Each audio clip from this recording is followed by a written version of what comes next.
You have a physical, mental, spiritual, and emotional body. Each one of these aspects are a body of its own. Body does not just refer to a physical substance. You have a mental body for thinking, an emotional body for your emotions, a spiritual body for your energy in your astral form, and a physical body to encapsulate all of these. Each four of these aspects are essential for the human experience and essential to balance. Now, today we're going to be syncing the four aspects of your consciousness with the four seasons and the four elements and how this ties into the Bible. So we have four physical elements. We have five elements in total, spirit being the most important, but spirit is pure invisible. We have four physical elements. We have air, fire, earth, water. Air and earth, sorry, earth and water are feminine. Air and fire are masculine. Air and fire are active. Water and earth are passive. The air corresponds with the mental body of consciousness. This is where your intellect, this is where your communication, this is where your thoughts, intuition all comes from. This is the mental body of consciousness that allows you to think, allows you to process, figure things out, and have intellect and gain knowledge. This is your intellectual aspect of your consciousness, located in the head region. We have a fire nature, a spiritual nature. This is our astral body. Our astral body is all to do with the subconscious realms, the higher realms of consciousness. This is the body that allows us to be free from the physical body. Our spirit is more of our energy. Water is our emotional body.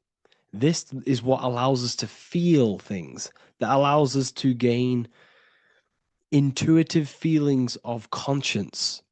So, emotion allows us to understand what is right and what is wrong. When we feel something bad, we know that this is wrong. When we feel something good, we know that we are doing good. Emotions are a creational force that allows us to feel certain things to bring them into existence.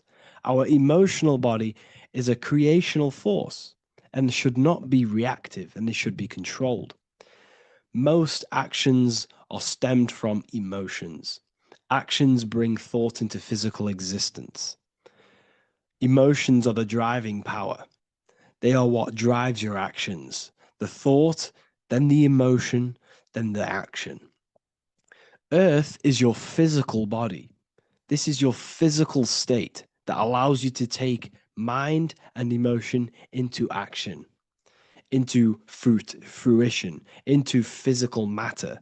This is what your physical body allows your consciousness, your soul, to interact with the physical world and bring things into physical existence. The physical body, the physical world, is an outcome and an effect of the thinking mind. All physical substance comes from the thinking mind. The pen, the phone you're holding, the microphone I'm speaking into, all began as a thought in the thinking mind, then it was brought into physical reality.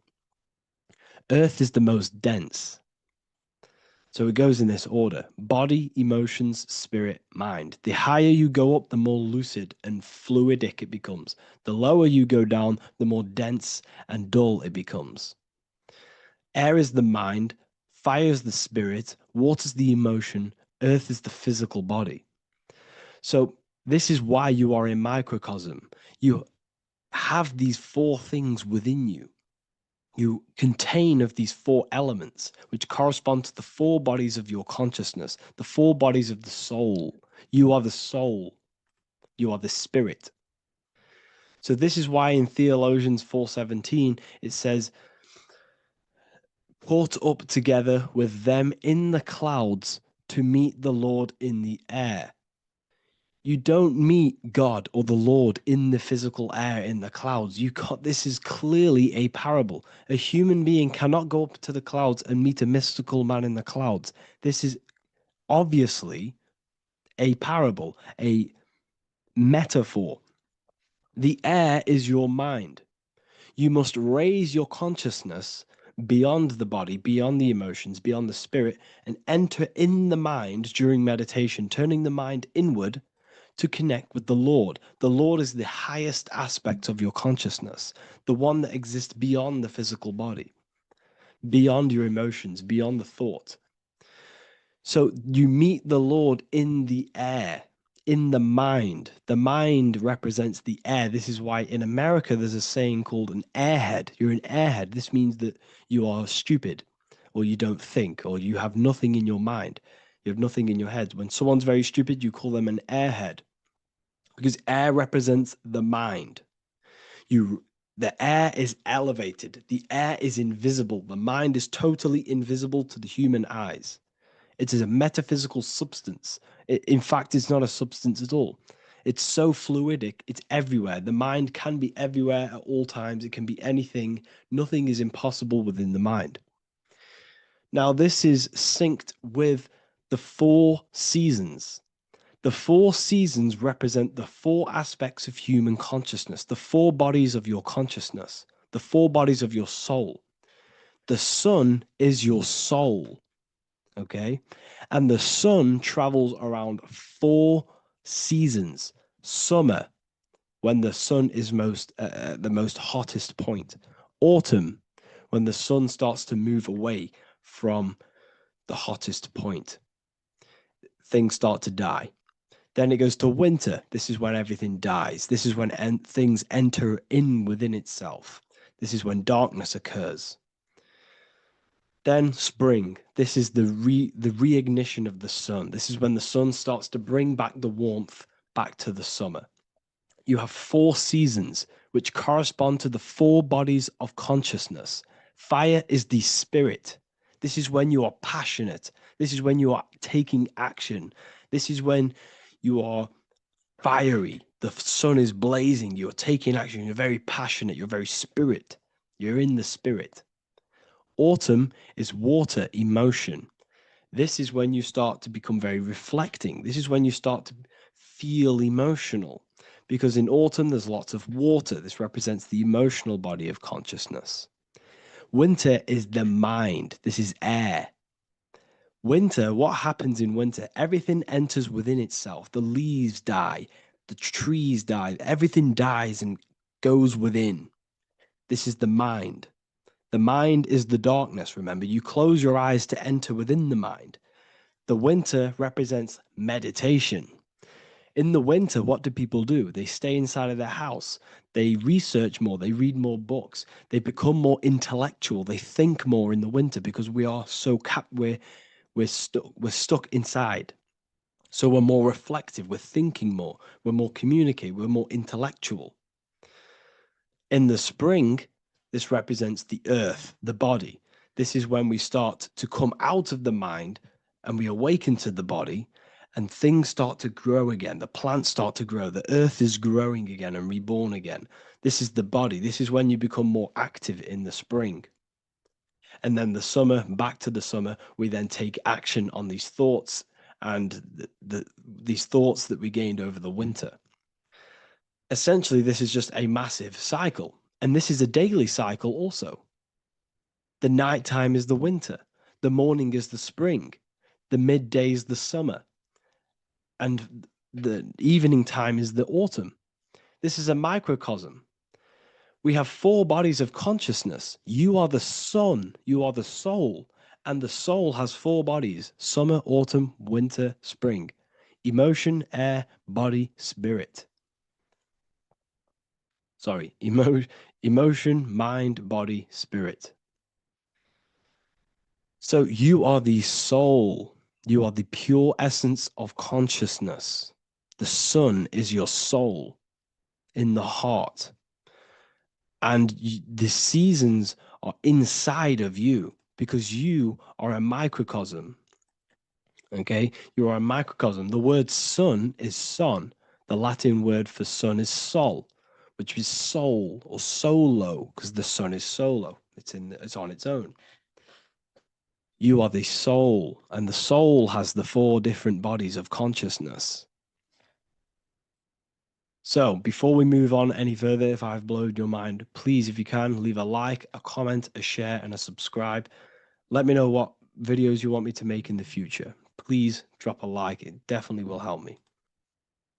You are a microcosm of the macrocosm. Man is a miniature universe that goes through its own cycles. The seasons of the summer, winter, spring, and autumn do not occur merely outside of him, but within him as well. The summer is within you. You feel different in the summer. You feel different in the winter. You feel, depending on the body of consciousness, your soul's interacting with. So the sun in the sky is your soul inside, and the sun goes through these cycles, which is affecting your bodies of consciousness, because the cycles represent your bodies of consciousness. Now, this ties in with the Bible. This is why we have 4 gospels. This is why Matthew, Mark, Luke, and John are always seen with the 4 different zodiac sign animals or symbols. So you always see each one of the gospels. If you just type in on Google Matthew, Mark, Luke, and John, type in ancient pictures, paintings, or pictures of them, and you will find these 4 zodiac signs are always standing with each one. Taurus, the bull; Leo, the lion; Scorpio, the eagle. An old symbol for Scorpio was the eagle, and a man for Aquarius. Here you see very, very ancient paintings and artwork. Here we see Matthew, the man, Aquarius. Here we see John, the Scorpio. The same here. We also see it on the tarot cards, on the world card. We see the 4 fixed zodiac signs. Here we see it as well. These are called the 4 fixed zodiac signs. Now, when we look at the zodiac, we're no longer looking at the sky, because what you must understand is as above, so below. What is above you is inside of you. What is above is what is below. What is outside of you is within you. The zodiac is inside of you. The zodiac revolves around the sun. The sun is your soul. These are different energies of your soul. Like I said earlier, the 4 seasons are the 4 bodies of your consciousness. And in each body of consciousness, you have these different energetic energies that you can work with. Okay, so this is the true astrology. This is the true astrology, the internal esoteric astrology. You can't find much information on this at all. Very hard to find. So what we're looking at are the 4 bodies of consciousness. Obviously, when you look in the middle of each, when we look in the middle of each season, spring, the middle of spring is Taurus. The middle of winter is Aquarius. The middle of autumn is Scorpio. The middle of summer is Leo. These 4 signs are known as the 4 fixed signs. Okay, Scorpio is fixed. It's the middle of autumn. Scorpio is a water sign, emotion.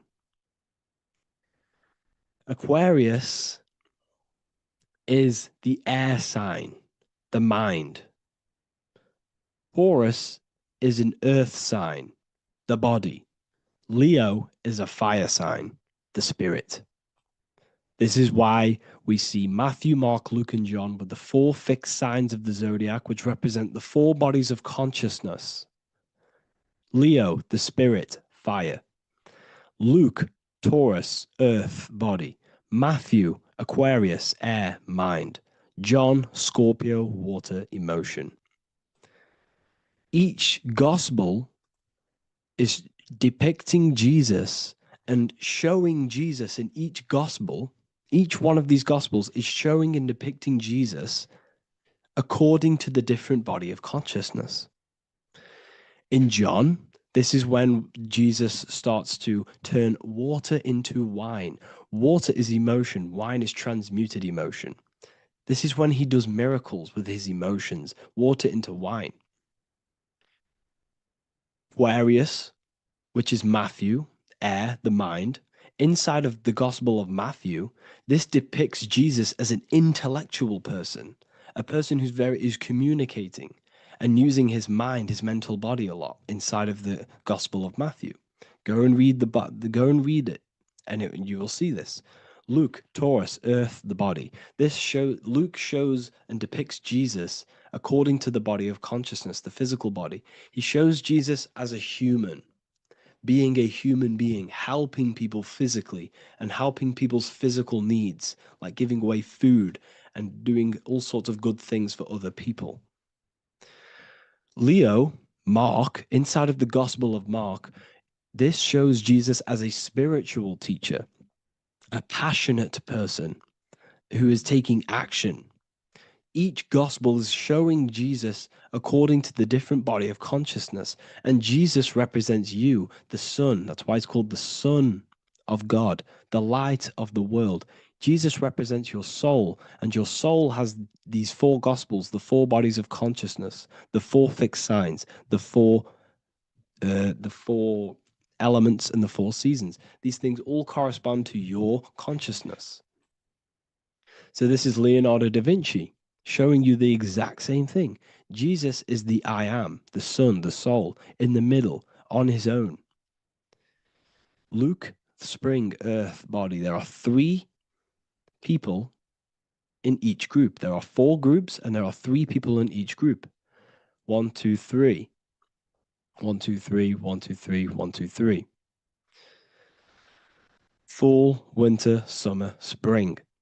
These are according to the four bodies of consciousness. Here we see Aries, which rules the head region. He's on the head of the table. Gemini, he's holding up the two hands because Gemini rules the two hands, the two arms. Gemini is the two twins, which is the two arms and two hands, and the two lungs. Here we see the beginning of summer, which is Cancer. You see the big knife here. Cancer, him here, this gray-haired guy, holding a knife for the crab.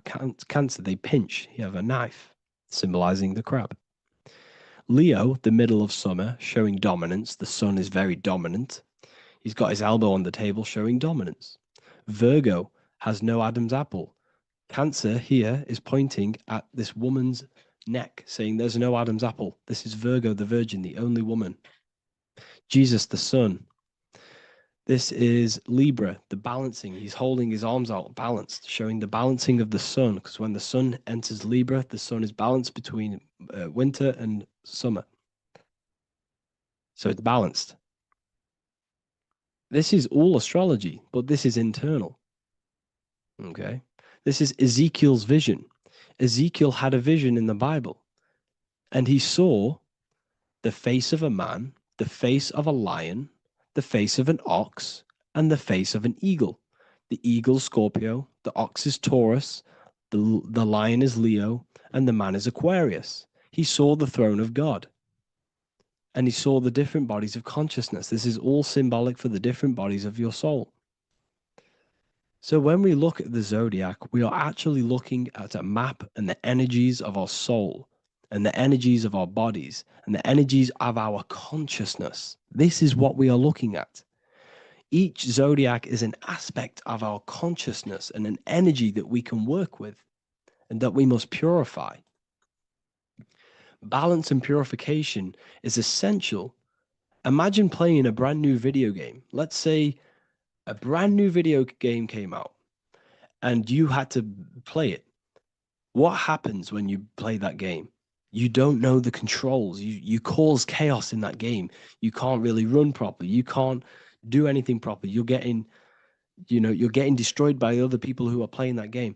It's the same with your physical body. When you are born, you must learn how to play the game. You must learn how to balance the mind, learn how to balance the spirit, the emotions, and the physical body.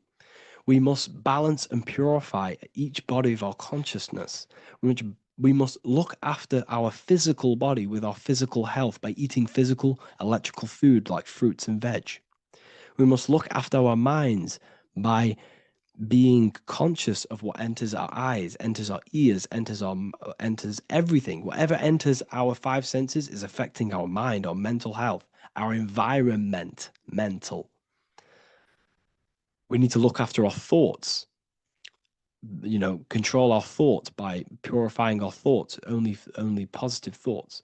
Then we must purify our emotions, feeling only gratitude and love and not feeling these negative, dull emotions. Then we must look after our spiritual body through meditation and looking after our spirit. But remember, when we look after our mind, it all begins in the mind. Each body of consciousness is interlocked with the other. If you have a negative, if you have an unhealthy body, you have an unhealthy mind, spirit, and emotions. If you have an unhealthy mind, you have an unhealthy body, spirit, and emotions. If you have an unhealthy emotions, you have an unhealthy spirit, mind, and physical body. They're all interlocked. You must balance each one of them. Look after your physical body, look after your thoughts, look after your emotions, look after your spirit. But remember, the mind is the most powerful one. It's mind over matter. Once we look after the mind, because once we start to control our minds and control every thought we think, this will then turn into discipline in our physical body. Because once we learn how to discipline the mind, we learn how to discipline what we eat, we learn how to discipline what we feel, we learn how to discipline our spirit. This is all interlocked, but work on the mind first. Work on the mind first. All of this knowledge is inside of the brand new Book of Wisdom, Volume 2. This is a revolution of human consciousness. If you've read it, please leave a review down below. If you've read Volume 1, leave a review down below. This is the next revolution. I don't see this information anywhere. This is the next revolution of human consciousness. And of course, if you are serious about this and you truly want to gain enlightenment and join an amazing community where you can connect with me on live calls, lectures, the Manifestation Mastery course, you can gain access to my library with over 45 PDFs plus my books. And if you do join the university, you can order a Volume 2 free of charge. All you have to do is to pay for shipping. If you truly take your knowledge serious and you want to take advantage of life, join the university. This is where truth seekers belong. Just want to say thank you all. Please leave a comment. Please leave a like. It's going to help me a lot spread this knowledge to the world. And yeah, share this with a friend and subscribe. Thank you all.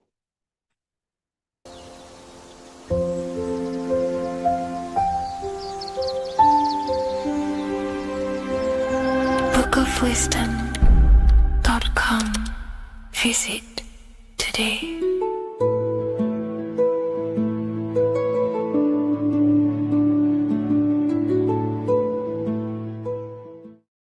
Hello, Seeker. Welcome to Revival of Symbolism, a channel devoted to the language of esoteric symbolism, guiding you to discover yourself and expand your consciousness into deeper realms of thought. I'm Harry B. Joseph, also known as Revival of Wisdom, and today we're going to be discussing this particular piece of Freemasonic artwork, and in the context of force and form. This is a very important ideology to understand about life, your reality, and ultimately to gain your personal power. So if you want to gain your personal power, you have to understand force and form, which is one of the most basic understandings and teachings within the occult schools of thought. So if we look at this piece of artwork that we have here on this Freemasonic drawing or painting, whichever it is, we see in this context force and form. Now, there is a lot going on in this piece of symbolism. There's so much more than just force and form. However, in this video, we're just going to be breaking down the force and form aspects so you can gain an understanding. Here at the very top, we have light rays. This represents force. Here below, you have the physical manifested plane, form, force and form. All creation is force and form. It is the interplay of force and form. Force is the invisible energy that moves, and form is the pattern that contains and directs that movement. Force without form is chaos. Form without force is lifeless. So without any force, there would be no movement or manifestation. Without form, there would just be chaotic forces within the universe. So force and form are the opposites in duality, force and form, okay? So without any force, which is your spiritual life force, your consciousness, which is force, your body wouldn't even exist, because your body is the formation of the spiritual forces. Your life is a creation of your forces, such as thought, emotion, imagination, desire.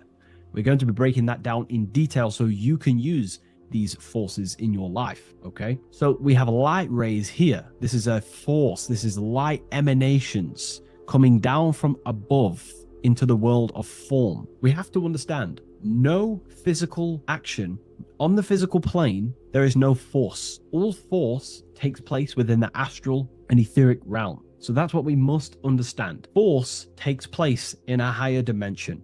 What you see in the material realm is the formation of that force. So every movement in the material is made manifest through the invisible forces.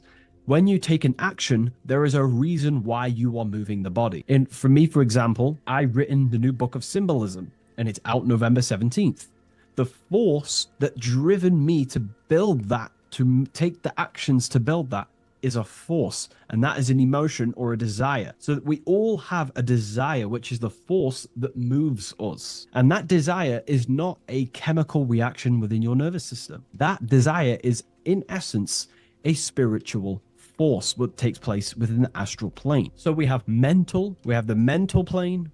Below you have the astral plane. Below that you have the etheric plane. And then below that you have the physical plane.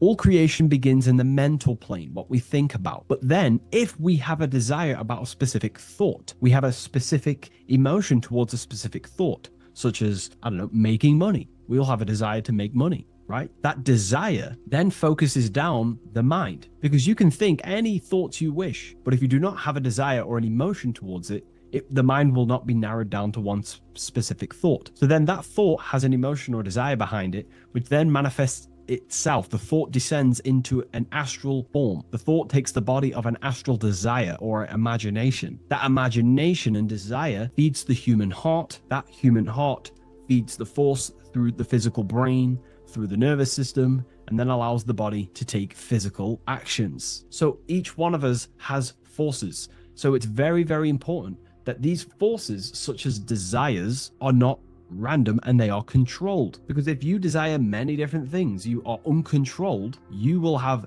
many issues in your life. You will have, if you have uncontrolled desires of lust, uncontrolled desires of vanity, uncontrolled desires of low pleasurable things of the flesh, your desire will not be controlled. Therefore, your force is scattered. So in order to gain self-mastery and to get what you want out of your reality, you have to control your desires, your force. So you have force and form. This is why down here you have people taking physical actions. You have, people running around taking action. And up here you have the forces. So it is the astral forces that is in constant rotation and interplay with the physical material realm, force and form. Force originates in the higher planes of consciousness and descends through the mental and astral into the physical. Within the mental plane, force takes the shape of thought. Thought is the first outline of form, the archetype that gives structure to creative currents. When one conceives an idea, the pure spiritual energy flowing through the consciousness becomes clothed in mental matter. This mental form is the mold through which all subsequent energies must pass. It defines the direction of movement and determines the quality of the outcome. Within the astral plane, the same force becomes emotion, desire, and vitality. Here, the mental pattern receives life. The astral body, being composed of the substance of feeling and magnetism, fills the thought form with motion and color. Force in the astral plane is dynamic, fluid, and responsive to rhythms of desire. If desire is pure and unified, it directs energy faithfully into the form conceived by the mind. If desire is scattered or conflicted, the astral force distorts the form, producing confused results in the physical world, confused actions, chaotic actions, if you do not have your desires and your heart under control and your emotions under control. Thus, the quality of one's emotional life determines how effectively forces passes through the pattern of thought. So the emotional quality of life, of your life, is determining your actions, because we all take action on what we care about, on the force that is driving us. So we must unify our heart with the higher mind, with higher thought. Thoughts that are not selfish. thoughts that are not egotistical. In the mental plane, there are 3 subplanes. We have higher mental plane, lower, middle mental plane, and lower mental plane. Higher mental plane is higher thought. This is what people call the higher mind. A lot of people say the higher mind, but they don't know truly what it is. A lot of spiritual people will just throw these words around. The higher mind is simply the mind that exists within the higher mental plane where higher thoughts take place. Thoughts that are guided with love, that are guided with selfishness, without being selfless, thinking with, without being egotistical.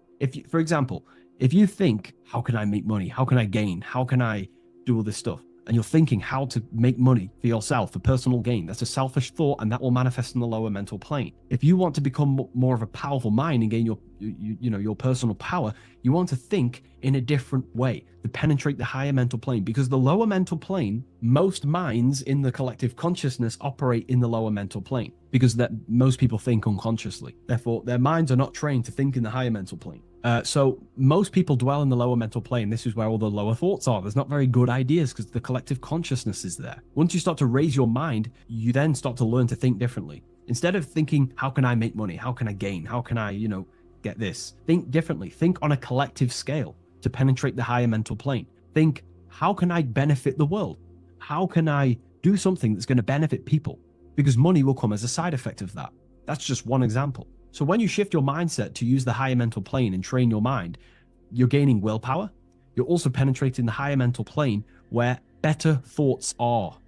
You receive better thoughts, better guidance through thought forms. That's a whole other lecture I can make. Thought forms, which are basically demons and spirit guides, what people call. They're just thought forms. So we truly do live in a mental world, and everything is force and form, symbolized by the light and the material reality. The individual who understands this relationship between force and form begins to work consciously with the descent of energy through the different planes of consciousness: mental, astral, etheric, physical. When you hold a clear mental image, you create the form. You fill that image with emotion and desire, you generate the force. When you act upon that energy, you complete the circuit of creation. The process is simple yet exact. Force always seeks form, and form always requires force to live. If the mind is undisciplined and the forms it creates are vague, force dissipates into confusion. Energy without direction creates turmoil in the astral body, manifesting as restlessness, anxiety, or inconsistency. If the emotions are intense but the form is weak, the force becomes misdirected, often leading to chaos in one's actions. Conversely, if the mind creates a strong form but the emotions are dull or lifeless, the form remains unanimated, a structure without vitality. True creation requires the balance and union of a defined mental pattern and vibrant astral current. So it's about aligning your mental and emotional states, symbolized by these 2 pillars here. Well, they are the extremes. So the moon would be your emotional state, the sun would represent your intellectual, or the masculine and feminine. However, they are the extremes. So this middle pillar represents the balancing of those. So when we balance our mental and emotional state, we become conscious co-creators using force and form. So very important lecture, and I know this is a quite complex and advanced lecture, but this is what this channel is about, Revival of Symbolism. It's about more advanced teachings. But hopefully you can get your head around this. There's a few books out there you can definitely read. I can't think off the top of my mind, but you can read this stuff up. It's great information. It will definitely help you in your life. Force and form. And if you haven't already, join the waiting list. I'll leave a link in the description for the Book of Symbolism, November 17th on revivalofwisdom.com. If you wish to be notified, I'll send you an email. I just want to say thank you for your support. Please like, comment, and subscribe, and share to a friend. I'll see you in the next one. Absolutely. Let's refine that into your signature deep and esoteric.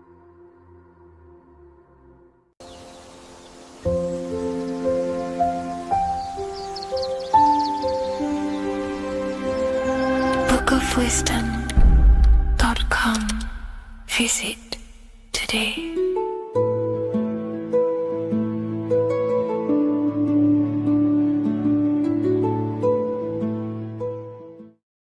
What if I told you the devil is closer than you think, and it's not actually a real person, force, or spiritual entity outside of you, but a being and an aspect of your own mind and psyche? In this video, you will learn exactly what the devil is and the true esoteric meaning of the devil. The first thing we need to understand is that the universe is a mental universe. Look around you. Every action, every building, everything you see around you was begun first as thought in the mind, then manifested. We use the mind to build and shape our reality. The universe, the world, only exists inside of our mind. Therefore, God and the devil exist inside of our own psyche. So first of all, the devil is not a literal being, but a symbol of the lower self. It represents the unmastered, ego-driven part of the human mind, a symbol of destructive thoughts, emotions, behaviors, lives in realms of chaos, fear, hatred, lust, and ignorance. This is why we see the devil as red, because red is the lowest vibrational color on the color spectrum. It also corresponds with the root chakra, which is all to do with survival instincts. Red represents chaotic and intense emotions like hatred and anger. When we are angry, our face turns red. The devil represents our animalistic fundamental needs, our instinctual needs, our survival state of consciousness. We have a survival state of consciousness and a godly state of consciousness. Our godly state of consciousness is creating, not just experiencing in the animal state, but consciously creating reality.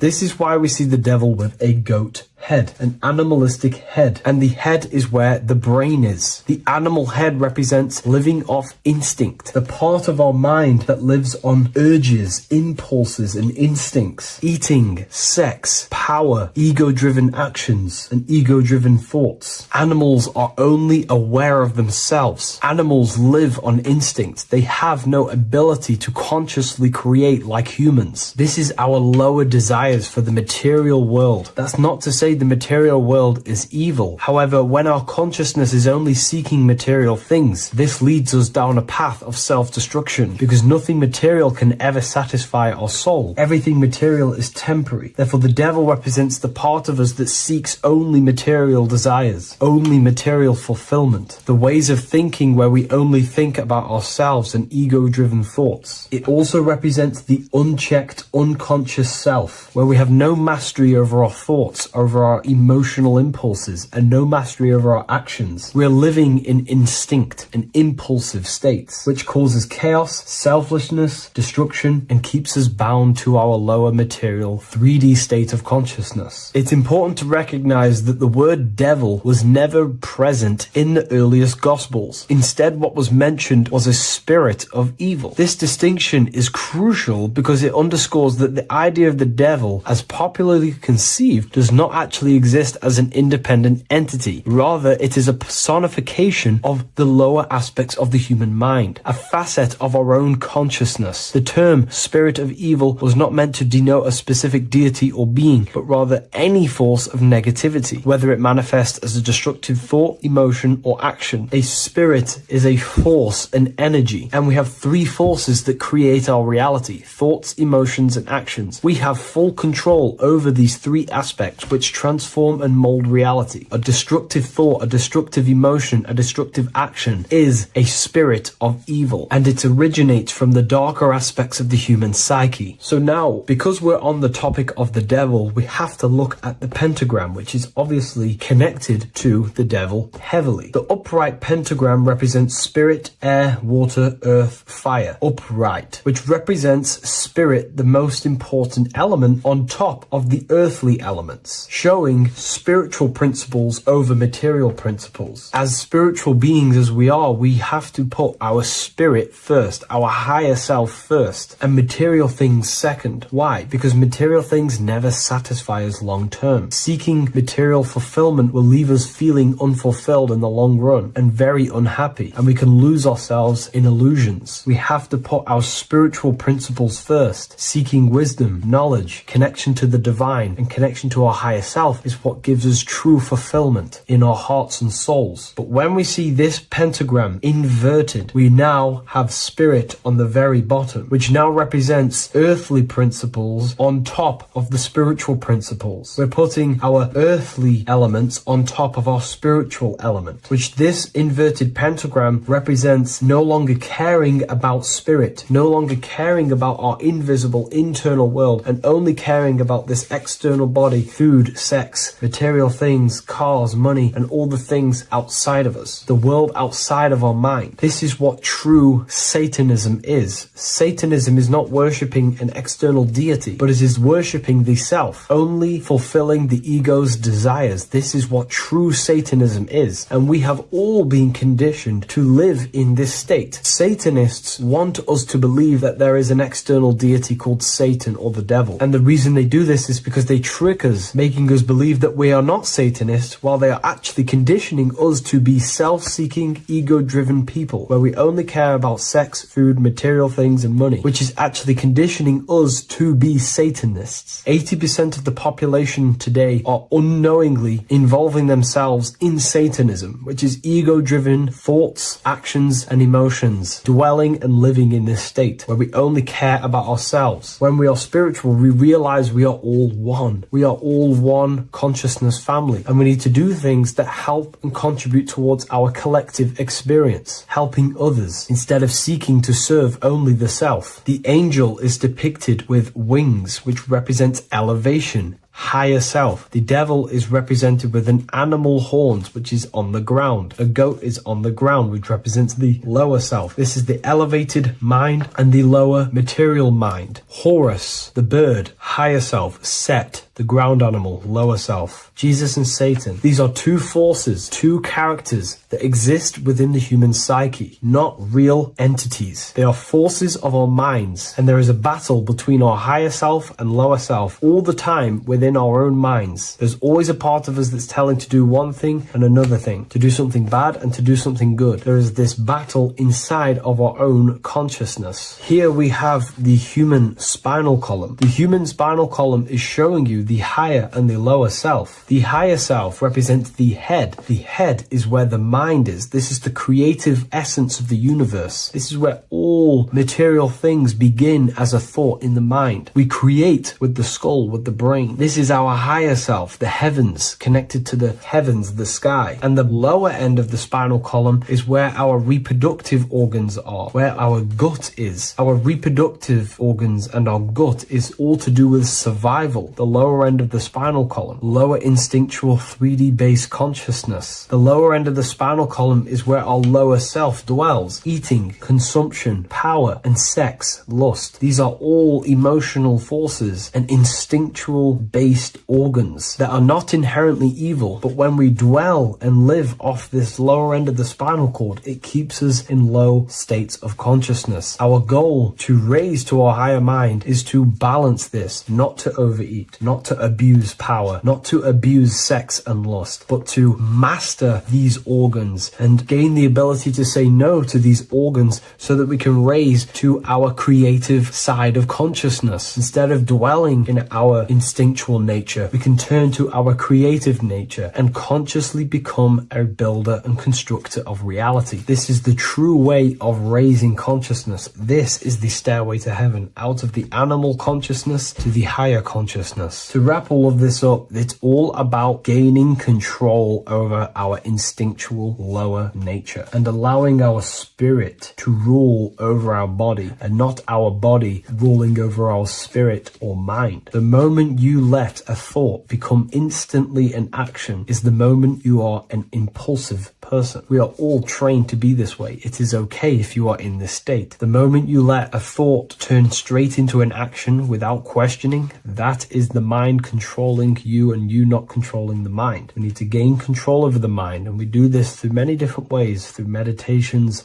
affirmations, and discipline, we slowly gain control over our minds. And once we gain control over our minds, we gain control over our thoughts, and we gain control over the attention that we give certain thoughts. We can then start to uplift our mind, our thoughts, out of our instinctual state to the higher mind. If you wish to learn more about consciousness, I'll leave a link in the description for the Book of Wisdom, Volume 2.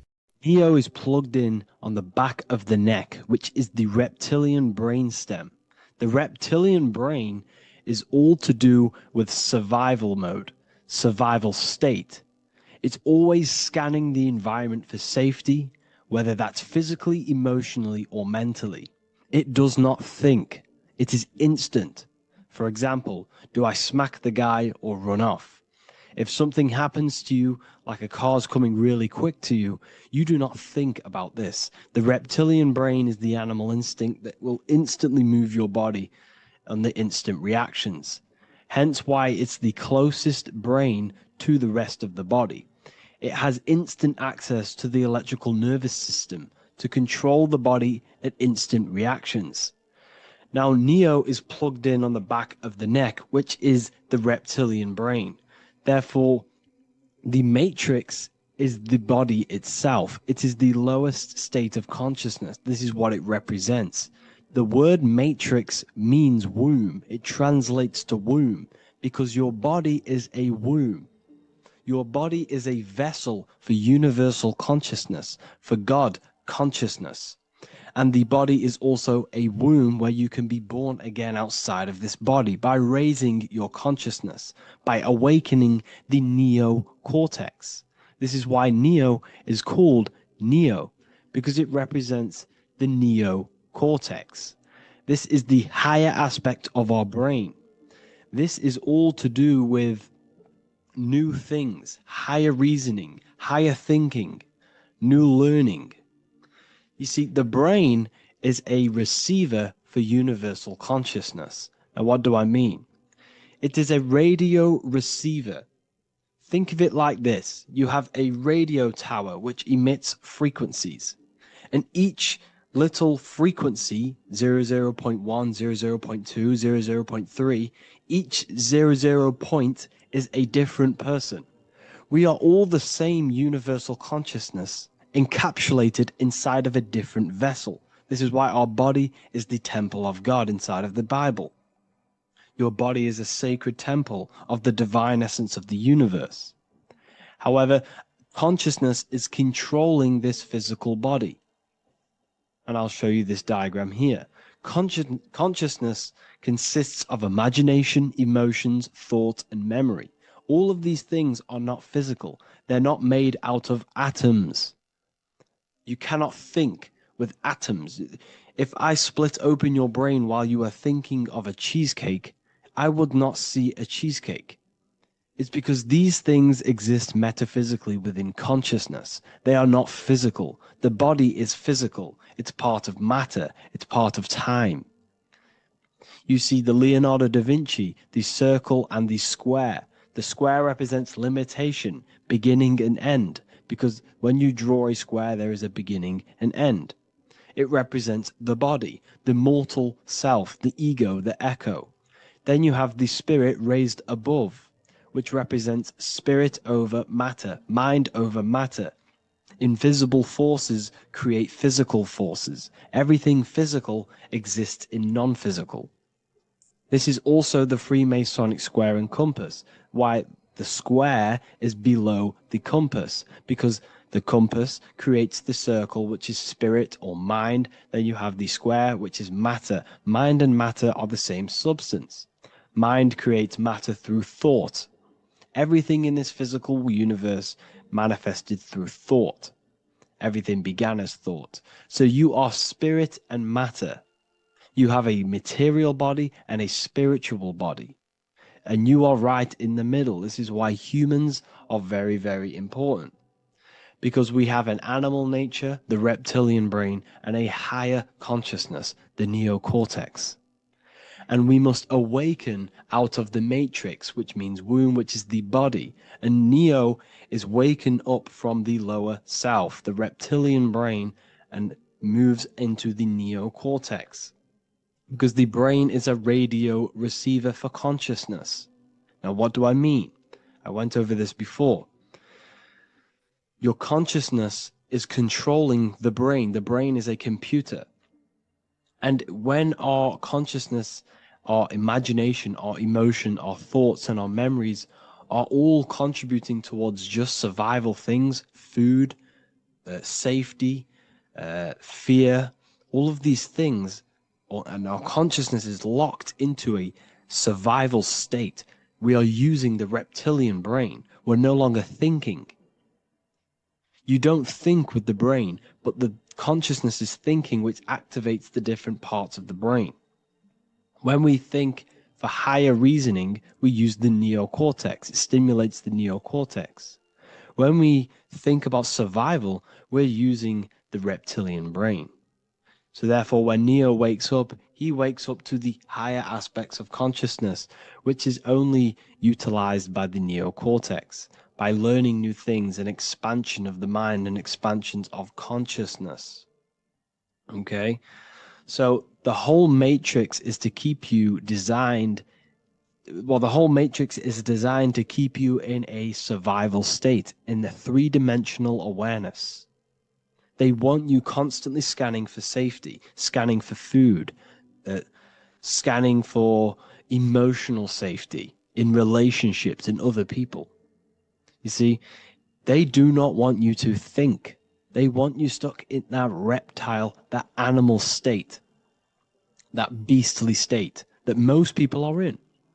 Most people, all they do is eat, listen to music, consume, have sex, lust, desire. This is all the reptilian brain. So when we say the world's being ran by reptilians, it's symbolic. There is no physical reptilian humanoid beings controlling, manipulating human consciousness. We are all the same consciousness. However, there is a corrupted state of consciousness running this world. And this consciousness worships the physical plane. And they control the physical plane. So by doing that, they keep you stuck in a reptilian way of thinking, the animal state, to keep you stuck in the lowest state of consciousness. Now, this is the god Osiris, which represents the reptilian brain. None of the Egyptian gods ever existed. They are all symbolic for the brain and anatomy of the human body. Osiris represents the reptilian brain, as you can see this anatomy compare to the brain stem and Osiris statue found in Egypt. And we also see an ancient artwork of Osiris with green skin and two reptile crocodile alligators next to him, which also symbolizes the reptilian survival state of human consciousness and the activation of the reptilian brain. This is what it symbolizes. Now, this is what the Matrix is all talking about. It's talking about the awakening, the expansion of consciousness. The word divine is dive in because you connect with the divine by diving inward. There is no man in the sky going to save you. You must connect with the self. Know thyself. Truth comes from within. All of these things I'm telling you comes from within you. I'm just pointing it out. All of this is self-realization. A lot of people say, well, what are my sources? My sources is knowing thyself, observing thyself, using the neocortex of critically thinking, sitting down and thinking about yourself and having deep realization of yourself. You can realize that your thoughts are not of this physical world. It's quite simple. The brain does not think. The brain does not imagine. The brain does not hold memory. All of these things exist in consciousness, the one consciousness, but we are all fractal, infinite parts of. This is the eye on the triangle, consciousness being given down to the rest. This is separate. Consciousness is separate from the rest of the pyramid. The pyramid is your body. Neo is the one consciousness. This is the Egyptians symbolizing the one consciousness giving Ankh, which is life, to all the different life forms. However, you can see that the central sphere is giving a big Ankh to the humans, because humans, like I said, possess the advanced consciousness, an advanced brain that allows us to turn above our reptilian animal self. For example, we can go against our reptilian lower animal nature and turn to our godly nature. Animals cannot do that. They are stuck in instinct. They are stuck in a reptilian animal way of thinking and operating. Everything they create is to survive. We can turn against our lower nature and create for amazing things like buildings, architecture, technology. We can use our creative consciousness for anything we wish, not just survival needs. And it's the same with your spiritual journey. You can raise your consciousness beyond this animal state that they try to keep you in through fear, consumption, food, and the reptilian brain. We must awaken, start to think critically, and awaken to our divinity. Because the mind, the consciousness within you has infinite potential to expand. There are infinite fields of knowledge that you can explore. The mind can never be filled. It can never ever be full of knowledge. It always expands, and that's why you are alive. That's why you are part of this universe. That's why the science always says the universe is always expanding, because the universe exists in your mind, and the mind is always expanding into new fields of thought, new fields of knowledge and information. And that is your whole sole purpose of expansion of mind and expansion of consciousness and the exploration of the mind of God. We are living in the mind of God. You are a thought in the mind of God. You must awaken out of this body. This is why Jesus says you must be born again to see the kingdom of God. You must be born again. You must raise your consciousness beyond physical limitation and awaken to your divinity. And this is pretty much it for this video. I hope you all understand this, that this is all symbolic for consciousness.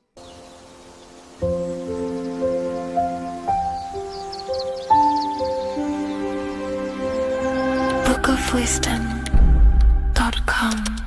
Visit today.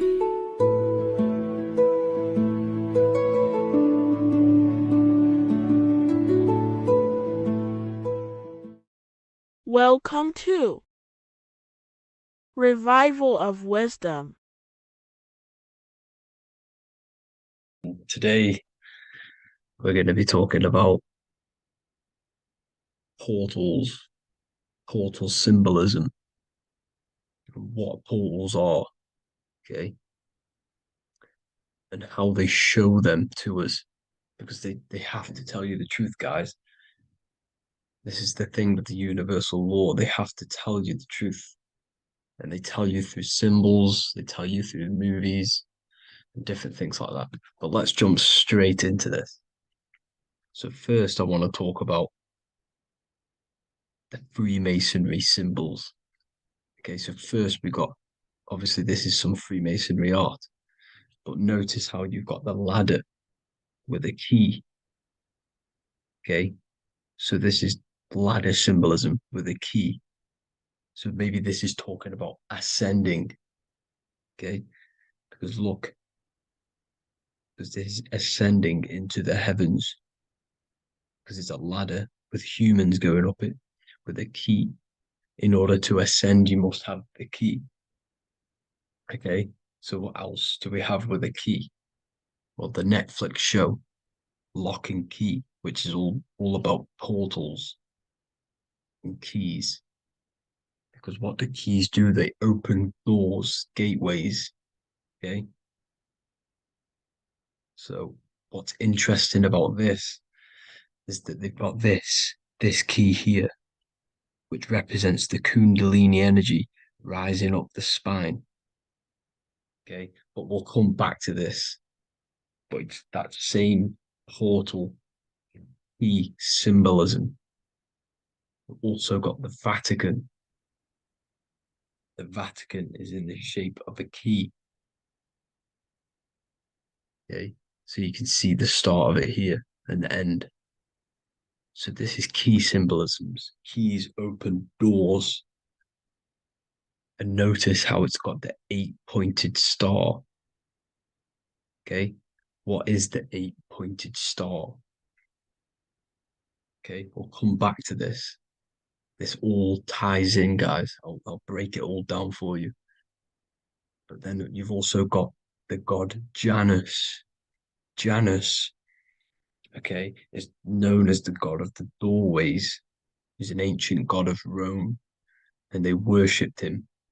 However, he's not a god, he's more like a high-level ranked demon. Because he is the god of the doorways. And notice how he's got two faces. Because doorways always have two sides. You're going into somewhere, there's always two sides of a door. And he's always depicted with two sides of a face and a key, because he holds the key to the doorways, to the portals, to other worlds and realms. Okay, as you can see, he's always got two faces and a key. Okay, so now we have the Sumerians, the Anunnaki, and they are always depicted with the two faces.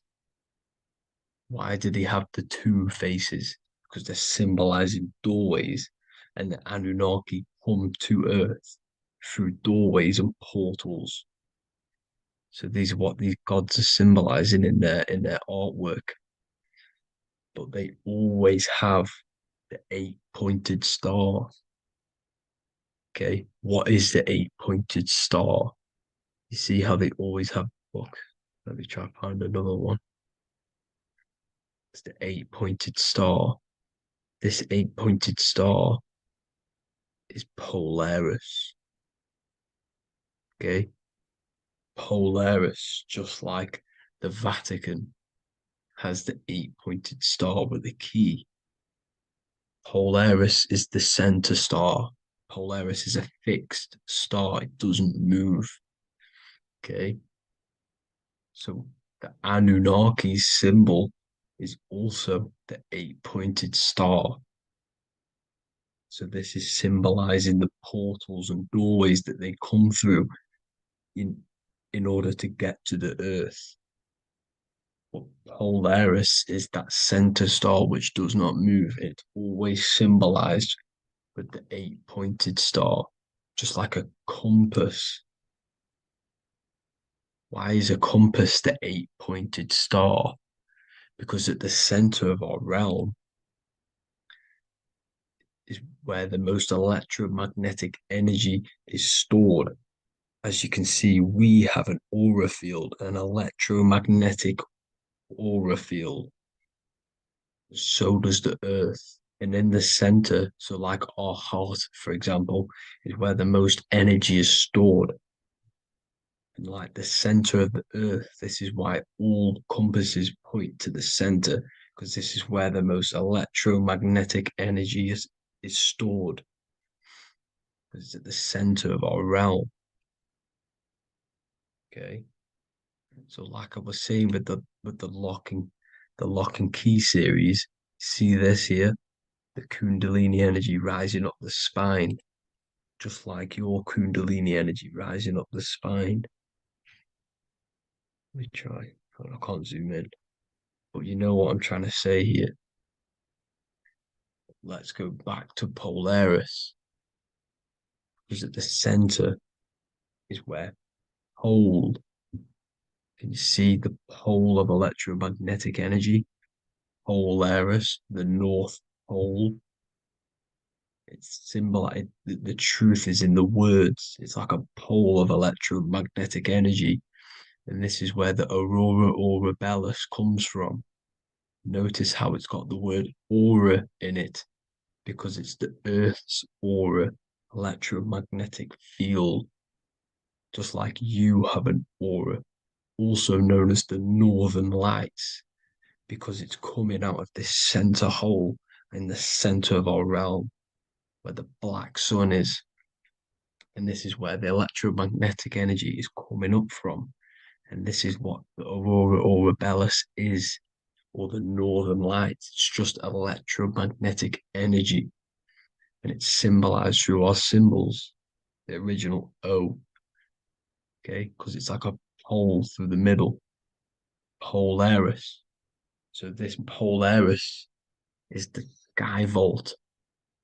It's the portal into this realm, because this is what the Anunnaki are always talking about, always symbolizing with the 8-pointed star.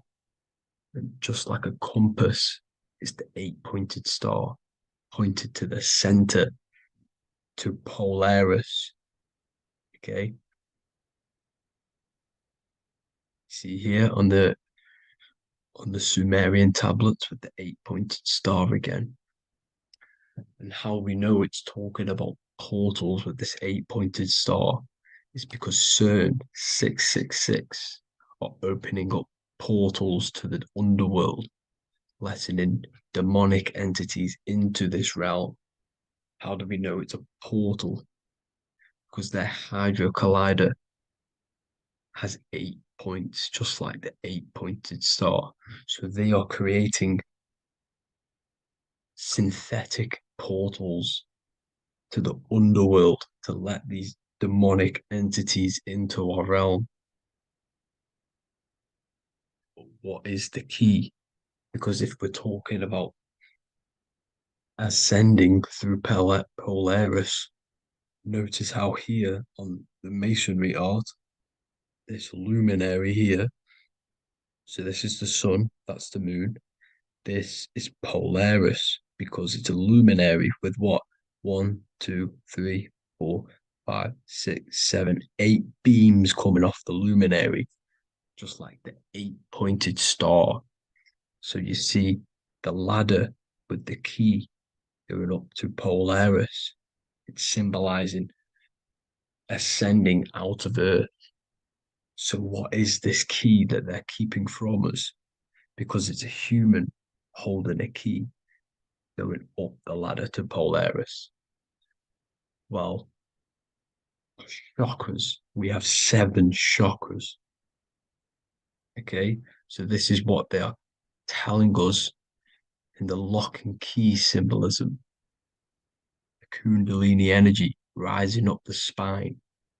Okay, just like they have 33 vertebrae on the back of your spine. Okay, this represents the Kundalini energy going up your 33 vertebrae, just like in masonry has 33rd degrees. Okay, so what is the key? Your chakras. Your chakras have to be unlocked. Okay, you have to unlock your chakras, and you can't unlock this one without going through this one. You have to go through them all. It's like a ladder, just like Jacob's ladder. You can't go from the bottom to the top. You have to unlock each one. Okay, just like you have 7 chakras, you have 7 layers of your aura. Okay, you have to unlock your chakras to the highest point in order to reach Christ consciousness. And this is the key that they're talking about. They're symbolizing the organic portal within each and every one of us to ascend out of this realm. Okay, so this is the key that they're talking about, and they're holding back this knowledge to keep us trapped in this 3D realm. Okay, so like I was saying with the 33 vertebrae and the Kundalini energy coming up the spine, 33 vertebrae, you can see this sort of symbolism going up to the light, because it's the light. You see here, your crown chakra turns on and becomes enlightened, just like the Illuminati symbol. Can you see it? But also, Jesus also died at 33. So this is symbolizing, okay, they're symbolizing the death of the ego, the body. So once you open up your chakras and reach Christ consciousness, which is your 33rd vertebrae. Once your Kundalini energy goes up your 33rd vertebrae, your body technically, not physically, but spiritually dies, because you then become formless. You reach Christ consciousness. So then you can travel other worlds. Okay. This is what they're talking about with Vatican, 8-pointed star, and the key. Janus with the key. The Sumerians with the 8-pointed star. Anunnaki, the 8-pointed star. Polaris, 8-pointed star. So Polaris is the way out of this realm, which is at the center. Pole, North Pole.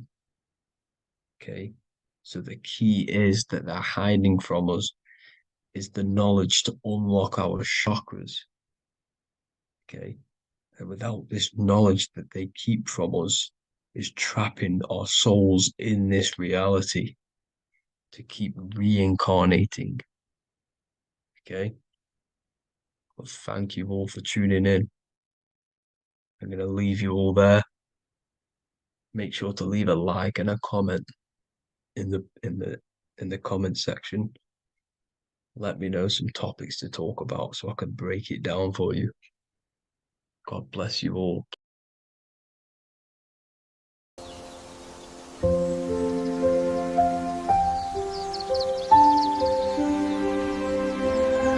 bookofwisdom.com.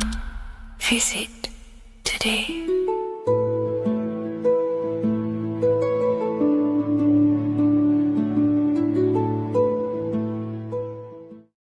What if I told you that the pentagram can unlock the secrets of creation and make you manifest any reality you want? Hence why the pentagram is used heavily in magic and witchcraft. We have to understand that the pentagram has been heavily demonized. Religions, churches claim that this symbol is associated with Satanism and witchcraft. I personally believe this was intentionally done so that people do not gain their personal power over reality and their life. The pentagram reveals so much about you, and it is one of the most important symbols to understand inside the occult studies. It is one of the most common symbols that you will see across all occult esoteric orders and different occult traditions, such as Freemasonry, Kabbalah, Rosicrucianism, alchemy. You will see this symbol everywhere. And in fact, you even see this symbol, the pentagram, on old church buildings, statues of Jesus next to church buildings.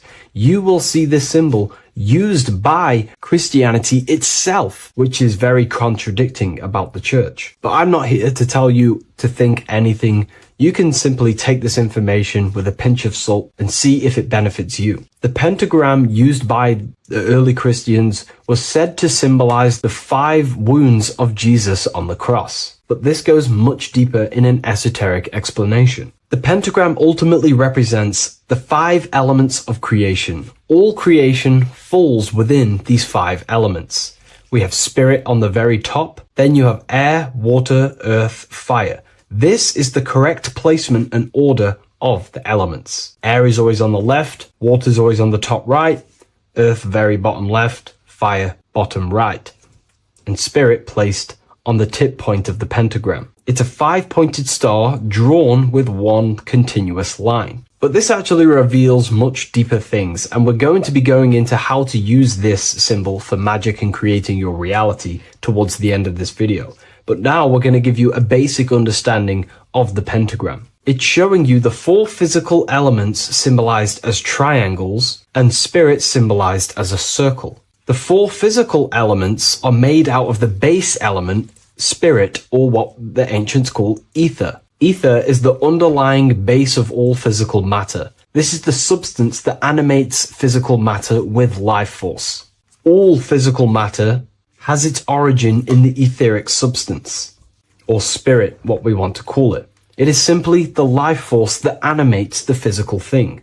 However, if we go deeper onto this symbol, it also represents something personal to the individual who wears this symbol. If you wear this symbol, you're basically saying you're putting your divine nature over your material nature. Your divine self is in control of your material self. You put your spiritual needs before your physical desires and needs. Hence why the spirit is on top, looking down over the four physical elements. The circle is continuous, one line, eternal, no beginning, no end. The triangle has beginning and end and points. You can see the beginning and the end when you draw it. On a deeper level, this is pretty much showing the process that symbolizes the structure of the macrocosm, the universe itself, showing how the invisible spiritual planes condense and crystallize into the visible physical world, spirit turning into physical reality. But if you wear this symbol, you're basically saying, I put my divine nature over my material nature, showing that your spiritual nature rules over your earthly existence. You put your spiritual needs first. If you see this inverted, it is now the opposite, placing spirit on the bottom, basically saying, I desire the physical things over the spiritual. But what exactly is your spiritual nature?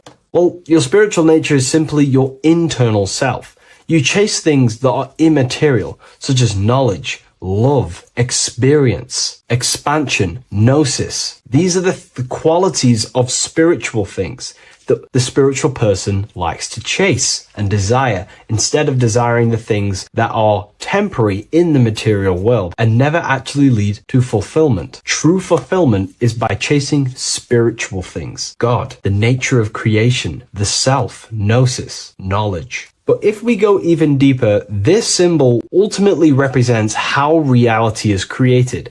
Hence why this symbol is heavily used in Kabbalistic magic and so-called witchcraft. We are all magicians. Each one of us are creating reality. There are just certain ways you can actually create reality by becoming conscious of them. By becoming conscious of the elements and the qualities of the self that actually create your experience in your life in the present moment. If we look at the pentagram, we see that when you draw a pentagram, it is one continuous line. It is one expressed in 5. The order of the elements are very important. Spirit at the bottom, fire at the bottom right, and so on and so on. Because this is showing you the descent of the spiritual into the material, the invisible crystallizing into a material reality. As you can see when you start to draw the pentagram, you see spirit at the very top. You're descending down to fire. Fire is the closest element to spirit. Hence why in magic and witchcraft,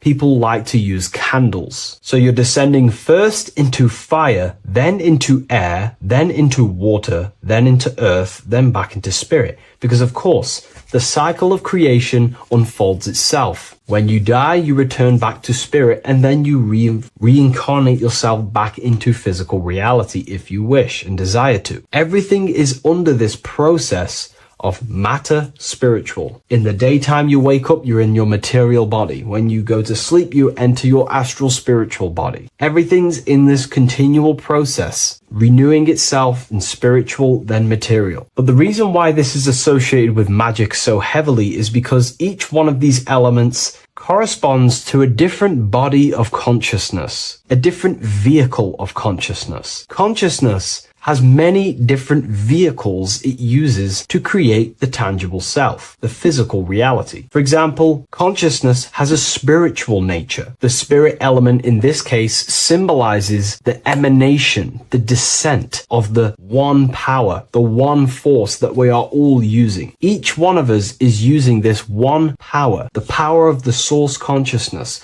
unfolding its creation in the present moment. This represents the source, the emanation, the descent of this continuous flow of energy through us that we are tapped into, like a live stream in the present moment. This descends first, the force descends into fire. Fire symbolizes the willpower, will. In this aspect or vehicle of consciousness, the will is the being that directs intention, initiates action, shapes reality through focus, determination. It sets direction, holds intention, projects a desire into form, and aligns your inner world with the outer creation. The will comes out of the force, spirit. Then the will goes with intention to air. Air symbolizes the mental vehicle of consciousness, the mind, the psychic man. The psychic aspects of your consciousness is thinking, imagination, mental images, logic, using the thought or the mental vehicle body of consciousness. Then that thought has an emotion, which is then water. So it goes from the force to the will to the intellect to the water, the emotional body of consciousness. The emotional vehicle of consciousness amplifies the thought into an emotional desire that you want to take action on. No one takes random actions, and if we do, we say we're very bored and we don't care. The water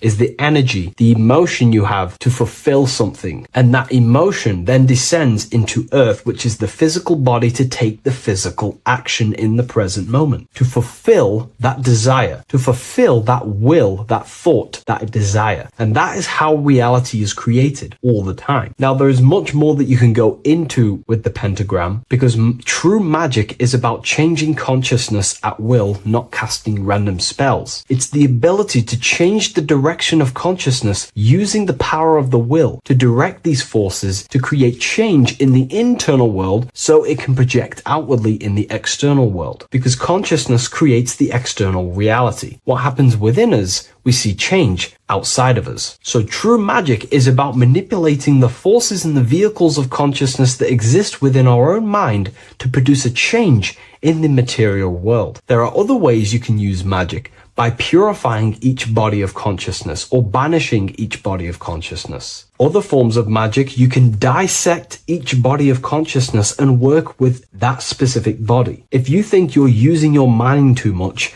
you can start using banishing rituals to banish the power of the mind, to stop overthinking, for example. Or if you have lack of emotional connection with your emotional vehicle of consciousness, we can dissect this body, tap into this body, and invoke this body and strengthen it. We're dissecting each body and vehicle of consciousness so we can work with it to create a specific change inside ourselves, then to be mirrored outside of us. So pretty much this pentagram represents the descent of the spiritual turning into a material reality. Hence why sometimes we see a human figure standing in the point of a pentagram, because it ultimately represents the microcosm. You are the microcosm. You represent the entire process of spirit into matter, the invisible into the visible, the formless into form. The pentagram, drawn in one unbroken motion, captures this divine act of creation, showing how consciousness flows downward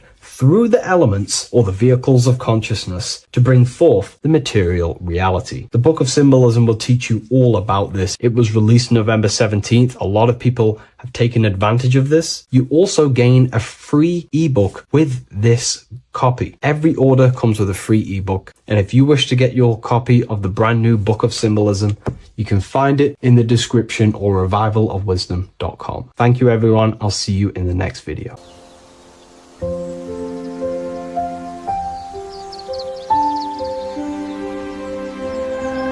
bookofwisdom.com. Visit today.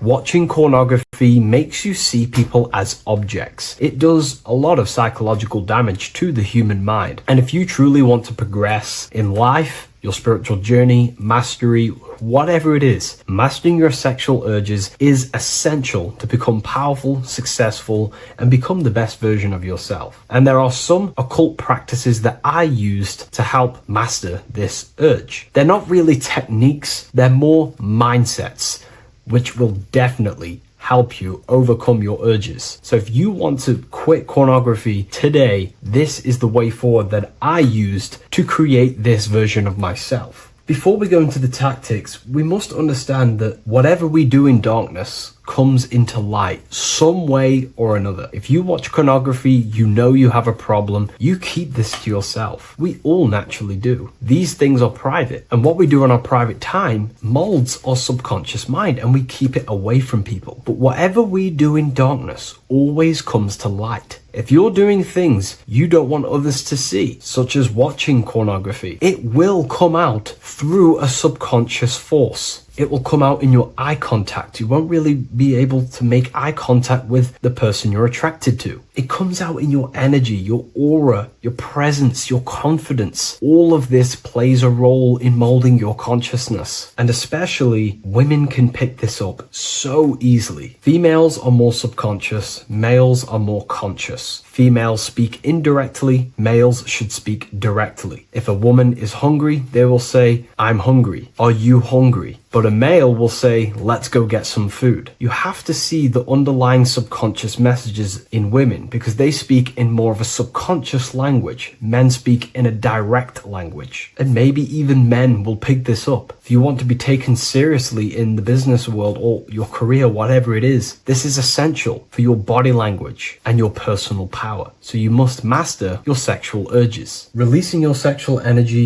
your sexual fluids, removes the life in your eyes. A lot of people get dark bags underneath their eyes. I used to have them years and years ago. My eyes were always half shut. There was no life in my eyes. But as you purify yourself, the life and the energy comes back into your glaring eyes. The first tactic on mastering your sexual urges is understanding that thoughts produce emotions. Whatever we think about inside of our mental body directly corresponds to what we feel in our emotional body. What we see here is a piece of alchemical artwork showing you the light of the mind shining down into the heart. This represents the mental body with the clouds. This represents the human heart, the emotional body of consciousness. What we think about, if we think about sex, or if we watch things that are stimulating to us on Instagram, TikTok, that thought goes into the mind and the feeling gets then produced in the heart and the body becomes aroused. What we think inside of our brain becomes emotional energy in our heart. As above, so below. And what becomes in our heart is what we take action on. We take action on emotion. Human action, human behavior pretty much comes down to what we feel. We only act on what we care about or what we love. If you love that feeling of watching pornography, that is the reason why you're taking the action. So keeping this in mind at all times is very important in your journey of self-mastery. What you think is what you feel, and what you feel is what you act upon. Remove stimulations that can possibly produce that thought of watching pornography. Unfollow the people. Purify your environment so these thoughts do not enter your mind. And if you do become stimulated, remember, thoughts produce emotions. Change your thoughts. Think about something else instantly. The more you think about it, the more you feel, and the easier it is to take action upon it. And the second tactic that I say to myself is that it's all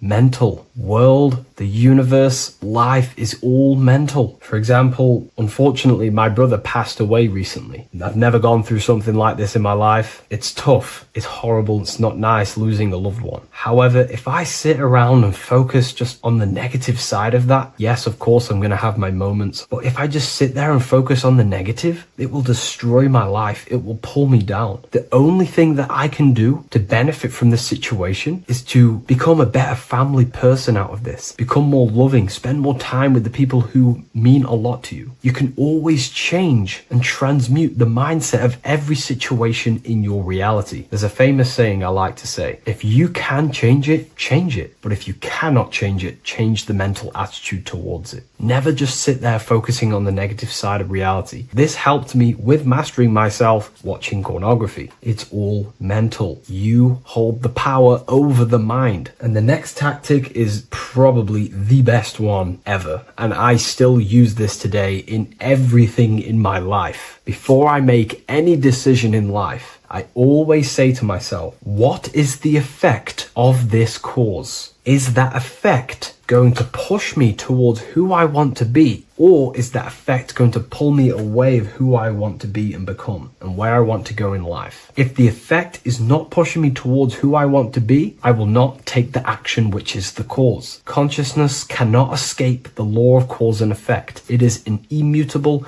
inchangeable law that is governing your consciousness and your mind. You have to keep this law in mind because it is the law that is creating and crystallizing your reality. Any decision you make, what is the effect of this cause? The law of cause and effect is a force that you cannot escape. So you have to work with this law and become conscious of the law. So before you do take the action, what is the effect? Is watching pornography going to push me towards who I want to be and where I want to go? If it's not, do not take the action. That's where willpower comes in. You can do little exercises for willpower, meditation for 30 minutes of not thinking. You can do rituals that strengthen the connection to your mind with your willpower. At the end of the day, the willpower is the most essential force in the consciousness. Another thing is remove any music that talks about it. Even the words will be producing thoughts in your mind. What you feed your consciousness is ultimately what you project back outwards. Don't listen to the rap music. Don't listen to any music that talks about it. Try and remove this from your environment. These tips that I've given you don't just work in quitting pornography. These work in every aspect of your life, and they will dramatically change your life if you become conscious of them and actively use your mind. Don't fall under the spell of becoming unconscious. Never act unconsciously. Never think unconsciously. Never feel unconsciously. Stay on top of your mind. Be the observing eye in your mind. Never fall unconscious. Of course, we all need to sleep, but I mean in the waking times. And this is why learning about yourself or consciousness is essential for every aspect of life. Business, your career, money, whatever it is. Whatever you're doing in your life comes down to understanding human consciousness. And that's why I wrote these books, so you understand yourself, so you gain your understanding of the functions of your own mind, body, emotions, and how you are creating reality. That's why I wrote the book of symbolism, because symbols are not just symbols. These symbols represent forces and aspects of the human psyche themselves, and they are veils, they are keys that help you remember and become conscious of what has fallen unconscious in your mind. We're simply just becoming conscious of what we are unconscious of and becoming conscious of them and using these powers. You want to take your life to the next level? Feel free to get the book of symbolism. I'll leave a link in the description. Take care, everyone.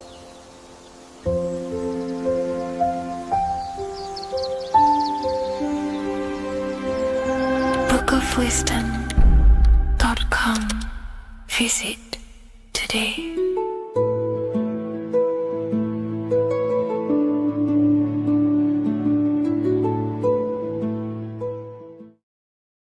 Hello, everyone, and welcome to another lecture inside Ethereal University.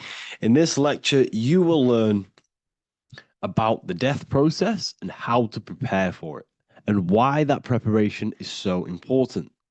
So let's get straight into this. You must understand, as a spiritual creature that you are, you have a visible nature and an invisible nature. You never truly die. You are an eternal soul experiencing a temporary physical world. The inner world of thought and emotion is eternal, while the outer world of matter is mortal. Everything that is seen is mortal. Everything that is unseen by the eyes is immortal.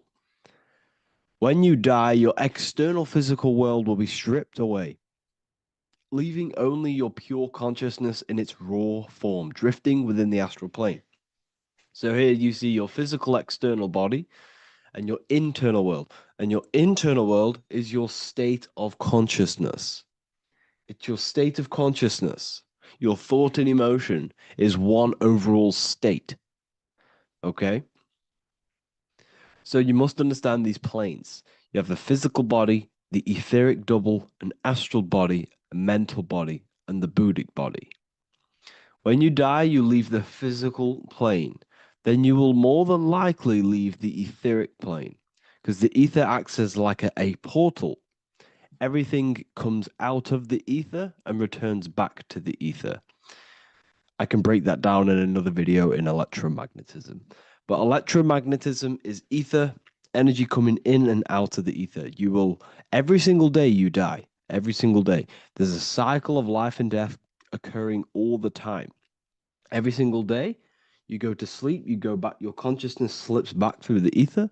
And then when you wake up, your consciousness comes back through the ether into the physical plane. Death is just a bigger macrocosm of the microcosm cycle of life and death. So you will return back to the astral, which is the realm of imagination, infinite possibilities. And this is where thought forms start to manifest.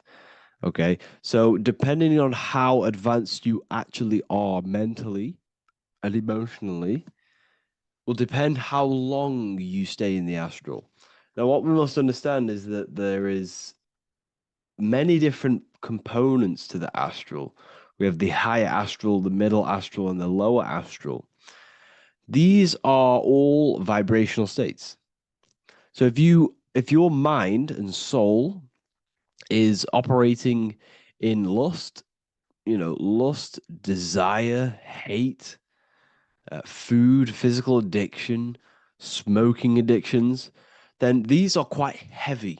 These are quite heavy attachments to your consciousness, and they're quite low level desire, which means they have a low vibration. You will manifest in the lower astral when you're stripped from your physical body. The lower astral is not inherently evil. However, there's just low vibrating things going on there. Low vibration does not mean evil. Okay.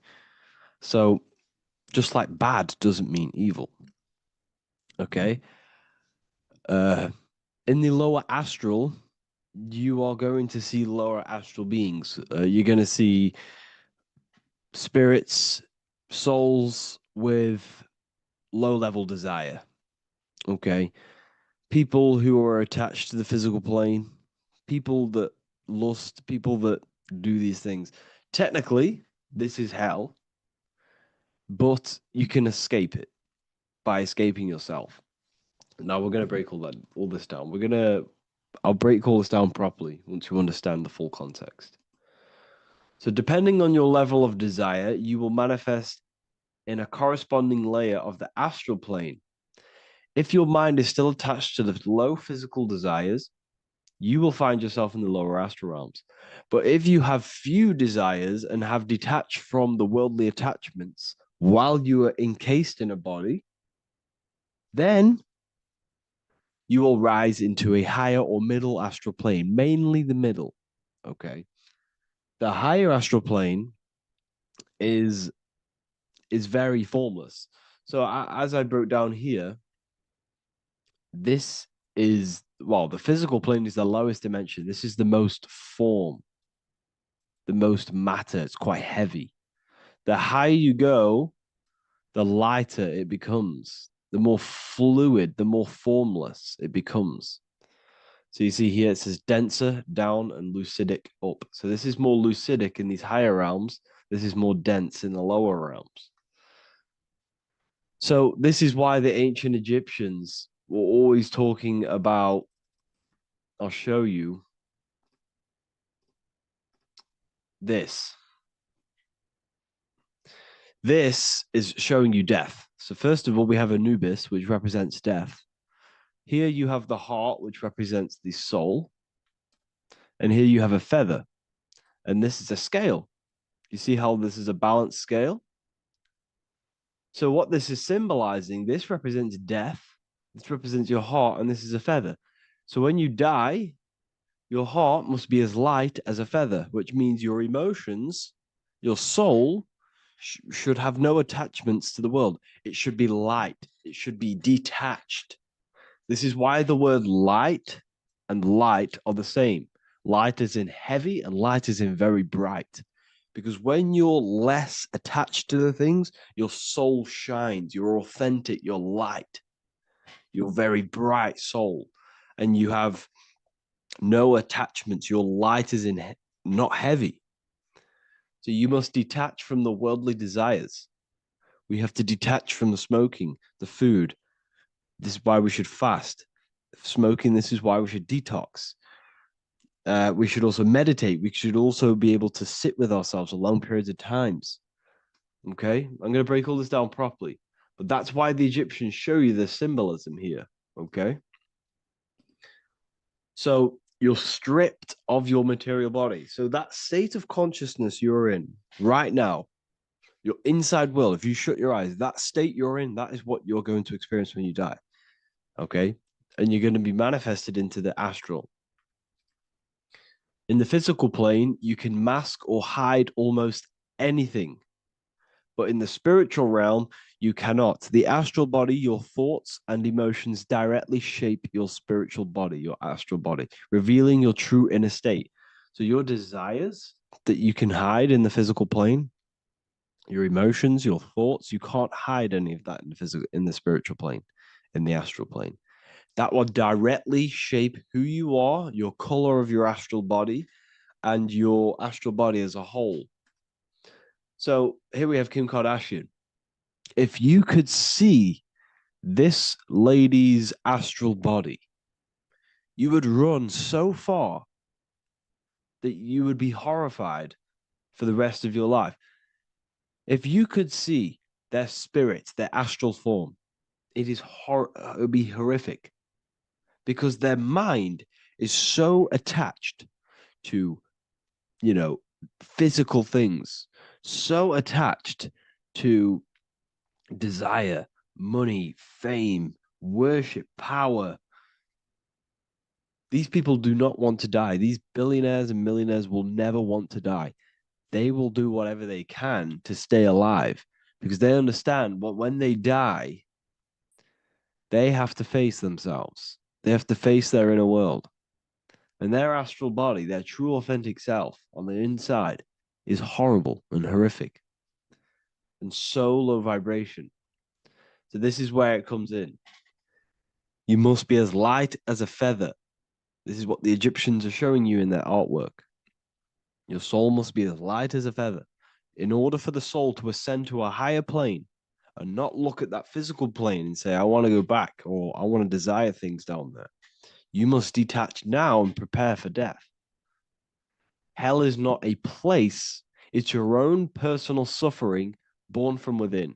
If your mind and soul are deeply attached to mental fixations, emotional wounds, and physical addictions tied to the material world, that pain will follow you into the astral. This is your true judgment day. You judge yourself when you die. You see your authentic self. There's no hiding. Right. Imagine right now that you that everything you cling to was stripped away. No matrix, no electricity, no food, no TikTok, no phone, no possessions, no distractions, no one else. Could you sit alone with yourself for just 1 hour? Could you sit alone with your thought and emotion? That moment of truth is what you must begin to prepare for. Could you sit alone with yourself? Can you sit alone for long periods of time and just think? And if you cannot, then you're running from your internal world. You're running from your thoughts. You're distracting yourself from your thoughts. This is what we must address. Now, don't feel bad if this is you. We've all have problems. We all have internal problems. But this is what we have to face directly in order to prepare for life after death. We must meditate for long periods of time. Not even meditation. We should be able to sit with ourselves with no distractions and just think. This is what the people of the past used to do when we had no technology. People would sit and think for hours. This is what we need. Because if you cannot sit with yourself, imagine sitting with yourself with no physical body. That's the level that's going to happen. And we need to prepare for that. The soul and mind must become as light, as weightless, as radiant as a feather to ascend to a higher plane and move beyond the physical life. To rise, they must release heaviness, attachments, burdens, fears, and desires. The lighter and brighter your inner being becomes, the more freely it can rise into a higher state of existence. Ascension is not about going somewhere, it's about becoming something pure, clear, and luminous. Okay, this is very important. Very, very important. We must detach from the worldly things. So, enough of that. How do we do it? How do we attach? How do we prepare? Number one, you must detach from the material things. Start loosening your grip on things, possessions, titles, even identities. They are temporary. Appreciate them, but don't let them define you. Let nothing outside of you define you. Nothing.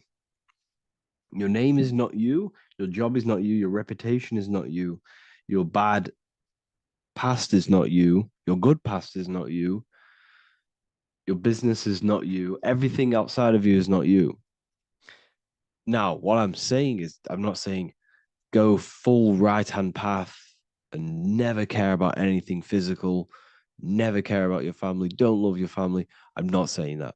What I am saying, love these things, love these outside things, but do not become attached and do not let them define you. You must be okay with losing anything that is outside of you. You must be okay with that, because you must understand the physical plane is it's promised that everything is temporary. Everything is temporary in this plane. So don't ever think it's going to be there forever, because it's not. And you must remind yourself, not remind yourself, but I think about this sometimes when I start becoming a bit attached to work and stressed.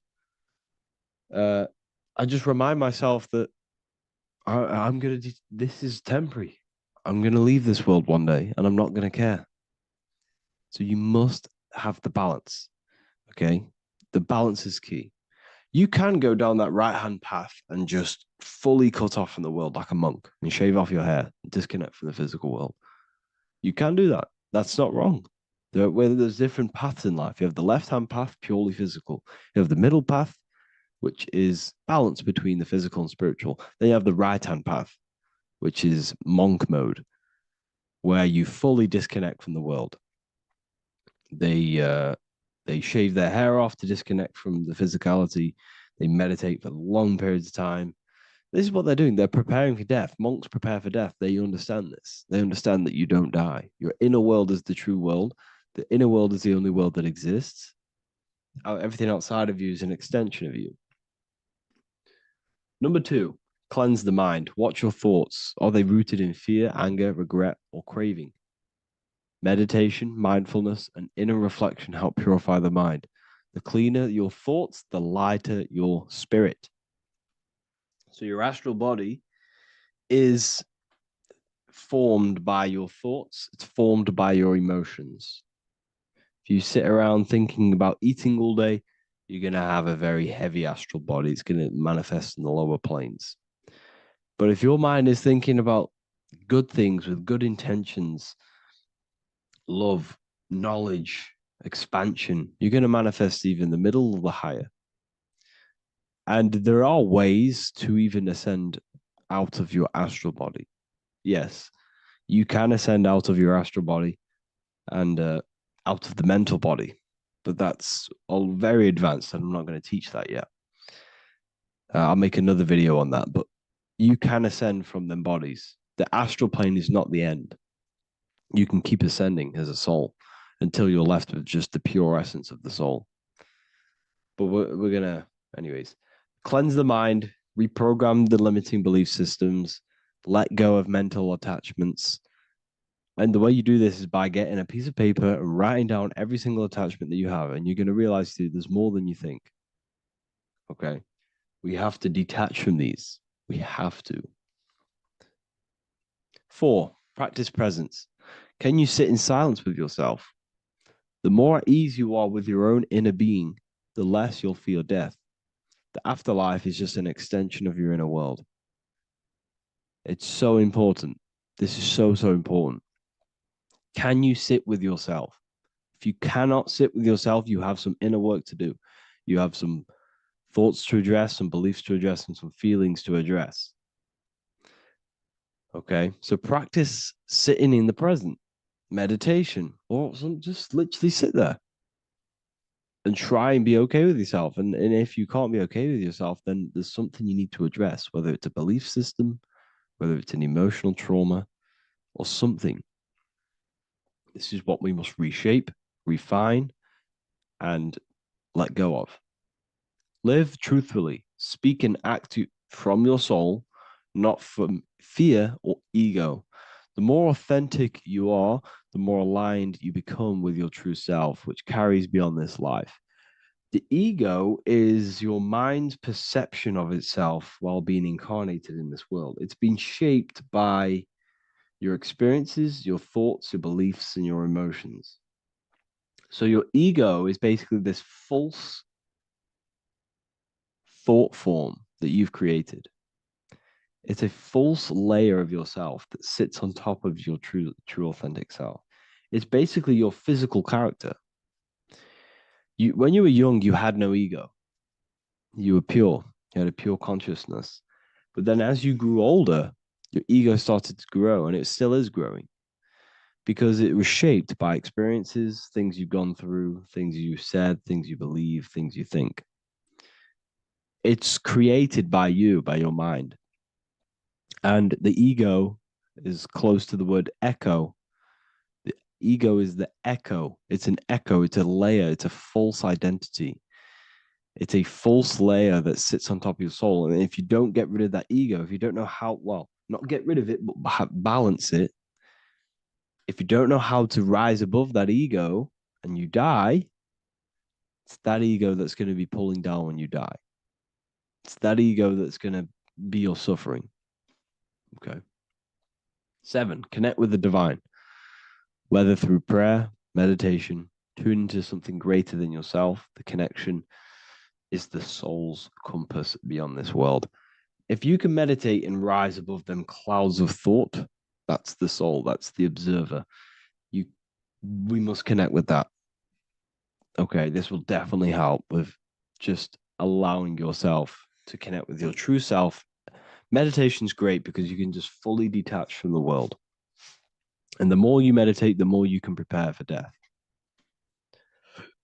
A powerful way to cultivate detachment is through daily detachment meditation, done either at night or in the morning or the first breath upon waking. Or do this as many times as possible per day. Start by physically grounding yourself in the present moment. Say out loud, I am here right now, nothing else matters. Let that phrase draw your awareness into the now. Just keep saying it until you're present. Then begin to slowly list everything you identify yourself with, one by one. I am not your body. I am not my body. I am not my name. I am not my possessions. I'm not my house. I'm not my children. I'm not my everything. I am not my thoughts. Release each layer gently. Imagine, if you want to, if you have a good imagination, imagine placing these things into a big box. Placing your body, placing your name, placing your possessions, placing your house, your car, your thoughts, your beliefs into a box, and then shut that box. If you have a good imagination, do that. That can help. And you'll be left with yourself. And you're not even that. It goes even deeper. Eventually, you'll reach the mind itself. Detach from the language that the mind is even using. Now, that's very difficult. And not many people have ever thought about that, and they've ever even been there. Detach from the language that the mind is using.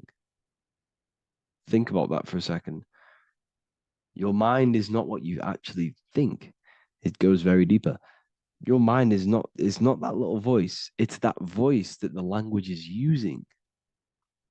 So even the language is a spell on your mind. Okay, it's an attachment. Eventually, you'll reach the mind itself, detached from the language it uses, the voice in your head, the need to define. What remains is something beyond thought and beyond words. I can't even describe what's left because words, once the language is gone, it's purely metaphysical. All I can say it is pure awareness, and it's symbolized. This is why symbols are so amazing, because they can symbolize things that are beyond words. A flame, it's just a flame. And you won't be able to understand that until you've been there. It's just a flame. It's pure cause. Words can't describe it. You'd have to experience it. Connect with this essence daily. This is truly who you are. So this is a great way to detach. We can do these detachments every single day during meditation. This will definitely help over long periods of time. Of course, you're not going to be ready tomorrow for death, but just try and prepare for these things. This is the whole reason people used to meditate. It's the whole reason why people do these spiritual practices, because they understood that this plane is temporary and your soul moves on from this plane. And you'll never truly believe in the soul until you experience it. So I can show you these things, but you must go out and experience it. The soul is real, but you won't understand unless you cast off everything else. Okay. So I hope this video helps. It's a very deep video. I'm going to be making more of these stuff, of more self-mastery. And of course, we've made the self-mastery section now. So I'm going to start filling up this place with lectures. And I think it's a great time to start this because a lot of people have been asking on how to master yourself, prepare to death. So hope this video helps. See you in the next one.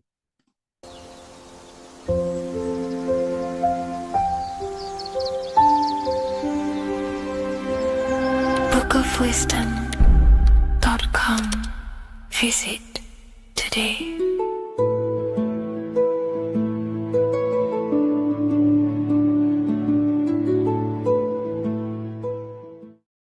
The Freemasonic square and compass is not just a symbol that represents Freemasonry, a lodge, or a secret society. It is a symbol of gaining your own personal power. Now, in this video, I'm going to be breaking down this symbol in the most detail I can possibly go into. Most people live in a state of illusion. They live their life impulsively, acting based on their five senses, tasting. They want to feel a certain thing like an orgasm, or they're basically just slaves to external things and their five senses, which leads to a very dark path where you'll never actually become a conscious creator and you'll never actually be internally happy. The Freemasonic square and compass reveals some deep wisdom about this. Now let me break this down. If you want to gain your personal power, listen up.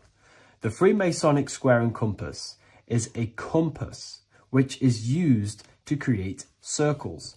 Now, if you notice something about the circle, they have no beginning, no end. You can't tell where it begins and ends. It's eternal, which means this represents consciousness. Now, if you don't know what consciousness is, if you close your eyes, you have an internal world. You have thoughts, emotion, visualization. This is all consciousness, spiritual. Then we have the square.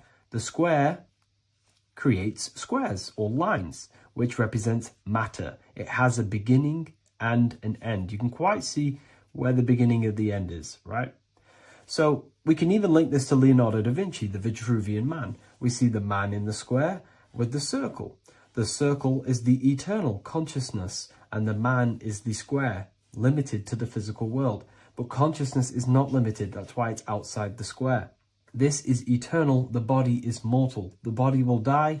Consciousness will never die. If we look even closer at the symbol, we notice in this particular symbol, we have the compass overlapping the square.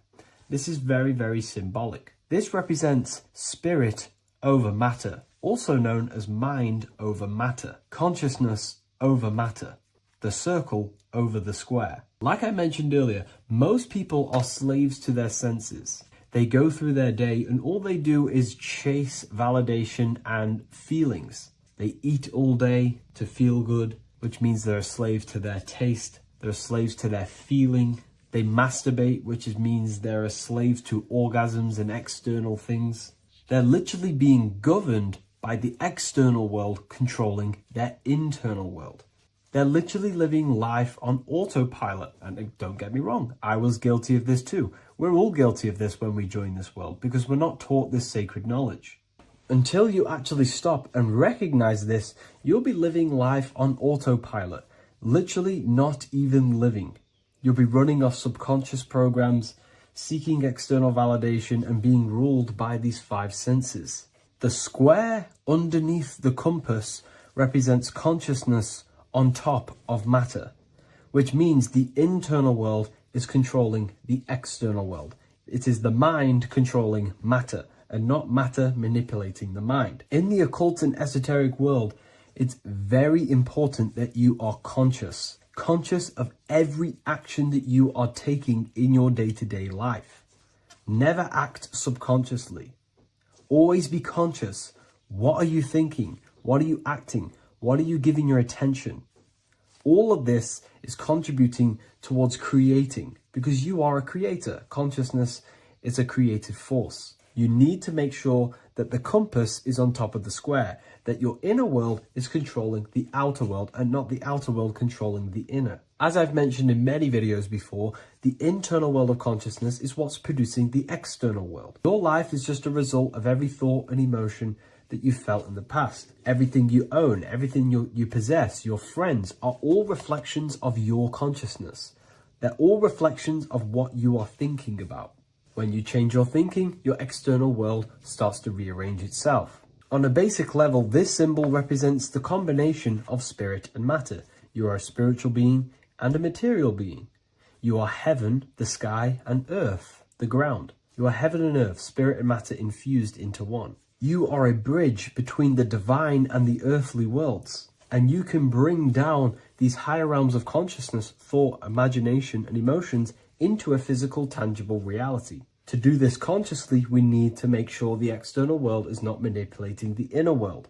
Because if your internal world is being controlled by external circumstances, for example, you have a circumstance happen in your reality, an emotion triggers inside of you, and that emotion is a command to create more of that. And the thoughts that you think are creating more of that negativity. So it's a constant cycle of negative manifestation if you let the external world control your internal world of consciousness. So we need to make sure the compass is on top of the square, that the internal world are commands and not reactions to create your external reality. And not only just to create, but to actually enjoy life. If we let the external world bother our internal world, this means that we have some sort of mental or emotional attachment to the external world. We need to detach from the external world. Why do I say that? Because it's temporary. It's an illusion. We are going to die one day, and none of this will matter. You need to understand that everything in this world is temporary. You have to be okay with losing things, losing family, losing things in this world, because it's guaranteed to be temporary. We need to make sure the internal world is order and not chaos, commands and not reactions. Now, at the back of the Book of Wisdom, Volume 2, the book that I've wrote here, I go over the different meanings of the different arrangements of the square and compass. Sometimes we see the square overlapping the compass, which is the opposite of what we've just broken down. Or sometimes we see one leg of the compass on top of the square and one leg of the square on top of the compass. These are all highly symbolic. When we see the square overlapping the compass, this pretty much represents the beginning of the Freemasons' journey, when their internal world is being controlled by the external. They have a lot of spiritual growth and a lot of learning and inner work to do. Now, when we see half and half, one leg of the square on top and one leg of the compass on top, this represents the Masons' gradual emergence from the material realm into the spiritual. This interplay of symbols reflects the process of gaining greater light and knowledge as the Masons ascend from material concerns towards spiritual enlightenment. And of course, we've just broken down what this means. This represents spirit over matter. They're not chasing external physical things anymore. They're actually chasing and gaining validation and happiness from spiritual growth, more knowledge and deeper understanding of consciousness and themselves. Most people chase external material things, which actually don't make you happy in the long run. You could be given £1 million today. In a week's time, you would be back to the same original state of consciousness and actually chasing more and more millions of pounds. It's because nothing physical in this tangible world will ever satisfy your internal world of consciousness. So through spiritual growth, we can actually become happy and seek higher understanding, higher consciousness, which actually satisfies us eternally. So when we see the compass on top of the square, it symbolizes the triumph of spirit over matter. This arrangement not only signifies the mastery of spirit over the material realm, but also represents the resurrection, ascent, and dominion of spiritual principles over all earthly conditions. It's all about gaining personal power and spiritual growth. It's all about spiritual evolution, going from matter to spirit.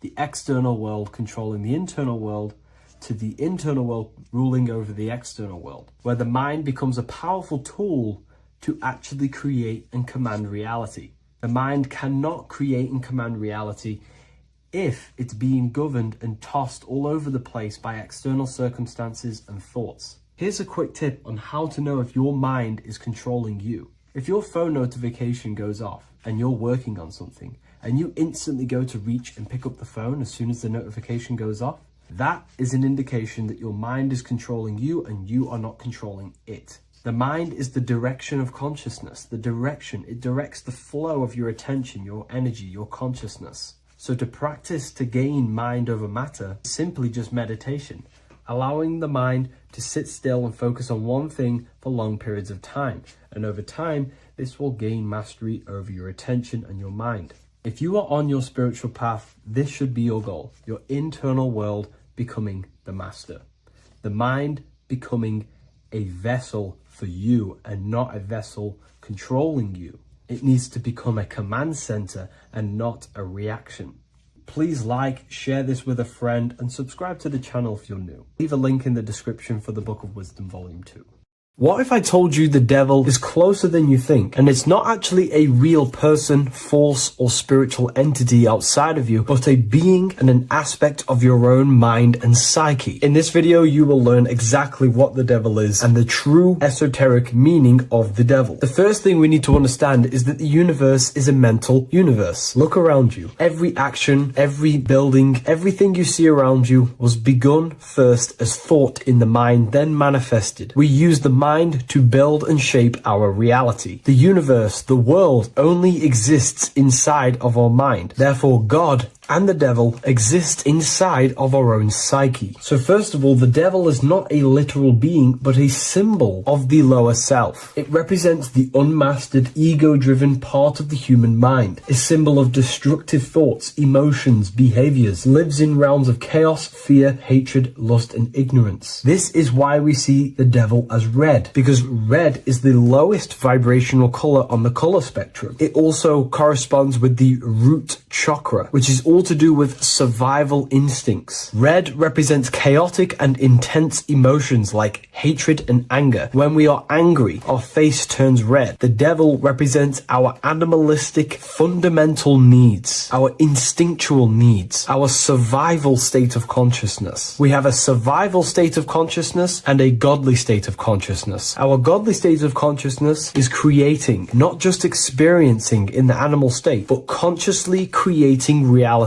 This is why we see the devil with a goat head, an animalistic head, and the head is where the brain is. The animal head represents living off instinct, the part of our mind that lives on urges, impulses, and instincts. Eating, sex, power, ego-driven actions, and ego-driven thoughts. Animals are only aware of themselves. Animals live on instinct. They have no ability to consciously create like humans. This is our lower desires for the material world. That's not to say the material world is evil. However, when our consciousness is only seeking material things, this leads us down a path of self-destruction, because nothing material can ever satisfy our soul. Everything material is temporary. Therefore, the devil represents the part of us that seeks only material desires, only material fulfillment, the ways of thinking where we only think about ourselves and ego-driven thoughts. It also represents the unchecked, unconscious self, where we have no mastery over our thoughts, over our emotional impulses, and no mastery over our actions. We're living in instinct and impulsive states, which causes chaos, selflessness, destruction, and keeps us bound to our lower material 3D state of consciousness. It's important to recognize that the word devil was never present in the earliest Gospels. Instead, what was mentioned was a spirit of evil. This distinction is crucial because it underscores that the idea of the devil, as popularly conceived, does not actually actually exist as an independent entity. Rather, it is a personification of the lower aspects of the human mind, a facet of our own consciousness. The term spirit of evil was not meant to denote a specific deity or being, but rather any force of negativity, whether it manifests as a destructive thought, emotion, or action. A spirit is a force, an energy, and we have three forces that create our reality: thoughts, emotions, and actions. We have full control over these three aspects which transform and mold reality. A destructive thought, a destructive emotion, a destructive action is a spirit of evil, and it originates from the darker aspects of the human psyche. So now, because we're on the topic of the devil, we have to look at the pentagram, which is obviously connected to the devil heavily. The upright pentagram represents spirit, air, water, earth, fire. Upright, which represents spirit, the most important element on top of the earthly elements, showing spiritual principles over material principles. As spiritual beings as we are, we have to put our spirit first, our higher self first, and material things second. Why? Because material things never satisfy us long term. Seeking material fulfillment will leave us feeling unfulfilled in the long run and very unhappy, and we can lose ourselves in illusions. We have to put our spiritual principles first. Seeking wisdom, knowledge, connection to the divine, and connection to our higher self is what gives us true fulfillment in our hearts and souls. But when we see this pentagram inverted, we now have spirit on the very bottom, which now represents earthly principles on top of the spiritual principles. We're putting our earthly elements on top of our spiritual element, which this inverted pentagram represents no longer caring about spirit, no longer caring about our invisible internal world, and only caring about this external body, food, sex, material things, cars, money, and all the things outside of us, the world outside of our mind. This is what true Satanism is. Satanism is not worshipping an external deity, but it is worshipping the self, only fulfilling the ego's desires. This is what true Satanism is, and we have all been conditioned to live in this state. Satanists want us to believe that there is an external deity called Satan or the devil, and the reason they do this is because they trick us, making us believe that we are not Satanists, while they are actually conditioning us to be self-seeking, ego-driven people, where we only care about sex, food, material things, and money, which is actually conditioning us to be Satanists. 80% of the population today are unknowingly involving themselves in Satanism, which is ego-driven thoughts, actions, and emotions, dwelling and living in this state where we only care about ourselves. When we are spiritual, we realize we are all one. We are all one consciousness family, and we need to do things that help and contribute towards our collective experience, helping others instead of seeking to serve only the self. The angel is depicted with wings, which represents elevation, higher self. The devil is represented with an animal horns, which is on the ground. A goat is on the ground, which represents the lower self. This is the elevated mind and the lower material mind. Horus, the bird, higher self. Set, the ground animal, lower self. Jesus and Satan. These are two forces, two characters that exist within the human psyche, not real entities. They are forces of our minds, and there is a battle between our higher self and lower self all the time within our own minds. There's always a part of us that's telling to do one thing and another thing, to do something bad and to do something good. There is this battle inside of our own consciousness. Here we have the human spinal column. The human spinal column is showing you the higher and the lower self. The higher self represents the head. The head is where the mind is. This is the creative essence of the universe. This is where all material things begin as a thought in the mind. We create with the skull, with the brain. This is our higher self, the heavens, connected to the heavens, the sky. And the lower end of the spinal column is where our reproductive organs are, where our gut is. Our reproductive organs and our gut is all to do with survival. The lower end of the spinal column, lower instinctual 3D based consciousness. The lower end of the spinal column is where our lower self dwells. Eating, consumption, power, and sex, lust. These are all emotional forces and instinctual based organs that are not inherently evil, but when we dwell and live off this lower end of the spinal cord, it keeps us in low states of consciousness. Our goal to raise to our higher mind is to balance this, not to overeat, not not to abuse power, not to abuse sex and lust, but to master these organs and gain the ability to say no to these organs so that we can raise to our creative side of consciousness. Instead of dwelling in our instinctual nature, we can turn to our creative nature and consciously become a builder and constructor of reality. This is the true way of raising consciousness. This is the stairway to heaven, out of the animal consciousness to the higher consciousness. To wrap all of this up, it's all about gaining control over our instinctual lower nature and allowing our spirit to rule over our body and not our body ruling over our spirit or mind. The moment you let a thought become instantly an action is the moment you are an impulsive person. We are all trained to be this way. It is okay if you are in this state. The moment you let a thought turn straight into an action without questioning, that is the mind controlling you and you not controlling the mind. We need to gain control over the mind, and we do this through many different ways, through meditations,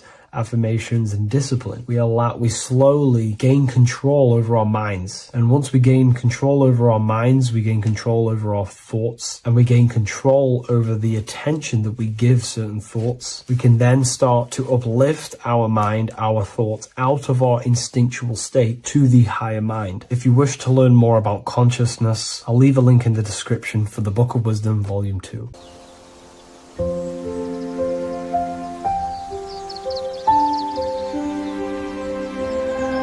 bookofwisdom.com. Visit today.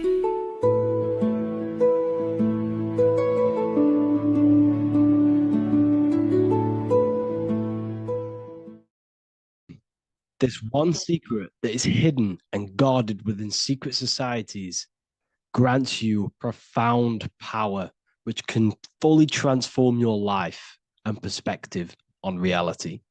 Today, I'm going to reveal this one secret, which you probably already know, but never realized how deep it truly is. This has the power to change your life. It is the key to your potential. And if you stay with me, this power may be yours, and you could transform your life with this hidden secret that is guarded within secret societies and esoteric orders. And this secret is not really a secret, but something people overlook, that the universe is mental. Everything we experience and interact with and perceive originates within the mind. The universe is a boundless field of consciousness, a mental construct molded and shaped by thought. We do not just live in a physical world, as they want you to believe. There are hidden forces that mold the material world. They want you to believe that you are only a physical being inside of a physical universe. But this is completely wrong. You are the architecture of the universe. Your consciousness is the very fabric of reality, and you create your own universe. The universe is an infinite field of consciousness, a vast and limitless mental construct, intricately woven and shaped by the power of thought. It is a dynamic and ever-evolving field where the interplay of awareness and attention gives form to existence. Within the boundless realm, every idea, perception, and belief contributes to the creation and transformation of reality itself. Each thought holds the power to transform reality. Your consciousness is the very fabric of reality. And this is shown in the symbol of the flower of life. The flower of life is a symbol. It symbolizes the interconnectedness of all existence, illustrating how every thought is not merely a fleeting moment, but a ripple that reverberates across every layer of reality. Each action, like the intricate overlapping circles of this pattern in the symbol, extends its influence far beyond its origin. weaving a web of interdependence where every choice impacts the whole. It serves as a profound reminder that everything is connected, bound by an unseen field of consciousness. This symbol represents how one action, one thought is a ripple in the whole vastness of the ether of consciousness. To master your mind is to master the universe, because your mind is a miniature universe. The mind is the very fabric of reality. So if we gain the hook, if we gain the power and the mastery over our minds, we have now gained the power to create reality to your will and intent. You see, most people live in a cycle, and this cycle is the outer world manipulating how they feel on the inner world. People's external circumstances are creating their thoughts and emotion in the inner world of consciousness, which is producing a constant cycle of negative manifestation. For example, let's say something negative happens to me in my external world. Then I start to think negative and feel negative. What that is actually doing is manifesting and projecting more negativity, because our thoughts hold the power to control and weave our own life. Your life is a direct correlation of every thought you thought in the past. What we need to do is stop and not let the mind control you in your reality. You need to control the mind so you can control reality. So what does this actually mean? Reality is an externalization of consciousness. Consciousness and matter are one. They're not separate. They are inseparable and interconnected. Everything we see, experience, and observe is a manifestation of thought, beliefs, and consciousness, shaping the world around us. Now, this ties in with the secret fifth element that they have hid from you. They have hid from you this sacred and very important symbol and pillar to reality. And this pillar, this sacred thing they've missed, is called the ether. And they've held this from you for a reason, a specific reason. This is the true fifth element. Why do they hide the ether?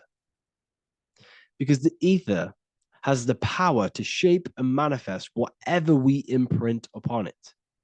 Every thought is a vibration interacting with the ether and actively shaping our reality. The ether, you could see it as the codes to physical reality. It's like an energetic blueprint which surrounds all physical objects. It is the life force that gives life to all things. All energy comes out of the ether and returns back to the ether. Energy, it's 0 point energy, and it is an infinite source of energy. So this is why they hide the ether, because whatever our mind can imprint onto the ether, we can create into a reality. And we imprint the ether through thought and imagination. The mind holds the power. The mind is the very source of reality. The material realm is not separate from the mental realm. Rather, it is intricately shaped and influenced by it through the ether. This subtle, all-pervasive medium bridges thought and matter, allowing consciousness to mold and manifest the physical reality. To transform our lives, we must first transform our minds. True change begins within, as our thoughts, beliefs, and perceptions shape the reality we experience. By shifting our mindset, we unlock the power to reshape our world and recreate the life we desire. This is the power of the mind, and this is the power that's been hidden from you. We're not taught these things in schools for a reason, because they don't want us all to be conscious creators. Instead, they feed you your beliefs. They feed you your thoughts through the music, through the entertainment, through the movies, through the news. They're controlling your thoughts with this information. They're installing beliefs and information into your mind. So you are producing their reality. But this is what we need to stop. We need to take control. We need to stop consuming their music, their movies, their information, their news, because all of this is contributing towards your reality. They have the collective consciousness at the tip of their fingers. They do not create the world. We create the world by believing their beliefs and their thoughts and installing their information into our minds. You see, it's mind over matter, and most people live in matter over their mind. Most people let matter, the external circumstances, dictate their mind, when it should be the other way around. It should be mind over matter. This is the mental plane. This is the astral. This is the etheric. This is the physical.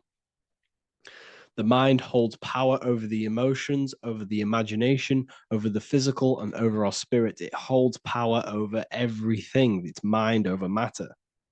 It's the mental body that we must transmute and change.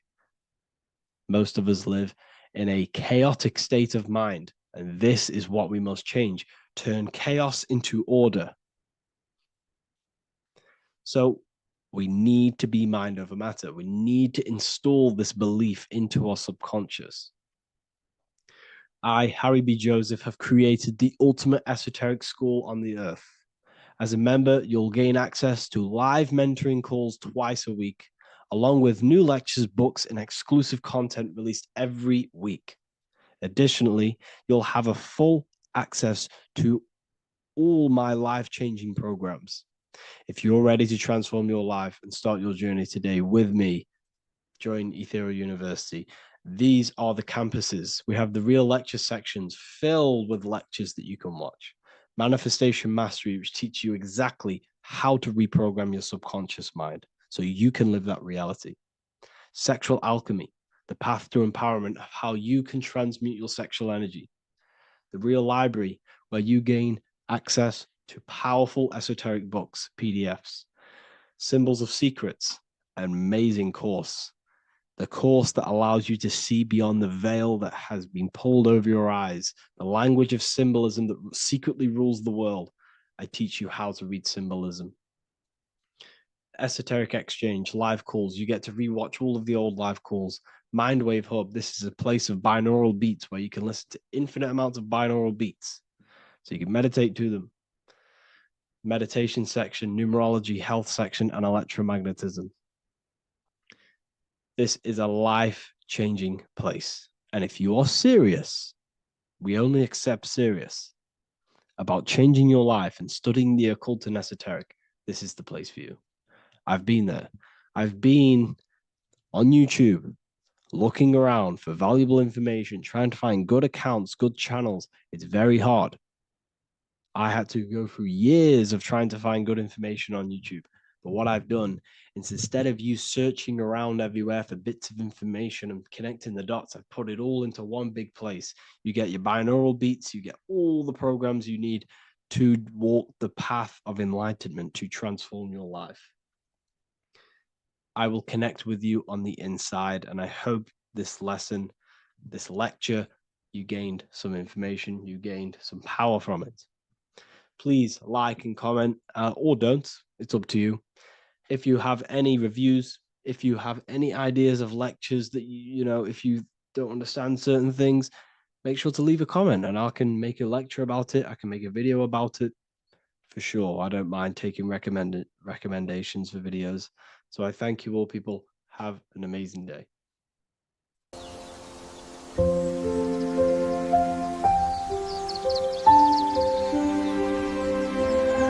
bookofwisdom.com. Visit today.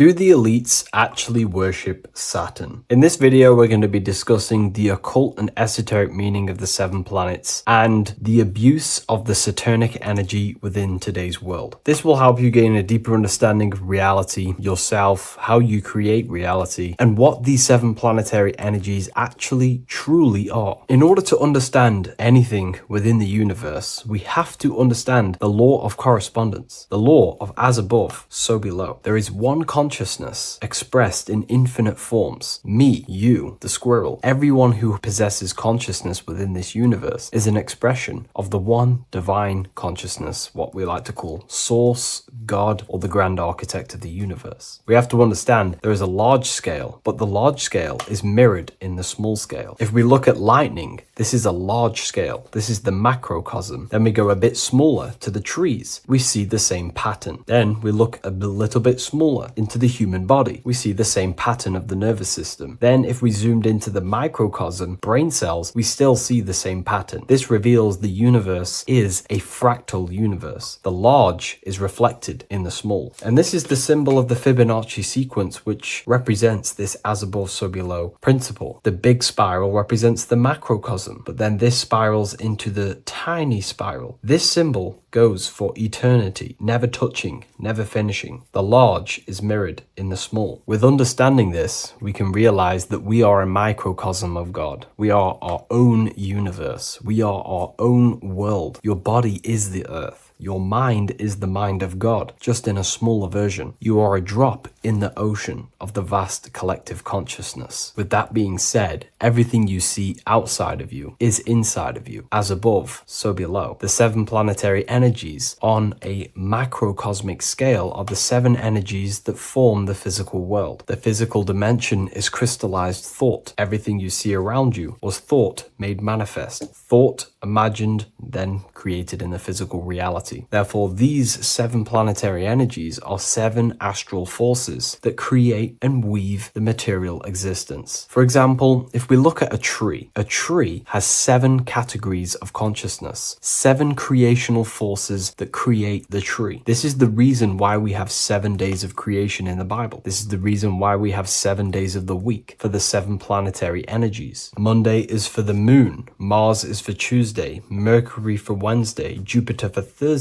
which is Thor. Thor is Jupiter. Venus for Friday, Saturn day for Saturn, Sunday for the sun. This is also the reason why we have 7 major energy centers within the body. The 7 life forces that flow through the body to give physical existence to the physical form. Man is a microcosm of the universe. With that being said, if we look at a tree is nature, and nature is the macrocosm, the creation of God's mind. And if we look at the tree, we can see 7 creational categories that go into create the tree. For example, the stem of the tree, the trunk, represents the sun. The root system, the base of the tree, where the tree grows out of, is Saturn. If we look at the fruit of the tree, that represents Jupiter. The smell, the look, the colors of the tree, that's Venus. How the tree communicates with other trees through the root system is Mercury, the intellect, the intelligence, the communication. The leaves of the tree is the moon. The defense mechanism of the tree, how it defends itself from infections and other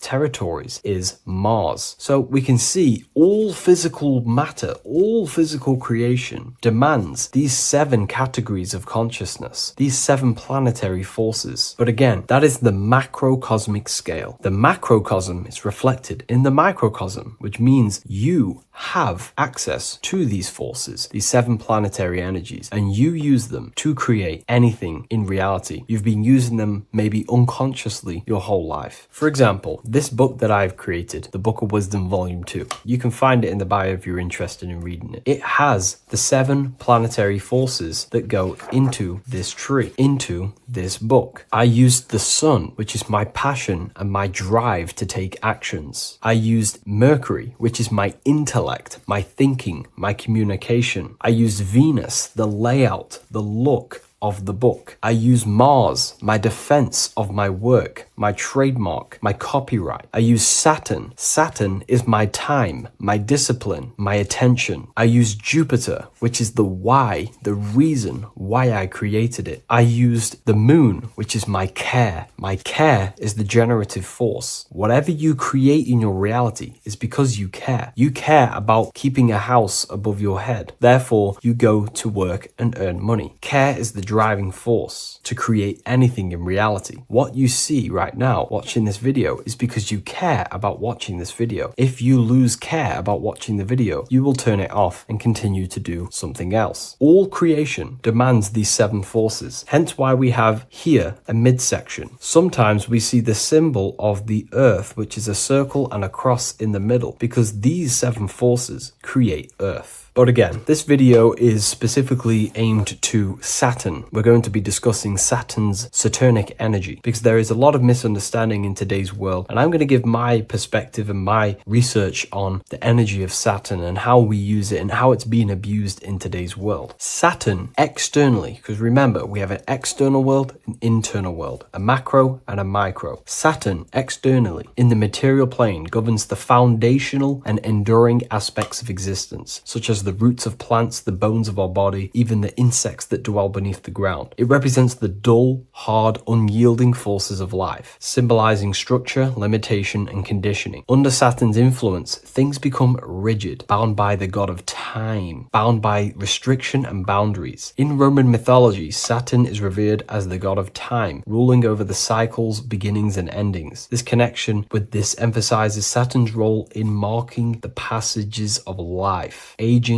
and inevitable constraints we all face. Internally, inside yourself, the microcosm. Internally, Saturn embodies the conditioning within our own consciousness. When Saturnian aspects of consciousness dominates, we become overly rigid, fixated, restricted in our thinking and actions. For example, Saturn's influence is strongly felt in today's world, where many people's minds are confined to societal norms and conditioned responses. The pervasive control Saturnian energy can lead to the sense of limitation, as people become trapped within structure imposed by society and power structures. However, we have to remember that limitation, there is dark and light. Limitation is not bad. This is why Saturn is connected to the god Satan. They are the same being. It's something that restricts, holds back, and keeps you limited, conditions and limits consciousness to its lower power. Saturn is a great teacher, guiding us through difficult life lessons that ultimately lead to growth and expansion and power. Although Saturn's energy is harsh and often challenging, it helps us to develop resilience, discipline, and wisdom. Yet in modern age, this energy has overpowered the minds of the masses, fostering excessive rigidity and limitation. Instead of being ruled by Saturn's constraints, we should seek to embrace more freedom, love, joy, balancing Saturn's lessons with openness and fluidity in our life. So like I said, Saturn rules law. Anything that is limiting or holding back, something that is a restriction or a wall. This is why we see judges wear black robes. The color black is associated with Saturn because Saturn rules over the nighttime and the winter time. Capricorn, they wear black robes. A graduate also wears a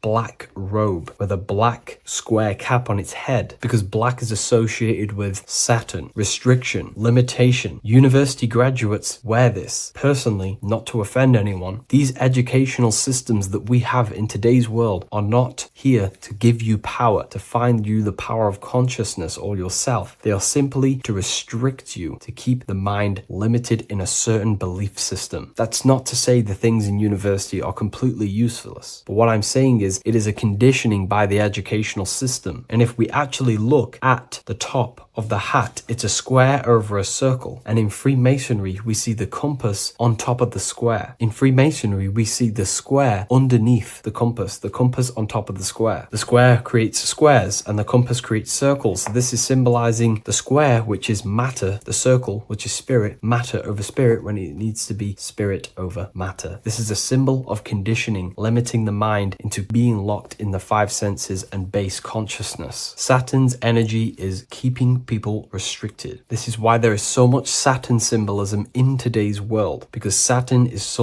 anything to do with limitation, restriction, and time. All of the systems in place are to limit our minds, to keep us on base consciousness, only thinking in a limited box, only thinking and aware of the five senses. In base consciousness, in animal nature, one only thinks according to their senses. When they have a sense, their mind thinks. This is an affect state of consciousness. They're living in the affect. We need to understand that in base consciousness, we have no true power to create. We're simply living in cycles of affect. Now, what do I mean? The physical world is the effect. It's already manifested and cannot be changed. Our consciousness needs to rise to become a cause instead of playing around and being lost in the effect, to become a co-creator. And this is what the system does not want you to do. It does not want you to become a conscious creator. So they keep you in base consciousness, not giving you the awareness that you are literally a god creating a world right now. You are a world and you are shaping the world. Our consciousness needs to be mastered, controlled, and then we can become a conscious creator instead of running around in the world of illusion and effect. As above, so below. What happens in the mind happens in reality. We do not want to be matter over spirit, which means the external world over the internal world. We need the internal world to rule over the external. Saturn symbolism can be symbolized as a black cube. The cube symbolizes this physical world because everything has 6 sides. We can move forward, backward, left, right, up, and down. We are in this cube. This is why we say think outside the box. Thinking outside the box means to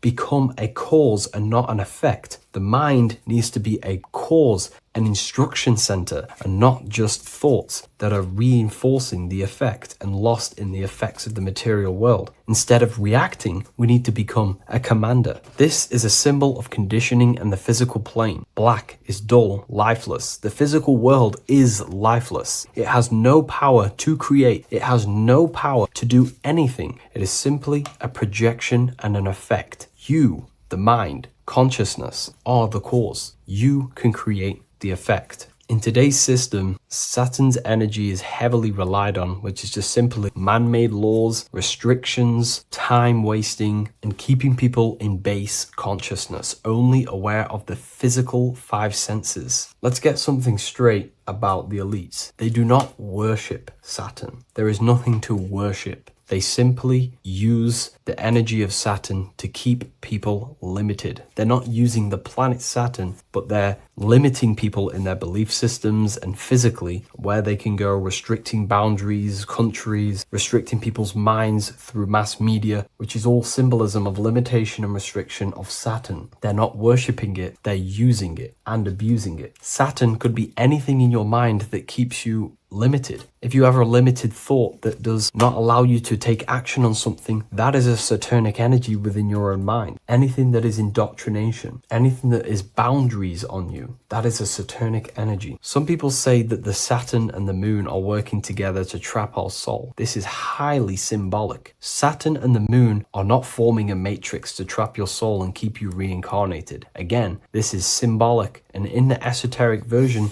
and understanding of this, we can see that they do have a relationship. The moon is our subconscious mind, and Saturn is restriction. If we have restrictions and belief systems in our subconscious mind that keep the soul locked and trapped only in these 5 bases, this 5 senses, then we will think and condition ourselves that we are only the physical body and never actually free ourselves from the material world and ascend. Saturn and the moon are not working together, but these are highly linked. By limiting the subconscious, we keep people stuck in base awareness, keeping them locked in the world of effect, never becoming a conscious creator. We have 2 spiritual currencies, time and attention. These are the 2 currencies that we spend. We spend time or pay attention. These are the 2 spiritual currencies that pretty much create our reality. And the system aims to hijack these 2 currencies from you, to limit you, to dominate you, so you do not become a conscious creator. So again, no one worships Saturn. It's simply just a symbol of limitation and restriction. Limitation has good and bad. Limitation can make us learn, overcome, become strong, disciplined, but when it's abused, it can keep people locked in base consciousness and stuck in their lower nature, never figuring out how powerful they are. You hold the power to shape a world. That's how powerful you are, to turn thoughts into physical existence. I'll see you in the next video. Please leave a like, comment, and a subscribe.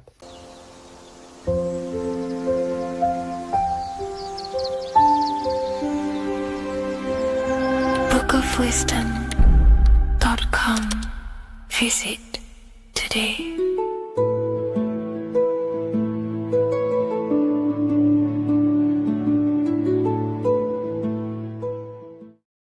Do the elites actually worship Saturn? In this video, we're going to be discussing the occult and esoteric meaning of the 7 planets and the abuse of the Saturnic energy within today's world. This will help you gain a deeper understanding of reality, yourself, how you create reality, and what these 7 planetary energies actually truly are. In order to understand anything within the universe, we have to understand the law of correspondence, the law of as above, so below. There is one consciousness expressed in infinite forms. Me, you, the squirrel, everyone who possesses consciousness within this universe is an expression of the one divine consciousness, what we like to call Source, God, or the grand architect of the universe. We have to understand there is a large scale, but the large scale is mirrored in the small scale. If we look at lightning, this is a large scale. This is the macrocosm. Then we go a bit smaller to the trees. We see the same pattern. Then we look a little bit smaller into the human body. We see the same pattern of the nervous system. Then if we zoomed into the microcosm, brain cells, we still see the same pattern. This reveals the universe is a fractal universe. The large is reflected in the small. And this is the symbol of the Fibonacci sequence, which represents this as above, so below principle. The big spiral represents the macrocosm, but then this spirals into the tiny spiral. This symbol goes for eternity, never touching, never finishing. The large is mirrored in the small. With understanding this, we can realize that we are a microcosm of God. We are our own universe. We are our own world. Your body is the earth. Your mind is the mind of God, just in a smaller version. You are a drop in the ocean of the vast collective consciousness. With that being said, everything you see outside of you is inside of you. As above, so below. The 7 planetary energies on a macrocosmic scale are the 7 energies that form the physical world. The physical dimension is crystallized thought. Everything you see around you was thought made manifest. Thought imagined, then created in the physical reality. Therefore, these 7 planetary energies are 7 astral forces that create and weave the material existence. For example, if we look at a tree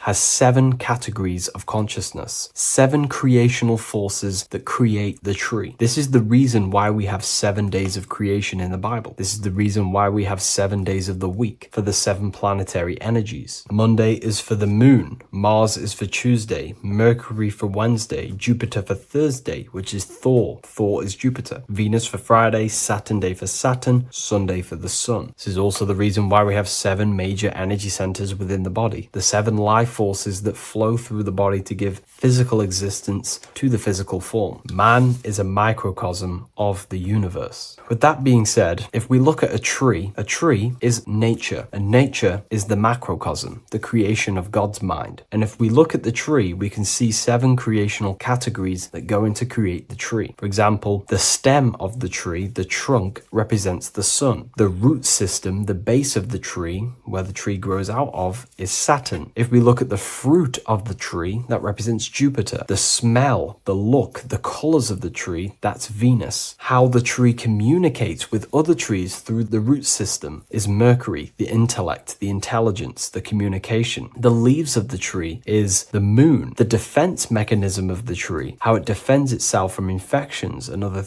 territories, is Mars. So we can see all physical matter, all physical creation demands these 7 categories of consciousness, these 7 planetary forces. But again, that is the macrocosmic scale. The macrocosm is reflected in the microcosm, which means you have access to these forces, these 7 planetary energies, and you use them to create anything in reality. You've been using them maybe unconsciously your whole life. For example, this book that I've created, the Book of Wisdom Volume 2, you can find it in the bio if you're interested in reading it. It has the 7 planetary forces that go into this tree, into this book. I used the sun, which is my passion and my drive to take actions. I used Mercury, which is my intellect, my thinking, my communication. I used Venus, the layout, the look of the book. I use Mars, my defense of my work, my trademark, my copyright. I use Saturn. Saturn is my time, my discipline, my attention. I use Jupiter, which is the why, the reason why I created it. I used the moon, which is my care. My care is the generative force. Whatever you create in your reality is because you care. You care about keeping a house above your head. Therefore, you go to work and earn money. Care is the driving force to create anything in reality. What you see right now watching this video is because you care about watching this video. If you lose care about watching the video, you will turn it off and continue to do something else. All creation demands these 7 forces, hence why we have here a midsection. Sometimes we see the symbol of the earth, which is a circle and a cross in the middle, because these 7 forces create earth. But again, this video is specifically aimed to Saturn. We're going to be discussing Saturn's Saturnic energy because there is a lot of misunderstanding in today's world. And I'm going to give my perspective and my research on the energy of Saturn and how we use it and how it's being abused in today's world. Saturn externally, because remember, we have an external world, an internal world, a macro and a micro. Saturn externally in the material plane governs the foundational and enduring aspects of existence, such as the roots of plants, the bones of our body, even the insects that dwell beneath the ground. It represents the dull, hard, unyielding forces of life, symbolizing structure, limitation, and conditioning. Under Saturn's influence, things become rigid, bound by the god of time, bound by restriction and boundaries. In Roman mythology, Saturn is revered as the god of time, ruling over the cycles, beginnings, and endings. This connection with this emphasizes Saturn's role in marking the passages of life, aging,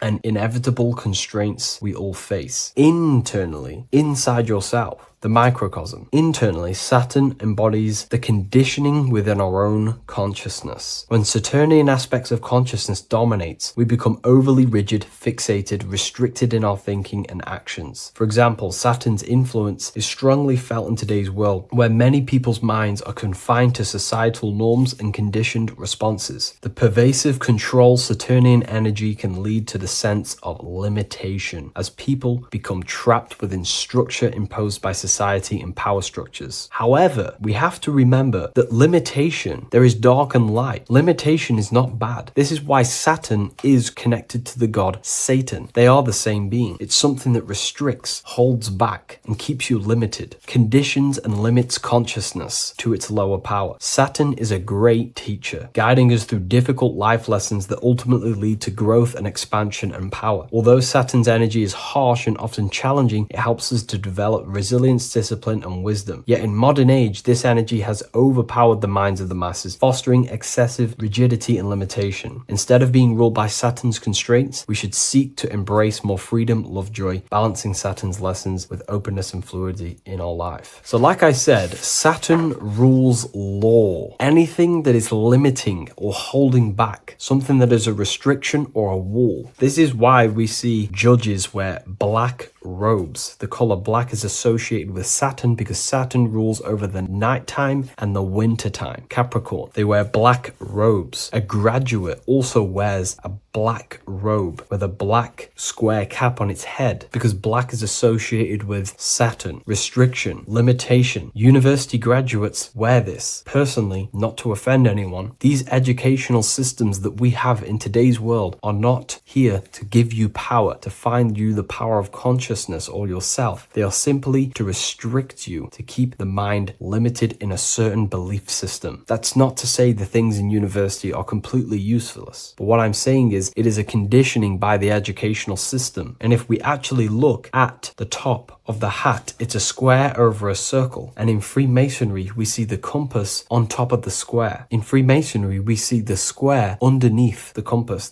on top of the square. The square creates squares and the compass creates circles. So this is symbolizing the square, which is matter, the circle, which is spirit, matter over spirit when it needs to be spirit over matter. This is a symbol of conditioning, limiting the mind into being locked in the 5 senses and base consciousness. Saturn's energy is keeping people restricted. This is why there is so much Saturn symbolism in today's world, because Saturn is anything to do with limitation, restriction, and time. All of the systems in place are to limit our minds, to keep us on base consciousness, only thinking in a limited box, only thinking and aware of the five senses. In base consciousness, in animal nature, one only thinks according to their senses. When they have a sense, their mind thinks. This is an affect state of consciousness. They're living in the affect. We need to understand that in base consciousness, we have no true power to create. We're simply living in cycles of affect. Now, what do I mean? The physical world is the effect. It's already manifested and cannot be changed. Our consciousness needs to rise to become a cause instead of playing around and being lost in the effect, to become a co-creator. And this is what the system does not want you to do. It does not want you to become a conscious creator. So they keep you in base consciousness, not giving you the awareness that you are literally a god creating a world right now. You are a world and you are shaping the world. Our consciousness needs to be mastered, controlled, and then we can become a conscious creator instead of running around in the world of illusion and effect. As above, so below. What happens in the mind happens in reality. We do not want to be matter over spirit, which means the external world over the internal world. We need the internal world to rule over the external. Saturn symbolism can be symbolized as a black cube. The cube symbolizes this physical world because everything has 6 sides. We can move forward, backward, left, right, up, and down. We are in this cube. This is why we say think outside the box. Thinking outside the box means to become a cause and not an effect. The mind needs to be a cause, an instruction center, and not just thoughts that are reinforcing the effect and lost in the effects of the material world. Instead of reacting, we need to become a commander. This is a symbol of conditioning and the physical plane. Black is dull, lifeless. The physical world is lifeless. It has no power to create. It has no power to do anything. It is simply a projection and an effect. You, the mind, consciousness, are the cause. You can create the effect. In today's system, Saturn's energy is heavily relied on, which is just simply man-made laws, restrictions, time wasting, and keeping people in base consciousness, only aware of the physical 5 senses. Let's get something straight about the elites. They do not worship Saturn. There is nothing to worship. They simply use the energy of Saturn to keep people limited. They're not using the planet Saturn, but they're limiting people in their belief systems and physically where they can go, restricting boundaries, countries, restricting people's minds through mass media, which is all symbolism of limitation and restriction of Saturn. They're not worshipping it, they're using it and abusing it. Saturn could be anything in your mind that keeps you limited. If you have a limited thought that does not allow you to take action on something, that is a Saturnic energy within your own mind. Anything that is indoctrination, anything that is boundaries on you, that is a Saturnic energy. Some people say that the Saturn and the moon are working together to trap our soul. This is highly symbolic. Saturn and the moon are not forming a matrix to trap your soul and keep you reincarnated. Again, this is symbolic, and in the esoteric version and understanding of this, we can see that they do have a relationship. The moon is our subconscious mind, and Saturn is restriction. If we have restrictions and belief systems in our subconscious mind that keep the soul locked and trapped only in these 5 bases, these 5 senses, then we will think and condition ourselves that we are only the physical body and never actually free ourselves from the material world and ascend. Saturn and the moon are not working together, but these are highly linked. By limiting the subconscious, we keep people stuck in base awareness, keeping them locked in the world of effect, never becoming a conscious creator. We have 2 spiritual currencies, time and attention. These are the 2 currencies that we spend. We spend time or pay attention. These are the 2 spiritual currencies that pretty much create our reality. And the system aims to hijack these 2 currencies from you, to limit you, to dominate you, so you do not become a conscious creator. So again, no one worships Saturn. It's simply just a symbol of limitation and restriction. Limitation has good and bad. Limitation can make us learn, overcome, become strong, disciplined, but when it's abused, it can keep people locked in base consciousness and stuck in their lower nature, never figuring out how powerful they are. You hold the power to shape a world. That's how powerful you are, to turn thoughts into physical existence. I'll see you in the next video. Please leave a like, comment, and a subscribe. Welcome to Revival of wisdom. This video is going to be about the flat earth and the breakdown of the whole cosmology. We're going to be digging very deep. I've got a lot of pictures and images to show you, and a lot of dots to connect. So let's start with the Freemasonry art. So this artwork we have here is the Freemasonic cosmology, as they know and believe. So what is it symbolizing? We obviously have to start off with the 4 pillars representing the 4 corners of the earth. The 4 corners with duality.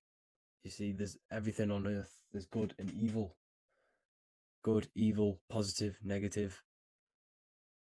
Good, bad. This is the checkerboard. This is what it symbolizes. Okay. Obviously, we have the sun, the moon. The sun gives you energy. It's the anode.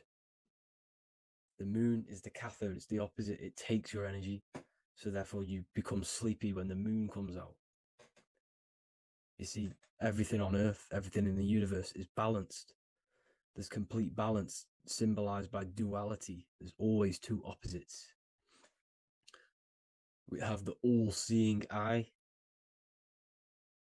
and obviously 7 stars representing the 7 planets, but not planets as in we know planets. They're not physical spinning balls of gas. They are energies. They are lights emitting from the realm above this realm. They are lights through the firmament, through the electromagnetic field.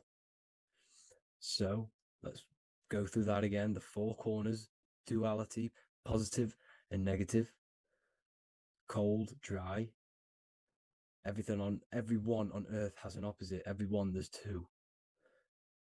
Okay, and then we have the sun, the moon, the 7 planets with a 5-pointed star. What's the 5-pointed star? Of course, it's the 5 elements: spirit, water, earth, fire, and air. Okay, that's what the 5-pointed star is symbolizing, the 5 elements of Earth. And then, most importantly, we have the compass. The compass is very, very important, hence why it's in the center. The compass is symbolizing many, many things. And one of the most important things, but we'll get into that after. We have a boat with water outside of the earth. So we have a boat on water, symbolizing the waters separated by the firmament, the waters above, separated by the firmament from the waters within the firmament, the earth. So this is what it's symbolizing. So the compass, what's the compass? This is where the compass comes from. The Polaris, the most important star there is, because it's in the center of Earth, the sun, the moon, and the black hole, black sun. Because all creation comes from center, the seed center. Okay, but we'll get into this after. But also, this is a very important Masonic symbol because they use this symbol a lot. This is one of their main symbols, hence why Neil Armstrong has the Masonic ring with the compass on it. The people who supposedly went to the moon, which obviously they faked to push this globe model, because the globe model is based upon fear. Because the globe model, if they can sell you the globe model, they can sell you anything then. You don't know where you actually are. The globe model is to push fear upon the masses, because the globe model means there's not enough resources.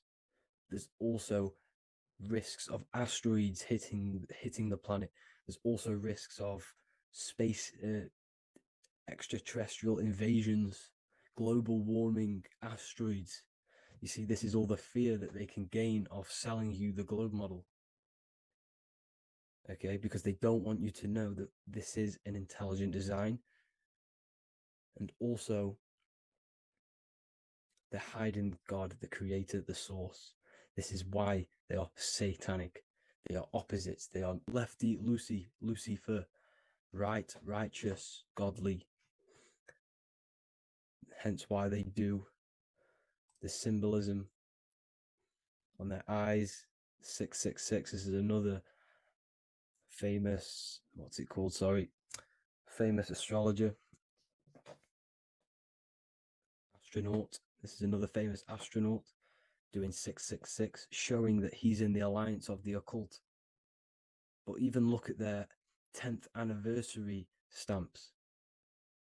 They have a Masonic compass on there. Also, the Order Out of Chaos. Order Out of Chaos, double-headed eagle. Okay, the Order Out of Chaos ring, which they wear. So all of these astronauts are in the occult. They are lying to you. They are in with this order, this Masonic New World Order, whatever you want to call it. So let's break this compass down a lot more. Because as I showed you here, the center, okay, this is what the compass is symbolizing. Let's go into the North Pole map. This is from 1595. This is a rough estimate of where this map came from. It's from around the 1500s to the 1600s, maybe 1400s. There's not an actual set date on this map because obviously our history has been tampered with. But let's break down this map and the symbolism that they use towards this map, because this map is the map of the North Pole. Okay, so in the center, we have the black rock symbolizing the tower, the pole, North Pole. And what's on top of the North Pole? Obviously, it's Polaris. North Pole and Polaris. Okay, with the 4 islands around the center. Okay, 4 islands around the center. And this is what blew my mind, right? They say that Santa sounds similar. And if you look at this pole that's pointing to the North Pole, you see this line here. So this is obviously from the 1600s. What color is Santa? He's red and white. Just like this map pointing to the center is red and white, and Santa comes from the North Pole. So it's not a coincidence that they use red and white. They're mocking this map because obviously they took over after the 1500s, 1600s. They took over around the 17, 1800s. So they're mocking this map with Santa coming from the North Pole with this red and white line to the North Pole. Notice the 4 islands. Okay. Like windows, their symbol, they obviously in the occult, they're part of the New World Order, is symbolizing these 4 islands with the blue behind it for the water. Okay, so this is another occult logo. They're symbolizing this center because the center is so important. Okay, we'll get into that. Also, we have the Mayan cosmology. This is the Mayan cosmology. This is what they created. This is their artwork, with also 4 major lands around the center. You see this 4 with green in between them all. 4 major lands with the underworld. You see this underworld is also symbolized by the Masons with the coffin of the skull and bones, the deceased, the dead. Okay, so this is also mentioned in the Book of Enoch. Okay, and it's called Sheol. Sheol, the underworld. Okay, and in the Book of Enoch, it says all spirits of the dead go to these hollow places. that they'll wait until their appointed time of judgment. And it also says in the book of Enoch, there are 4 hollow places underneath. 4 as above, so below, representing the 4 islands. As above, so below. That's where that could link in. Okay. The book of Enoch is very important because it was found in a cave thousands of years ago and has a lot of truths about this realm and about this world we live in. So let's go back to the Mayan cosmology. So the ancient cosmology, they all must have had some sort of communication. They must all be at peace with each other, because all of their cosmologies link together. See, the Greek, Babylonian, Indian, Celtic, okay, they're all linked in together. They all knew that they were in an enclosed system with an underworld and obviously a firmament.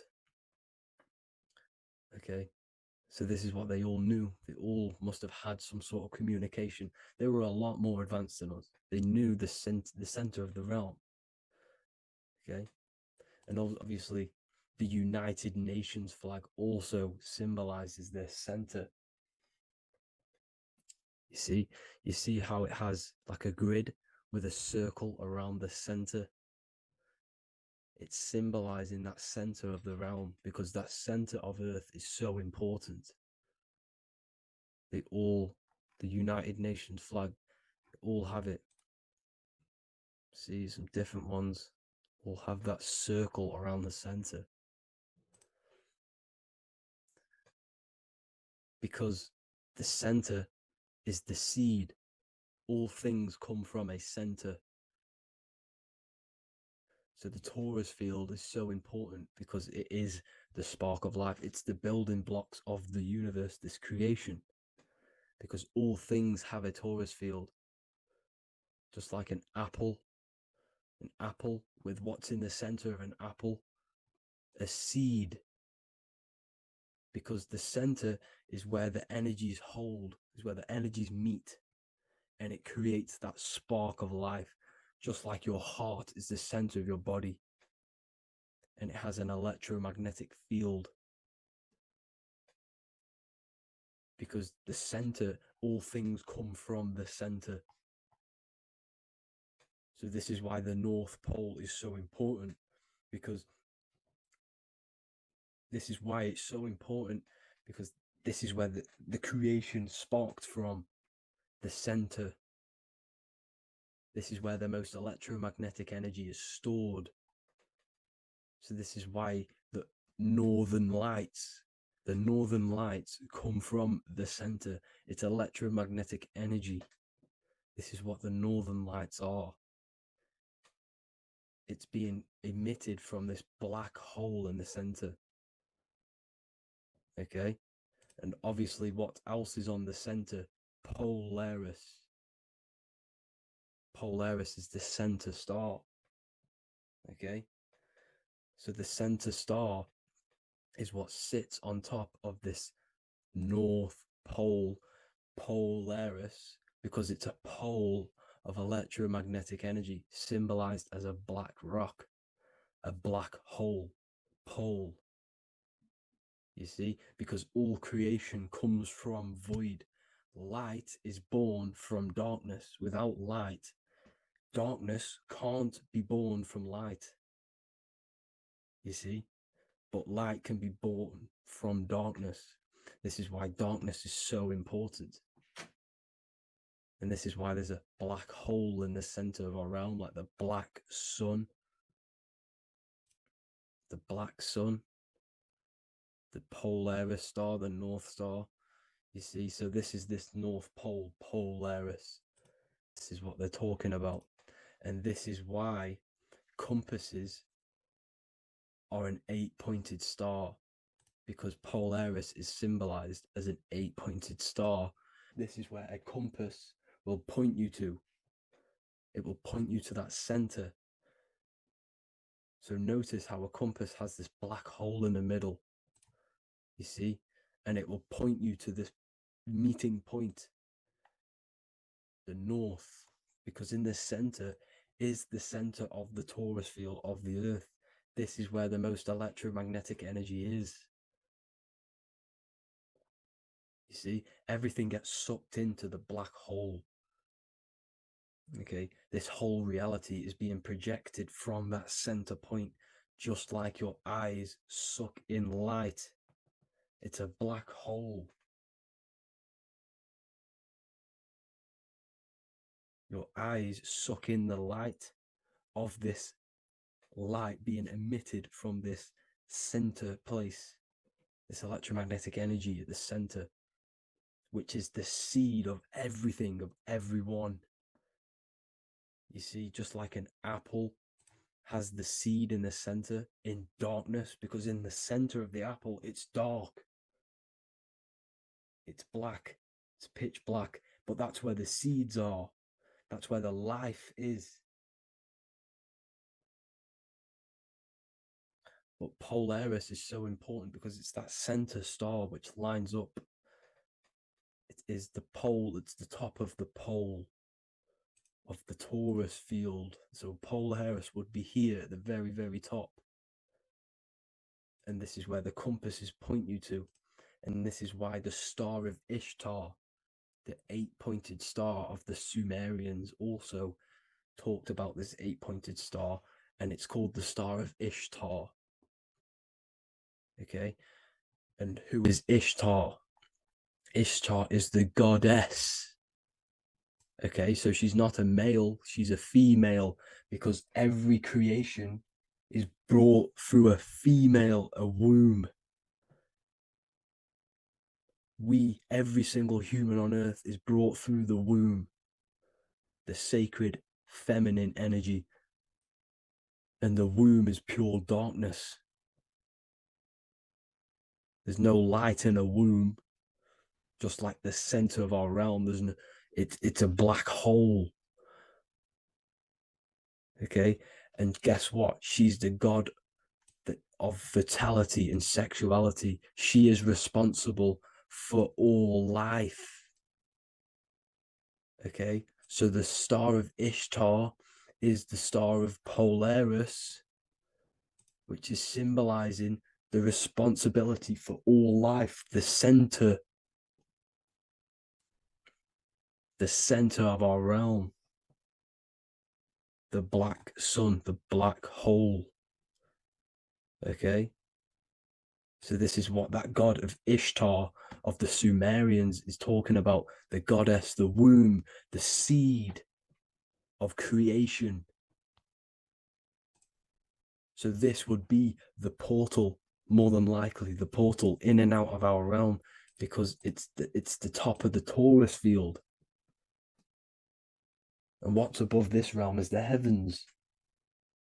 So this is where you get sucked in from the heavens. Your soul gets sucked in and brought onto this plane of existence called Earth. These are some space NASA symbols. Look how much Polaris symbolism there is. And notice how it's at the center. You see this circle? This is like a half circle. And at the center is an 8-pointed star of Ishtar. It's the same thing. It's Polaris. It's at the center.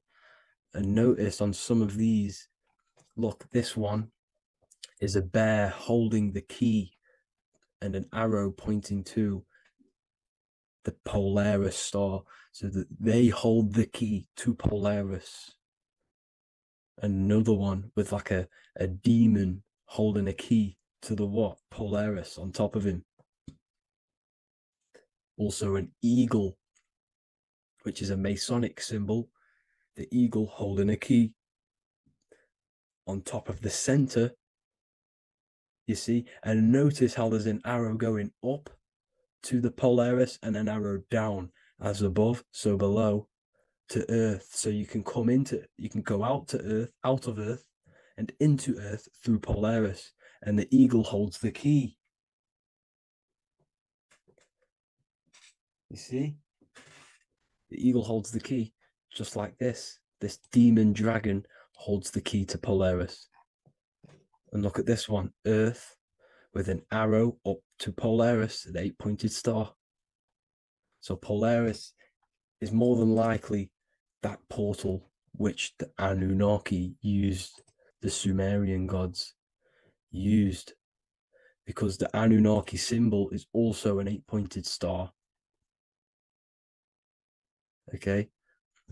And like I said, that center is the seed of creation. The center is the black hole. Okay, just like your pineal gland is at the center of your brain. The pineal gland is at the center of your brain. And that's what connects you to that spirit realm, to the source. That's it for this video, guys. Thank you all for tuning in. I hope you all learned something today. Please leave a like, a comment, and please subscribe to the channel for more content. God bless you all.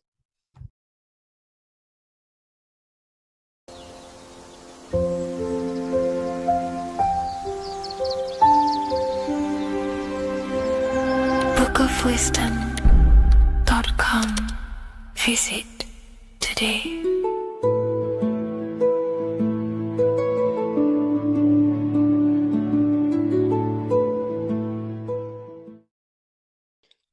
What if I told you you don't have one body? You in fact have four. There's a secret hidden right in front of you, and most of you overlook it.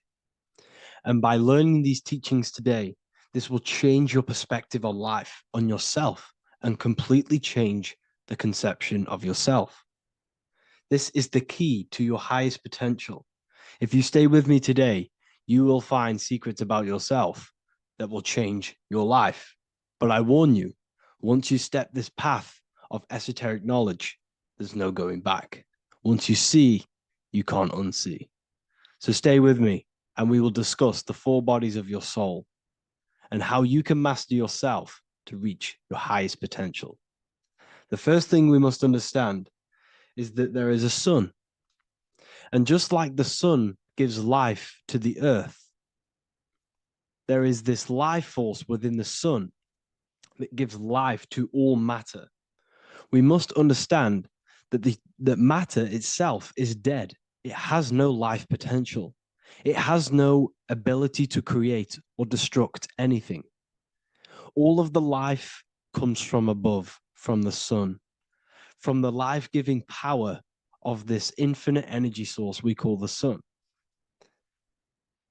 No matter what model you believe, the sun still gives power to this physical realm, giving life to all of the crops, giving life to animals, giving life and growth to all things that the rays come in contact with. This is a macrocosm process. We must understand the teachings of as above, so below. This means that the macrocosm repeats itself in a microcosm form. Now, what do I mean? Humans are made in the image and likeness of God. You are a miniature version of God, a spark of the divine consciousness made in human form, in physical form. Just like the sun gives life to all physical matter and growth to all crops on the earth, your soul is a miniature sun. And your soul is giving life to the body. Your body is a miniature earth, which also goes through the cycles of the 4 seasons of the sun. We feel different in each one of these seasons. It's because our body does not only go through these cycles externally, but these cycles happen within ourselves, within consciousness. Your soul is the sun. The sun you see in the sky is an externalization of your soul. Your soul is the life force. You are the soul, not the body. And like the sun gives power to the earth, the soul gives power to your body. So first, let's look at the etymology of the word sun. The word sun comes from it's a Latin word solis or sol, which means the sun. Sol then became soul, sun, soul. And in fact, S-O-N and S-U-N in the old etymology dictionary mean the exact same thing. They are interchangeable. So when we look at the symbol of the sun, we look at a circle and a cross, which represent the 4 aspects of the sun, the 4 seasons of the sun: summer, winter, spring, and autumn. These are the 4 states of the sun. Like we said, this is why we get this symbol. You have the 4 states of the sun, which represent the 4 bodies of the soul. Now, this is where we get deep. Like I said, the sun you see in the sky is a macrocosm of your soul, an externalization of your soul. Just like your sun has 4 seasons, the 4 seasons within us are the 4 bodies. Our soul is incarnated and split into 4 sections. We have a mind, we have a physical body, emotions, and spirit. These are all interchangeable and they are all linked. In ancient alchemy, we have the exact same symbolism of the 4 stages of alchemy. But in this case, they're symbolized as the 4 elements: earth, water, air, fire. In this ancient alchemical symbol, we have the pentagram, with the top one representing the soul, ether. Our soul then has the 4 bodies, with the human here. We have the man, the eagle, the bull, and the lion. We see this on the tarot card, the Wheel of Fortune. The man, the eagle, the bull, the lion. We see this in Matthew, Mark, Luke, and John. The lion, the bull, the man, and the eagle. We see this with depictions of Jesus. Jesus, the man, the bull, the lion, and the eagle. These represent the 4 fixed signs of the zodiac: Taurus, the bull; Scorpio, the eagle. Scorpio was symbolized as an eagle. It's an ancient symbol. Now it's been changed to a scorpion, of course. Leo, the lion; Aquarius, the man. These represent the 4 fixed signs, which are 4 different elements. Taurus is an earth sign. Scorpio, a water sign. Leo, a fire sign. Aquarius, an air sign. Taurus is the earth. As above, so below. The earth is the physical body. Leo is fire. Fire is the spirit. Scorpio is water, which is the emotions. Aquarius is the mind, which is an air symbol. Air is the mind. That's why we call people airheads. Okay? So what we're actually looking at here are the 4 aspects of our soul. We have the sun in the middle and the 4 bodies of the soul. This is what Jesus is symbolizing. Jesus represents you. God made flesh with the 4 aspects of the soul. The 4 gospels are all depicting Jesus in 4 different ways according to the different body of consciousness. The Wheel of Fortune are representing the 4 bodies of the soul. This represents the 4 bodies. Now, how are they 4 bodies? They are 4 dimensions of consciousness. The mind is not made of the same substance of the emotion. The emotion is not made of the same substance of the physical body. The spirit is not made of the same substance as the physical body also.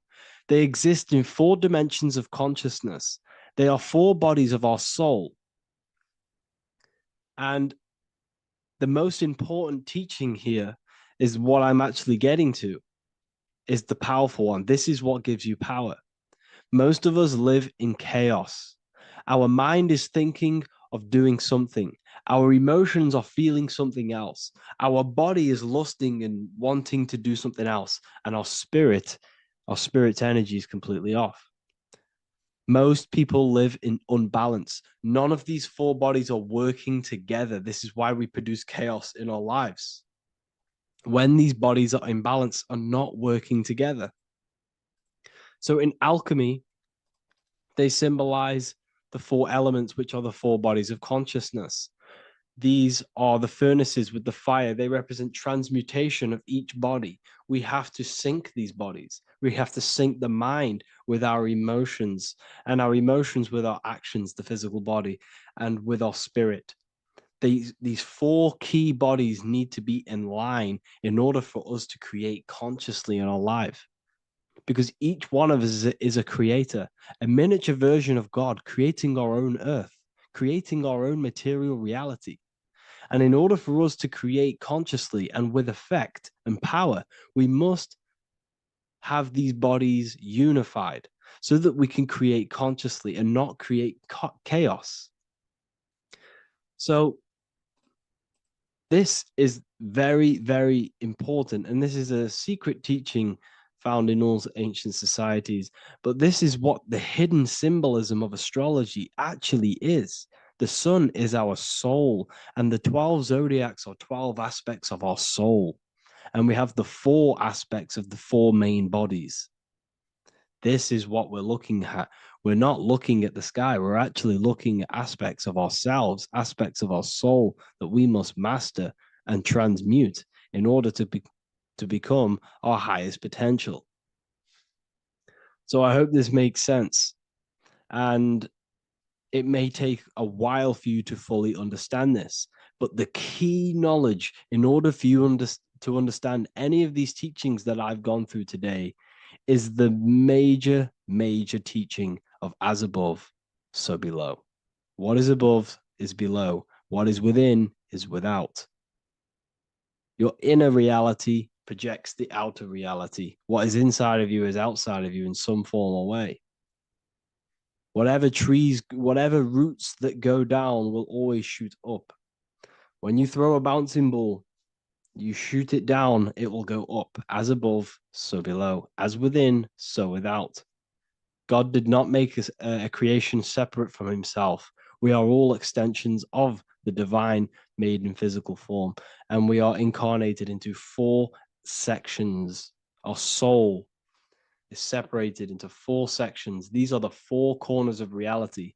These are the 4 pillars of reality that we must control. So in order to access our soul in meditation, we must turn off these 4 things. Turn off the mind, the emotion, the spirit, and the body. And then we access the soul. So I hope this video helps today. And you can learn all about this in the Book of Wisdom, Volume 2. This book is a revolution in consciousness. I do not recommend everyone reads this book. This book is only for people who are serious and want to transform their lives. This book is a book that will change the scope you see reality. It will change your perspective on yourself because you will resonate with this. This book does not just give you information. It gives you a sense of well-being. It gives you truth, and you will find your power from this information. This information is not just information, it's a key to your path of enlightenment and transformation. So you can find this book in the description of this video. And if you are part of the university, I will see you on the live calls.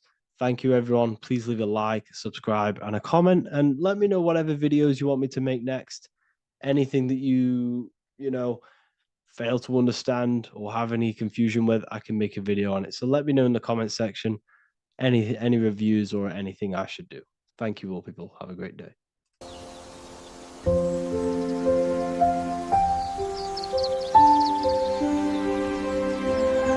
bookofwisdom.com. Visit today.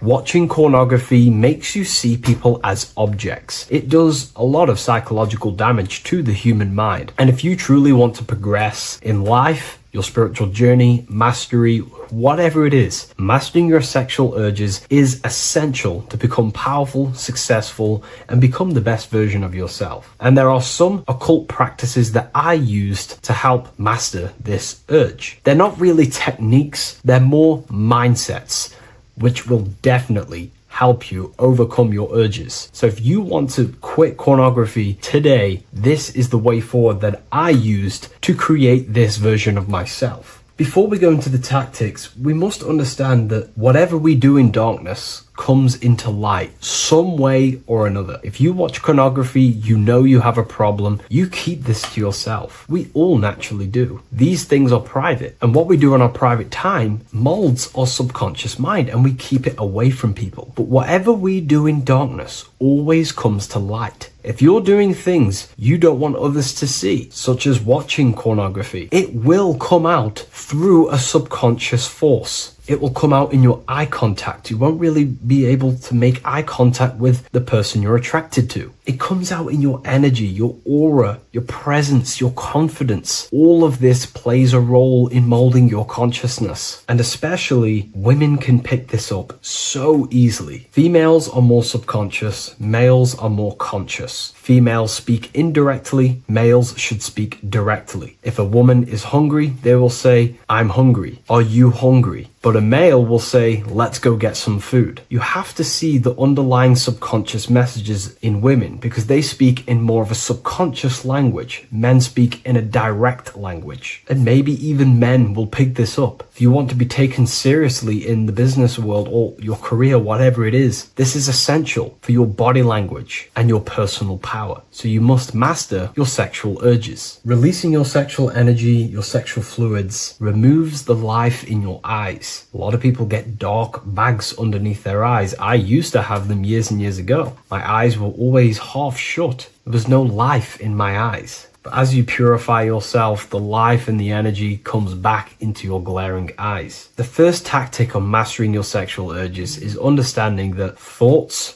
produce emotions. Whatever we think about inside of our mental body directly corresponds to what we feel in our emotional body. What we see here is a piece of alchemical artwork showing you the light of the mind shining down into the heart. This represents the mental body with the clouds. This represents the human heart, the emotional body of consciousness. What we think about, if we think about sex, or if we watch things that are stimulating to us on Instagram, TikTok, that thought goes into the mind and the feeling gets then produced in the heart and the body becomes aroused. What we think inside of our brain becomes emotional energy in our heart. As above, so below. And what becomes in our heart is what we take action on. We take action on emotion. Human action, human behavior pretty much comes down to what we feel. We only act on what we care about or what we love. If you love that feeling of watching pornography, that is the reason why you're taking the action. So keeping this in mind at all times is very important in your journey of self-mastery. What you think is what you feel, and what you feel is what you act upon. Remove stimulations that can possibly produce that thought of watching pornography. Unfollow the people. Purify your environment so these thoughts do not enter your mind. And if you do become stimulated, remember, thoughts produce emotions. Change your thoughts. Think about something else instantly. The more you think about it, the more you feel, and the easier it is to take action upon it. And the second tactic that I say to myself is that it's all mental. World, the universe, life is all mental. For example, unfortunately, my brother passed away recently. I've never gone through something like this in my life. It's tough. It's horrible. It's not nice losing a loved one. However, if I sit around and focus just on the negative side of that, yes, of course, I'm going to have my moments. But if I just sit there and focus on the negative, it will destroy my life. It will pull me down. The only thing that I can do to benefit from this situation is to become a better family person out of this. Become more loving. Spend more time with the people who mean a lot to you. You can always change and transmute the mindset of every situation in your reality. There's a famous saying I like to say, if you can change it, change it. But if you cannot change it, change the mental attitude towards it. Never just sit there focusing on the negative side of reality. This helped me with mastering myself watching pornography. It's all mental. You hold the power over the mind. And the next tactic is probably the best one ever. And I still use this today in everything in my life. Before I make any decision in life, I always say to myself, what is the effect of this cause? Is that effect going to push me towards who I want to be? Or is that effect going to pull me away of who I want to be and become and where I want to go in life? If the effect is not pushing me towards who I want to be, I will not take the action which is the cause. Consciousness cannot escape the law of cause and effect. It is an immutable, inchangeable law that is governing your consciousness and your mind. You have to keep this law in mind because it is the law that is creating and crystallizing your reality. Any decision you make, what is the effect of this cause? The law of cause and effect is a force that you cannot escape. So you have to work with this law and become conscious of the law. So before you do take the action, what is the effect? Is watching pornography going to push me towards who I want to be and where I want to go? If it's not, do not take the action. That's where willpower comes in. You can do little exercises for willpower, meditation for 30 minutes of not thinking. You can do rituals that strengthen the connection to your mind with your willpower. At the end of the day, the willpower is the most essential force in the consciousness. Another thing is remove any music that talks about it. Even the words will be producing thoughts in your mind. What you feed your consciousness is ultimately what you project back outwards. Don't listen to the rap music. Don't listen to any music that talks about it. Try and remove this from your environment. These tips that I've given you don't just work in quitting pornography. These work in every aspect of your life, and they will dramatically change your life if you become conscious of them and actively use your mind. Don't fall under the spell of becoming unconscious. Never act unconsciously. Never think unconsciously. Never feel unconsciously. Stay on top of your mind. Be the observing eye in your mind. Never fall unconscious. Of course, we all need to sleep, but I mean in the waking times. And this is why learning about yourself or consciousness is essential for every aspect of life. Business, your career, money, whatever it is. Whatever you're doing in your life comes down to understanding human consciousness. And that's why I wrote these books, so you understand yourself, so you gain your understanding of the functions of your own mind, body, emotions, and how you are creating reality. That's why I wrote the book of symbolism, because symbols are not just symbols. These symbols represent forces and aspects of the human psyche themselves, and they are veils, they are keys that help you remember and become conscious of what has fallen unconscious in your mind. We're simply just becoming conscious of what we are unconscious of and becoming conscious of them and using these powers. You want to take your life to the next level? Feel free to get the book of symbolism. I'll leave a link in the description. Take care, everyone. The earth has become a realm in order to trap souls within so that they can harness our electricity, our energy. Even the Bible is talking about how this realm is controlled by the wicked one in John 5:19. We know that we are the children of God and that the whole world is under the control of the evil one. Ephesians 6:12. For our struggle is not against flesh and blood, but against the rulers, against the authorities, against the powers of this dark world, and against the spiritual forces of evil in the heavenly realms. So the Bible is telling us that this is not the only world. There are other worlds, there are other realms that we can go to, considered as heaven.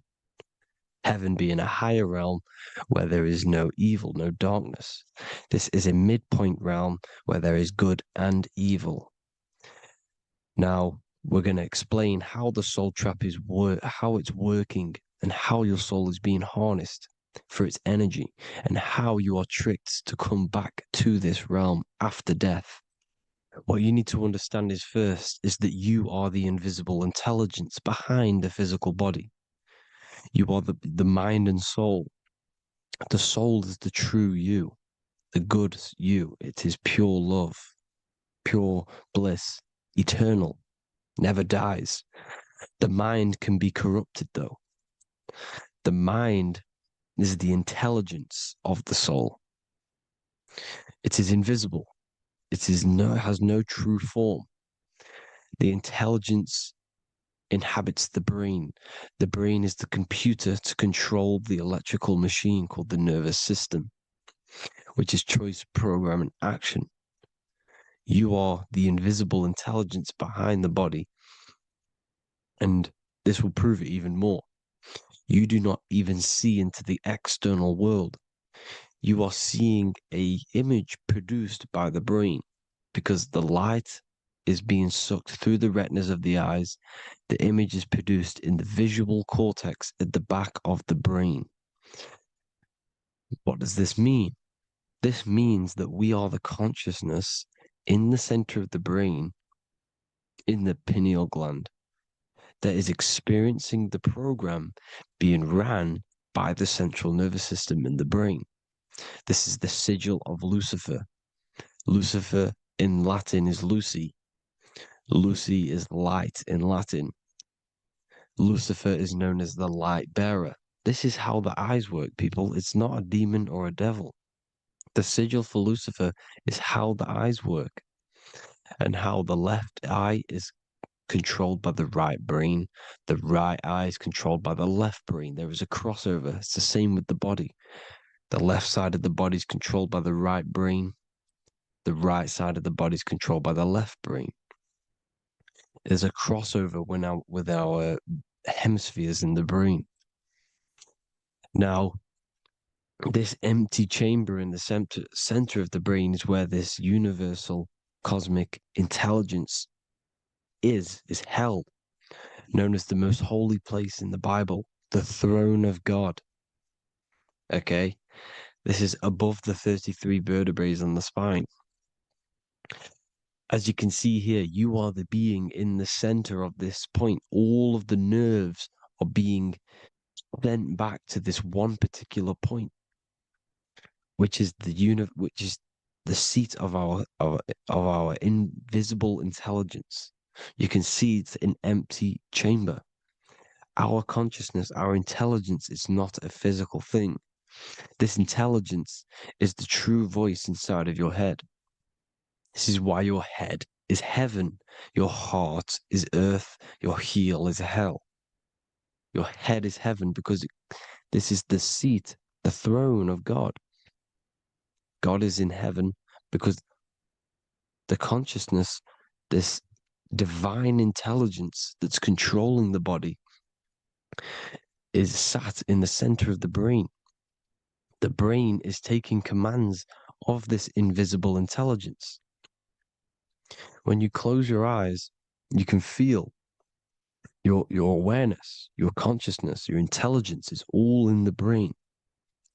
Your awareness is not in the feet, the heart, the legs, the arms. It's all in the center of the brain. Now, if you meditate deeply, you will find that you are beyond the mind. You are the being observing the thoughts. You are the soul observing the thoughts.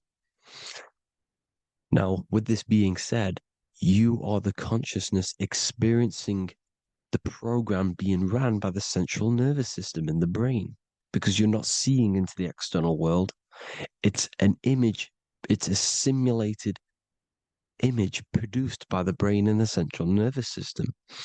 You do not experience the external world. You do not feel the external world. You feel electrical impulses on your nervous system. Your nervous system is decoding what you are feeling. So the only thing that you truly feel is the electrical impulses on your nervous system. This is why the nervous system is the tree of knowledge of good and evil, because it gives your invisible intelligence, your mind, the knowledge of good and evil. It can detect good things, it can detect bad things. If it's hot, if it's warm, if I need to go, the nervous system is doing this. It is the tree of knowledge of good and evil. Okay? Now this universal intelligence is symbolized as the single eye. Okay? Matthew 18:9. It is better for you to enter life with one eye than to have two eyes and to be thrown into the fire of hell. What does this mean? It's symbolic, it's metaphorical, people. It is metaphoric. Your universal intelligence is the single eye, the one eye. It's the balance between the two poles, between the left and the right, the good and the evil. It knows the right thing to do all the time. This is our inner guide. The inner self is the inner guide. And when you are operating your life off duality, using your two eyes, you'll be thrown into the fire of hell, lower states of consciousness. Because you're split. You need to live in oneness, even, balance. Matthew 6:22, the light of the body is the eye. The light of the whole body is the eye. You are a light being.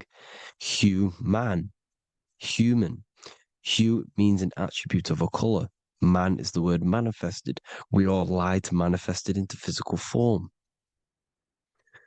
Depending on your vibration is depending on what color that you are vibrating on, which is a hue, a human.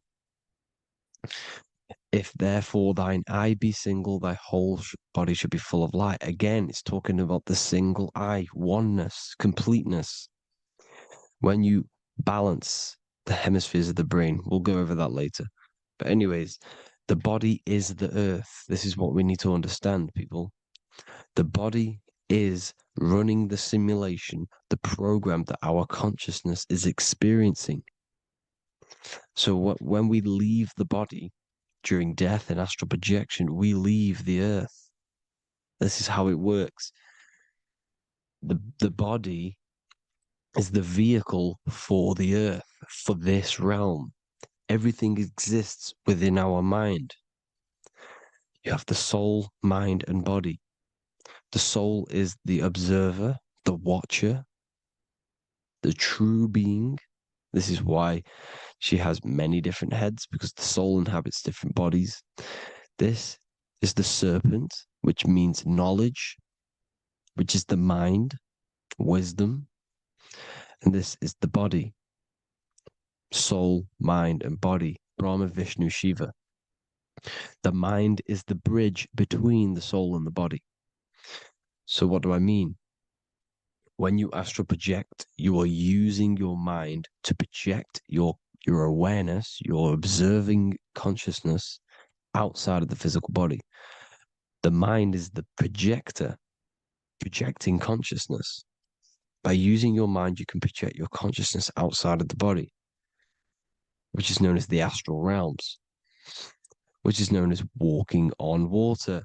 Jesus was never walking on physical water, people. It's metaphorical. Believing the physical body. The water is the ether, which is the veil between the physical and the astral realm. It's a fluid substance. It's on either side. It's physical and astral. The ether is the fifth element that they hide from us. Why? Because they're trapping you in the physical. They are hiding all of these realms. Etheric, astral, and mental. People think their mind is their brain. It's two separate dimensions. These are completely different dimensions. The mind is way more intelligent. The mind is formless. There is no form to the mind. You can think anything you want. You can manifest anything you want within your mind. It is not a physical object. The physical realm is being controlled by the mind. Everything's being controlled by the mind. Everything exists within the mind. This is why the Egyptian says the universe is mental. So when we project our consciousness outside of the physical, we go to the astral. The ether is the water that Jesus is walking on. This is the veil between the physical and the astral world. The word together has ether within it because it joins the two worlds together, the astral and the physical.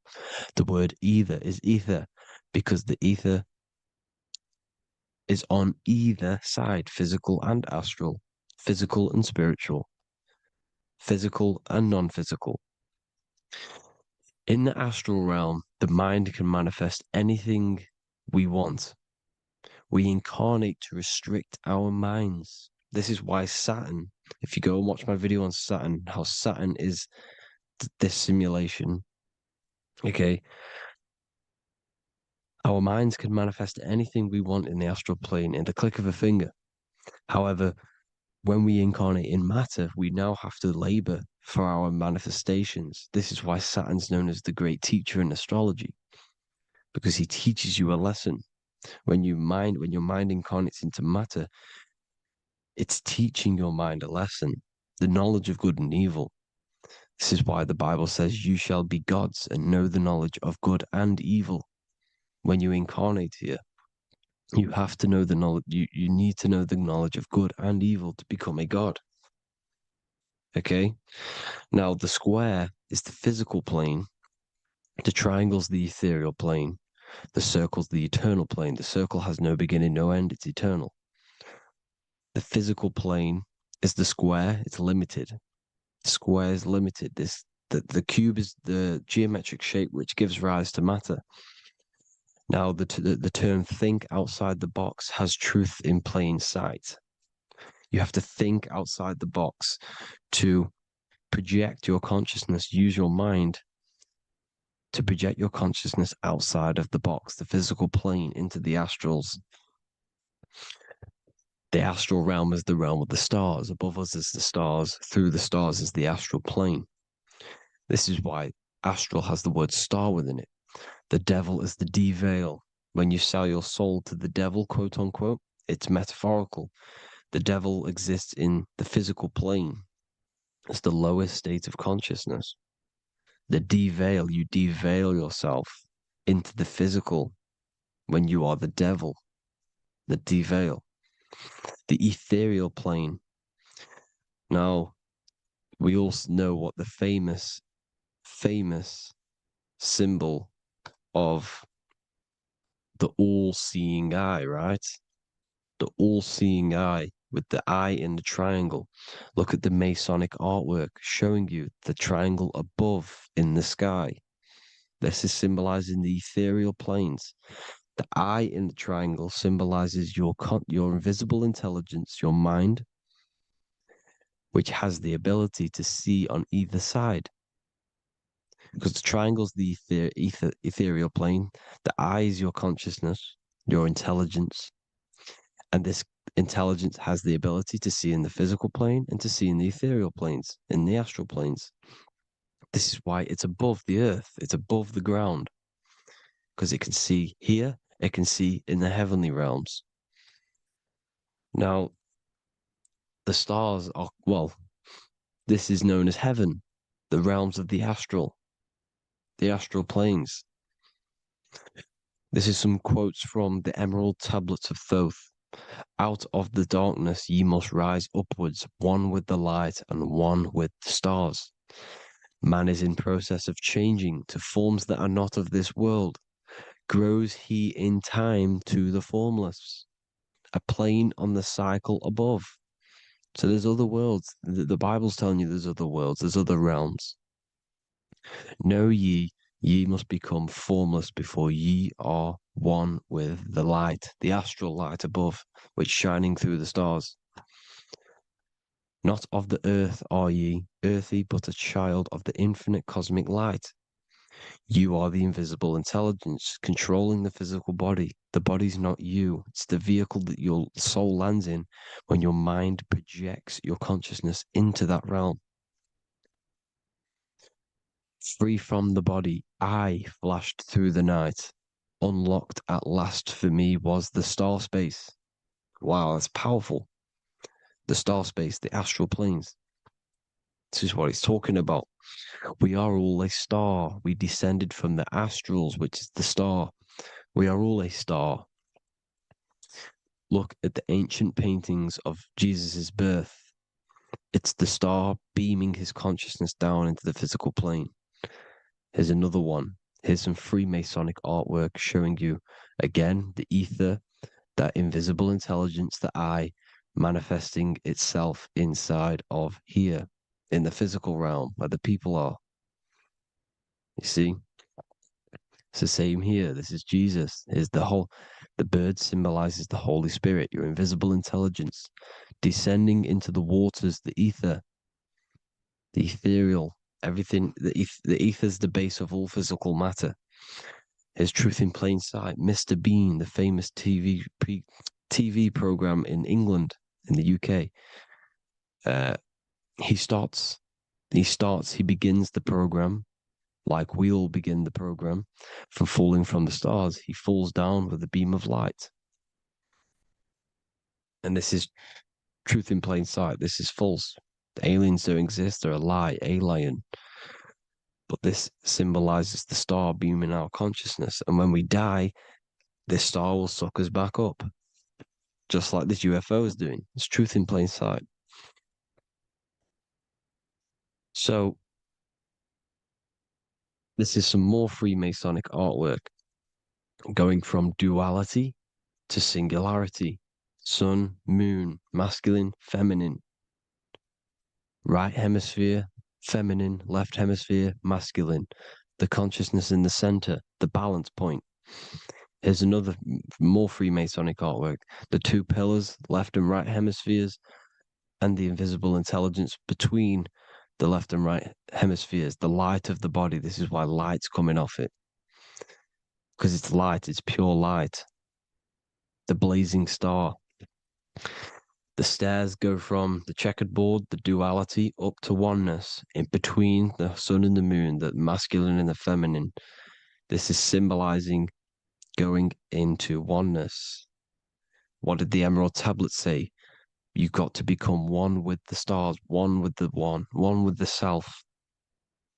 Balancing the two hemispheres so that you can gain, because when the two hemispheres are balanced, you can gain a more deeper connection with your invisible intelligence. Same with the chakras.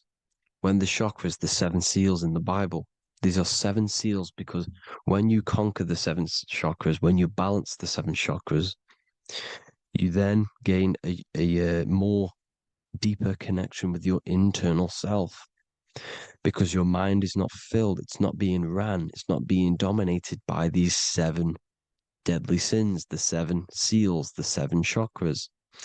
These are 7 energy centers which are concealing our true form. Balance makes us have a stronger connection with our true cosmic intelligence. Heaven is even. This is why Jesus is pointing at the heart. The even point is the heart. You got to balance the chakras and live from the heart, because the heart is the earth.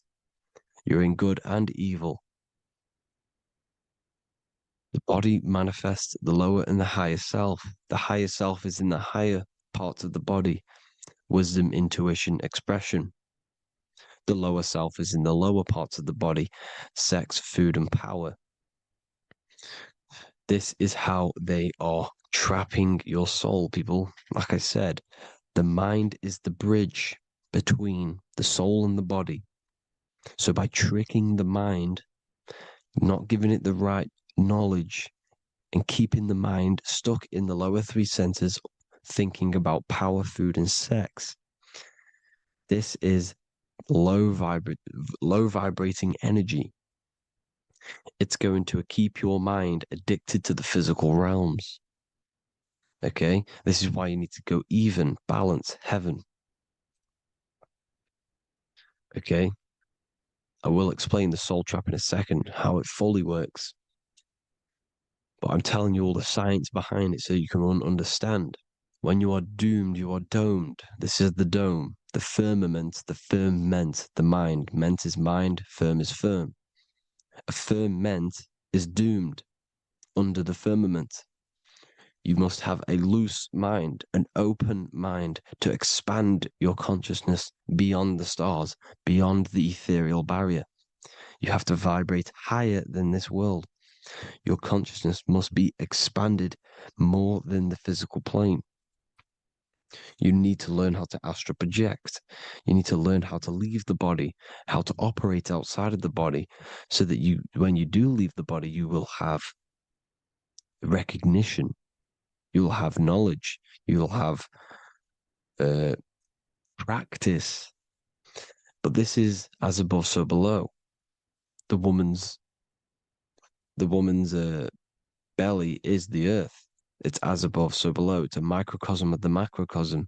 We are the children in the womb. We are the people in the earth being ready to be born into the heavenly realms. As above, so below. It's a microcosm, macrocosm. Everything is in everything on a bigger and a smaller and a larger scale. Now, when the baby figures out that there is a world beyond its mother, what happens? The baby starts to move around and tries to get out of the mother. Because once it starts to hear the external world, starts to hear people, it's going to wonder, what's outside of why am I in here? What's outside? So the baby will force its way out of the mother. It's the same with our minds, as above, so below. When our minds figure out that there are other realms beyond this world, we will seek a way out. This is the womb, the Mother Earth, Mother Nature. It's the mother. We're in the womb. We can be born out of this world, which is being born again in the Bible. When you are doomed, you are domed under the dome, under the firmament, the firm mind. The firm mind will keep you under the firmament. Due to the law of polarity, there has to be other realms. There has to be. Because the law of polarity works in this world, and it will work on every scale possible. It's universal laws. These are universal laws. The law of polarity means that there are other realms polarizing this realm. There is a hell, there is a heaven. There is a midpoint, which is Midgard, which is the one we are in now. Earth, heart. Earth is the heart. Heart is the center, good and bad. The balance between good and bad. Your reality is your level of realization. Your mind realizes other worlds, you will seek a way to them worlds. It's that simple. The soul trap is to keep you stuck in this physical body, which is the earth. This body is the earth. It's running the program, like I said at the beginning. It's running the simulation that your consciousness is experiencing. You are an electromagnetic being, and you're hidden in a cage, your rib cage, and you're stuck in cells, a prison cells. Look, you're in cells. We produce electromagnetic energy. Your soul produces this energy. And by trapping your consciousness inside of this physical realm, they harness this energy within the astral realms. They're using you to manifest demons, because your mind creates demons through emotions and mental thought energy, which is a whole nother video. I can make a video on that. You're manifesting everything for them because they're trying to create a hive mind. This is why they want everyone to believe in one belief system, one government, one belief system, one religion, because they're creating a hive mind. This hive mind will manifest and be summoned within the astral planes, because the mind manifests the astral plane. The astral plane is the realm of imagination. The mental plane is the realm of just thought alone. The etheric plane is the energy. The physical plane is the matter. So all of our minds together are manifesting these demons within these subconscious realms, the astral. Now,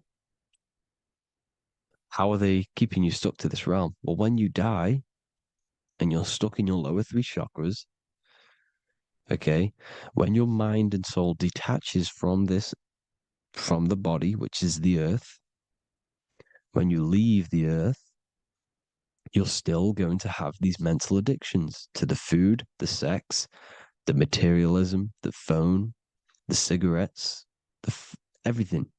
This is why they get you addicted to everything possible. The TikTok, the YouTube, they get you addicted to as many things possible. Because when your mind is addicted to these things, and when this mind leaves the physical body, you're still going to have these addictions. Okay? You're still going to have these thoughts. And you will be manifested into the lower astral realms because you're thinking materialistic, you're thinking negative. because your level of realization was your reality. You were manifesting hell on the earth. When you leave the body, you're going to manifest hell in the astral planes, which means you'll be vibrating on the very low, which will put you in the lower astral realms. So guess what? You're going to come back. You're going to come back into materialism. You're going to reincarnate.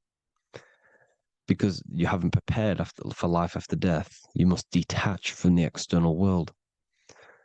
Okay? Moon is mind. The sun is the soul. The earth is the body. The moon is the mind. This is why we say lunatic. In your mind, you have a specific mood. Moon.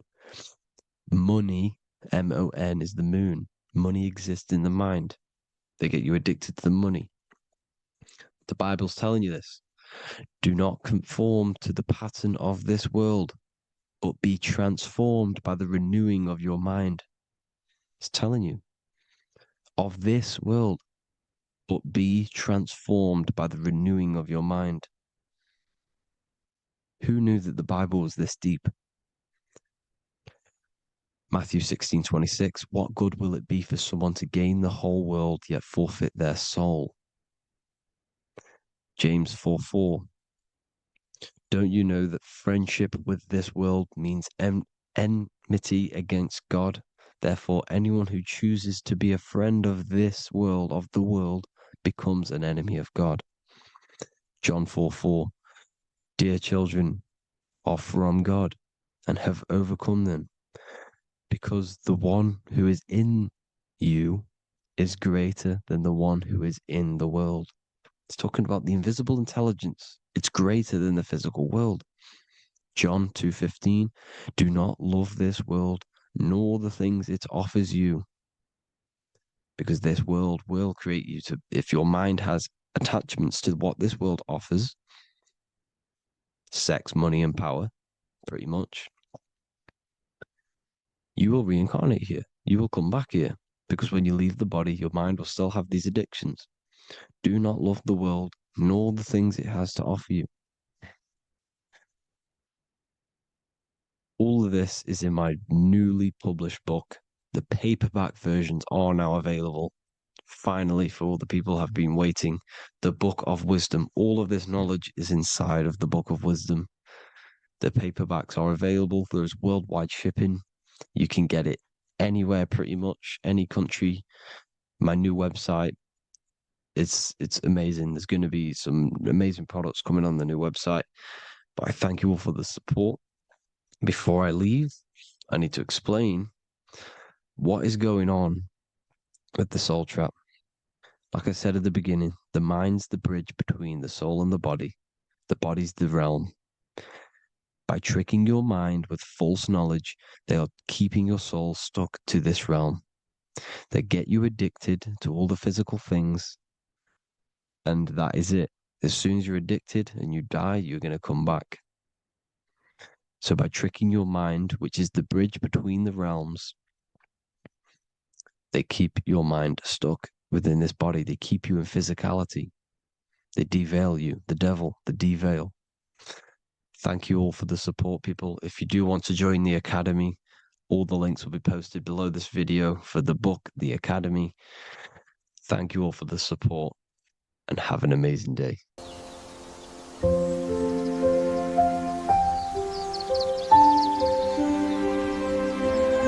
bookofwisdom.com. Visit today.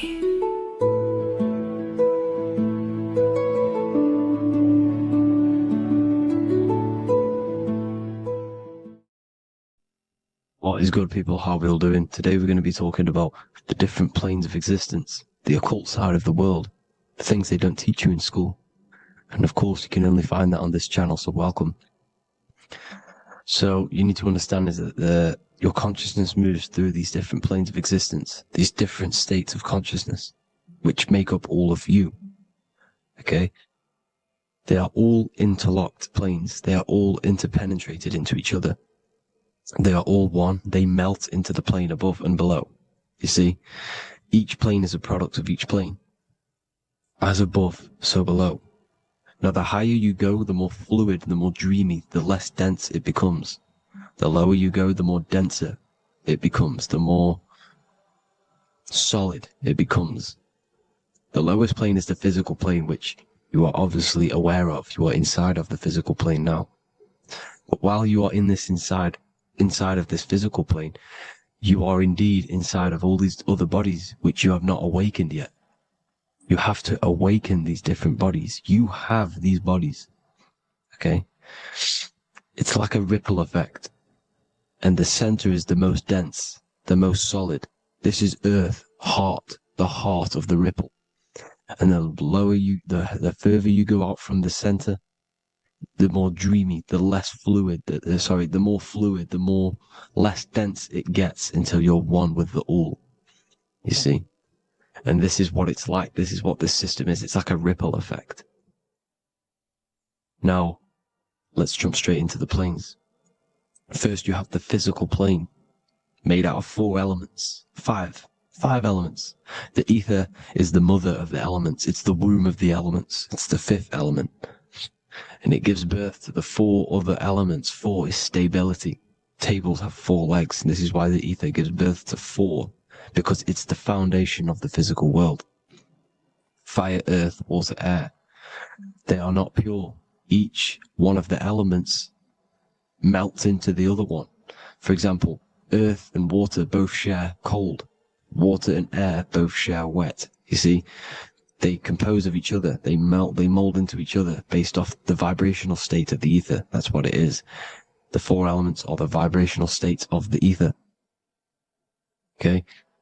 So you have the 4 physical elements making this, physical world. It's the lowest world. It's the world of effect. This world, whatever you see, whatever you experience, it's the effect. You can't change anything by manipulating this world. You got to manipulate the higher worlds to affect this world, you see? As above, so below. This is the lowest plane. It has 3-dimensional. It's the 3rd dimension. Space, height, and thickness. That's all it is. Front, backwards, upwards. You see, it's 3-dimensional. We cannot perceive the hidden side, which is the interior of this existence. We cannot perceive the interior from our exterior view. We are looking into this world. Okay? This is the exterior view. We can't see what's inside of that. That's the 4th dimension, which is the next one. It's the most gross and dense plane. 4 states of matter, the most slowest vibrational molecules exist in this plane. Above this plane, you have the ether. Okay? The word ether and either are the same thing, because either connects 2 scenarios in languages. I either support Manchester United or Liverpool.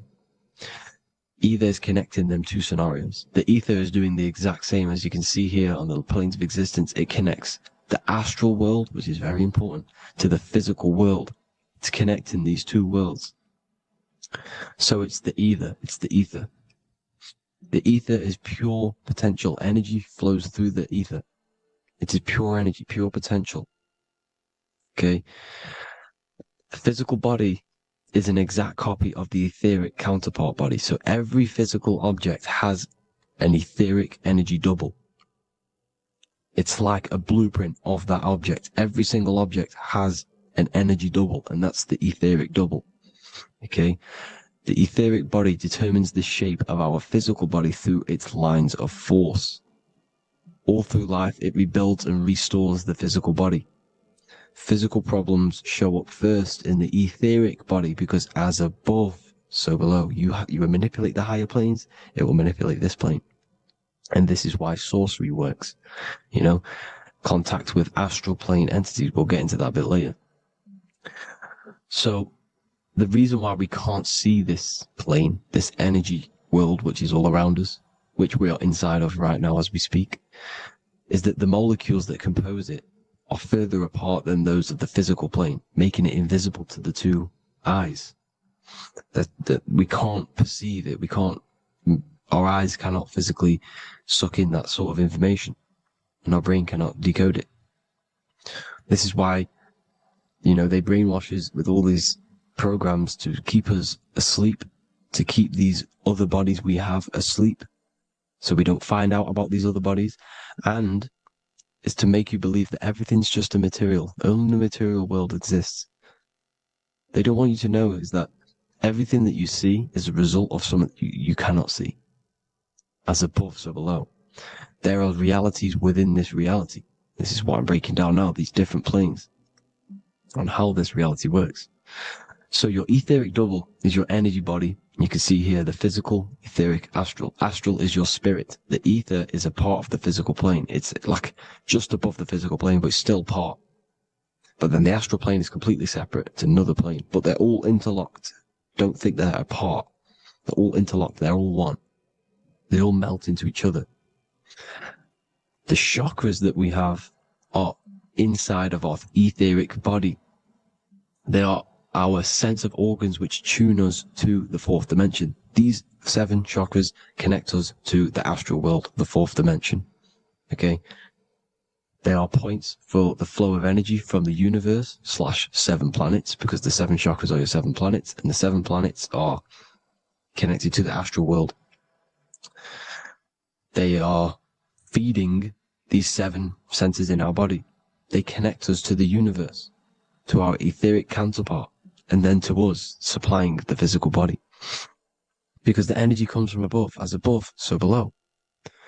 These 7 centers, these 7 etheric chakras are being supplied with energy from the universe, the 7 planets, the solar system. Then it supplies the physical body. You see? So the ether is very important. And this is, that the ancients understood the science of the ether, and they could, harness free electricity from it, because it's all around us. The ether is all around us. And this is what they were doing. They were harnessing free energy using the ether. The astral plane, the fourth dimension, very important plane. Very, very important. We've all been there. Every single one of you has been there. Okay? The fourth dimension is unseen of what we see. It's the interior of the exterior that we see. We see the third dimension, but we cannot see beyond what's making this third dimension. This is the fourth dimension. Okay? It's the dream world. This is where you go when you dream. Okay? This is where you go when you dream. It's the place of disembodied spirits or ghosts, entities, whatever you want to call them. When you hear ringing in your ears, that is not tinnitus. That is an entity around you. Okay? That is an entity around you. The fourth dimension is where thought forms exist. Mental images. Thought forms as in what you see in your mind when you think of an image, because the mind is the highest plane of existence. Mind is the highest plane of existence. And it manipulates all of the planes below. So it goes the mental plane, then the astral plane. So the thought is in the mind, the mental plane. That just the thought alone, no image, but then the form depiction, the thought form exists. It manifests in the astral plane as a sort of image, an entity, a living conscious being. So this is why thoughts are things. You see, thought forms exist within the fourth dimension. So when you imagine something, when you are, for example, right now, look into your hand and imagine there's an apple in your hand. If you can see that, you are seeing into this fourth dimension. You can only see into this fourth dimension using the mind's eye, not the 2 eyes, the mind's eye. When you shut off the 2 eyes into darkness, the third eye opens. The mind's eye is open. And you can see, this is astral travel. You got to work on astral travel. And you will see this astral plane, this fourth dimension. And there are 3 different sections to this astral plane. Higher, middle, or lower. So yes, there is a kind of a heaven and hell. And a middle, mid-God. Heaven being the higher vibrational entities manifesting higher vibrational thought forms existing there. The lower vibrational thought forms existing in the astral plane. But these thought forms are beings. You can create these beings. They're called elementals. Okay? If you entertain specific thoughts for long enough, this will plant a seed and it will grow. If you so for example, you have a bad feeling or whatever, what's a good example? unforgiving someone, you keep that energy inside of you for long enough, it will manifest on in the fourth dimension. You entertain that thought long enough, it will manifest. And it will create an etheric body, and it will be an entity which will harm you. It will feed off you this low vibrational energy. Your mind is so powerful. It creates thought forms, and these thought forms can take consciousness, can take bodies, etheric bodies. Now, that's why it's very important that you master your mind, master your thought patterns.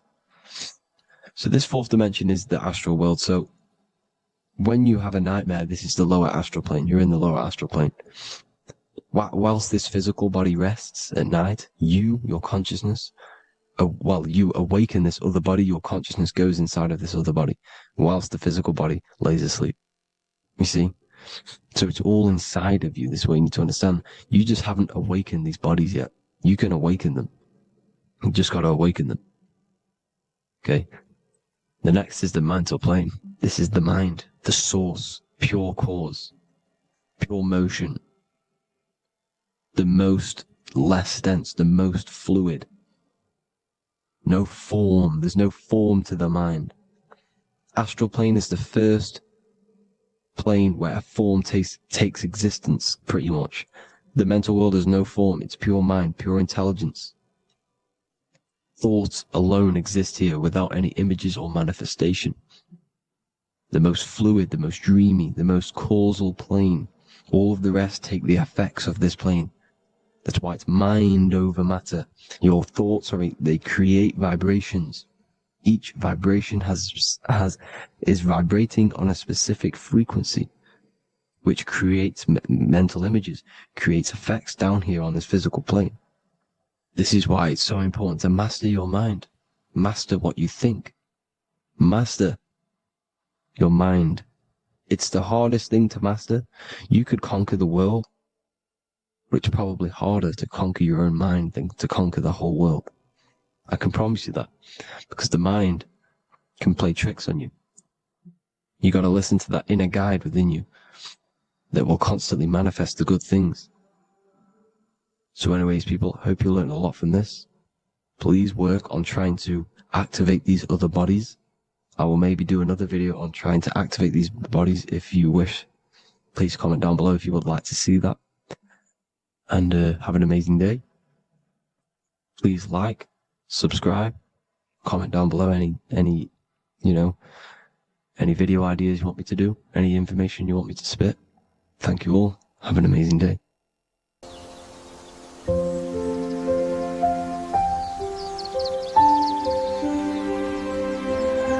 bookofwisdom.com. Visit today.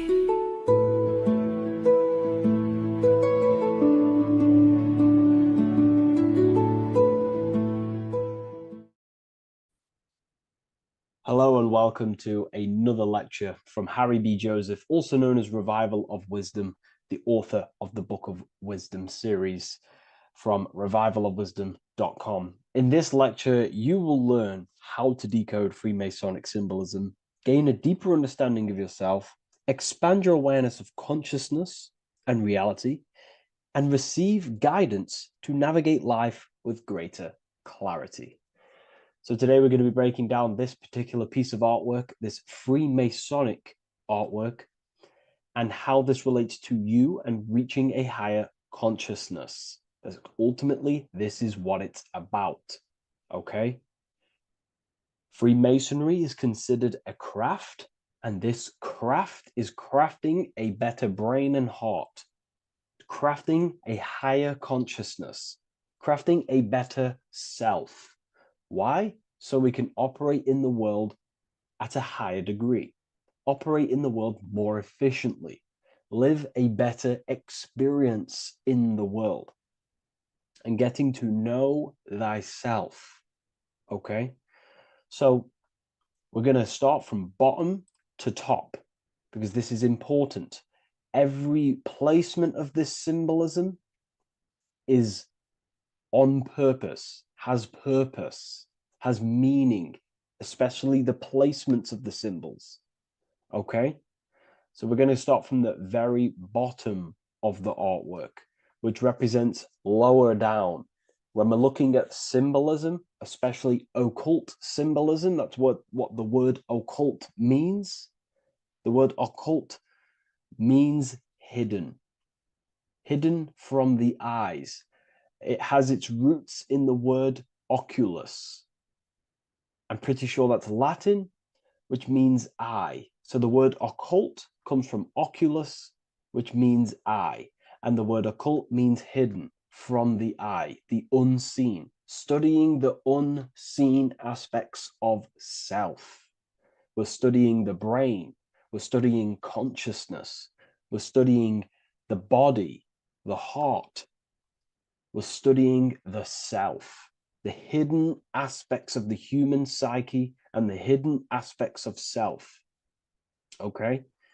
Because ultimately, this is what gives you power in the world, depending on how you use that power, whether for good or bad, depending on the consciousness wielding that power. This is why we say knowledge is power. But I would actually say knowledge of self is power.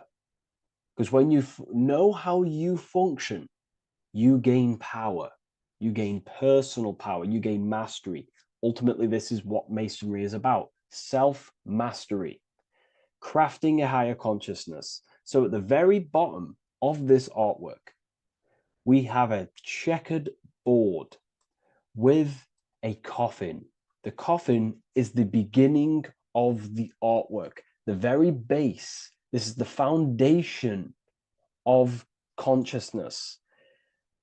The coffin symbolizes unconsciousness, the state that myself was in, maybe yourself, before we woke up and before we came conscious of our spirit, before we came conscious of ourselves.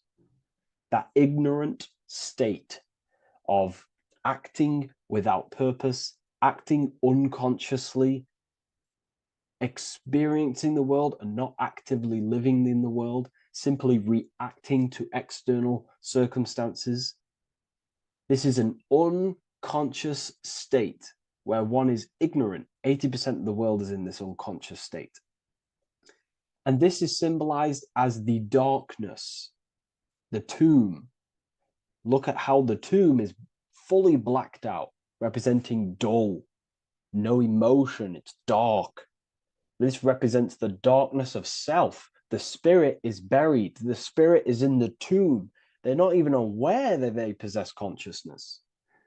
They think they're the material body flying on a ball millions of miles per hour through space, and the sun is, they think they're a monkey evoluted.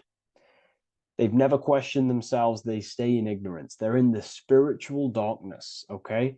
And they're furthest away from the light. Look at the top. This is the light sources.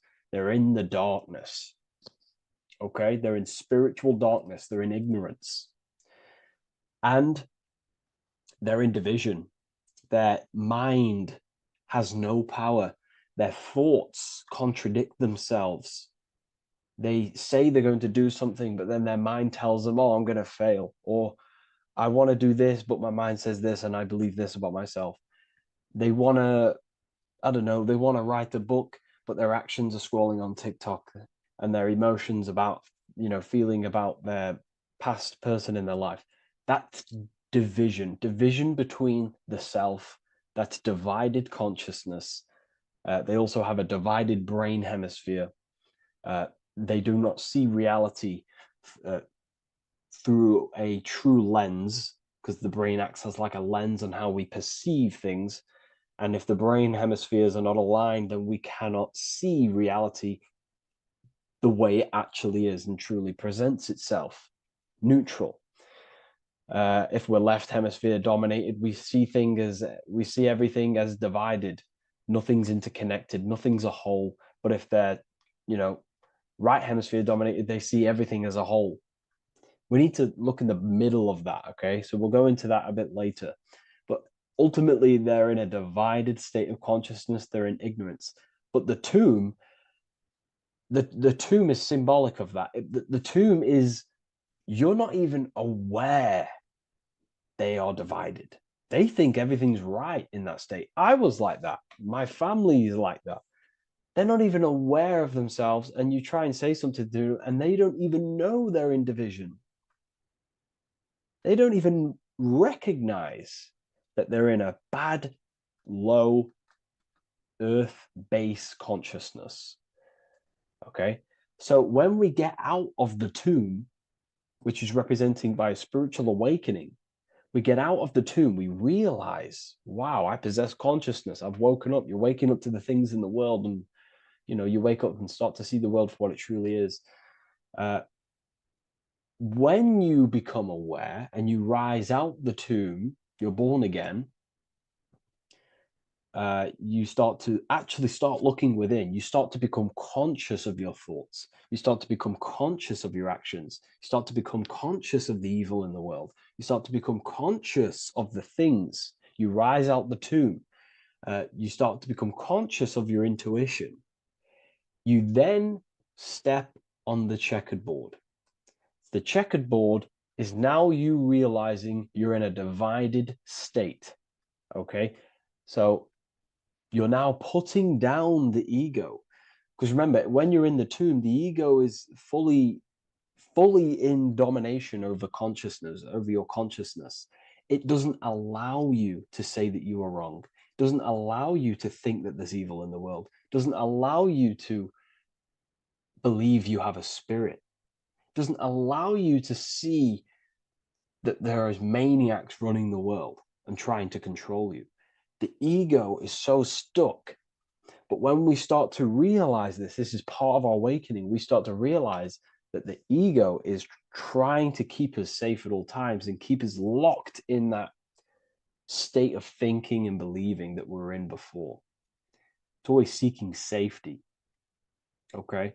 So when we come out the tomb, we start to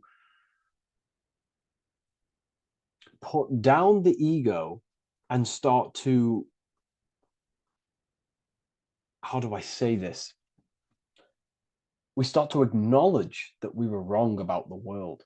And that is a lot about awakening. You have to acknowledge that you do not know everything. There are people with such higher knowledge. Okay? So when we come out the tomb, we put down the ego. We start to actually say, I was wrong about the world. I was a victim of mind control. I was in ignorance. I was in darkness. Spiritual dark. I'm divided. My thoughts, emotions, and actions are not aligned. My intuition and my action are not aligned. I'm not taking action on what I know is good. I'm taking actions against what I know is good. That's a sin. That's a sin against the spirit. Okay? So when you acknowledge this, you acknowledge you're in division, you then take the first 3 steps, which is the Freemasonic Blue Lodge degrees.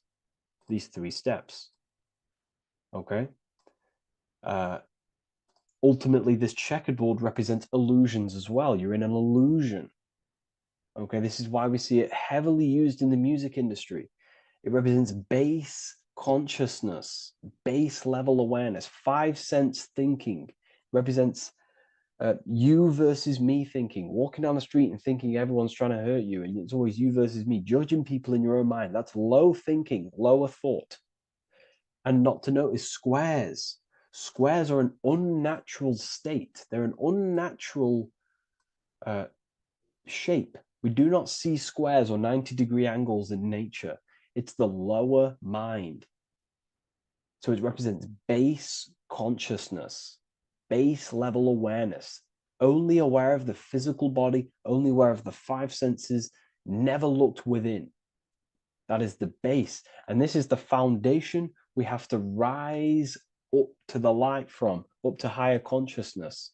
So this gives us a strong foundation when we realize this about ourselves, that we were in division. Our thoughts, emotions, actions were not aligned. Our brain hemisphere was not aligned. I'm not thinking with love of the heart. Okay? So that is the state we're in. Now, hopefully that's cleared things up about the chessboard.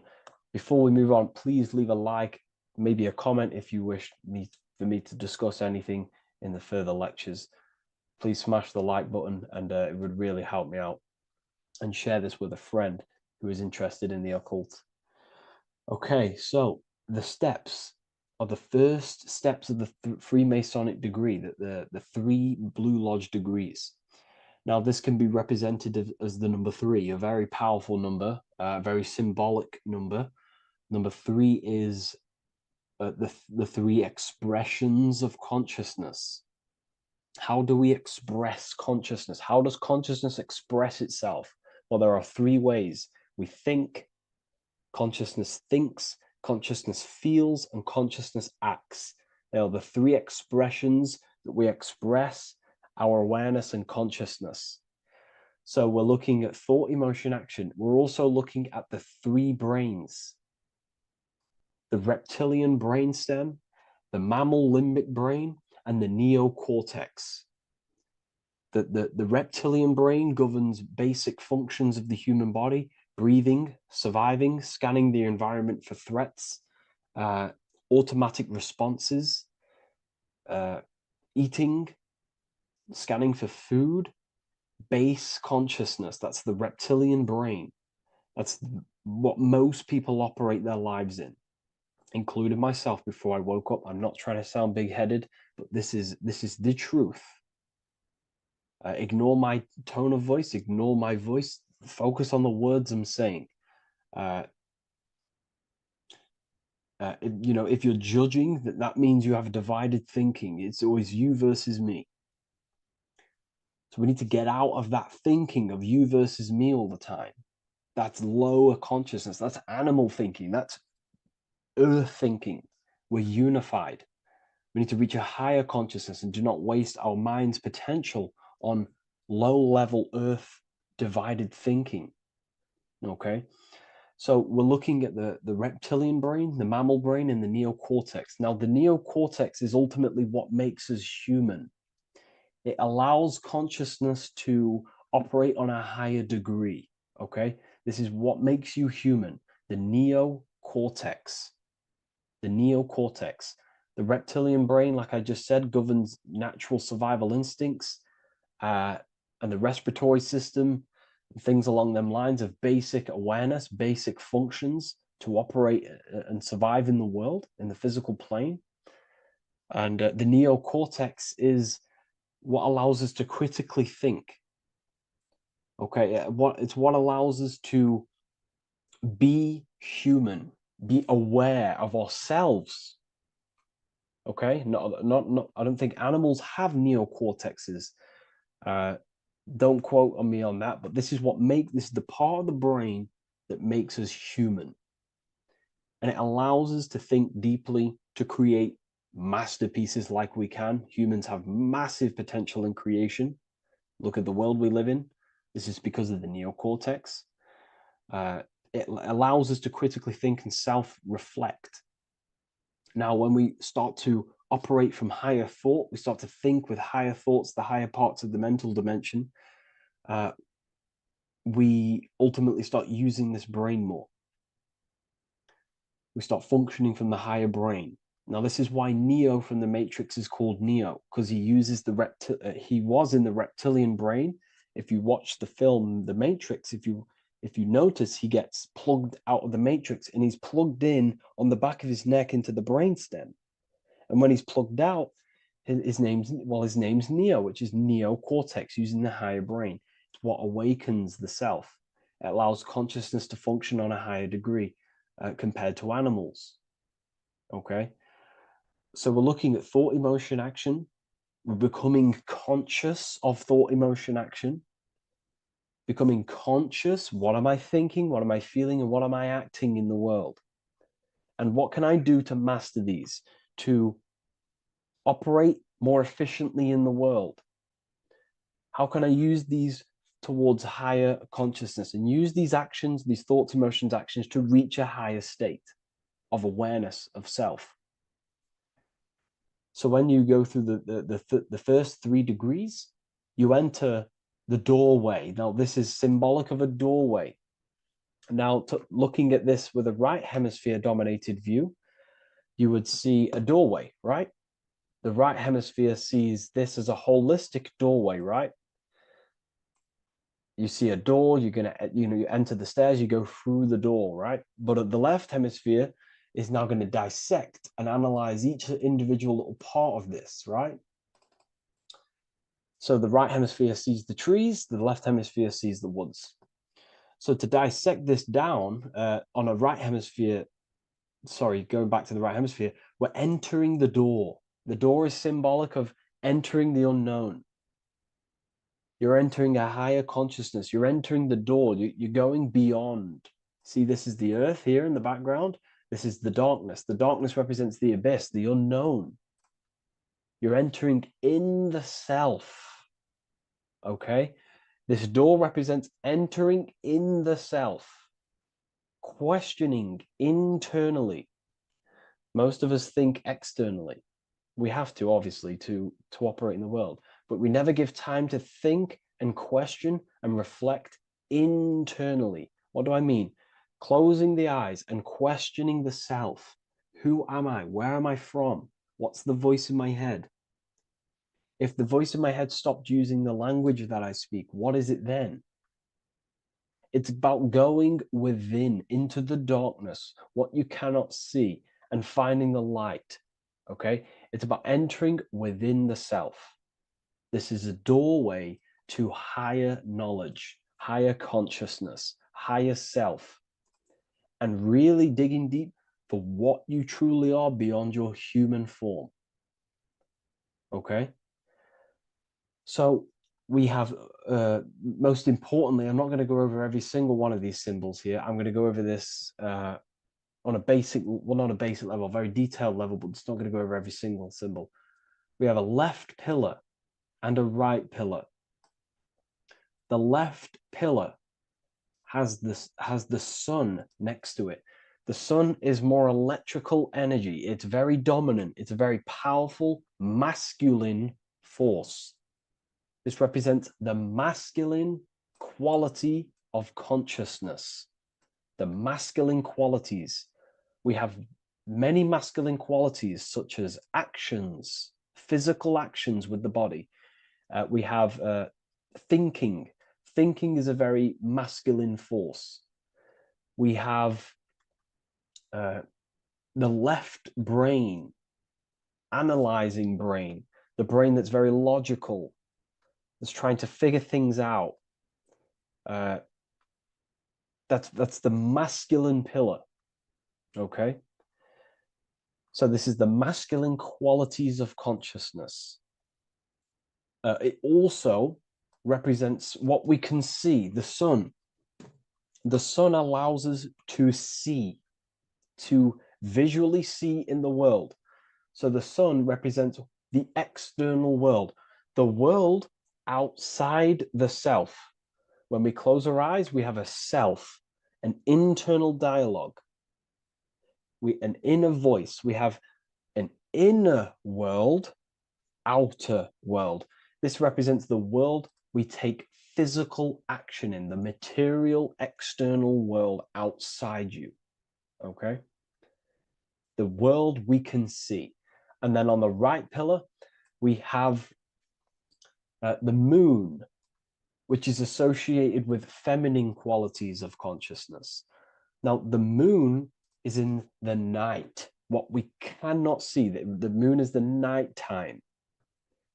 The darkness symbolizes what we can't see. So it's representing the internal world, the world of the self, the immortal world. Okay? The self in the mind is immortal. When you close your mind, you go in the mind, that self inside you is immortal.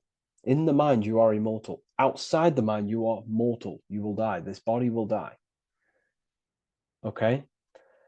So this is representing the internal world on a holistic understanding.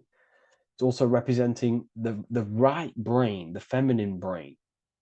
It's also representing intuition, emotion. They're linked. Intuition and emotion. They're a feminine force. Also, we're looking at the heart, the right pillar. So everything that is feminine falls under this right pillar. Now, don't get confused. I know a lot of people can get confused about what I've just said. So this represents the inner world, the outer world. It also represents everything masculine and feminine. So thought is, although it's an internal quality, it would fall under the left pillar, because thought is a masculine force. It's a penetrating force. So try not to get misunderstood with that. On a holistic scale, it's also represented inner world, outer world, and how they are reflections of each other. Now, these pillars, they're the same height, they're the same structure, but just different in sun and moon, which represents their reflections of each other. Their reflections, the inner world reflects in my outer world. My external world, what I see outside of me, is a reflection of my thoughts and my internal world. So the inner reflects the outer. The inner reflects the outer. As within, so without. So we're also looking at the right and left brain. I've already gone over that. So what we need to do is build the bridge between the two to reach higher awareness of self. Because ultimately, remember, we're still divided. We came from the checkerboard, we entered up here, we've just entered within the self, started questioning the self. We're still divided. We need to build the bridge. And this is what they're crafting in Freemasonry. The bridge, the arc, the agreement, the great work. This is the crafting of aligning the left and right brain.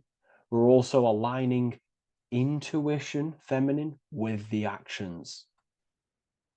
Because ultimately, the higher self is always guiding us. That's our true spirit guide. Our true spirit guide is our higher self. And the higher self ultimately exists in a higher dimension. This is going to sound crazy to some people, okay? But who you are is not your human body. And your higher self does not communicate through the language of the human material world. It doesn't communicate through English, doesn't communicate through thoughts. It communicates through intuition and communicates through dreams and symbolism. So it's all associated with the right pillar. This is the things we can't see. The higher self is always guiding us to awakening and to our purpose on the earth.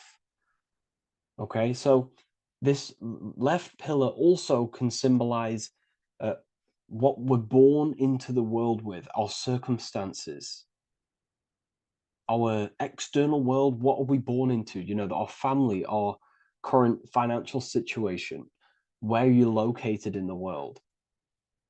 So it's also symbolizing this. It's also symbolizing the qualities you bring here, the natural abilities you have when you're born, and what we need to do with our environment to ultimately reach a higher consciousness and reach our and transmute our environment we're born into to realize who we were and why we came here.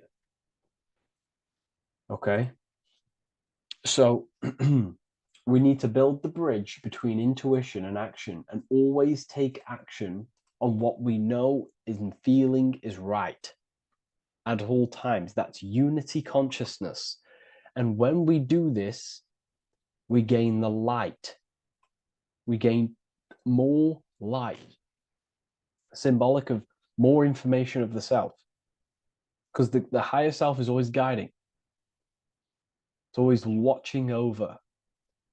And it's always trying to give us knowledge of awakening, of why we came here. And when we take action on what we know and feel is right at all times, it's like a domino effect and a stepping stone that pushes you closer and closer towards your life purpose. Okay? We're also aligning the right and left brain. to perceive the world in truth, to see the world in its true form, to see the world in what it actually is, instead of any distorted left or right hemisphere dominated beliefs or thoughts. We ultimately do that by acknowledging that, yes, you have a self, you have, the left brain is more ego, this like divided thinking, everything's separate, and the right hemisphere is more holistic. So we need to see the world in the middle of this, in the middle, acknowledging the self and acknowledging the collective consciousness, and how my thoughts, emotions, actions contributing towards myself and the collective. We always need to keep the collective in mind. Why? Because we are experiencing this world together. It's not just you, and your actions also have a ripple effect on the collective. We're experiencing the world as a whole as well. Yes, there's yourself and there's the collective. We need to think, feel, and act towards the collective and the self. So aligning our brain hemispheres allows us to do this. It allows us to think holistically and individually and see reality in this. And when we do align the left and right brain, what do? We gain higher insight, the eye. We build the bridge between the left and right pillars. We gain the eye. The eye is what? Insight. The eye requires light to perceive and see the material world. So this is symbolic. This is the inner eye, the inner self, consciousness. And when consciousness has light, which is symbolic of truth, knowledge. Light is a massive symbol in Freemasonry. And light represents knowledge of self, information. And when we gain information and knowledge of self, when we align our left and right hemispheres, our actions take action on our intuition, we gain higher light, higher knowledge of self, ultimately. And this is why we also have the square and the compass. Okay? We have a square and compass here.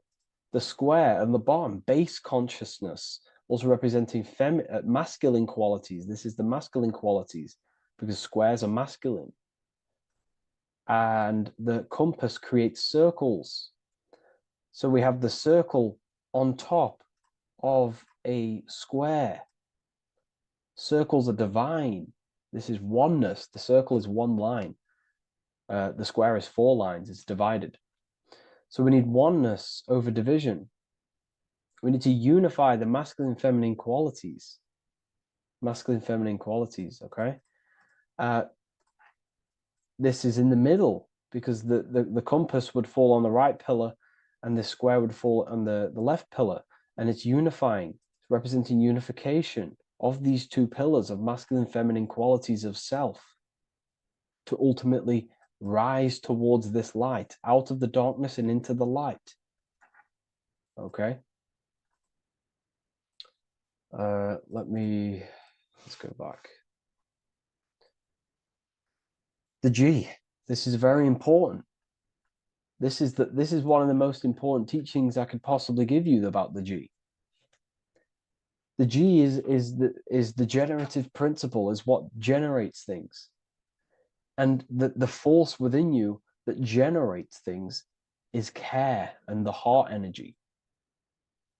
The heart ultimately expresses our actions. We think, if we care, we act. Everything in your external world is in front of you because your heart cares. You care about the video and gaining knowledge. You're now here watching this video. That's the care energy expressing actions. So in order for us to truly get out of this divided consciousness, we have to go through the G. We have to go from base consciousness, the square, divided through, we go through the G because we have to care. And if we care, we'll reach the higher mind and gain higher self-knowledge and master the self. You cannot do this if you do not care. And if you do care, you will take action towards it. If you're watching this and you don't actually truly deeply care, you won't take the action, you'll just gain the knowledge, which is ultimately useless. You have to take action on this knowledge. And if you do not, there's no point watching the video. It's difficult. It's difficult. It's not easy. And things, throw us off our path sometimes. I understand. I'm not saying I'm perfect, but we ultimately have to give care towards reaching higher knowledge. Seek and you shall find. If you have the care about reaching higher knowledge of self, you will seek it and you will take actions towards it. Okay. We see this everywhere, and I mean everywhere. The Temple of Solomon has the two pillars, Jachin and Boaz pillars, feminine and masculine qualities. Sol, O, Mon. Sol is sun, Mon is moon.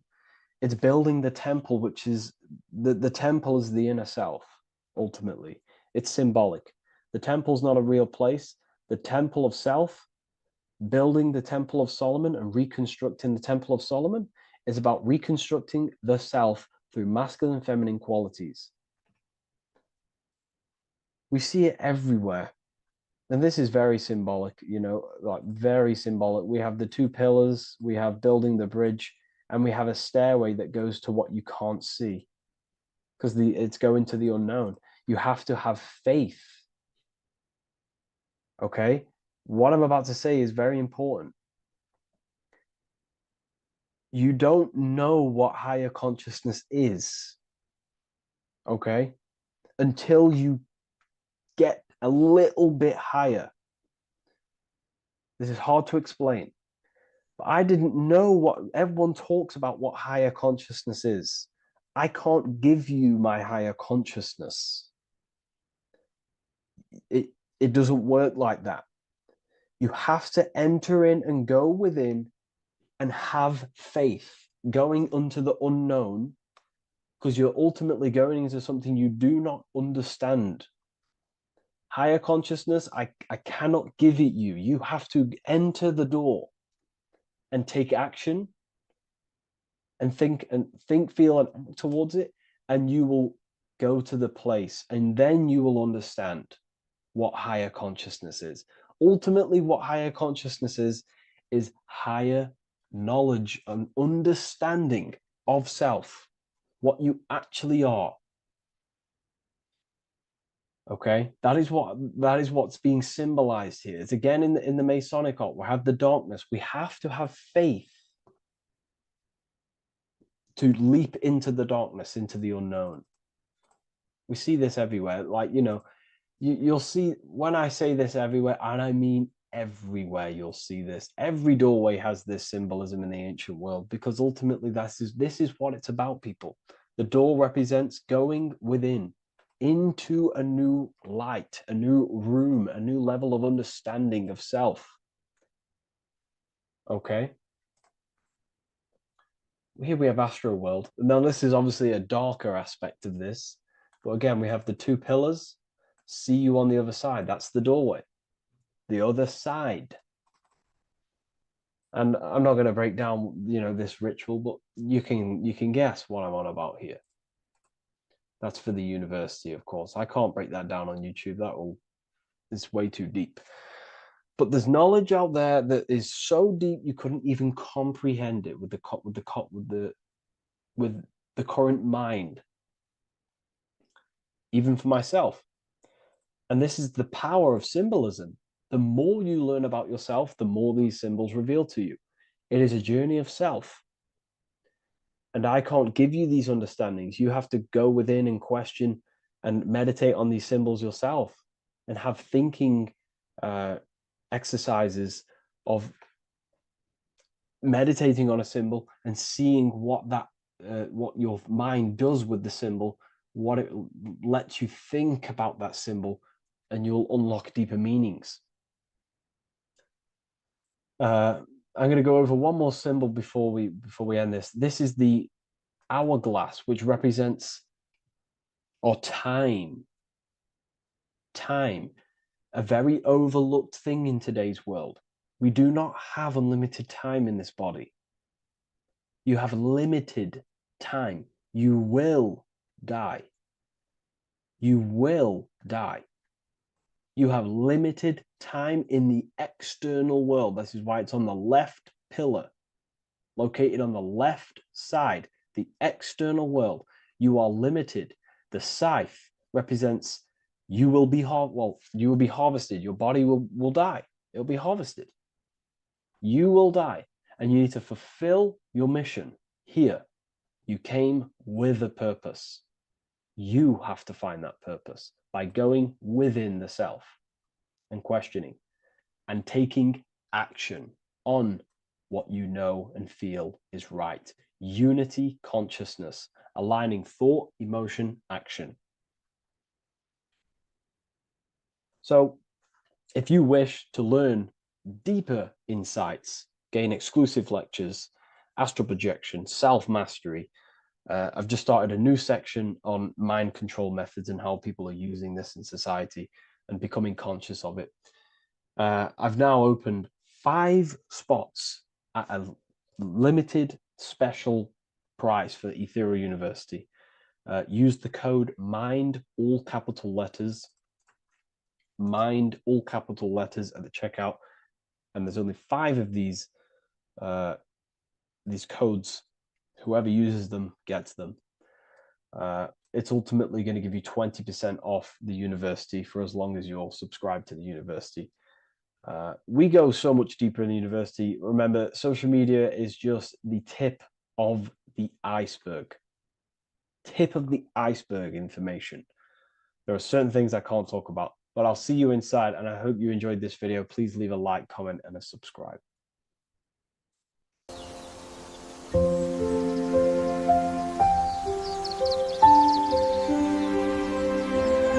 bookofwisdom.com. Visit today.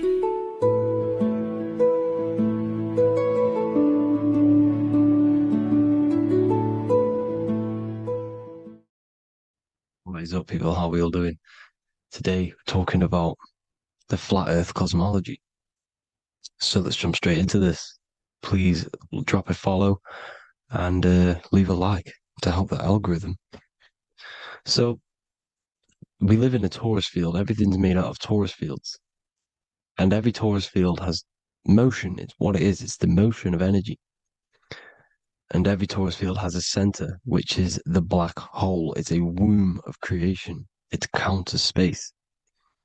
Now, this is why the North Pole is magnetic, because the center of this torus field is the most magnetic part, the strongest part of the field. So this is why all compasses will point you to the center. And the Earth's magnetic field is spread across the whole of the Earth. And it's spinning, as you can see here. It's like a tornado at the center. And this tornado is the force which is spinning the sun and the moon around us. You got the sun, the moon, Polaris, just like in the Masonic cosmos here. The sun, the moon, Polaris, the all-seeing eye. Now we'll get into Polaris a bit later, but the sun is the magnetic force. Sorry, is the electric force, because every field is electromagnetic. Now, the sun is electric. It's positively charged. It's gonna give you energy. It's feeding energy. The moon is more magnetic energy, which is taking your energy away from you. And this is why you become sleepy when the moon comes out, because it's taking away your energy. So these two forces is the balance. It's the yin and yang. It's the balance. Everything in this creation is balanced, because the torus field is the Earth is the plane of inertia, the 0 point within the field, because physical matter is a result of 2 opposing forces equalized on the plane of inertia. And that is where matter crystallizes into physical results. And this physical plane is the plane of inertia, planet Earth. And at the center of this plane is the black hole, the womb of creation. And outside of this black hole gives birth to light. So the torus field is constantly rotating, going into counter space, the black hole, and then out of counter space gives birth to the white hole, white light. You see? So it's going around, black hole, birth again, black hole, birth again. And it just keeps going around. It's an infinite cycle of energy. And this is where the infinity sign comes from. This is the motion, this is the force which is creating everything to spin inside of this circle. Okay? And it's making the stars spin. It's making the sun and moon spin around us, around this center point. Now here you see Horus and Set. Horus and Set putting their feet inside of this dome. This is the royal arch, the arch of the dome above us. It's like you see in the Masonic cosmos, the royal arch of Freemasonry. This is the dome above us, the firmament that the Bible talks about. You see, they're putting their feet in because Set symbolizes the moon and Horus is the sun. Horizon, Horus. Horus is rising, the sun. So they're both putting their feet around this center magnetic pole, which is the pole, North Pole. And above the North Pole, you have Polaris, the pole of electromagnetic energy. You see? And this is how we get the sun and the seasons. Because the sun, for us, when it becomes summer, it's on the Tropic of Cancer.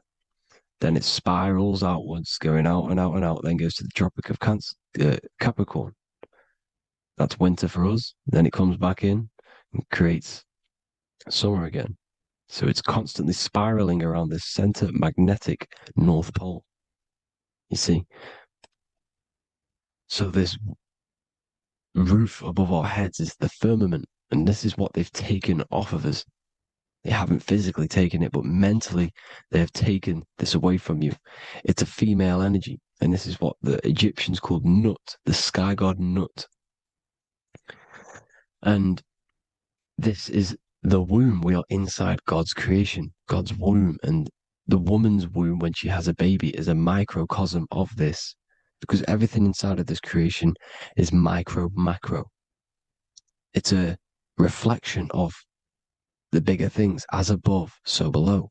So the dome above our heads is the dome we are in when we are a baby. And you can see the sacred geometry of it is the exact same. It's the dome.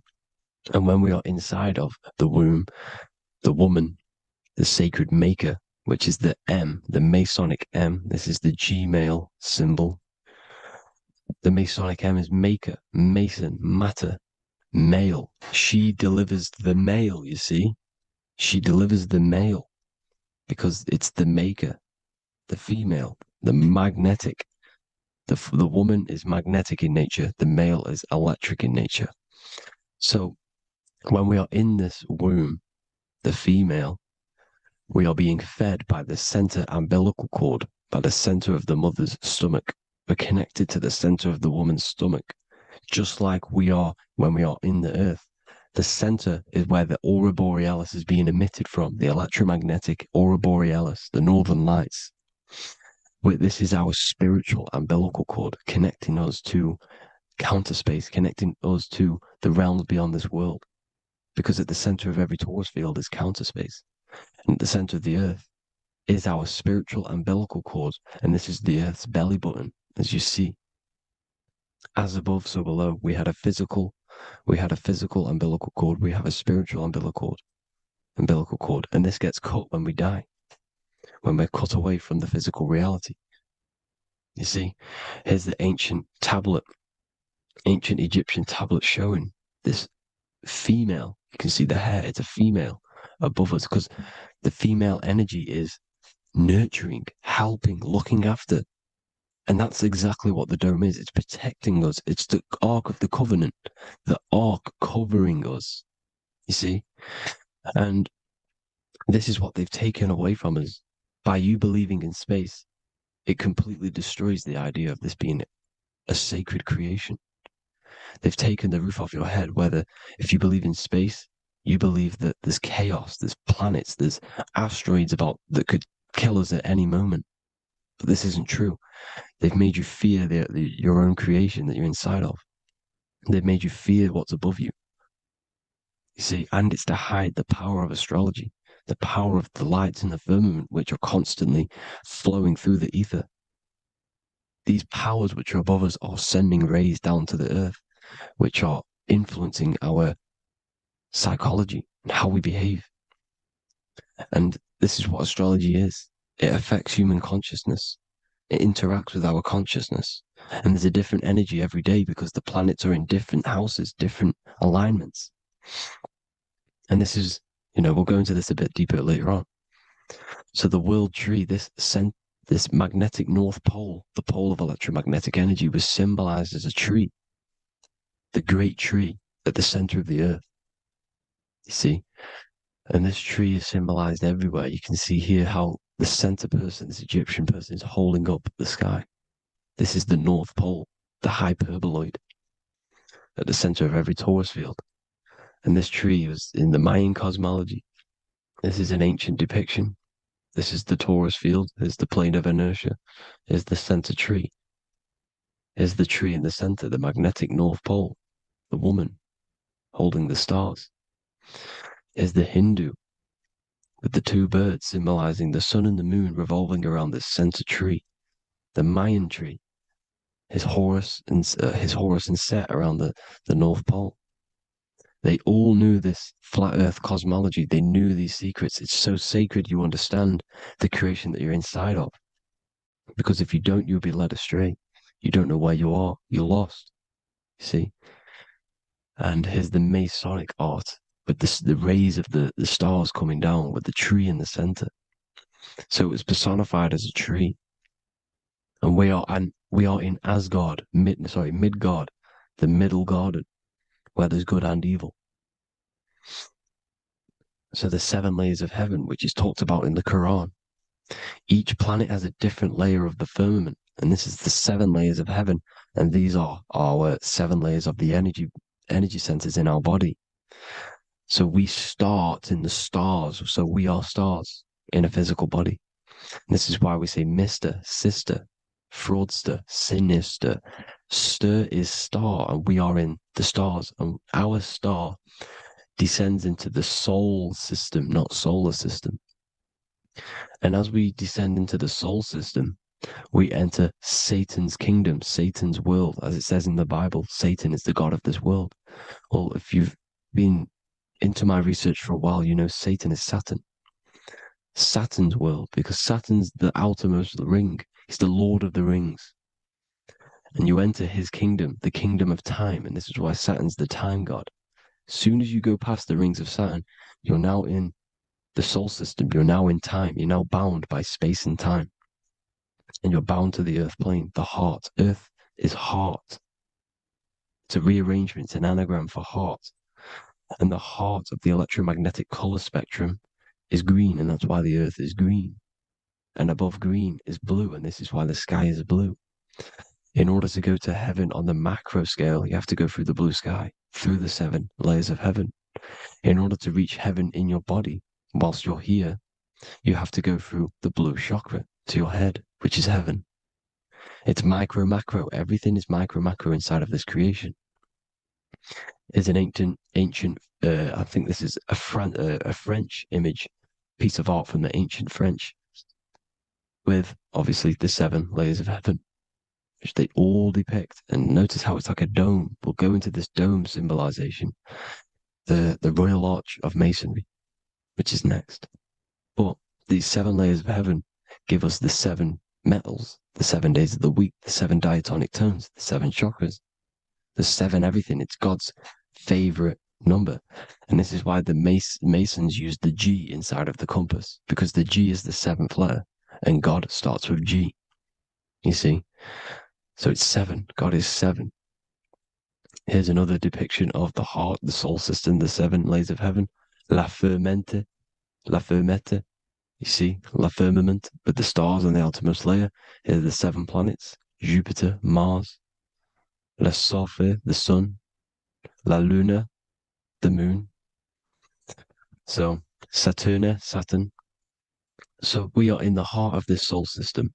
In order to ascend, we need to ascend up our chakra system, reach 144,000 hertz, God consciousness, the God man. You have to unfold God man, master of the mind, mastery of the mind. So, what are the stars? The stars make everything unique. The stars are constantly rotating around the center, magnetic North Pole, the tornado at the center, which is stirring everything. It's stirring the ether. The center is the ether, and the four elements are born out of this ether. There's five elements: ether, spirit, water, air, and earth. The ether gives birth to the four other physical elements, which the whole of creation are made out of. About them four elements. Four is the number of stability. You know, a chair, a table has four legs. It stables things. It's a foundation, and these four elements are the foundation of this creation. You see, and this magnetic North Pole is stirring this, and the four vibrational states of the ether are the four elements. Now let me get back to the stars. I just wanted to give you that. The stars are being stirred around this center point. Center. It's stirring everything. And they're always in different alignments. Every millisecond they're moving in different placements of the stars. And the planets are called the seven wanderers because they're not fixed. The stars are fixed. But the planets they're called the seven wanderers, the seven layers of heaven, because they move faster and slower than each other. Each planet is slower and faster. Has a different rate of speed it's moving. So these alignments are mixing in with the energies of the different 12 constellations. And this is why you have a unique characteristic. You have a unique look, a unique energy, a unique personality. This is because when you were born and you took your first breath, that energy which was in the ether, because the ether is all around you, and energy travels through the ether. The energy that the stars were casting down and the energy that the planets was mixing in with the 12 constellations was in the ether. So when you came out of the womb and you your first breath, because breath is spirit, okay? So that first breath you took, that is the energy that is imprinted within your DNA, your soul. And you reflect that energy, you emit that energy. That's the energy that is with you forever until you die, till this physical body dies off. And that's what the stars are. The stars are giving a unique energy, characteristic, personality to every living thing. Every dog, every cat, every animal has a unique personality because it was born at a different time and place in the sky. Okay, the stars are your destiny. Now, the stars are constantly changing as well. If you look at stars through a telescope, they're constantly changing and forming different forms. You can see here, it looks like water. It looks like light through water because it's the ether above us, a sea of ether. And this light is being emitted through it, and it's just constantly changing, giving different energies, each star. So this is why this is what the zodiac is. It's the expression of energy. It's the expression of the stars. And each constellation has many different personality, different energies, different traits. Each planet has different traits, depending where your planets are, depending what energies you hold. No two person have the same energy. There's no one. It could be similar, but no one's the exact same. It's because of the stars. The stars are never in the exact same split place. The planets are always in different houses. So here's some Royal Arch symbolism. Here's the Royal Arch of Masonry, as it says here. The sun and the moon, the constellations. Here's Cancer, the seven planets, the seven stars. Here's the Royal Arch. This is the firmament. Here's the duality. Black and white, duality, good and evil, rest and motion, dielectricity, magnetism. See? So this is what the Royal Arch is. It's symbolizing the cosmic dome above us. The womb we're in. We're inside God's womb. And here's George Washington, the Freemason, inside of the Royal Arch. You see? With the G, the Masonic G, God, 7. Here you see another depiction of George Washington with the stars in the dome above his head, his Polaris, the sky vault, Polaris. We'll get into that later. Go inside of all of your ancient churches, you will see the dome. Go to the Vatican, you'll see the dome. All of your ancient churches have this dome because it's the dome above your head. The ancients knew this. This was known. We did not live in space. It was known back then. They all knew. This is Crown Court, which is one of the most important courts in the UK. You can see it's clearly so much Masonic symbolism. You've got the 4 pillars of Masonry. The Royal Arch is like an arrow pointing upwards to Polaris. As the Disney World is under a dome. In his Polaris, the Sky Vault. You see? And also 666 in the symbol. Here's more 7 layers of heaven. Here's an ancient depiction. The firmament. Here's the astral plane outside of the firmament. The Royal Arch. You see? It's everywhere. Here's Polaris, the 8-pointed star. Polaris is in between the sun and the moon. It's at the center of the Taurus field. And Polaris corresponds with the pineal gland as well because it's the all-seeing eye. See? So, is Polaris the 8-pointed star, which is at the very top. It's the very center. It's on top of the North Pole. And it's an 8-pointed star that's always symbolized as an 8-pointed star. Here you see the Vatican. The Vatican is a giant key with an 8-pointed star. See, it's a key. Here's the dome. Here's the Space Delta, the USA Space Delta logos. Here you see the Egyptian god looking from the center of the North Pole, looking upward to an 8-pointed star, Polaris. An arrow pointing up to Polaris. Here's another, the bear holding a key with an arrow up to Polaris. 7 holds the key to Polaris. Here's an eagle holding a key above the North Pole to Polaris. Polaris, and here's another one. There's another bird, like a dragon, holding a key to Polaris. Because Polaris is definitely something to do with leaving this creation. Okay, maybe, I can't say for sure, but maybe it's to do with ascension, and this is why the Vatican hold the key to the 8-pointed star. And this is why the space, well, we all know space is a lie, but they're showing Polaris and its sacred symbology. Maybe it's to do with something leaving this creation, going to another. Here's some North Pole symbolism. As above, so below. See the four seasons of the Big Dipper constellation going around Polaris. This is Polaris, this is the Big Dipper constellation, and this is the swastika. This image gives us the swastika, because all the symbols we use are created in nature. They're created somehow in nature. This is how we get them. As above, so below. This is the map of the North Pole with the 4 rivers, looking like the Big Dipper constellation. It's the Masonic, there's the ancient cosmology with the 4, you see the 4 islands, Mayan cosmology, 4 islands. This is the alchemical symbol for Earth, 4 sections. The windows, because the center of the North Pole is a window to another dimension. The 4 lucky 4-leaf clover, which is supposed to be lucky. It's just, it's truth in plain sight. And here's Hitler looking at 2 flat Earth maps. So this swastika has been used for thousands of years, thousands and thousands of years. And it's symbolic for the most sacred land on this plane, the North Pole. Shambhala. Do some research on Shambhala, people. It's a it's a Hindu mythology about the sacred lands at the center of the earth. And it's known to be full of enlightened beings.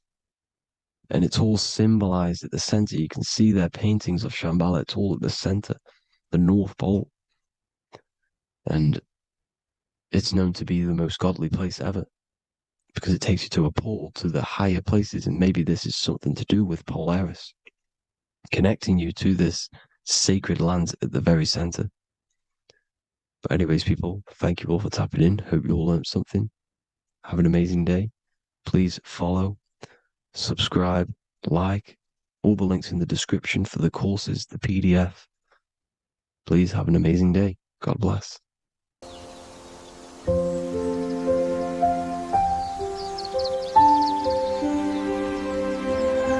bookofwisdom.com. Visit today.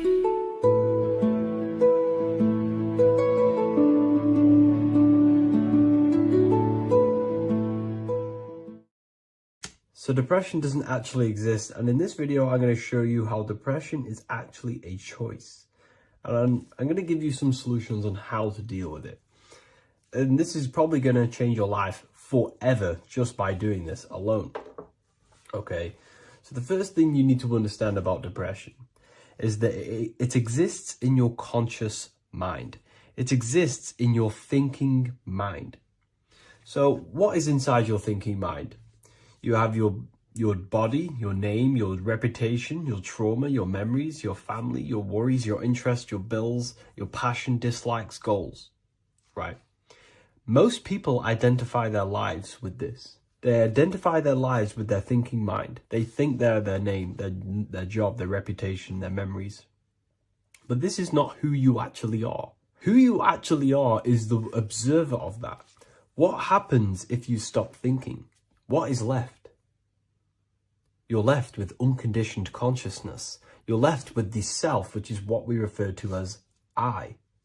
We are the consciousness, not the thinking consciousness. You are not these labels. You are not your thoughts. You are not your job, your name, your reputation. Okay? And the reason why I'm telling you this is because it's very important, is that we are something beyond this body, beyond this name, beyond our thoughts. We are the consciousness. So depression exists inside of the thinking mind, the conscious mind. Okay? So if you want to get rid of depression, you must learn how to escape the thinking mind. And not only just escape, but that's step one. In meditation, you do meditations, right? We sit still and we have to learn how to control the mind and turn off the thoughts.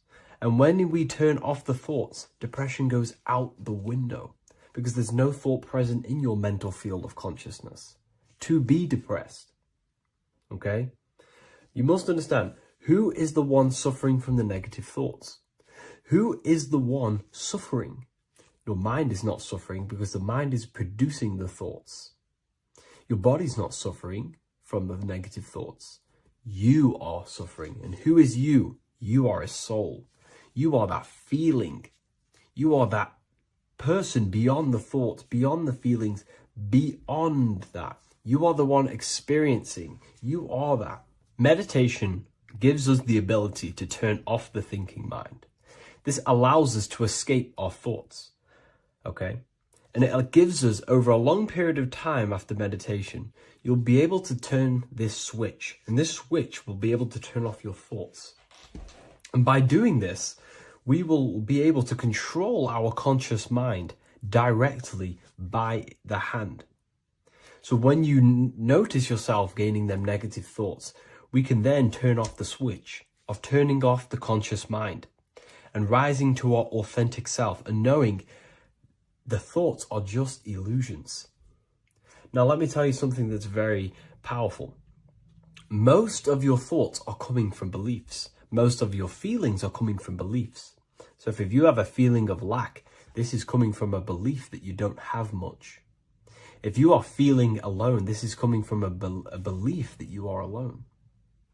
So what we must do is restructure ourselves. We must restructure the subconscious mind. And we do this in many different ways. We can do this with meditation. We can do this with visualization, visualizing our desired reality as if we are living it. We can do this with affirmation. Now, a lot of people think, oh, I'm trying to speak something into existence with affirmation. No, you're not using vibration to try and change reality with what a lot of these new age people will teach you. Vibration, your words will not have much an impact on reality. That's the truth. But what they do have an impact on is reprogramming and recrafting and refining your mind. If you repeat, I am wealthy all day long, your subconscious mind, that word will be lingering inside your subconscious, and you will start to mold that into your conscious. You'll start to be consciously thinking about this. Most of your thoughts are coming from your subconscious. So if you want to get rid of depression, you got to figure out the trigger. What are you depressed about? What are you feeling? What are the beliefs that are making you feeling and thinking this way? And that's what you must restructure. You must restructure your subconscious mind through visualization, meditation, and affirmation. You do these all the time. You do these every single day, and you will slowly, if not surely, restructure your subconscious mind. While by doing the practice of meditation, you'll gain the off switch as well. Sometimes depression comes from not living in your authentic self. You're not doing the things that your soul is telling you to do. We all know what we should be doing at all times. I don't care what you have on. We all know we should be doing something. We all know that we have there's a higher aspect of our mind that tells us, oh, we need to be doing this, but I'm actually sat here on my phone. Oh, I shouldn't be eating this, but I'm doing it anyway. There's always that higher voice. And that is the voice that has to be connected to. And when that voice, when your body's not acting out the voice of the soul, then the soul becomes sadder, and suffers more and more and more. There has to be a connection between the soul, the mind, and the body. They have to work in unity. Okay? So I hope this video helps with depression, with whatever you're going through mentally. This isn't just spiritual fluff. Your words are vibrational commands that teach your subconscious what to believe and what to create in your reality. Now, I'm not going to sit here and tell you how words are these vibrational things that create reality. In fact, they are. However, the power of words does not hold in the vibration of the word. Yes, it has a little effect on plants. Yes, every word is a vibration that speaks to every cell in your body. However, this is not the main power of words.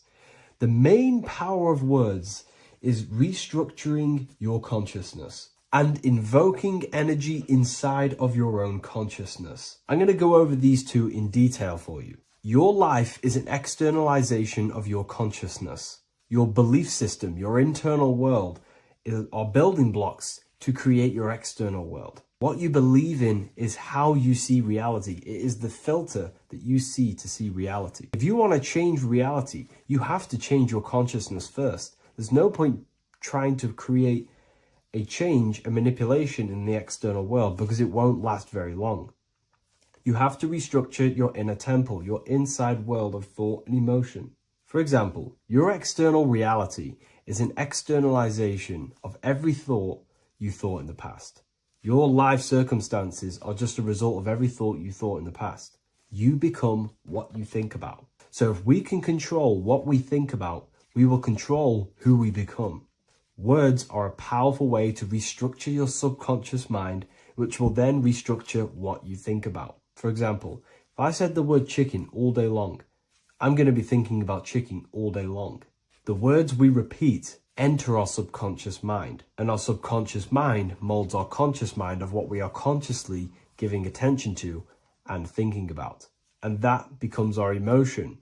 Our emotion becomes the energy, the charge behind our action. And all this creates who you are and your reality. If you want to create a change in your external world, you need to repeat the end result as in an affirmation. I am abundant. I am disciplined. For example, if you're trying to stop a certain addiction, don't say, I am going to stop smoking. Say, I am disciplined. By saying discipline, the subconscious mind accepts the word discipline and not the word smoking.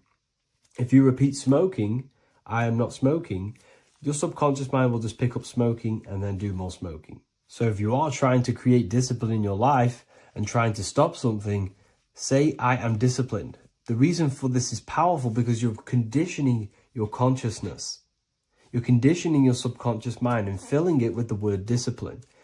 And I'm not going to say do this a certain amount of times a day or do this in the mornings. I want you to do this as much as possible. I did this as much as possible. Whenever I had free time, whenever I had a free minute, I would say these words either physically or mentally, just to condition your consciousness. Words are the most powerful way to restructure your belief system and restructure your inner world, which will then mirror in your outer world.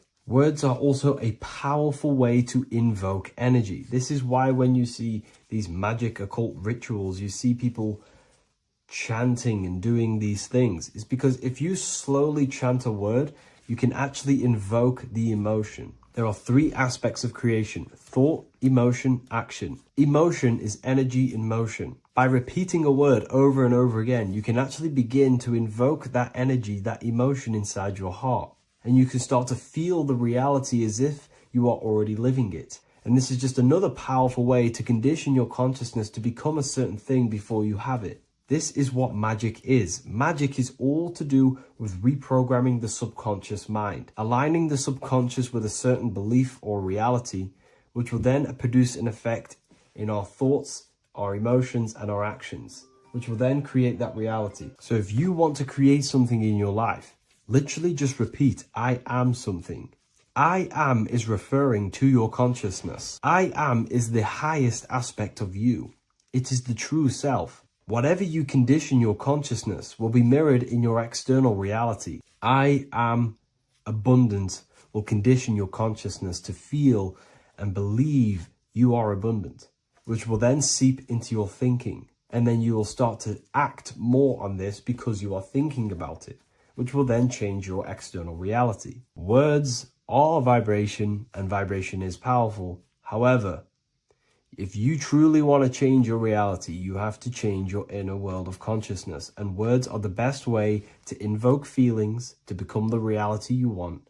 And words are the best way to condition your consciousness to a certain belief or a thought. And by doing this, you're actually creating a root cause. The cause is your consciousness, your mind, and you have to restructure the mind to create that reality.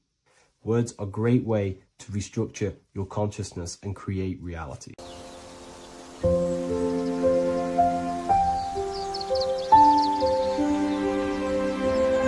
bookofwisdom.com. Visit today.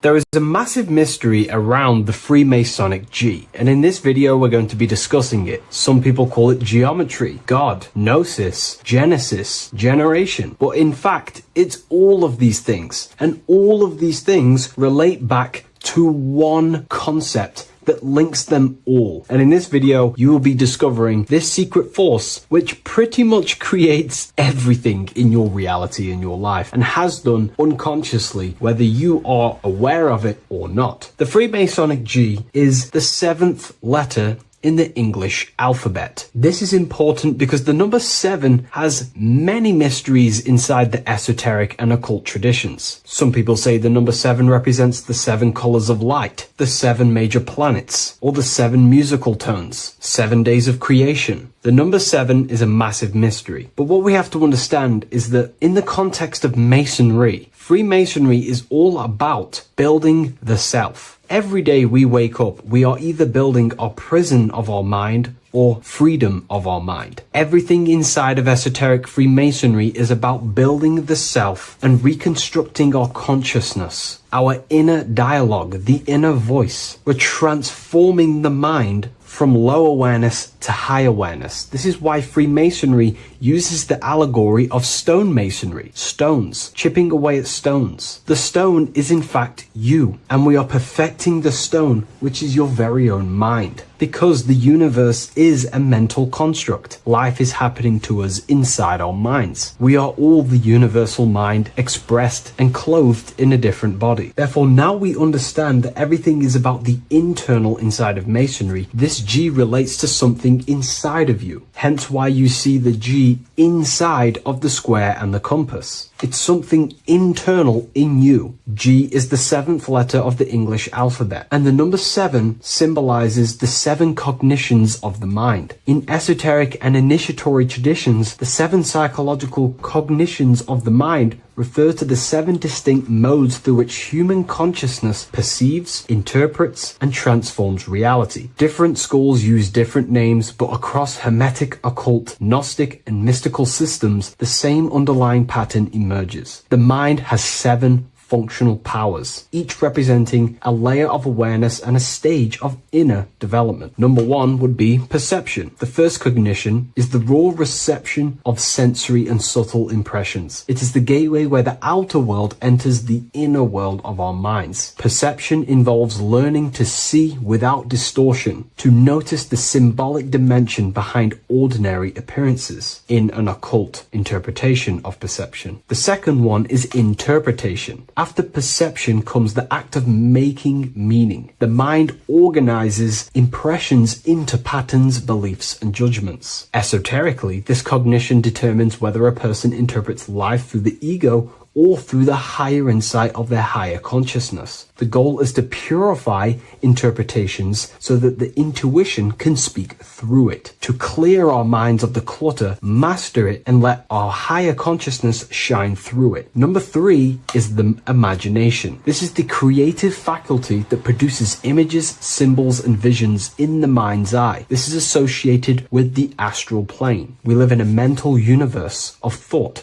Thought wraps itself inside of imagination. The thought alone has no true form, but then the thought wraps itself in a vehicle of consciousness, what we call imagination, and we give form to the thought. Imagination becomes active. Imagination becomes active imagination, the foundation for rituals, alchemy, meditation, and visionary insights inside of occult traditions. Working on your imagination is a key part on developing your consciousness, as it is literally the sight into the astral plane, your internal vision of the mind. The fourth cognition of the mind is emotion. Emotion is energetic response that gives intensity, direction, and magnetism to thoughts. Emotion fuels the magical will. Unrefined emotion binds us to lower impulses. Refined emotions become devotion, compassion, and the inner fire to transform thought into a tangible reality, to become a conscious creator. The fifth cognition is will, the faculty of intention, decision, and directed energy. Will is the power that aligns personality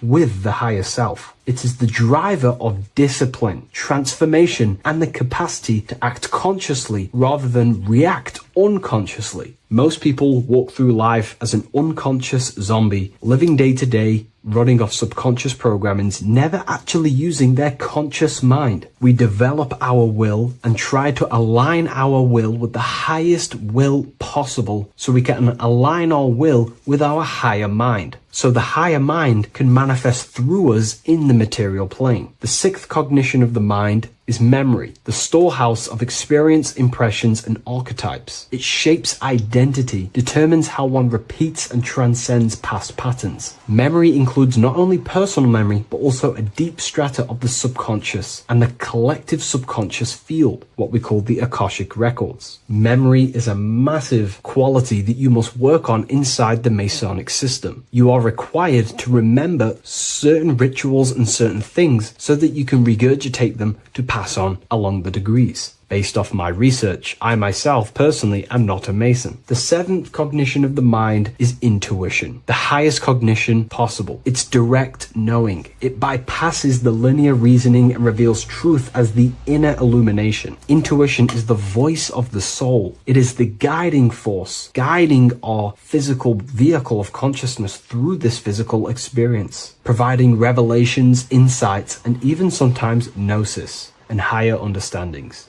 They are the 7 principles and cognitions of the mind that we should work on. Sometimes they're symbolized as 7 luminary planets, because lumen is light. The planets are light. Light is consciousness. Consciousness is light. Now moving on to the true understanding of the G, the higher understanding of the G, as I mentioned previously. This is what we call the generative principle, the care principle, the human heart principle, the female aspect of consciousness within yourself. All creation is built upon a care. All action is built upon a care. You only act on what you care about. You care about paying the bills and staying inside your house and looking after your family, for example. Therefore, you take the action to generate the reality and generate money to pay the bills. Them actions are driven by the force of care. If you care about a plant, you take the action to water the plant and it grows. If you care about your partner or relationship, you give them attention and care and love, and you grow the relationship. As soon as you stop providing care, watch the relationship crumble and the reality destroys itself. Care is the generative force of reality. This is the generative principle that generates your experience in this world. We are in a continual state of becoming. Each cause gives birth to an effect, and that effect gives birth to a new cause. The G is the generative principle that drives creation in the present moment. Reality is creating, unfolding in the present moment, and the G is the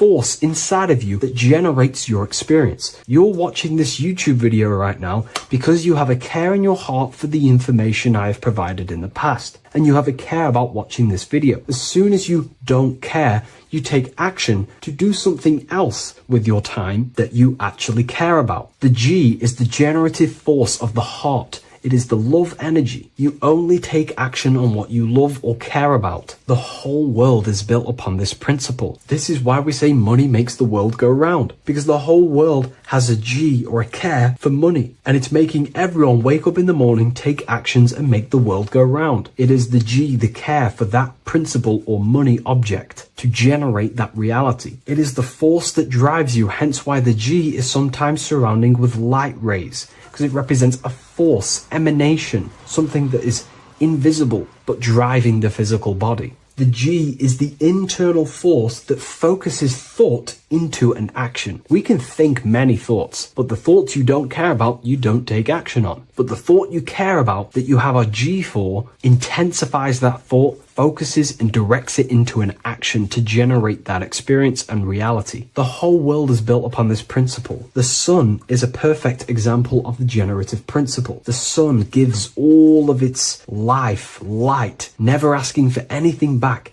making everything grow and generate on the earth. Everything in your life is built upon this principle, and gaining control over your care gives you control over your actions and your reality and what you generate. Once you see this, it is truly beautiful that the world is actually built upon love. This is why they say love is the force of God. It is. Truly. This is the reason why God begins with a G. It's about Genesis. Genesis means creation. G, generation. Anything that generates and creates is all to do with a care or a love energy. But don't get me wrong, people can love sick and twisted things, and they act upon them sick and twisted things. This is why purification of ourself is important by understanding this principle, as it is a very powerful principle to understand. This is the reason why the word gift begins with a G. You're giving something. I care. I'm going to give you something, a gift. Or guidance. This is what guides you into becoming something, what you love. This is why also gnosis begins with a G. Gnosis is not actually knowledge. Gnosis is knowledge obtained, attained by direct experience or through direct experience. For example, you're not believing you're watching this video right now. You know you're watching this. Know, gnosis, same phonetic sound. It's about knowing. Gnosis is about gaining knowledge of the self. Self-knowledge through direct experience. Instead of believing in God, I seek to know God through direct experience, by altered states of consciousness, transcendent meditations, understanding human anatomy, understanding the laws that govern my mind, understanding creation. That is direct gnosis, knowing that God exists instead of believing he exists. By going within the self, questioning the self, and gaining a deeper relationship with the inner observer, you start to gain gnosis, self-knowledge through direct experience. And in order to gain gnosis, you have to care, because gnosis requires action. It requires you to meditate and go within yourself. It requires you to study yourself. It requires you to go within yourself. And in order to do that, you have to care. If you don't care about knowing yourself, you won't take the action to generate the gnosis. If we take a look at this piece of Freemasonic artwork, we can see a whole lot going on here. But if we focus down here with the temple with the letter G on, and when you walk through the temple, there is a pathway leading up a hill towards the light. The light reveals things. If something is in darkness, you can't see it, but the light reveals something. It's symbolizing truth, the light of gnosis, knowingness. And in order to walk this path, you have to go through the temple, which means entering in yourself. This is symbolic of the path. The Masonic path is about the self, reconstructing and learning about the self. In order to walk up that hill, it takes a lot of effort. It's not easy walking up a hill. You're going to be tired. It's not easy. It's horrible. Who likes walking up a hill? I know I don't, but people like hiking and stuff. I understand that, but it's symbolizing this is hard work working on yourself, because the labor of working on your mind is the hardest labor you will ever do. It's called the great work or the Masonic work. And in order to climb that mountain, you go through the G. You have to have the care. If you do not have the care, you will not walk up that mountain. You will not generate the gnosis. You will not get close to the light. You have to have the G to walk that path of self-mastery and working on your mind. This is very, very important. If you want to gain the light, you have to have the G inside of you. You have to have the care to generate a higher consciousness. If you want to earn more money, you have to have the care, or else you will not take the action necessary to generate that reality. This is why we have to master ourselves and write down everything you love. It could be even the bad things. It could be lust. It could be anything you're wasting your care energy on. Try and remove them one by one. Master them and become disciplined. And then you will have more G energy, care energy to direct towards something else in your life to generate and grow that experience or reality. Again, the word grow, G. It is a growing force. What you place your love and care into grows and expands. What you have a G for is what you spend your time and attention on, your two spiritual currencies. So this is the Masonic G, and I hope you gain a deeper understanding of this. So that is pretty much everything about the Masonic G that you need to know, and hopefully this has helped you. If you wish to learn more and gain guidance through your life and understand yourself on a deeper level, the book I've used today is called The Book of Symbolism. I'll leave a link in the description. What is good, people? It's Revival of Wisdom. I hope you're all doing well. Now, this video is how to raise your holy oil or your kundalini. Let's get straight into this. So this is a monthly cycle. Every month, when the moon is in your zodiac sign, this oil is released. Now, the moon is in control of monthly cycles. For women, it's the menstrual cycle, and as well, this holy oil cycle. The moon changes sign every 2.5 days and passes through the zodiac signs in 27 days. So the moon tells the day, the sun tells the time, the stars tell the month. This reality is a massive clock, if you like to say. It's a cycle. Okay? The moon controls the night, emotions, water, fluids, and the mind. Okay?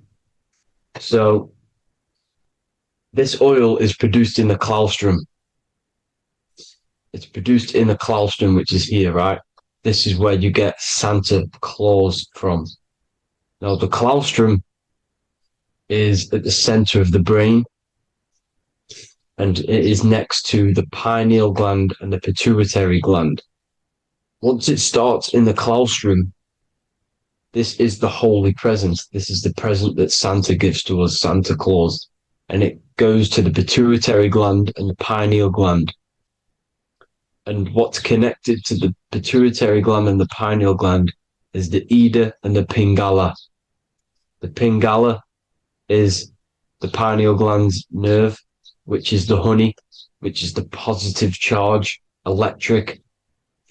And the pituitary is the Ida nerve, which is the magnetic charge. This is the milk, the land flowing with milk and honey. This is the brain, the heaven, okay? And it travels down the spine using these two nerves, these electromagnetic charge And this is what the ancients symbolized with the two serpents wrapped around the spinal cord, the Ida and the Pingala. And this travels down to the sacrum or the solar plexus. Okay. So once it's here, okay, the spine is an elongation of the brain. So the spine is pretty much the brain. It's an extension of it. And it's kind of a microcosm of how we descended from heaven to physical reality, to physical matter, which is our consciousness has done. Our consciousness has descended from heaven into physical matter. And this is a microcosm of it. Okay. So once we're in the sacrum bone, this holy oil, like I've just explained, this holy oil starts in the Santa claustrum, goes down the chimney to the sacrum. This is the sacrum, the solar plexus, and drops the present off at the sacrum. Now, once we're at the sacrum, we need to raise our vibration to take this oil back up the spine. Okay. And the River Jordan symbolizes this in the Bible. King Herod wants to kill Jesus in Nazareth, which is here, this is the River Jordan, is Nazareth. He goes to be born in Bethlehem and then goes back up to Nazareth to Joseph and Mary. Joseph and Mary, the pineal gland and the pituitary gland. The Bible is huge symbolism. It's all metaphors for this sacred process which goes on inside of your body. You are the Temple of Solomon. You are the Holy Land. The Holy Land is your brain. Once this oil is at the sacrum, you need to raise your vibration in order to take it back up. Once this oil has gone back up to the pineal gland, it activates the crystals which are wrapped around your pineal gland. Your pineal gland is this tiny little beam here. This is the claustrum. This is the pineal gland. And it's wrapped in crystals. And when this oil travels back up the spine by raising your vibration, back to the upper room where Jesus met the 12 disciples, or the 12 cranial nerves in the brain, and it activates and it turns on this pineal gland. And once it's turned on, it illuminates all the cells and the nerves in your brain and turns them all on and activates the higher God man, the God consciousness, Christ consciousness. And it regenerates the whole body. This is the secret to regeneration. It regenerates all the cells in the body. And this is how the ancients lived for thousands and thousands of years, as talked about in ancient texts. They lived for hundreds and thousands of years because they knew this secret. And this fluid, this brain fluid, the secretion, or the Christos in Greek, which means gold, because this is the alchemical process from turning lead to gold. Your body is the alchemical furnace. Now, the ancients knew about this center of the brain because they symboled it. This is the Eye of Ra, and it's the brain. And this is what's wrapped around our consciousness. Our consciousness isn't wrapped around the brain. The brain is built around the consciousness. We are the consciousness. You don't have a soul, you are the soul. Okay? Now, the head, heaven, hell, heel at the bottom of your foot, that's hell. Head is heaven and hell. Simple. Now, the pineal gland produces DMT, which is dimethyltryptamine, which is known as the spirit molecule. So, let's move on. Now, when this oil travels up, back, the spine, the chimney, it crucifies at the top, which is called the vagus nerve. So when it reaches here, the optic thalamus, it crosses and crucifies once it's raised back up. And this is why Jesus dies at 33. He was crucified at 33. Because you have 33 vertebrae on the back of your spine. And then it's crucified by the cross of the vagus nerve. when this oil crosses the vagus nerve. This is the crucifixion at 33, and it symbolizes the death of the physical consciousness. You then become spirit. You then become God consciousness, activating the Kundalini, regenerating the body and the mind. Okay. The Garden of Eden. You are the Garden of Eden. The land of milk and honey is upstairs. The pituitary, which is the milk, the pineal gland, which is the honey, which is DMT. He even says this in the Bible. As he brought us into the place, and he has given us this land, a land flowing with milk and honey, which is also symbolized as the sun and the moon. The Bible also says, the light of the body is the eye, not the eyes, the eye. If therefore thine eye be single, thy whole body shall be full of light. This is the activation of the pineal gland by raising this oil back up to the pineal gland, to the center of the brain. Neither shall they say, see that here, or see there, for behold, the kingdom of God is within you. So he's saying, don't look out there. Nothing is out there. It's all inside of you. Everything's inside of you. You're the universe. Now, how to raise this oil back up to the pineal gland? Every month, like I said, the moon controls the cycle. The moon controls monthly cycles. When the moon is going into your zodiac sign every month, this oil goes down the spine, and you must raise your frequency to get it back up. You must retain your seed. This is the most important. Your fluid, your secret, your holy fluid, your life force. You can't let that go.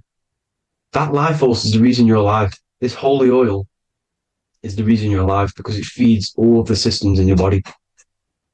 It feeds all the systems in your body. You have to retain your seed, alkaline diet, positive thinking, and meditation. Okay? When you retain your seed, you will live longer. The moment you release it, you're killing yourself. You're killing a piece of yourself every time you release your seed. Every single time. You're killing a part of yourself. Okay? Now, this could be why this could be the illumination, the single eye on the Illuminati's symbol, the Freemasonic symbol, the illuminated eye, the triangle, which could symbolize the body, mind, and spirit, but the eye illuminated. Now, in the Bible, it talks about the two trees, the tree of knowledge and the tree of life. The tree of knowledge is the tree of good and evil, which is the most important system in your body, which is the nervous system. The nervous system, the most important. The tree of good and evil, and the tree of life, which is the cardiovascular system. Now, this oil, when it's released every month, feeds these two systems, and these two systems feed everything. Now, it's important you understand that. Okay? The ancients knew all of this knowledge. The Bible's telling you this knowledge. But it's in a metaphorical way. You have to understand the context behind it so you can read it properly. Now, eating of the tree of life, which is when it talks about in the Bible, eating from the tree of life is actually symbolizing a bad diet, ejaculation, because you're eating from these two systems. You're killing yourself with a bad diet. You're killing yourself with an ejaculation. Okay? So, that's important to understand. Now, this is Jacob's ladder in the Freemasons. Jacob's ladder, which is the spinal cord, it's the stairway to heaven. And this is Jack and the Beanstalk when he goes up the beanstalk and finds the golden egg in the grey clouds. The grey clouds symbolize the grey matter in your brain. Now, the Garden of Eden talks about the 4 different rivers in Garden of Eden. As we see here, the North Pole map, the ancient North Pole map, because the center of the earth is the center of the torus field. Everything's the torus field. Atoms are torus fields. Everything's torus fields. You are the universe. Everything is within you. The North Pole is your spinal cord. This is why they say Santa Claustrum comes from the North Pole. This is the North Pole, and the Santa Claustrum is the center of your brain. Now, there's 4 rivers which come from the Garden of Eden. There's the blood, the Christ oil, which is the oil we're talking about, urine, and saliva. These are the 4 sacred oil, 4 sacred fluids in your body. And these are constantly abused in today's society. Also, these secret societies are targeting these fluids. Okay? This is why porn is free. They sexualize society through Disney. Go and look at some of the Disney movies. There's so many subliminal messages which sexualize these children because they want you sexualized. So you release your seed, which is one of the holy fluids in your body, especially your semen, your sexual energy. So important you retain this. So important because it's your life force. It keeps you alive. Okay. Now, let's recap on this. If you want to raise your oil every month, you can't just retain your seed for the month. You have to retain your seed forever. Don't just do it for a couple of days. Have to do it. It's a lifestyle.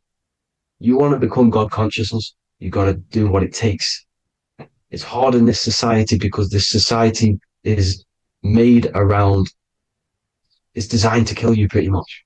It's designed to keep you in these lower states of consciousness with all the bad food, the chemicals in the food, the chemicals in the water, the sexualized TV programs, sexualized adverts, sexualized TikTok and apps, videos, subliminally stimulating you because that is your weakness, sex. It's your weakness. Now, you have to retain your seed, meditation, and an alkaline diet. Why alkaline? Because acidic is low vibrational. This is the color spectrum. And what's the highest vibrational color? Violet. It's the lowest, red. You have to have an alkaline body in order to raise this oil. When you drink, when you have a bad diet, when you drink alcohol, when you smoke, this destroys the oil. It destroys the oil in your sacrum and it can't be raised again, can't be raised up. This is why it's so important. Without that oil, you don't live. That oil makes you live. It feeds everything in your body. It's crazy how we're not taught this. It's insane. But that is how you raise the oil, people. I hope you all gain some knowledge out of this video. And I hope this assists you on your journey, your spiritual journey. And please like and share this video. We need this knowledge out to the public to wake up humanity. Thank you all, people. God bless.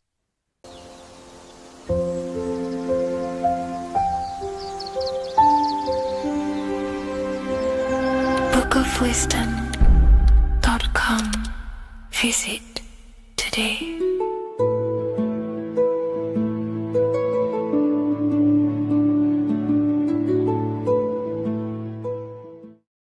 You're living in 4 planes of existence right now, but most people are only aware of one. And that's why they feel lost, disconnected, and stuck in cycles they can't explain. If you don't understand the blueprint of reality, you'll keep trying to fix the physical, while the real causes lie in the unseen dimensions that you have direct access to.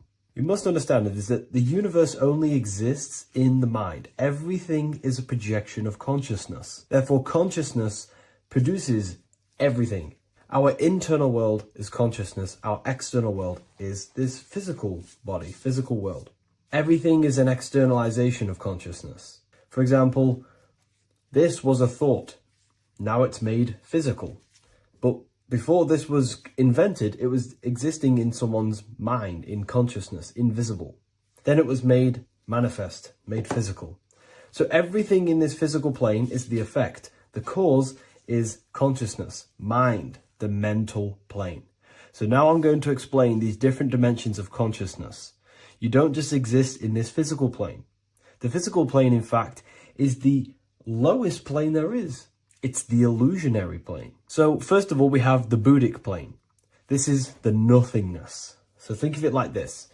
Absolute nothingness. If you turn off thoughts, there is nothingness. This is the void.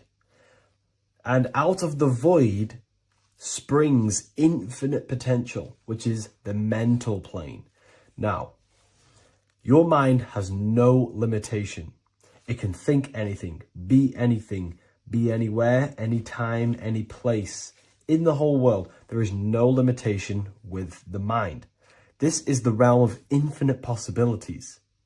This is the realm of thought. Thought is a dimension, information and thought. To go a little bit deeper on this, there are pockets of thoughts, what we call in the occult fields of thoughts. Your mind does not think thoughts, it receives them. Your mind is like a radio. Whatever the mind is tuning into, setting its mindset, setting your frequency or setting your mind, you will receive thoughts based on that set, whatever you set your mind to. So there are pockets of thoughts that we penetrate in the mental plane. The mind is the mental plane, the infinite possibilities. This is the spark of creation. This is where all things begin to manifest as an idea in the mind as a thought. So if you want to gain certain information, you need to meditate or do thought exercises where you are penetrating that dimension of thought, that pocket of thought. For example, if you want to find a way on how to make financial wealth, you would use your mind, set your mind on wealth and money and think, close your eyes and think about that specific topic and see where your mind takes you. And you will expand your mind into different pockets of thought and gain information. So this is the mental plane. This is how you can use the mental plane. You can use the mental plane to do this. Then we have the astral plane. We have higher, middle, and lower astral plane. The astral plane is the body for thought. So every dimension, physical, etheric, astral, mental, Buddhic, is a body for a dimension above. Each dimension below is a product of the dimension above. So for example, the astral plane is imagination. This is the lucidic realm of imagination. This is where thoughts begin to manifest into some sort of form. It's not a physical form because this is physical, but imagination is a lucidic form. It's not really physical, but it's there. It's a projection of light. It's astral matter condensed by the willpower of the mind. So depending on the vibration of that thought will depend whether it manifests in the higher astral plane, middle astral plane, and lower astral plane. If you think about more material things and visualize material things, this will manifest on the lower astral plane because material matter is low vibration. Now, that does not mean it's evil. That does not mean it's bad. Okay? It just means low vibration just means more material. But if you think and imagine more spiritual things, this manifests on the higher astral plane. So the astral plane is the screen in your mind that allows you to vision an apple, that allows you to vision anything. It's that mental projection that's inside of your mind. Now, this is what we call the third eye. It's an eye because the eye is the mind, and the mind can see into the astral plane. It perceives this spiritual world, this lucidic realm that we have access to. This is where also infinite potential takes place. This is the realm of spirits, demons, jinns, whatever you want to call them. Spiritual entities exist in this because this is where thought forms manifest into form. This is where thoughts create bodies. Think of it like this. The mental plane is a thought of a chair. The astral plane is the imagination of that chair and all of the different possible chairs that could possibly be. The etheric plane is the energy double of that chair. And the physical plane is the physical chair. So as you can see, the higher we go up, the more formless and lucidic it is. The lower we go down planes, the more dense it becomes. This is formless and this is form. Everything manifests through this process. This highlighter is down here in the physical plane, but the idea began in the mental plane. Everything begins in consciousness before it creates a physical body. It goes through this process. Therefore, if you want to start to mold and create your own reality and create things in your world, you can use these planes to your advantage. You can use your mind to do mental thinking exercises by closing your eyes and expanding your mind into a different pocket of thought to gain wisdom, gain information, gain downloads. The way you do that is simply get into a meditative state, close your eyes, pick a topic that you want to think about, and see where your mind takes you, but always remain centered on that topic. And you can do this for maybe an hour or two or half an hour, and your mind will take you places where you will unlock information. You can even use this to make decisions in your life. Think of the topic and see where your mind takes you. You'll gain information. This is how you use the mental plane for ideas. The astral plane is imagination. You have to reconnect with your imagination very vividly. Your imagination, your consciousness is infinite. It's not a three-dimensional plane. It's an infinite plane. You can think and make form anything in your consciousness, in your imagination. You can think anything and you can imagine anything in the most vast details. You just have to reconnect with your imagination. I have a free book on my website. I'll leave the link in the description. It's an ebook. It's called Activating the Inner Eye. This is going to help you reconnect with your imagination. It's a practical guide on how to imagine. So once you know how to use the mental plane and astral plane, thought and imagination, you pretty much need to use the physical plane to take physical action with this physical body that you have and start to manifest these desires you have in the higher planes. Now, it's very important that we master the mind, because the mind is the very fabric of reality. We become what we think about. Your life is a product of every thought you thought in the past. It is the mind that directs the flow of consciousness. And wherever this consciousness is flowing is what you will create in your life. Consciousness is the most potent force in the universe, and the mind is pretty much the universe in a microcosm form. It is infinite potential. And your mind will continue to expand into new realms of thought forever and ever and ever. You are eternal. You are not this physical body down here. You are consciousness. Literally dreaming that you are in this physical body. So everything begins with the mind. We need to be conscious of the thoughts that enter our mental field of consciousness. There is a level of self-awareness that you can reach where you can become conscious of pretty much every single thought that enters your mental field. Now, we have over 7,000 thoughts a day. You can gain such mastery over your mind where you can become conscious of every thought you think. And that is when you gain superior power. Because when the mind is fully under control of self, you can direct the mind's potent force into a specific goal. Most people's minds are dualistic. They want something, but their mind is thinking something else. They have limiting belief systems. They have the little voice that comes in and says, you can't do this, you're a failure.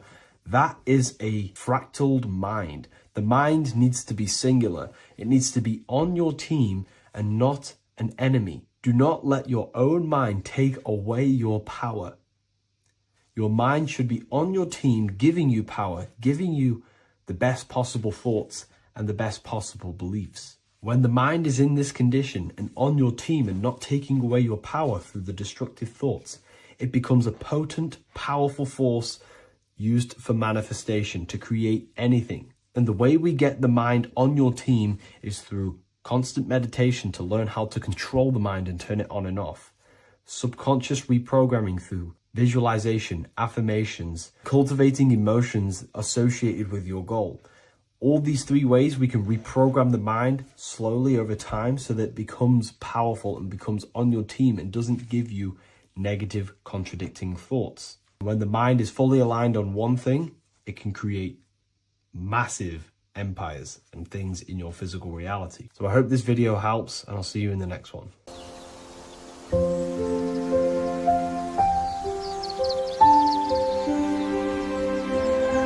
bookofwisdom.com. Visit today.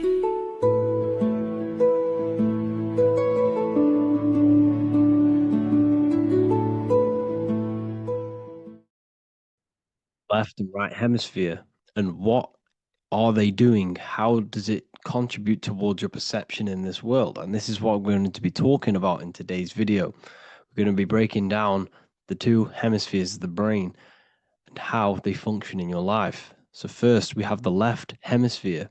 This is the logical hemisphere. This is the analytical, divided, scientific, or verbal hemisphere.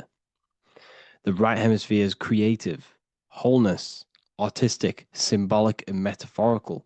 The right hemisphere does with non-verbal things. It produces a holistic perception. It is more to do with creativity. Because what you must understand is that we are not in the external world. The world is produced by our brain. We see with our brain. Our eyes are a part of the brain. What we touch is the brain's interpretation of electrical signals on the nervous system. What we smell is the brain's interpretation of smell through the nose. What you taste is your brain's interpretation of chemical reactions on your taste buds. So what you are experiencing is the brain. The brain is a computer creating a simulation. And you have two hemispheres which breaks down this reality. So essentially the brain is the perception creator. It creates perception. So if the brain is creating this, who is the one experiencing the brain? Well, that is you, the consciousness, the mind, the all-seeing eye. You are the all-seeing eye experiencing the brain, the observer behind the brain, behind reality, behind the emotions. So if you're walking through a woods, this left brain sees individual trees. The right brain sees the whole woods. It sees the biome. It sees the bigger picture. So when you are walking through this woods, the right brain picks up a holistic perception of reality. It creates the woods as one unified woods. The left brain's job is to break this down and analyze it so that we can see individual things. And this is also necessary for humans to have the ability to break things down and manipulate things in this world. So without this left hemisphere, we could not manipulate things and break things down. So this right hemisphere is important because it sees the whole woods. It sees humanity as one unified consciousness. However, the left hemisphere sees individual egos. So the left hemisphere is the place of the ego because it only understands, it sees the world very divided. Okay. So for example, here's another example of the left and right hemisphere. If someone pulls out in front of you in traffic, your left brain is going to start going crazy and analyzing them, calling them names. The right hemisphere, however, sees the bigger picture. Maybe he didn't see you. Maybe it's just a mistake. Maybe he's in a rush. You see how the two brains are very different. They do the same thing, but they function in different ways. The right hemisphere is feminine. The left hemisphere is masculine. So, like I said, this person pulls out in front of you. You start to think with the left. If you start to perceive that in the left brain, you're going to start analyzing them. You're going to start going crazy and calling them names because you're analyzing it. You're not seeing the bigger picture behind it. You're not seeing it from his perspective. So there is a crossover. So the left hemisphere of the brain controls the right side of the body, the right ear, the right eye. Everything to do with the right side of the body is connected to the left hemisphere, and the right hemisphere controls everything on the left side of the body, including your eyes, your arms, your legs. So everything is crossed over, and even your visual field is crossed over. So this is your visual field, as you can see here, and even the left side of your visual field goes to the right brain. There's a crossover. No one really knows. There's not really a reason for this. However, this is how the human body is designed. As we all know, the human body is the most advanced piece of technology on the face of the earth. They cannot replicate the human body. And they tell you it has no creator. This is crazy. People are that brainwashed, they can't even understand that their body is the most advanced piece of technology. Your body is so advanced, The computers that you use are mimicked of the body. Everything they create is mimicking nature, but they don't show you how intelligent nature is because they don't want you to understand you're in an intelligent design. So, anyways, let's get back on track. There is a crossover in the brain, and this is why they teach you to write with your right hand. And I was speaking to someone who's in a nunnery, or whatever you want to call it. They were a nun, or they knew someone who was who was a nun, and they forced these people, these nuns, to write with their right hand. You had to write with your right hand. This is why, I'd say at least 70% of the world or 80% is right-handed and right-legged, because they taught us this to activate the left hemisphere more because of this crossover that happens in the body. So when we are using this right side more, we are using that left hemisphere more. Why? Why are they doing this? Well, they also called it writing. Writing is a spell, to cast a spell on you to use that right side of the body so that you use this left hemisphere, because they want you to see the world as a divided perception. They don't want you using the right hemisphere, using that left side of the body to activate the right hemisphere to see the bigger picture and see how everything is all one and everything is created. This left hemisphere domination keeps you from seeing the connections between everything, because that left hemisphere analyzes, it breaks things down. So when we are left hemisphere dominated by using the right side of the body, we are essentially seeing everything as divided. And this is why so many people will not understand my work, because my work connects dots and connects fields of knowledge, and makes you see the bigger picture. So people who are left hemisphere dominated will see my work and think this guy's crazy. But it's all about activating that right hemisphere. So they call it writing because every word you say is molding your mind in some sort of way. The things you see is molding your mind. Everything you take in through the five senses is molding your mind. And language is a massive spell, especially the English language. They call it writing so that you use that right side. It's a spell because your subconscious mind picks up everything you say. And 90% of your daily basis behavior and thought patterns is produced by these subconscious programs within the subconscious mind. Essentially, your conscious mind is only the 10% of you. The conscious mind is just what you're aware of, what you're wearing, how you're feeling, what you're thinking. That's your conscious mind. The subconscious mind is controlling every system in your body. It's telling your heart to beat without you being conscious of it. So essentially, this is what they're programming. They're programming this system in the back of the mind, which is controlling everything through the words. And this is what spells are, because it's all about creating perception in the subconscious. So they want you to use that right side more. I truly believe the ancients, they were balanced. They used the left and the right side of the body. They didn't have a stronger side because they understood this science of the body and how the body works. So this is actually called phonetics. It's not etymology. Etymology is the study of root words. Phonetics is the study of how words sound similar. The way words are spoken. So phonetics, phone, is why we call them a phone, because you speak into a phone. So this is write and writing, to use that right side to activate the left hemisphere more. So your hands are a manifestation of your brain. The left hand is the right brain, the right hand is the left brain. And as a child, we were always taught that when you place your hands together like this is the size of your brain, which is true because your hands are a part of your brain. They're an extension of your brain. Every part of your body other than your brain is an extension of the brain. Everything's working and feeding back information to the brain because you're experiencing the brain. So another trick that you can do, or another exercise, is looking in the mirror and closing one eye at a time. If you close your right eye, if you take your top off, for example, you'll analyze your body if you close your right eye, because you're using that left hemisphere. Sorry, other way around. If you look at yourself through your right eye, you'll use that left hemisphere, which will analyze yourself. You'll see individual body parts. If you close the right eye and use the left eye, you'll see your body as a whole. You won't really analyze it.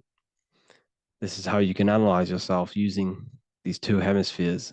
So this whole system is created to keep you thinking logically and to restrict you from creating and restrict you from understanding symbolism, allegories, metaphors, and teamwork. They want you stuck in a logical way of thinking and a logical way of seeing the world. This is why when you go to school, you are told exactly what to do. You're told to think this way and no other way. You're told to do orders, do this. It's a very left-brained system, because if we all started to open up this right hemisphere, we'd all see, wow, everything is all one, everything's all connected. And this is what my work is doing. I'm showing you everything is one. The physical world is an illusion of duality, but everything comes from the one source, the one mind. The universe is a giant mind. I am mind, you express mind. We all possess mind. Behind the physical body is the same mind consciousness. And we are all expressions and fractals of this infinite consciousness called mind. And this is what they don't want us to figure out, is that we are all just one consciousness expressed. It's an infinite consciousness. It's even in the squirrel, it's in the dog. All of these different animals, they're just different bodies, but behind the bodies is the same consciousness, which is mind. That's what the pineal gland is. The pineal gland is not the mind, and it's not the third eye. The third eye is your mind.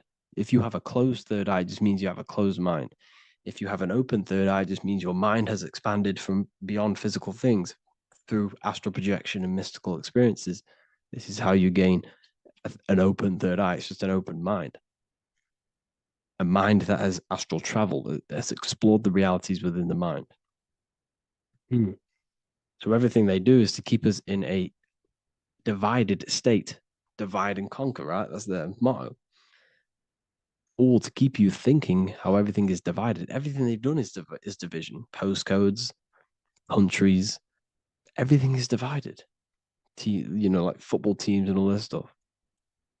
It's also a natural process when you grow up, because as you grow up, your brain is constantly analyzing the world. So this is sort of a natural process of how you become more left hemisphere dominated, because your brain is always analyzing.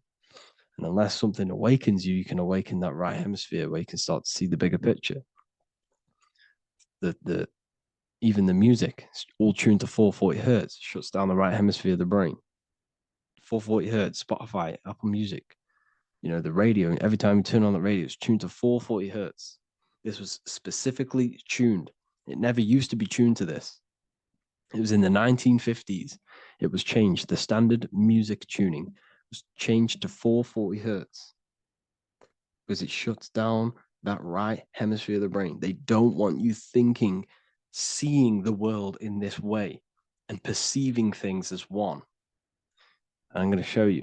It tells you this in the Bible. Cast the net onto the right-hand side of the boat and you will find the fish. What was Jesus saying?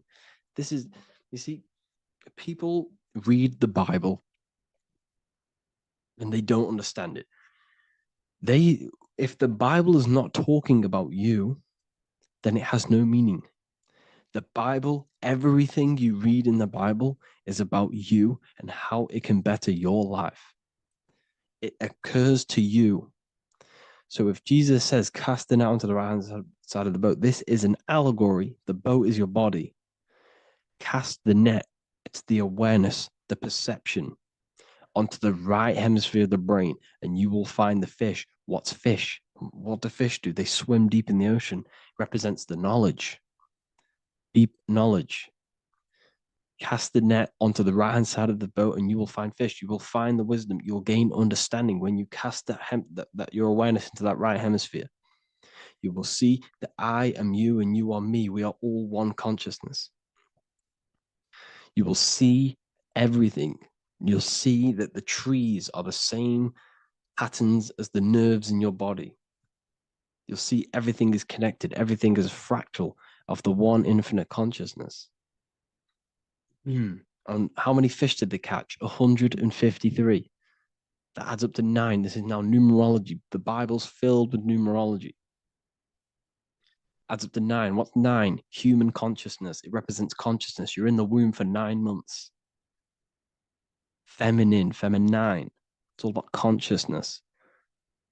And in Revelation 14, and I looked, and behold, the Lamb standing on Mount Zion, that's the spines, the mountain, with him 144,000. 144 adds up to 9. It represents consciousness on top of the spine. You see? And he had his name the name of his Father written on the forehead. What's the Father? The higher mind, the higher consciousness within you. Where is that? In the forehead, the pineal gland. The pineal gland is the radio receiver for the higher consciousness. Because every body part of the body has consciousness. Your heart has consciousness. Your gut has consciousness. You are thinking with these different consciousnesses. You think with the gut. You think with your penis. You are thinking with all these consciousness. And it's about raising your consciousness to the higher consciousness, which is the Father, the mind in the head. Don't think with the lower parts of the body, because that is your animal nature. Think with the higher parts of the body. It's all representing consciousness. How to activate the right hemisphere of the brain? Well, it's all to do with non-verbal things. So music will activate the right hemisphere. Make sure it's tuned to the right frequency though. 432 hertz, 528 hertz. Any frequency that adds up to 3, 6, or 9 is good for you. Meditation, turning off the thoughts, and you raise yourself to the higher brain. Symbolism. Symbolism is all right hemisphered. Reading between lines, metaphors, determining the Bible, it's all right hemisphered. Seeing the bigger picture, it's reading between the lines. So tithing in the Bible. These people in the churches are giving 10% of their money to the church. It's nothing but a scam. What these people have done is they have externalized the Bible. They have taken the Bible and literalized it so that they can make a business out of it. So what they're doing is a tenth of the produce of what it says in the Bible, a tenth of the produce of the land, whether grain or fruit, is the Lord's and is holy. So what's that saying? The tenth of it's basically saying give the 10% to the Lord, to God. What does that mean? Well, what's the land and the fruit? This represents physical things, the physical things that you have. The tenth of the physical things that you have. What's that? That's your ego. All the physical things that you have is all to do with your ego. That's the lower self. The ego, what is the ego? It's the mind's perception of the physical self. You had no ego when you were a child. Okay, when you were a child, you had no ego. As you grew older, you created the ego. But the ego is the full self. It's the echo. Ego, echo. It's the echo of the full self. So it's saying give the ego over. Take away the animal self. In that left hemisphere, that's all to do with the left hemisphere. That left hemisphere sees the ego. It sees individuality. It's divided. So it's saying give that 10%. Give that 10% of you over to the right hemisphere. The 90%. The 90% of you is in that right hemisphere. The higher self. Now, I'm not saying the left hemisphere is bad. Okay, I'm not saying that at all. But it sees it sees things divided. It's like I said, the left, the hands are manifestations of the brain. So when these Christians are praying, they're putting their hands together. What are they doing? They're syncing the brain hemispheres. What you're doing, because everything's an extension of your brain. So if you put your hands together, you're putting the two hemispheres together. And what's happening when you place the hands together? All the electricity in the body is now running in a circuit. So once you connect these two hands, the electrical energy is now running in a circuit. And energy can move around the body quicker and more efficiently. So when you pray, when these people are praying, they don't realize that they're engaging in ancient forms of meditation, of balancing the two hemispheres. So now we're talking about balancing the hemispheres, not the right hemisphere. This is what Israel is. Look at the symbol for Israel, the up triangle and the downward triangle. What's that? The up triangle represents male. The downward triangle represents female. Okay? This is talking about the brains.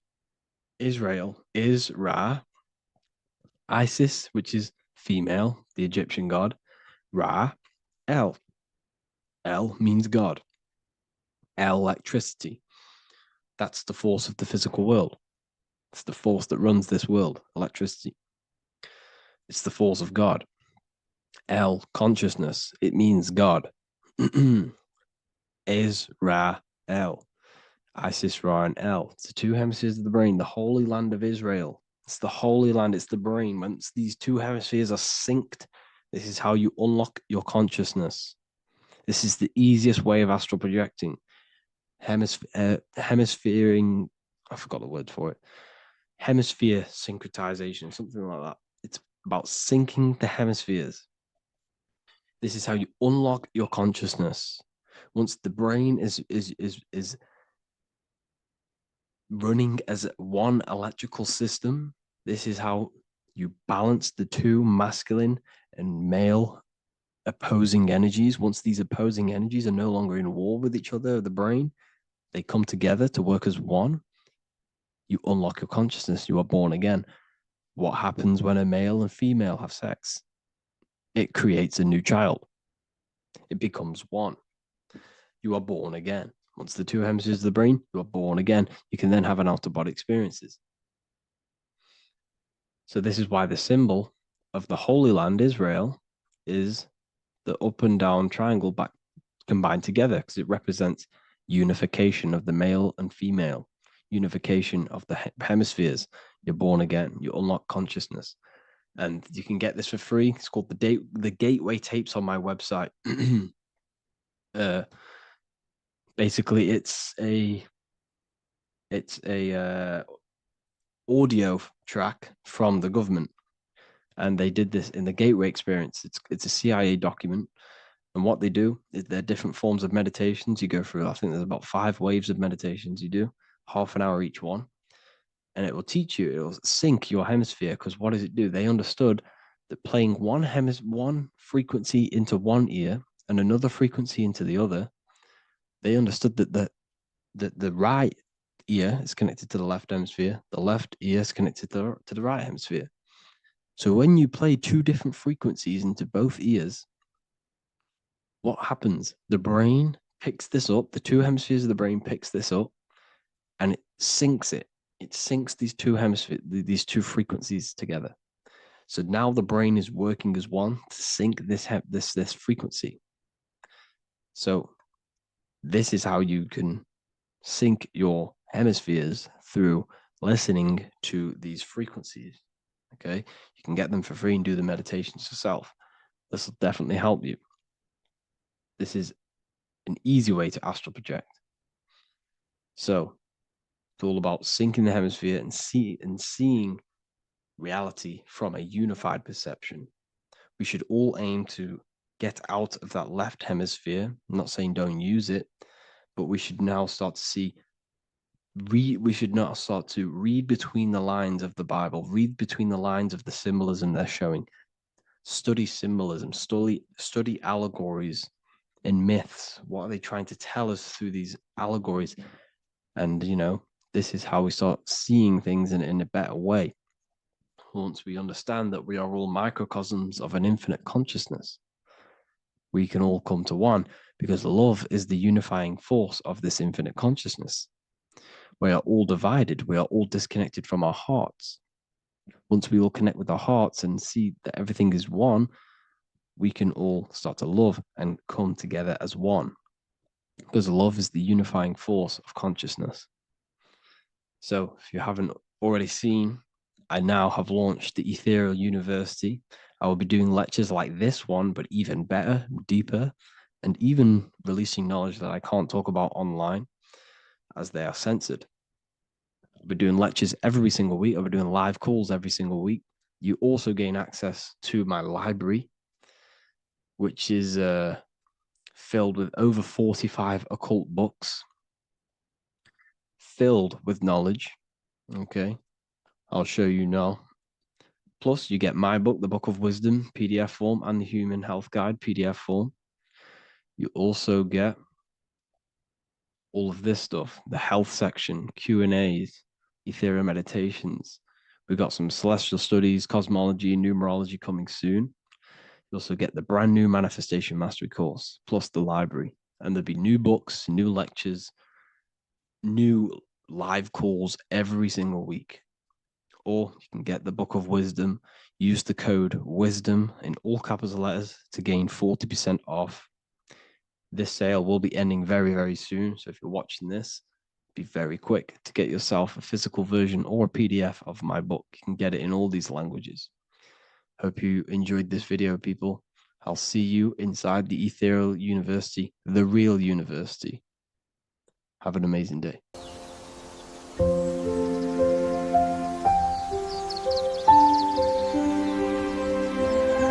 bookofwisdom.com.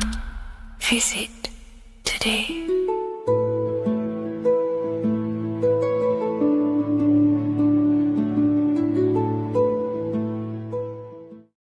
The scariest thing about having your first out-of-body experience and leaving your body is the realization that you have after. You realize everything you've been told about yourself, reality, the earth, what you're doing here on earth is a complete, utter lie. Your self-belief of what reality is and what you are is completely shattered. You now fully understand that you are more than your physical body that you inhabit. My first out-of-body experience happened a few years ago, but before all of that, I remember being a child, going to bed and closing my eyes, and I remember as a child feeling like I was floating above my body and moving. And maybe subconsciously this has led me into knowing intuitively that there is more to reality, and I've gone down this path of esotericism, occultism, consciousness. Maybe that has led me to this, I don't know, but I've always had this subconscious intuition in my mind that there's more to reality than what we've been told. And maybe it came from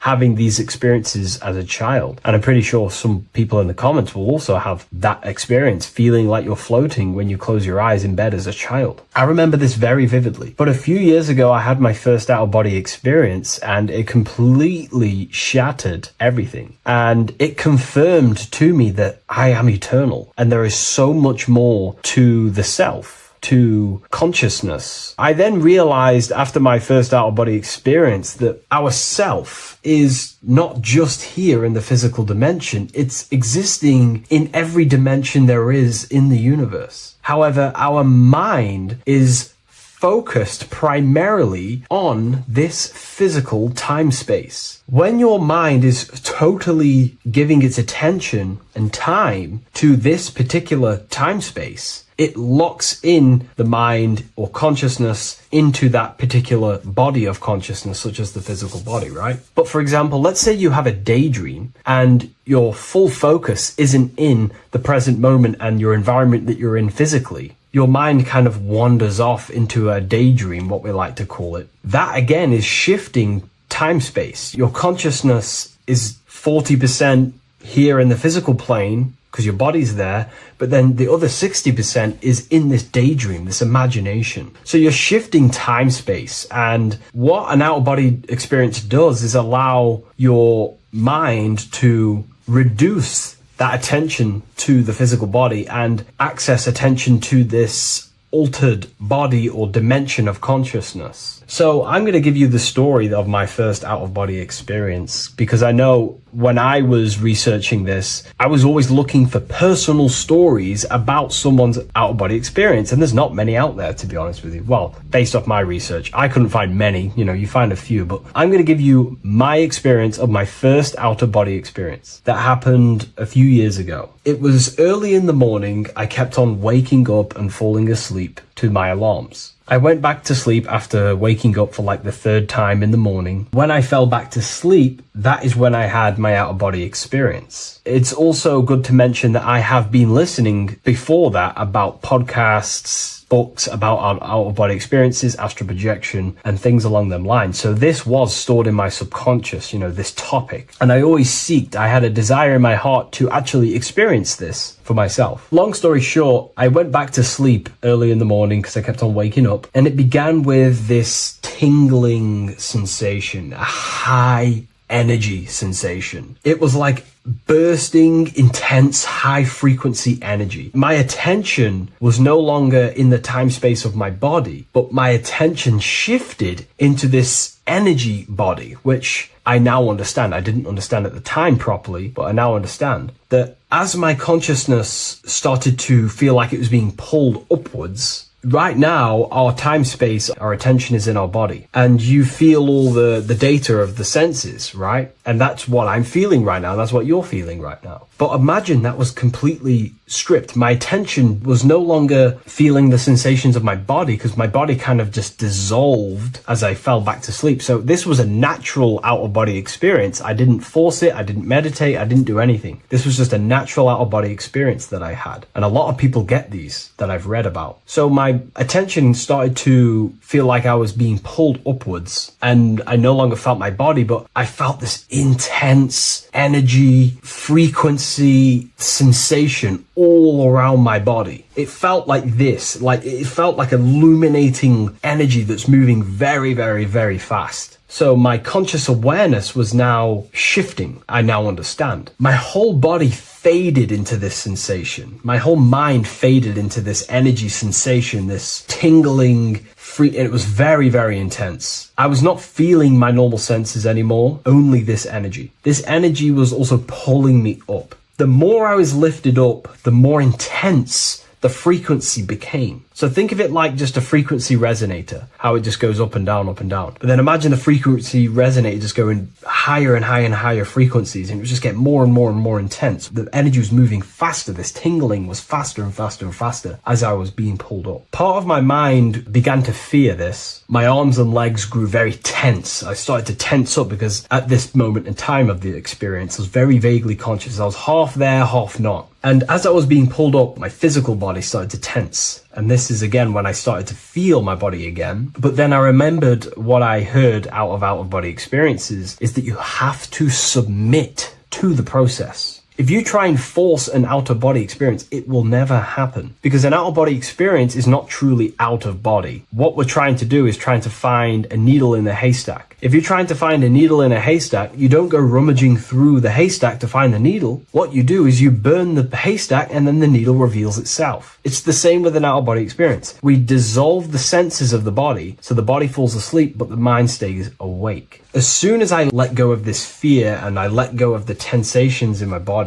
I started perceiving through another state in this energy body, but I didn't see my body. It was just like perceiving and seeing, but no body, like a camera. When you look at a camera view, you don't see what the camera looks like. You're just seeing through the camera. It's the same as that. I had no form, but I was just seeing. I was just like a floating eyeball, seeing into this altered state of consciousness. I was just seeing. I first saw my street outside my house with lots and lots of people walking on the street, but I could not see the people directly. Everything was black and green. The background was black, but I couldn't see the people. I could just see a glow of light around people, like an egg shape. They were just walking on either side of the road, other directions. I could just see more and more people moving faster and faster and faster. I didn't realize then, but then I did start to realize later on in my journey that that was more than likely the etheric plane that I saw. The etheric plane is the plane of life force and vitality and electromagnetic auras. So that was my awareness shifting from physical into then the etheric plane, the plane of life force and energy. Now, the etheric plane is very, very, very difficult to actually access consciously. The etheric plane acts as a bridge between the physical body and the astral body. To actually access the etheric plane alone is very, very, very difficult, and only certain trained individuals can do that. The etheric plane is not really a conscious plane where you can stay there and be conscious. It acts as a bridge between the physical and the astral plane. I could see the glowing auras around people moving along the pavement. The people moved faster and faster until the scene started to just dissolve as these people were just moving faster and faster. It was not very clear at first, but I subconsciously knew that I was having an out-of-body experience.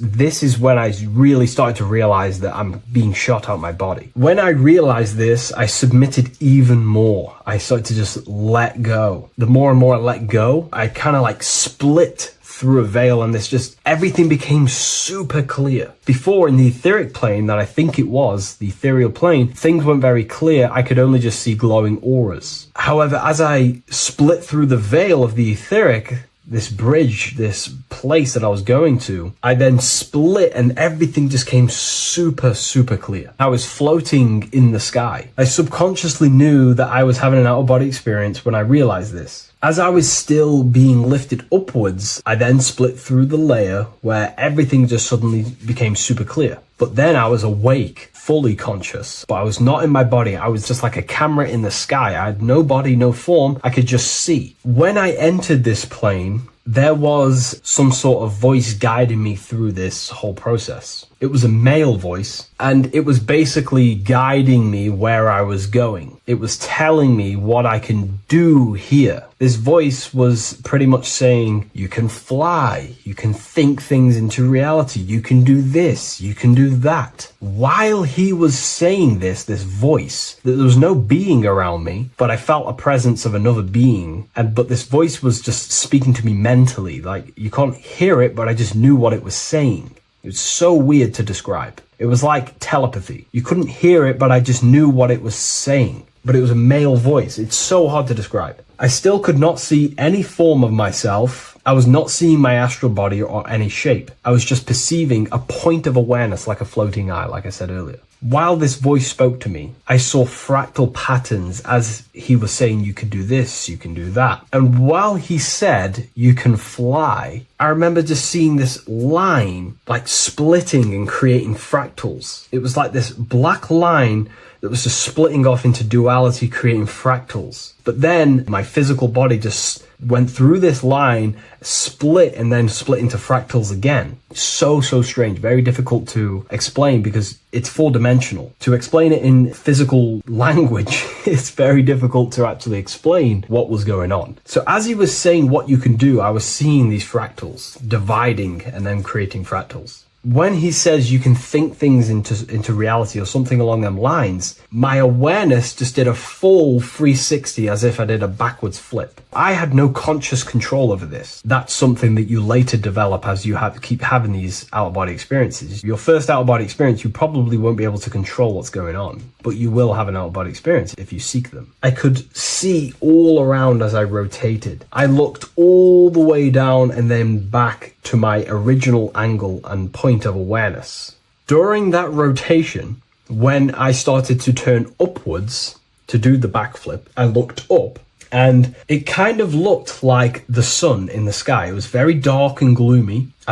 Now I know that was more than likely the lower astral plane because very dark and gloomy, and it was very kind of dense there. I looked up and I could see this. It was like the sun, but it was white, pure white light, and it was shining down over the astral plane. And that was the only light in that place. That's why it was so dark and gloomy there. And I then realized in that particular state, at that time, I thought that was God. I don't know what it was. Maybe it was, maybe it wasn't. Maybe it's the light of the higher mental plane shining through into the astral. But I looked up at it and I realized that was God. That was the source. That was the higher dimension beyond the astral plane, which is the mental plane. The higher astral planes and then the mental planes, the planes of thought. Then once I saw that, I was in complete shock. As I rotated backwards even more, I then get the view of seeing down, completely down, like a bird's eye view. And I could see like an old medieval gloomy town. It was dark, almost night, with very little light. The only light present was the light from above. The town was old-fashioned, gloomy, misty. I looked over it from above. Then the experience began to fade. I don't remember anything after that process. But I'll be honest with you, the process of leaving my body for the first time was extremely intense. The frequency, the energy were overwhelming but powerful. Letting go and choosing to have no fear was the key to that experience. Just to give you a little bit more wisdom on what I actually experienced now, what I realized what was happening, I now understand that the voice that I was hearing was not an external being guiding me. It was actually a higher aspect of myself, a part of my own consciousness that is not focused in the time space of the physical world. My physical mind is focused here in this timeline, but once I exited this timeline and focused elsewhere, the higher part of myself guided me towards that experience. This higher version of ourselves that we call the higher self is a higher dimensional being, but we're just unconscious of it. This being exists beyond our ordinary thinking mind. Our self exists everywhere in the universe, and we can unlock higher versions of ourselves as we progress on our journey of awakening and self-realization. Because let's say right now, only 10% of your awareness is actually in the physical plane. Science tells you that 90% of you is actually in your subconscious mind. 10% of your awareness is your conscious mind. So there's 90% of you that your conscious mind is not aware of. But our conscious mind becomes so addicted with the physical world and distracted with the physical world, it just gets totally locked in with the physical.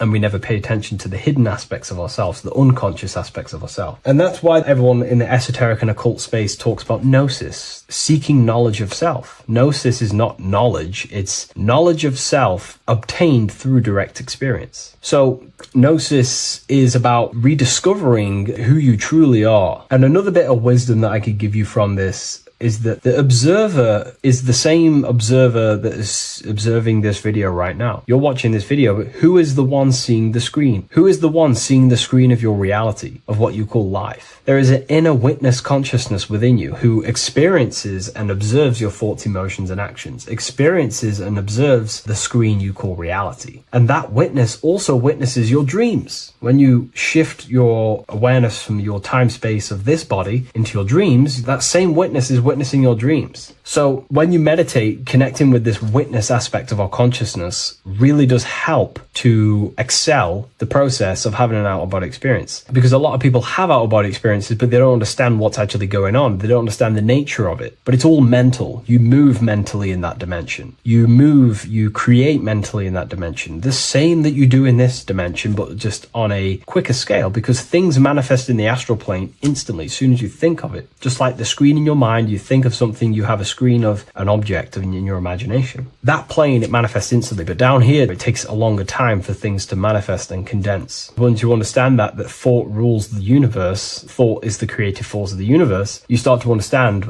these different dimensions and these experiences that you have. But really connecting with that witness consciousness, that part of yourself that observes everything, really does help with excelling the process of having an out-of-body experience, or mystical experiences, or lucid dreams. Because connecting with that witness consciousness just makes you more conscious. Even in your physical life, staying conscious. Most people aren't conscious. They think, feel, and act unconsciously throughout their day, and they unknowingly create their reality. Connecting with that witness consciousness allows you to actually stay conscious over your thoughts, emotions, and actions, because they are giving birth to realities. That's pretty much my experience, my first out-of-body experience. What that did for me was make me so much more confident and powerful. Most of my fears just disappeared overnight. The fears of death, the fears of unknown, the fears of that I had of things shattered, disintegrated, because I understood that I am eternal. No one can use death against me to control me, because I know I am eternal. I now take riskier actions because I know I am eternal. I know that I will never truly disappear or die. So it really, really does help you, and it gives you a lot of internal power, because no one can make you scared of anything. You should not fear someone who can hurt you physically. You should fear someone who can corrupt your soul. That is the worst thing, who can corrupt your internal world, because that is what truly matters. So I hope this helps you understand out-of-body experiences. Hopefully this can help you move along in your journey. It's good to hear other stories, because this is exactly what I was seeking when I was researching this stuff. Maybe in the future I can share some more stories about my out-of-body experiences now I'm a bit more advanced. But yeah, please leave a like, comment, and subscribe on the video, and thank you all for watching.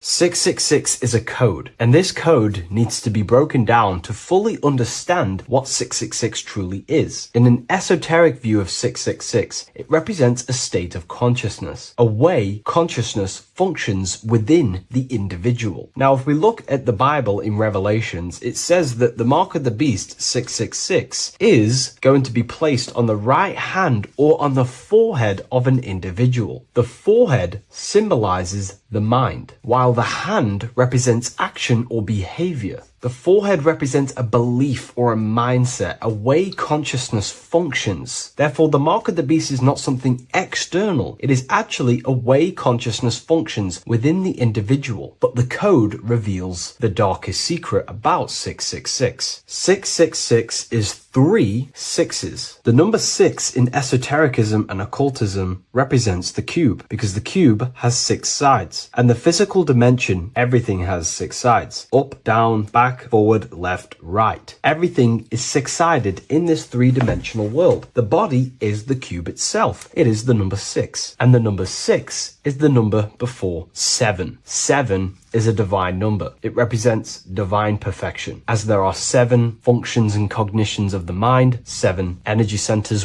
along the spinal column, 7 major planets for the 7 days of the week, 7 days of creation, 7 visible light spectrums, colors. The number 6, therefore, is often understood as imperfection, as the body is imperfect. The physical form is imperfect compared to our divine spiritual nature. But let's decode the 666 code properly so you can understand this. Now you understand that the number 6 represents the material 3-dimensional world, or the physical body of consciousness. We can then look at the number 3 because there are 3 6s. The number 3 represents the 3 ways consciousness functions. Consciousness thinks, consciousness feels, consciousness acts. We have a mental body, an emotional body, and a physical body. Most people confuse these things to be all one. They think their mind is their emotions and their mind is their brain, and they interlock all of these. But these are actually 3 different bodies of consciousness. Consciousness has many vehicles or bodies it expresses itself in. So the 3 ways that we ultimately create our life, the 3 ways that shift our reality, and the 3 full things that we have full control over are our thoughts, emotions, and actions. If you try and control anything else other than these 3 aspects of life and consciousness, you are then breaking natural law. If you try and control someone else, you are then breaking their will, their natural rights. These are the 3 things you have full control over: your mind, emotions, and your body. Therefore, the number 3 represents the 3 ways that you express consciousness in this life or reality. And the number 6 represents the material body. 666 is the mark of the beast. Therefore, the mark of the beast could be a state of consciousness where your thoughts, emotions, and actions are all directed towards the physical, material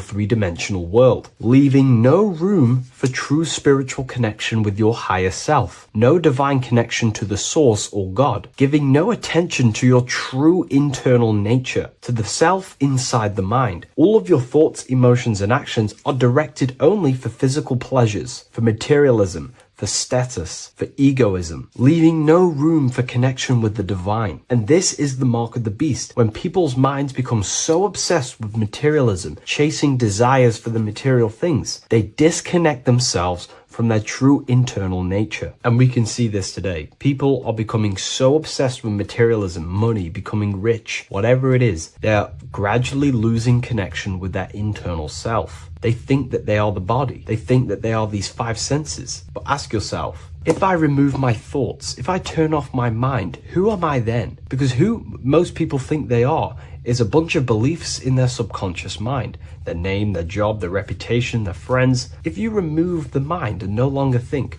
who are you then? The observer, the pure awareness, beyond the mind, the body, the emotions. That is your true nature. You are the internal thinker. And when that internal thinker becomes so attached to the external physical body and does everything in its power to think, feel, and act only towards the material things, you become disconnected to your true powers, to your divine nature, to literally God. If you don't want to become the mark of the beast, then have balance. Now, I'm not saying materialism is evil. Chasing material things is wrong. I'm not saying that at all. We all have a different views. But me personally, I like to have balance. Yes, I love reaching goals. Yes, I love living the best life possible for myself, materially. But I also make room for my internal world. I train my mind to have self-mastery with meditations. I try and lucid dream and astral project as much as I can. And I try and perfect my thought processes and my internal world as much as possible. So I live a truly balanced life between my inner self and my outer self, which is what these two pillars Jachin and Boaz represent, the inner and outer world. And the middle pillar in the middle represents the unity of the inner and outer world, living in balance. Or you see a person standing in between them, they represent the middle pillar, or a ladder. This is all symbolic of living in balance between the inner world of consciousness and the outer world of consciousness. Yes, this is Freemasonic artwork. You can learn a lot from their artwork and symbolism, but I hope this brings a bit more clarity about the number 666 and the mark of the beast. Please leave a like, comment, and subscribe to the YouTube channel if you want to see more. And one last thing, the Book of Symbolism has finally been accepted on Amazon, so you can now order this on Amazon in pretty much any country. Religions were made to hide the truth about yourself, God, and the universe. You see, religion teaches there is a God separate from you. He created the universe separate from himself. They did this to truly disconnect you from consciousness, from God, and from yourself. Now let me explain. It's going to be very difficult to understand this from a left hemisphere dominated perception. The left hemisphere sees everything individual. The right hemisphere sees the whole. For example, if you're walking through a woods, the left hemisphere sees individual trees, leaves, twigs, and branches. The right hemisphere sees the interconnectedness of the whole woods. We've been trained our whole life to be trapped in the left hemisphere, to think logically, scientifically, with evidence. This way of thinking traps you in illusion, division, and separateness from everything. Plus, in science, they teach you the universe exists outside of you. You exist in a universe, and the universe exists whether you exist or not. This is completely false. You are the universe experiencing itself. There is only one person in the universe. There is only one awareness in the universe, and that is God. That is your consciousness. Not your name, your job, your reputation, your thoughts, your beliefs. That is not God. God is the infinite awareness that you are, the alertness, the essence of life. You are an individual. You have a dual nature, an inner world, consciousness, and an outer world, this physical body. The inner world is the immortal, consciousness, awareness. This physical reality is for the immortal within us to experience and enjoy. And the immortal consciousness, the immortal self, the individualized expression of the only thing that is truly real, which is God, consciousness, is seeking a way to understand itself through infinite vantage points. The same consciousness inside of you, inside of the dog, the squirrel, the plants, the stars, the same awareness is in absolutely everything. Only the right hemisphere can see this connection. The universe is one mind separated into the infinite bodies and life forms. This is why scientists tell you that the universe is forever expanding. It's truth in plain sight, because the universe is the mind. And the mind is always seeking more vantage points to understand itself. And the mind is always expanding into new realms of thought. The mind cannot be filled up. It does not exist in space. However, human awareness, human consciousness is very sacred. And the reason why I say that is because humans possess a two-way consciousness, unlike a dog, an animal, or a squirrel, for example. The dog looks in the mirror. It is not aware of itself. It doesn't look in the mirror and see that it needs to improve something. However, humans, we can look in the mirror and say, who am I? Where do I come from? And I need to change this aspect of me. I'm lacking in this area. Dogs do not have this awareness. They function only on their immediate surroundings, on survival and instinct. Human awareness is special because we have the ability to reflect on the self. We can question our consciousness. We can question, who am I? Where do I come from? And where am I going after this? The human mind has no limitation. We can surpass our animal nature and rise to a godly nature. This is the whole purpose of reaching Christ consciousness, which is just an ideal consciousness where we have control over self and we know who we truly are. Humans have been given the tools to awaken. Our five senses are locked only to perceive the physical world. But the mind holds the gateway to understand the unseen aspects of reality. The mind holds the secrets to the universe and consciousness. We just have to study ourselves to understand God. We are all individualized aspects of consciousness. There is only one pure consciousness in the universe, but we're fractaled into infinite life forms, experiencing this consciousness in a different form, molding this consciousness into individual egos and individualized consciousness. Me and you are made of the same fabric. However, I have thought different things, believed different things, experienced different things, which has conditioned my consciousness to be my own individualized aspect of God. And that's what makes me, me, and you, you. God is the creative power within us to turn thoughts into physical reality, to create things. We are a creator. Each one of us is a miniature earth, creating and building in this physical 3D reality. Our consciousness holds power over the 3D reality. We can mold it and create anything we wish. However, we have been conditioned to live like an animal, living in our animal nature, eating, surviving, lusting, and these low-level desires keep us trapped from figuring out our creative power. This is why the ancients always depicted God inside of the brain. Even in ancient Christian artwork, William Blake, Anton Raphael, all depict God inside of the brain. Why is this? Because God is our creative power. The spinal column acts as a type of ladder of consciousness. If you just think about sex and act on sex, eating, consuming, and living in a survival animalistic state, then your consciousness is functioning on the lower end of the spinal column, where your reproductive organs are and your gut organs are to consume food. In order to activate the God within us and to us to truly know God, we have to be aligned with the God consciousness. We have to unlock the God within us so we can truly actually experience God and understand it. However, God exists beyond our personal consciousness, beyond our human identity. In secret societies, satanic rituals and satanic societies, they are seeking a way to escape the human identity through ritual work, meditation, and trance-like states. A trance-like state is like the state that you enter just before you fall asleep, where there is no thought present in your mind, because you are not the mind, you are the observer, you experience the thoughts.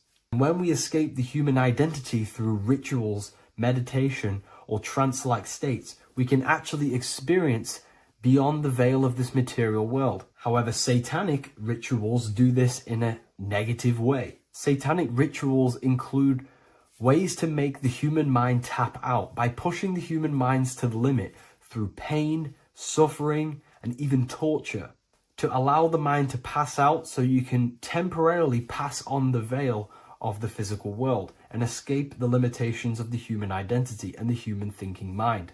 Now, you do not have to do it this way. You can experience the divine and beyond your human identity through many different ways, such as deep, deep meditation, rising above your thoughts, and setting 3 alarms, one for 6 a.m., one for 6:30, and one for 7:30. And when you wake up at these times, what you need to do each time you wake up is allow your mind to stay awake but your body to fall asleep. And you will enter this trance-like state. And you can gain ideas, experience lucid dreams, and maybe even astral project. All of these rituals in secret societies and satanic societies is all about escaping the human identity and experiencing the divine planes beyond the physical. To wrap all of this up, this is all about consciousness. Consciousness is the infinite awareness of the universe, just fractaled into separate bodies. And this consciousness is seeking a way to understand itself in infinite angles and vantage points. And religion was made to cut off your connection to the divine planes beyond this world and beyond your self-identity. Therefore, if you want to know God, you have to study the attributes and qualities of God, such as geometry, numbers, consciousness, the mind, the subconscious, human anatomy. All of these things are aspects of God. We have to study ourselves and study nature so we can see God. God is the infinite awareness of the universe. If you love this video, please leave a like and share it with a friend. I'll leave a link in the description for the Book of Wisdom, Volume 2.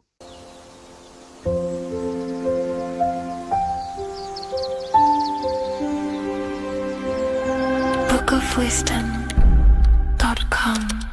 Visit today.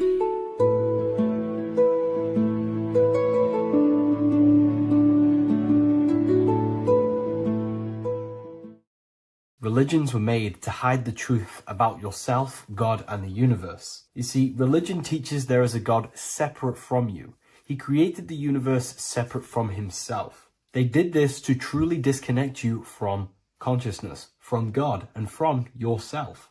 Now let me explain. It's going to be very difficult to understand this from a left hemisphere dominated perception. The left hemisphere sees everything individual. The right hemisphere sees the whole. For example, if you're walking through a woods, the left hemisphere sees individual trees, leaves, twigs, and branches. The right hemisphere sees the interconnectedness of the whole woods. We've been trained our whole life to be trapped in the left hemisphere, to think logically, scientifically, with evidence. This way of thinking traps you in illusion, division, and separateness from everything. Plus, in science, they teach you the universe exists outside of you. You exist in a universe, and the universe exists whether you exist or not. This is completely false. You are the universe experiencing itself. There is only one person in the universe. There is only one awareness in the universe, and that is God. That is your consciousness. Not your name, your job, your reputation, your thoughts, your beliefs. That is not God. God is the infinite awareness that you are, the alertness, the essence of life. You are an individual. You have a dual nature, an inner world, consciousness, and an outer world, this physical body. The inner world is the immortal, consciousness, awareness. This physical reality is for the immortal within us to experience and enjoy. And the immortal consciousness, the immortal self, the individualized expression of the only thing that is truly real, which is God, consciousness, is seeking a way to understand itself through infinite vantage points. The same consciousness inside of you, inside of the dog, the squirrel, the plants, the stars, the same awareness is in absolutely everything. Only the right hemisphere can see this connection. The universe is one mind separated into the infinite bodies and life forms. This is why scientists tell you that the universe is forever expanding. It's truth in plain sight, because the universe is the mind, and the mind is always seeking more vantage points to understand itself. And the mind is always expanding into new realms of thought. The mind cannot be filled up. It does not exist in space. However, human awareness, human consciousness is very sacred. And the reason why I say that is because humans possess a two-way consciousness, unlike a dog, an animal, or a squirrel, for example. The dog looks in the mirror. It is not aware of itself. It doesn't look in the mirror and see that it needs to improve something. However, humans, we can look in the mirror and say, who am I? Where do I come from? And I need to change this aspect of me. I'm lacking in this area. Dogs do not have this awareness. They function only on their immediate surroundings, on survival and instinct. Human awareness is special because we have the ability to reflect on the self. We can question our consciousness. We can question, who am I? Where do I come from? And where am I going after this? The human mind has no limitation. We can surpass our animal nature and rise to a godly nature. This is the whole purpose of reaching Christ consciousness, which is just an ideal consciousness where we have control over self and we know who we truly are. Humans have been given the tools to awaken. Our five senses are locked only to perceive the physical world, but the mind holds the gateway to understand the unseen aspects of reality. The mind holds the secrets to the universe and consciousness. We just have to study ourselves to understand God. We are all individualized aspects of consciousness. There is only one pure consciousness in the universe, but we're fractaled into infinite life forms, experiencing this consciousness in a different form, molding this consciousness into individual egos and individualized consciousness. Me and you are made of the same fabric. However, I have thought different things, believed different things, experienced different things, which has conditioned my consciousness to be my own individualized aspect of God. And that's what makes me, me, and you, you. God is the creative power within us to turn thoughts into physical reality, to create things. We are a creator. Each one of us is a miniature earth, creating and building in this physical 3D reality. Our consciousness holds power over the 3D reality. We can mold it and create anything we wish. However, we have been conditioned to live like an animal, living in our animal nature, eating, surviving, lusting, and these low-level desires keep us trapped from figuring out our creative power. This is why the ancients always depicted God inside of the brain, even in ancient Christian artwork. William Blake, Anton Raphael, all depict God inside of the brain. Why is this? Because God is our creative power. The spinal column acts as a type of ladder of consciousness. If you just think about sex and act on sex, eating, consuming, and living in a survival animalistic state, then your consciousness is functioning on the lower end of the spinal column, where your reproductive organs are and your gut organs are to consume food. In order to activate the God within us and to us to truly know God, we have to be aligned with the God consciousness. We have to unlock the God within us so we can truly actually experience God and understand it. However, God exists beyond our personal consciousness, beyond our human identity. In secret societies, satanic rituals and satanic societies, they are seeking a way to escape the human identity through ritual work, meditation, and trance-like states. A trance-like state is like the state that you enter just before you fall asleep, where there is no thought present in your mind, because you are not the mind, you are the observer, you experience the thoughts. And when we escape the human identity through rituals, meditation, or trance-like states, we can actually experience beyond the veil of this material world. However, satanic rituals do this in a negative way. Satanic rituals include ways to make the human mind tap out by pushing the human minds to the limit through pain, suffering, and even torture, to allow the mind to pass out so you can temporarily pass on the veil of the physical world and escape the limitations of the human identity and the human thinking mind. Now, you do not have to do it this way. You can experience the divine and beyond your human identity through many different ways, such as deep, deep meditation, rising above your thoughts, and setting 3 alarms, one for 6 a.m., one for 6:30, and one for 7:30. And when you wake up at these times, what you need to do each time you wake up is allow your mind to stay awake but your body to fall asleep. And you will enter this trance-like state. And you can gain ideas, experience lucid dreams, and maybe even astral project. All of these rituals in secret societies and satanic societies is all about escaping the human identity and experiencing the divine planes beyond the physical. To wrap all of this up, this is all about consciousness. Consciousness is the infinite awareness of the universe, just fractaled into separate bodies. And this consciousness is seeking a way to understand itself in infinite angles and vantage points.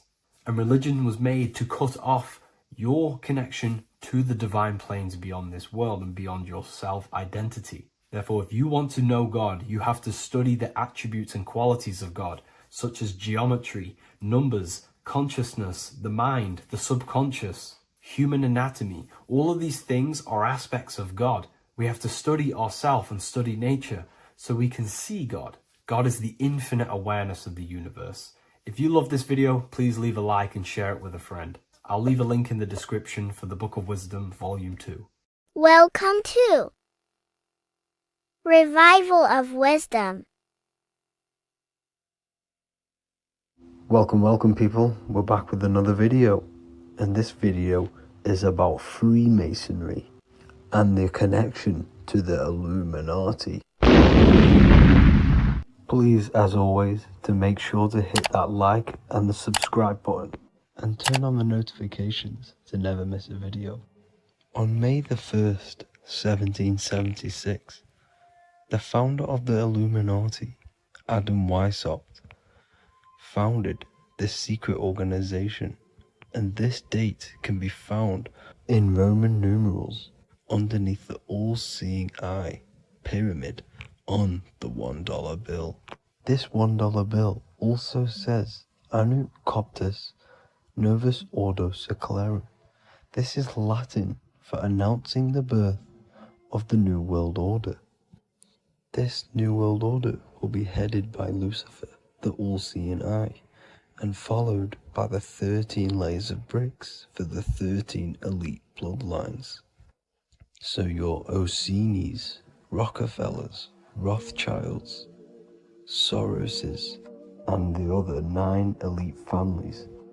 So when Adam Weishaupt created the Illuminati, He made it consisting of high-level degree Masons, French and Latin philosophers, and many more powerful people to all become one society. So this is why you see Masons using the same symbol of the all-seeing eye inside the pyramid. But not all Freemasons are part of this Illuminati secret society. As the 33rd degree Freemason Manly P. Hall said in his book The Secret Teachings of All Ages, Freemasonry is a fraternity within a fraternity, an outer organization concealing an inner brotherhood of the elect. So what he's saying here is that Freemasons have to go up the degrees of Freemasonry, and once they hit the top, they either get elected or not into these secret societies like the Illuminati, Skull and Bones, and Knights Templar. So when you see celebrities doing this one-eye symbolism, either covering one eye, doing the triangle, or doing 666 over one eye, this is showing and reflecting the symbolism of Freemasonry.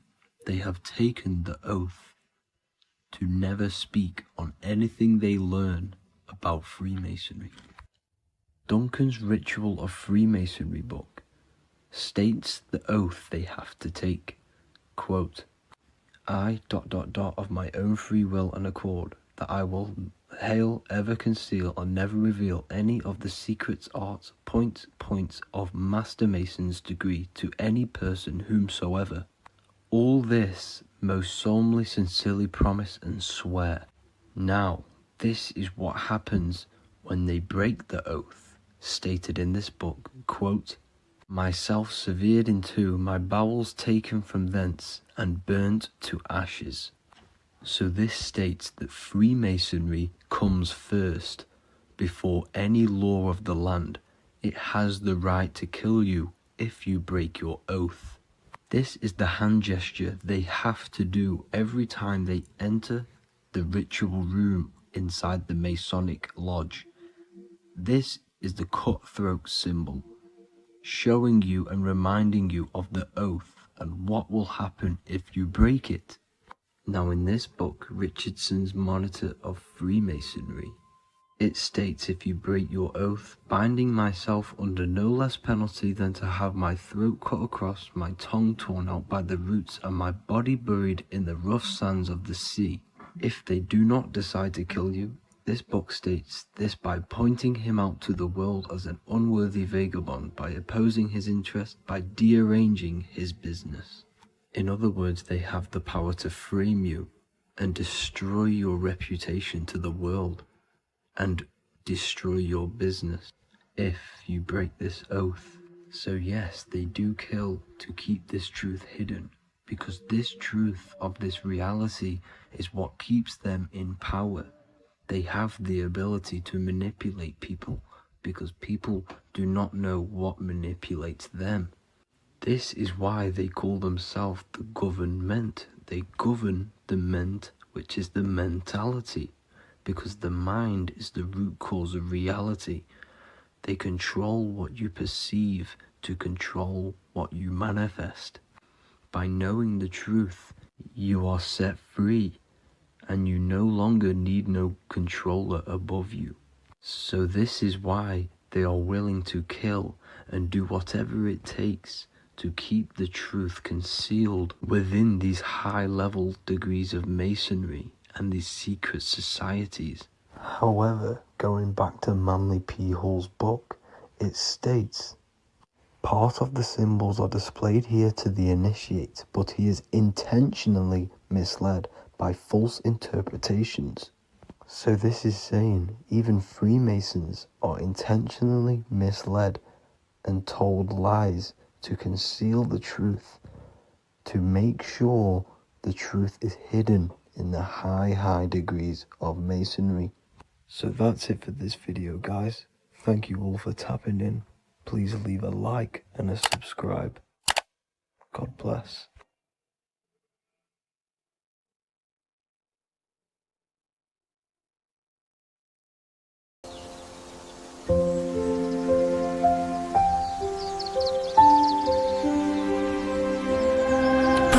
www.wisdom.com. Visit today.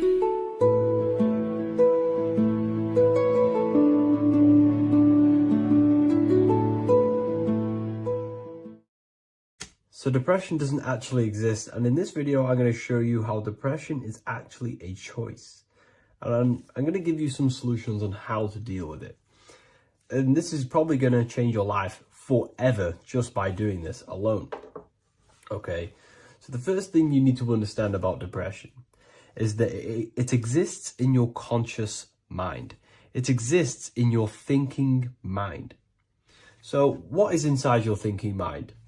You have your body, your name, your reputation, your trauma, your memories, your family, your worries, your interests, your bills, your passion, dislikes, goals, right?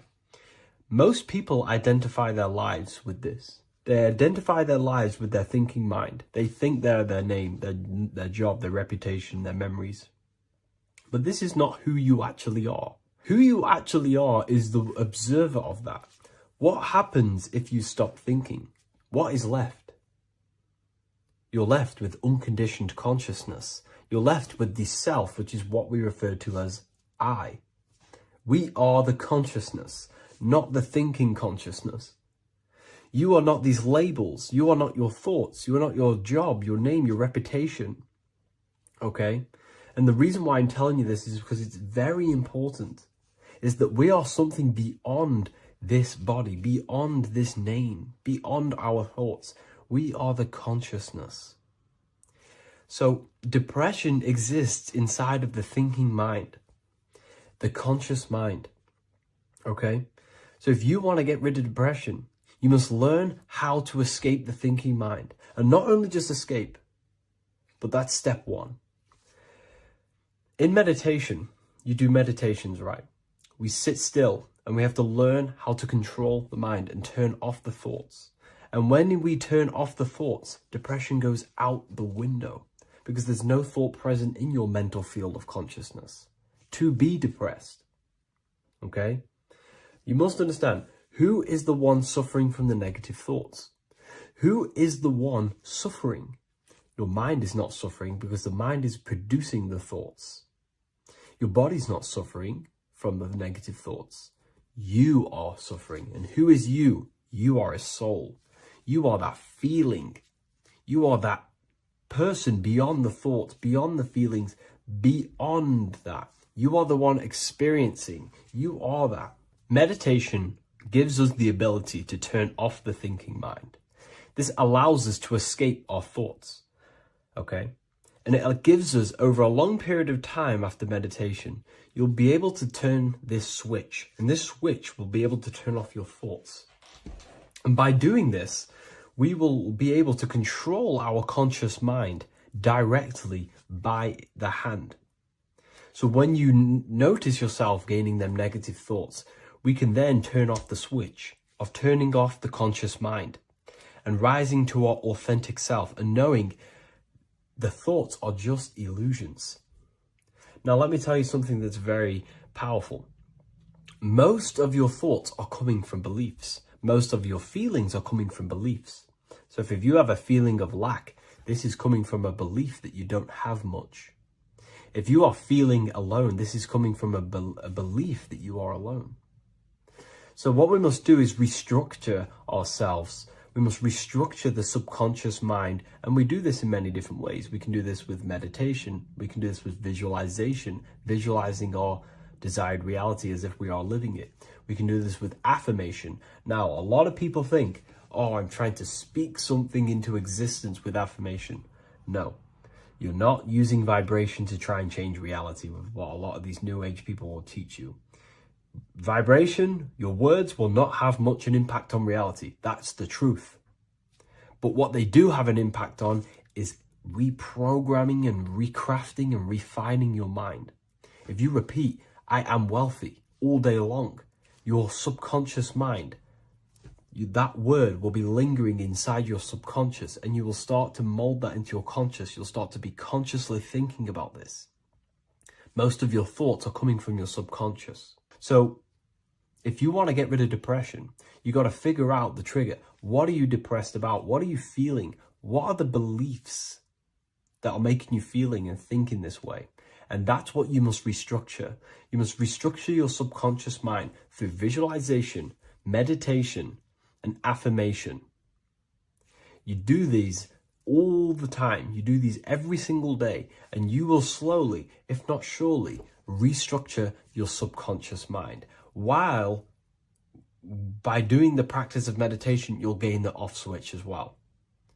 Sometimes depression comes from not living in your authentic self. You're not doing the things that your soul is telling you to do. We all know what we should be doing at all times. I don't care what you have on. We all know we should be doing something. We all know that we have there's a higher aspect of our mind that tells us, oh, we need to be doing this, but I'm actually sat here on my phone. Oh, I shouldn't be eating this, but I'm doing it anyway. There's always that higher voice.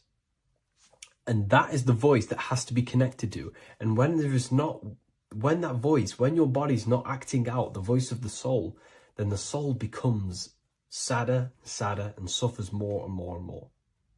There has to be a connection between the soul, the mind, and the body. They have to work in unison. Okay? So I hope this video helps with depression, with whatever you're going through mentally.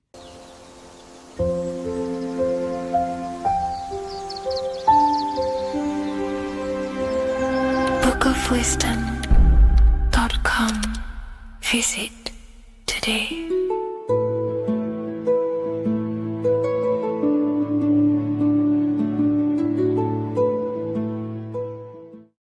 Creation demands destruction. Every time you release your sexual fluids, you're destroying a part of yourself to create an extension of yourself. For example, if you want to create a business, you have to destroy your time, attention, and energy in order to create the effect of the business. All creation demands some sort of sacrifice or destruction. This falls under the law of polarity in the universe. It's the same with your sexual fluids. Your sexual fluids, especially as a man, contains minerals, all the minerals in your body. It contains your vitality. It contains your DNA. It contains the blueprint of you, and it can create a whole new human being. You are literally playing with the power of creation if you are releasing your sexual fluids too much. Sexual fluids also extend beyond the physical plane. They contain astral forces because all physical creation is a mental creation. We live in a mental universe. Everything begins as a thought in the mind, then the thought takes the form and the body of imagination, which is an astral force. Imagination turns into etheric emotional energy. Then the etheric emotional energy turns into the physical action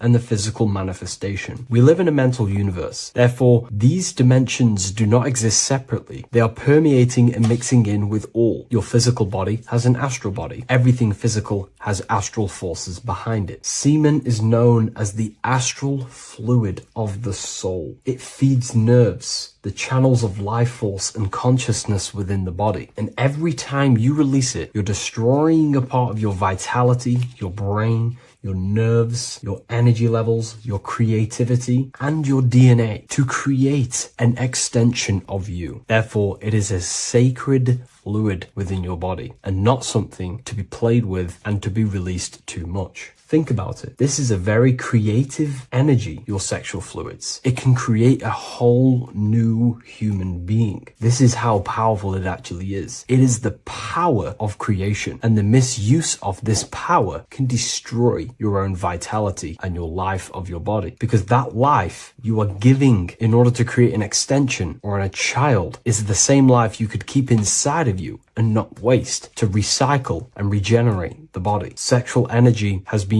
for thousands of years associated with regenerating the body, longevity of life, and maintaining youth. Not only that, every time you release your sexual energy, it floods the brain with dopamine. Dopamine is the brain's reward system. Created within the middle of the brain, it releases every time you've achieved something. However, sex or an orgasm is the most powerful feeling you can feel. It's the most amazing, intense feeling and release of dopamine you can possibly feel as a human. Therefore, if you flood your brain with this high amount of dopamine every single day, you are getting the epitome of human feelings every single day. Therefore, you will become numb to everything else in reality. You won't be able to enjoy the small things in life. And I know this firsthand because I experienced this myself. As soon as I stopped, this is when I started to enjoy the little things in life, seeing family, and I actually gained more energy, more ideas. We'll get into this a bit later. It is a creative energy. It creates a whole new human being. Therefore, if we maintain this energy, we can maintain our creative power within us, because that's what we are. We are all creative beings, moving energy from higher dimensions of consciousness, the mind, into lower dimensions of consciousness, the physical world. You hold the power to create. You are not in a world. The world is working through you. You do not possess a life. Life is working through you. You are not in a universe. You are the universe. It's moving through you. There is no past, present, and future. The present moment is you. When we release every single day or frequently throughout the week, like I said, we're triggering the brain's reward system, dopamine, which makes you feel as if you have already achieved something. And if your brain is telling you you have already achieved something by overusing your sexual fluids, then you will not have the motivation to achieve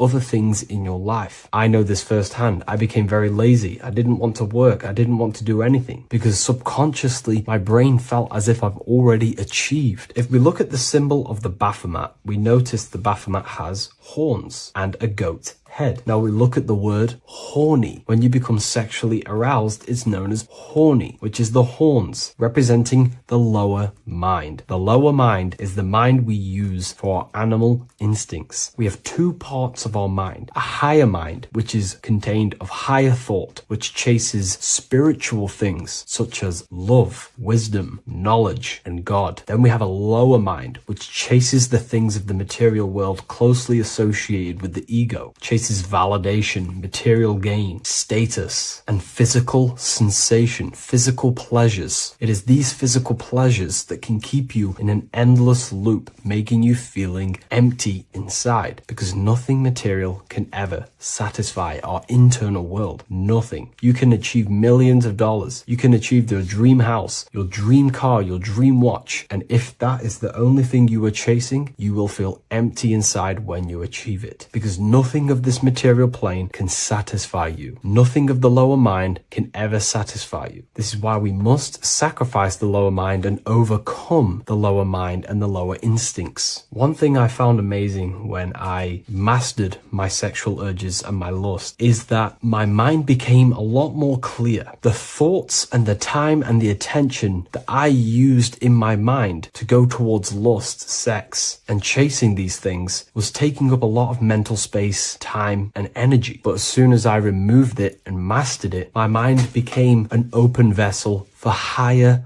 thoughts to be received from the higher mind. The mind is like a radio antenna. Whatever we attune it with, that's what we receive. If we're constantly thinking about lust and low-level pleasures, we're going to just receive low-level thoughts. But once we remove all of the lower mind and we conquer our physical body and physical urges, our mind becomes an open channel for divine thoughts and spiritual thoughts. This is what most people call today as downloads. You receive wisdom from your higher self. Not only do you receive more wisdom, you just receive more power to create. The male and the female come together to create a child. That's how you were created. Now, the law of correspondence teaches as above, so below. It refers to everything in the universe. Therefore, in order for you to create a reality, to give birth to something, you have to bring together the masculine and the feminine. Your masculine forces are willpower and actions. Your feminine forces are emotions and imagination. When you combine the willpower, action, emotions, and imagination and combine them together, you can give birth to reality. But it's important to only give birth to things that are spiritual, that are good,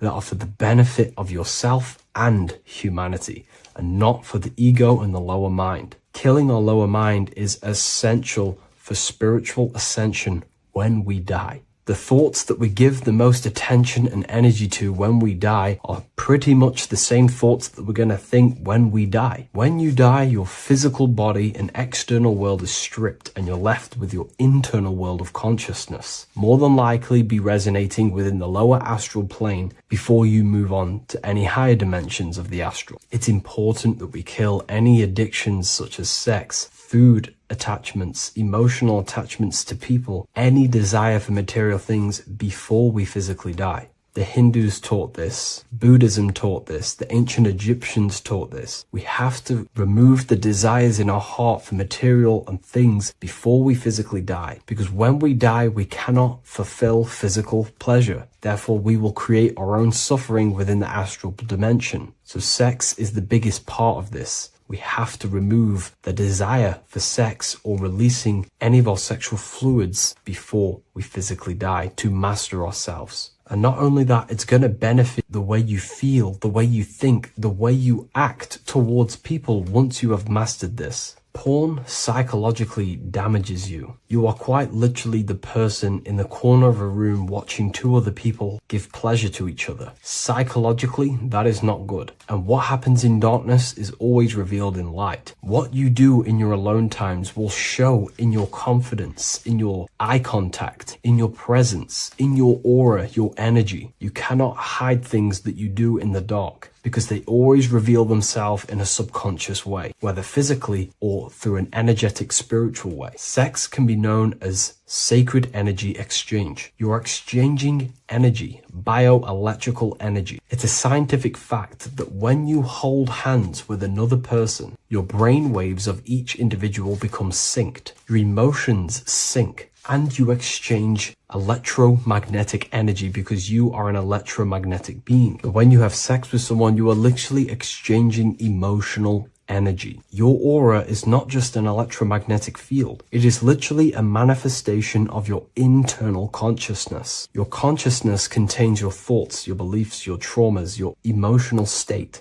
And this manifests externally through the vortex of your heart into an energy presence around your body. This is why you can feel sad when someone else is sad next to you, because their energy is merging with yours. When you have sex with someone, you are quite literally exchanging consciousness, beliefs, traumas, emotions, feelings, vibrations, and your consciousness merges with their consciousness. So be careful with just having casual sex. Now, I'm not here trying to say never release, never have sex with your partner. I'm not saying that. I'm saying take caution with these things. Take my teachings with a pinch of salt. If it benefits you, that's great. I'm not here to tell you how to live. I'm simply giving you my research and the things that have helped me in my life on my esoteric research, awakening, or spiritual path. I don't like calling it a spiritual path, because it's not spiritual. It's simply just life, the knowledge of consciousness and the self. So I hope this video helps. If you'd love to read this book, I'll leave a link in the description. This book I wrote myself called The Book of Wisdom, Volume 2.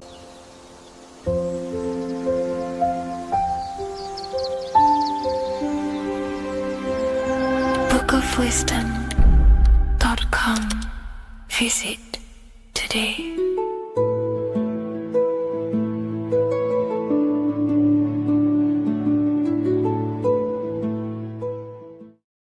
Welcome back, people, to another occult lecture by Revival of Wisdom. Today we're going to be talking about magic and how it's being used on us for the New World Order.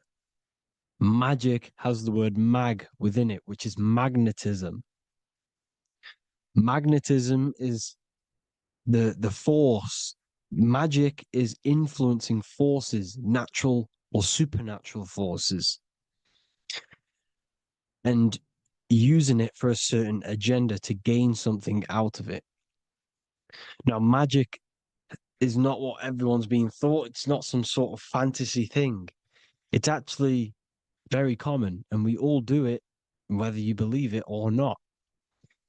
Magic is all to do with the mind. As I said, always say in my lectures, your mind is what creates matter. Your mind is what creates your external world. So it's all about manipulating and planting seeds within the mind, because your mind is a garden. And thoughts and words are seeds which are being planted in that garden.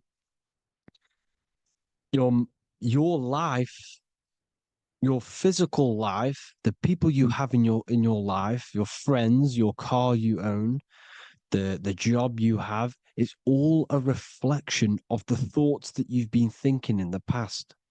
You are where you are in life because of the thoughts that you've been thinking. Therefore, your life is a direct reflection and manifestation of your mind, the Garden of Eden. Okay? The mind is what they are targeting. What you see, say, and hear has a direct effect on your mind. Me talking to you is influencing you. The words I'm saying is planting seeds within your mind. Now it's up to you to consciously act on these thoughts or these words, or to maintain these words. As above, so below. As within, so without. What's inside of me is outside of me. What comes into the storehouse comes out of the storehouse.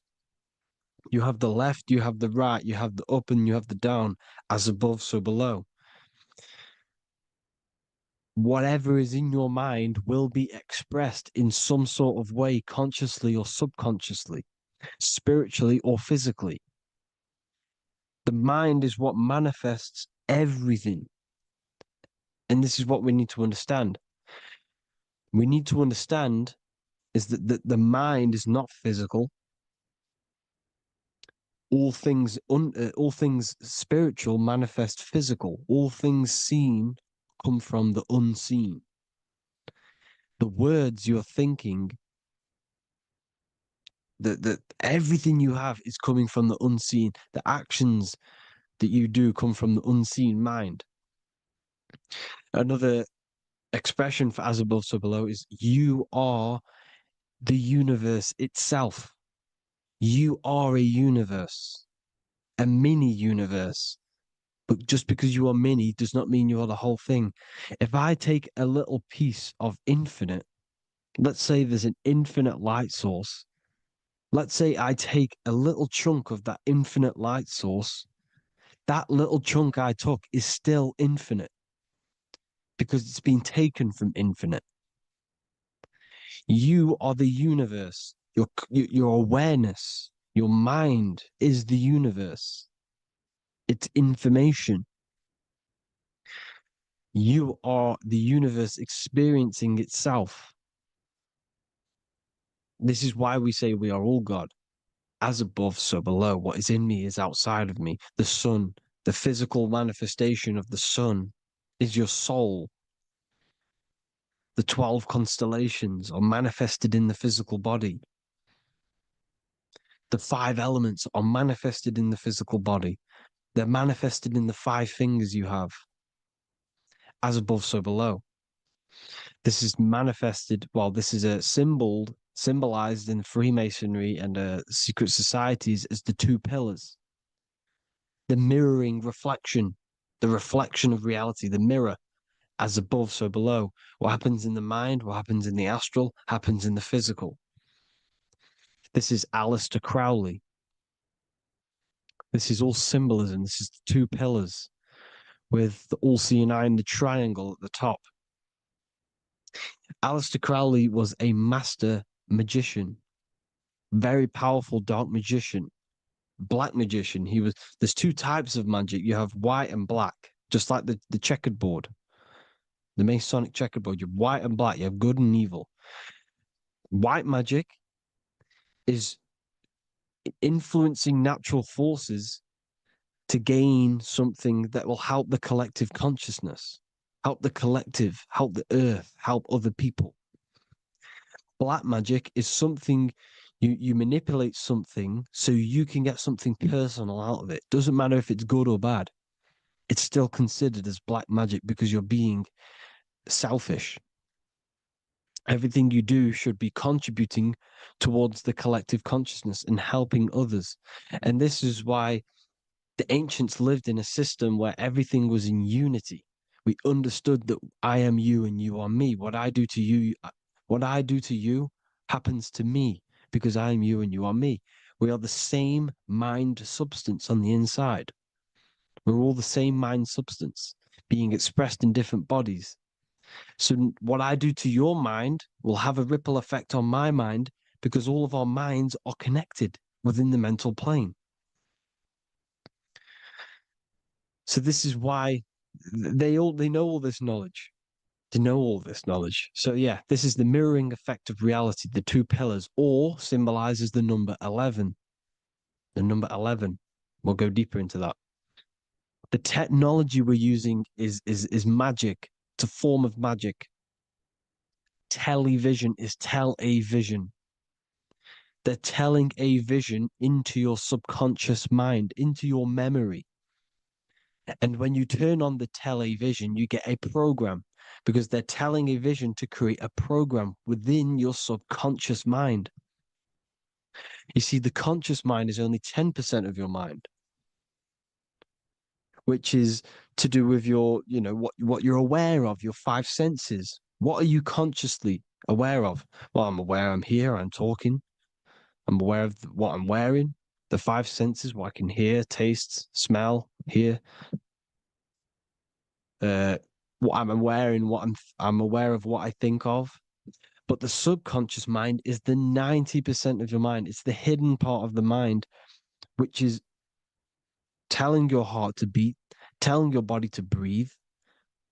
It's storing all of your emotions. It's storing everything you see, storing all the belief systems that you have. It has everything. It stores all of the habits you have, the values. It stores everyone's name that you know. All the words that I'm speaking right now is all coming out of the subconscious. Everything is subconscious. And it literally manipulates 90% of your daily basis behavior.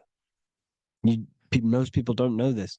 What you did yesterday is what you will do today because of these beliefs and mental programs within the subconscious, stored within the subconscious. So the subconscious is what they're aiming at. They're trying to create programs within the subconscious because the subconscious manifests 90% of your thought patterns, 90% of your actions and words. They know all this stuff. So the subconscious mind is the most powerful part of the mind. Another way the subconscious manifests and influences your life is, let's say you were in a car crash years and years ago, 10 years ago. Let's say you're in this car crash, right? And you really hurt yourself.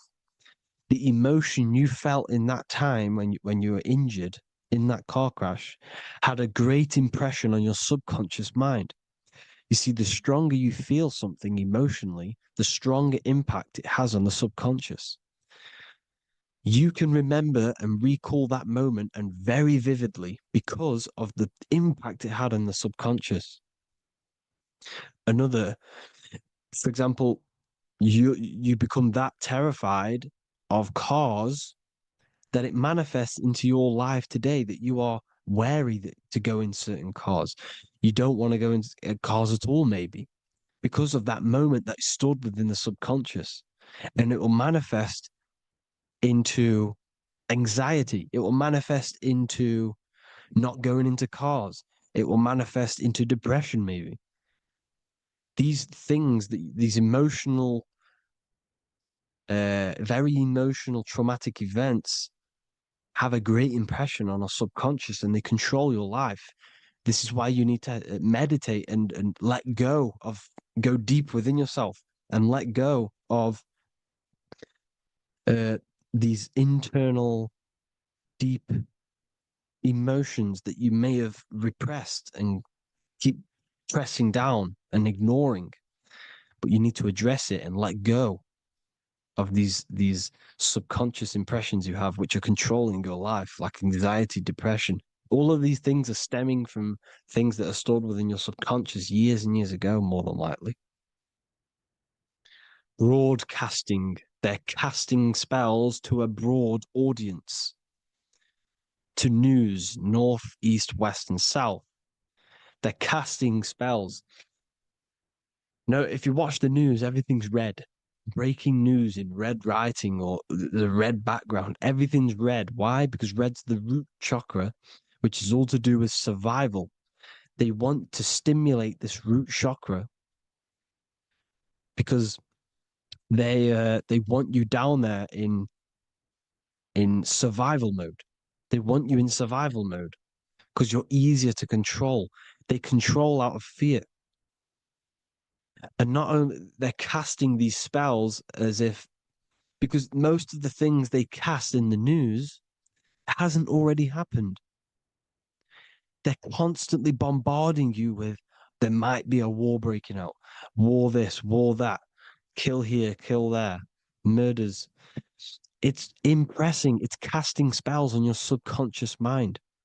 So when the event does turn up in real reality, in physical reality, you're less emotional, you're less surprised. You're not as surprised because you've already heard it before. Your subconscious has already heard it all before. If you never heard of a war and then a war broke out, you'd be going crazy. So they subtly program your subconscious mind through the words, because the words they say is impressing your mind. It has an effect on your mind, which will have an effect on your behavior, your words, your conversations you have with people. They're casting spells to north, east, west, and south on the tell a vision. They're telling a vision by broadcasting, by saying spells. This is why we call it spelling. Even the word, listen, the words we say cast spells. Bless. Oh, bless you. That's be less. The subconscious mind only picks up literal things. You see, when I say bless you, your conscious mind picks that up as, oh, thank you, you're blessing me. But your subconscious picks up as be less. You see? Because the subconscious it has no filter. It's just, it is what it is. Everything is factual in the subconscious. Therefore, if I call you an idiot, your subconscious, my subconscious will think I'm talking to myself and calling myself an idiot, and it will take that as true. That is truth. Everything is truth within the subconscious. And the subconscious manifests your behavior. The devices this is the biggest one. Black scrying mirrors. Device, the devil's vice. The device. Okay? Black scrying mirrors, black screen. Screen is scrying. Black scrying mirrors were used to communicate with spirits within the astral plane in the medieval times. They're still being used now by black obsidian mirrors. And look at your phone, it's a black mirror. And there's some sort of, I'm not saying this is fact, but personally, I believe these are portals for spirits and ethereal entities to come into your life, to come into your surroundings. So this is the next big thing. The TVs, your iPhone, your iPod, all black mirrors. And mirrors are very, very powerful. Even just a normal mirror. Mirrors have an effect. Whatever you say into a mirror, what you say is energy. And when you say something into a mirror, you're saying it into yourself. It's an infinite cycle of words of energy because it's being reflected infinite times. When you say something into a mirror, it has a massive effect. You're saying it directly into your eyes, into your mind. So what you say in a mirror should be said with precaution. Never say anything negative into a mirror, because mirrors are very, very powerful ways for you to reprogram your subconscious mind for the good. You can say very positive things into mirrors and it will reprogram your subconscious mind. Okay? Manifesting is all magic. It's all magic. Everything is magic. But consciously doing it is what they're doing. They hid this knowledge. Your phone is magic. It manipulates your mind. The iPhone. Okay. See, magic isn't all of this with wands. See, Harry Potter, okay, that was created to give you this perception of a mystical and amazing form of magic with magic wands and all sorts of stuff like that. Yes, that stuff was true when the collective conscious minds were on a higher level and our belief systems believed in these things, because the universal mind, all of our minds contribute to reality. If the masses don't believe in magic, if the masses don't believe in a certain thing, it's going to have an effect on physical reality. So when the collective minds are higher and have more open minds, things like Harry Potter can come true. See, it's all in the mind. The iPhone, the eye is the symbol for the mind, the invisible intelligence. The triangle is the ethereal plane. Okay. So the eye in the triangle is the eye that sees into the beyond the ethereal planes. The square is the physical plane. So the iPhone, your phone, is a black box, just like the Saturn black cube. It's a black mirror. It's taking photos of you every 2 seconds. And it's your mind. Your mind is in that phone. Everything you like, everything you text, everything you type in Google, everything you say to someone, every conversation is all recorded on the phone. Therefore, it is a direct reflection of your mind. Your mind is imprinted into your phone because your mind, everything you think in your mind, you're manifesting into typing, saying, taking pictures into the phone, and it's collecting it and storing it. And what they're doing, and this is for all forms of magic, it's manipulating the mind. It's all manipulating the mind. Reels, Instagram, TikTok, this is all dopamine. It's all controlling the mind. Every like you get, every follow you get, every share that you get is dopamine within your brain. They're literally targeting your brain and mind. It's all manipulating, because what they're pushing through the phones, through the media, through the news, through the televisions is visions and programs. You are the one manifesting the New World Order. They're not manifesting the New World Order. They're giving you the information so you can manifest the New World Order. Everything they say is contributing to your mind. For example, digital money and all the information they put out for you to see is contributing to your enslavement. Your mind is manifesting the New World Order. They know this.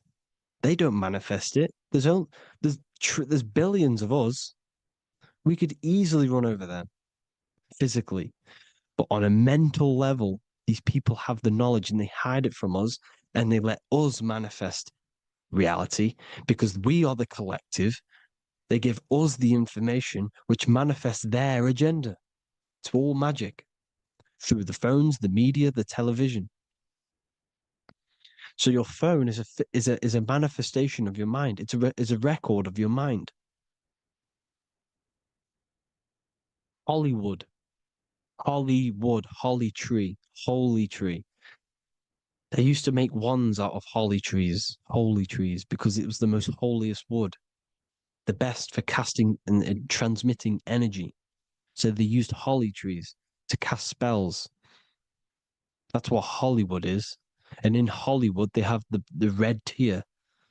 the blood drop next to the Hollywood sign, because it's all satanic. They're all black magicians. They use Hollywood to cast the spells through the music, through the films. You see, music is a form of magic. All of this is magic. Everything they do is a form of magic because they want an agenda behind it. But it's not black magic. They're letting us create our prison. This is what you have to see. Yes, they're evil, but they're not doing anything evil, or else they would face the karma. They let us manifest this agenda through giving in the information, by telling you what's going to happen in the movies. Everything that happens in a movie, it's all there on purpose to program your subconscious, to plant a seed within your garden, your subconscious, your mind. Because when the mind is already seen something, when it comes up and turns up in physical reality, you will be less shocked and you won't rebel. So they lure you slowly. They make you aware of these things over time. They make you gradually think it's okay. Like the technology, we never used to use these phones. How did we become so addicted and reliant on them? Well, because first they gave you a little flick phone. Well, no, sorry, they gave you a phone in your house. And then once you got used to that, they say, oh, here's the newest version of a little flick phone. You started texting your friends. Everyone was loving it in high school. They could now meet up without saying, let's meet on the weekend at this point at this time, like your parents probably did. Or maybe some of you watching this, you probably had to tell your friend to meet on the weekend at a certain time because you had no way of communicating. So everyone got these phones and got addicted to them. Then they slowly got addicted to the new iPod with the touch screen. Now they invented touch screen. Then everyone got addicted to touch screens. Then because all of this is producing dopamine in the brain, which creates you to become mentally addicted to things and physically addicted, chemically addicted. Because dopamine's a chemical. Your subconscious becomes a program within your subconscious, and your body becomes chemically addicted to these phones. And these phones are the enslavement of humanity, technology. Without this, we wouldn't be in this mess without technology. Because they're creating a hive mind. We're creating a hive mind. So back on track anyways, they program you. Look at the films, 9/11, 9/11, all produced by Hollywood. Here's the 11, like I said at the beginning, the two pillars which reflect reality. What happens in the mind happens in the physical. What happens in the astral happens in the physical. Okay, what happens in the physical happens in the mind. It's the two pillars, the mirrors. 9/11. 9 plus 1 plus 1 is 11. Flight 11 was hijacked. New York is the 11th state. New York adds up to 111. This is not a coincidence. It's all a form of magic. It's a ritual, energy harvesting ritual, because your mind produces energy. Your mental attention produces energy. And they're feeding off this energy in the astral plane, these demons. Music is the most powerful. Personally, I think the music is one of the most powerful forms of magic they're using. Okay. Music is hypnosis. It puts your brain in a hypnotic state. It influences your electromagnetic field through vibrational energy. It reprograms your subconscious mind. Why do you think you remember the lyrics? You see, your subconscious stores all of the memories. Remember, the subconscious manifests 90% of your behavior. So therefore, the music you're listening to is manifesting your behavior. You wondered why some people wonder why they have drug addictions and they can't get out of violence and they can't get out of all this negative mind space. It's because the music they're listening to is creating a negative mind space.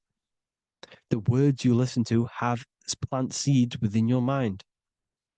So the reason you remember the lyrics is because that song created a program within your subconscious. Yes, that is what happens. You can use magic to reprogram your mind, but you can use music to reprogram your mind because it's all forms of magic. It's using natural mental energy forces to manipulate the physical reality. You manipulate your mind, you manipulate reality, physical reality. Okay. So the music, another very, very big one. When you turn on the radio, it's just all talks about alcohol, drugs, and sex because they want you down in the lower three chakras. They want your mind attached to matter when it's mind over matter. Your mind's not physical. You see, the word spirituality is the new trend. It's not about your spirit. It's not about your spirit. It's about your mind. It's not about, you know, uh, spirituality and looking after your spirit. And they've got you focused on your spirit. Why? Because they hide your mind from you. You see, a lot of people think their mind is their brain, but the mind is everything. There is no physical reality without mind. You can have a brain. Imagine if you had no mind but a brain. It wouldn't work. The mind is everything. The mind controls your avatar. It begins in the mind before it happens in the brain. Then the brain manifests through the body. The brain's just an electrical computer. So that they've got people scared. Or do I have a soul or not? And all this stuff. Listen, if you have a mind, you have a soul, because you are not the mind. This is why everything is sort of an illusion, because beyond the mind is your soul. But what is the soul without a mind? You can't have a soul without the mind. But if the mind didn't exist, the soul doesn't exist. You are the person listening to your mind. I shouldn't say person because you're not the body. You're the entity behind the mind. But if you didn't have that mind, you couldn't understand what you even were. You would just be an observer who couldn't think. So yes, we all have a soul. If you have a mind, you have a soul. Everything is mind. Everything has mind. Mind creates everything. God is mind. And then manipulating your mind through TV, your phone, every little thing. The school, it's all about the mind, people. Control your mind, you control your reality. Just the last thing, here you go. Aleister Crowley, the dark magician, Kanye West doing the exact same thing because they're implementing magic in the music. Here's the Beatles with Aleister Crowley in the background. Bet you never noticed that. Aleister Crowley was influencing music and placing magic within the music to influence the subconscious. This is what Baal worship was. This is why they kill children. They sacrifice these children. Why? Well, because in order to ascend, in order to raise your consciousness internally, godly, by being good, God, or being in order to be good and raise your consciousness and to get something in the physical world, you have to sacrifice yourself. And what do I mean by that? In order to raise your consciousness and ascend, you have to sacrifice the lower nature of yourself. You got to abstain from having sex to retain your sexual energy, to transmute it, or staying away from some poisonous foods like meat. So, staying away from blood. We shouldn't be consuming other animals' blood. We should be keeping our blood pure.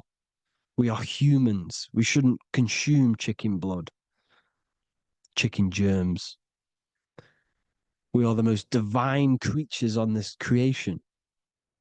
We are the most intellectual creatures in this creation. Therefore, we should keep our temples pure. We are not animals. If you want to associate yourself with an animal, go out in the wild, go and find a wild boar and go and try rip its guts out with your bare teeth, because you can't do it. You're not a cat. You're not a carnivore. Okay? So in order to ascend, you have to kill and sacrifice your lower part of yourself to ascend up to your spirit self, your mind self, the highest version. And the elites don't want to do this. So they sacrifice other things like babies to kill them, to exchange their life over to the astral plane, so these demigods in the astral plane can give them something in return in physical. They don't want to sacrifice their lower self, so they sacrifice other things for exchange, for physical pleasure. But the godly person sacrifices their lower self for their higher self to do good and ascend. So this is what all the Baal worship is, people, and this is why they're doing it. Hope you all had an amazing lecture. If you haven't already, go and get the Book of Wisdom for more information. You know, I don't go into dark stuff in this book, because all I do is enlighten people in this book. You can get it in Spanish, English, German, Italian, and French. Worldwide shipping, you can get the PDF or paperback. Or there is also a new one called the Human Health Guide 2.0. It gives you a list of all the foods, grains, oils, and nuts, you know, everything that's alkaline and positive for the body and not man-made and hybrid. It tells you all the products to stay away from, how to fast, how to improve vision, how to improve everything, literally. So the Human Health Guide has been released. If you want that, I'll pull all the links in the bottom in the description. Hope you all enjoyed the lecture, people. God bless you all.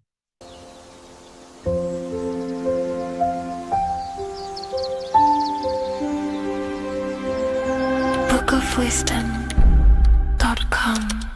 Visit today.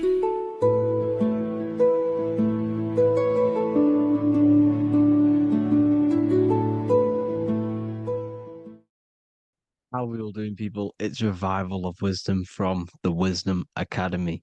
Today we're going to be breaking down God, consciousness, and the higher and the lower self, and how to overcome the lower self. Now, the first thing you need to understand is that you are the invisible intelligence within the brain, within the body. This invisible intelligence is known as the mind.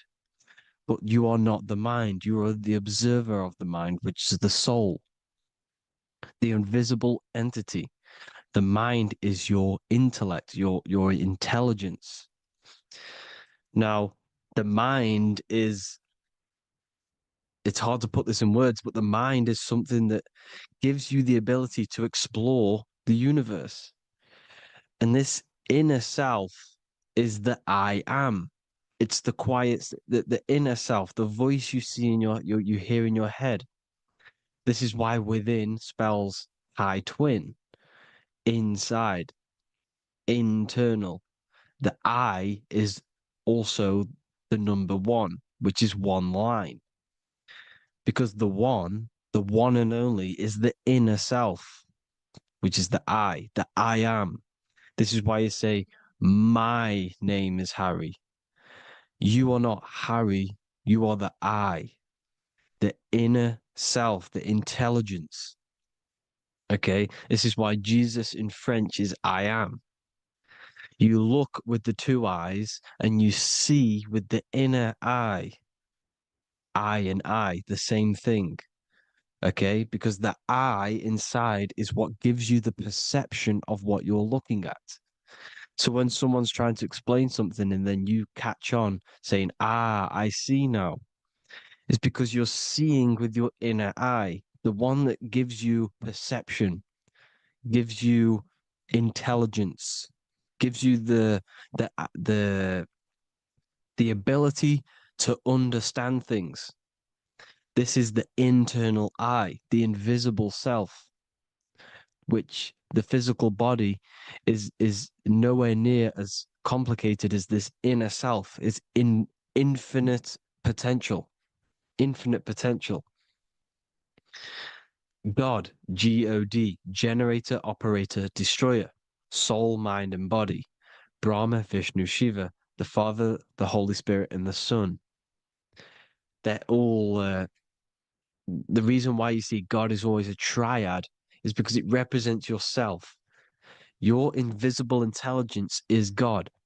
Me and you are the same invisible intelligence.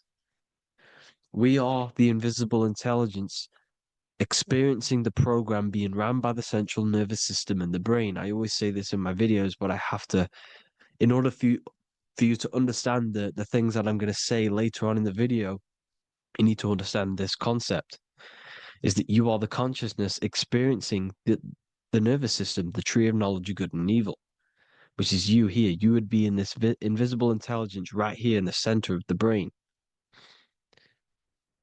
Now, this is why the ancient Christians show God is in the brain. This is the brain stem. This is the brain. This is also the brain stem and the brain. The brain stem and the brain. It's all depictions of the brain because the brain's the computer, the electromagnetic computer, which decodes the demands created by the invisible intelligence, the I, the inner self, you, your true self.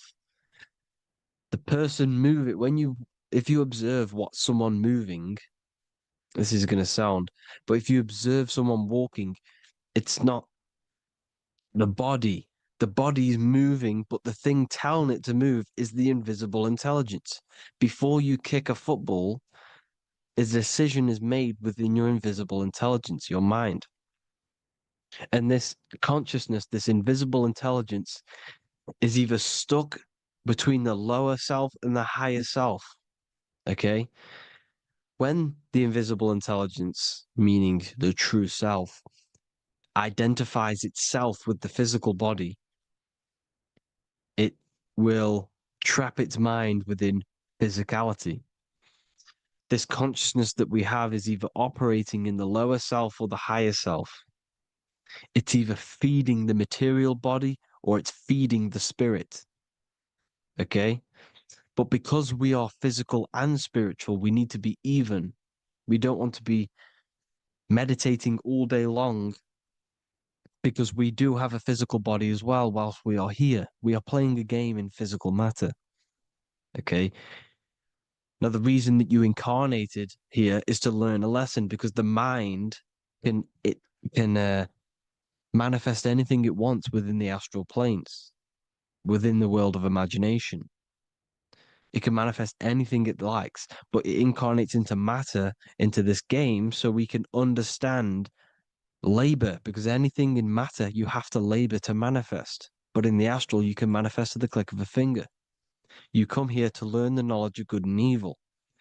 And your consciousness, I came out a bit off topic there, but your consciousness is experiencing the lower or higher self. The lower self is manifested in the lower parts of the body. Sex, food, and power, the lower three energy centers. These centers are like mini brains. You are literally thinking with these centers. And when your mind is stuck within these lower centers, you'll think, have you ever heard the term of thinking with your penis or thinking with your, you know what, as a man? Even females maybe, but mainly this is a boy saying, you're thinking with your penis. This is a truth, it's truth in plain sight. You think with these energy centers. When you're living off the lower three centers, all you care about is sex, food, and power. Eating, sleeping, and greed. Power's kind of like greed.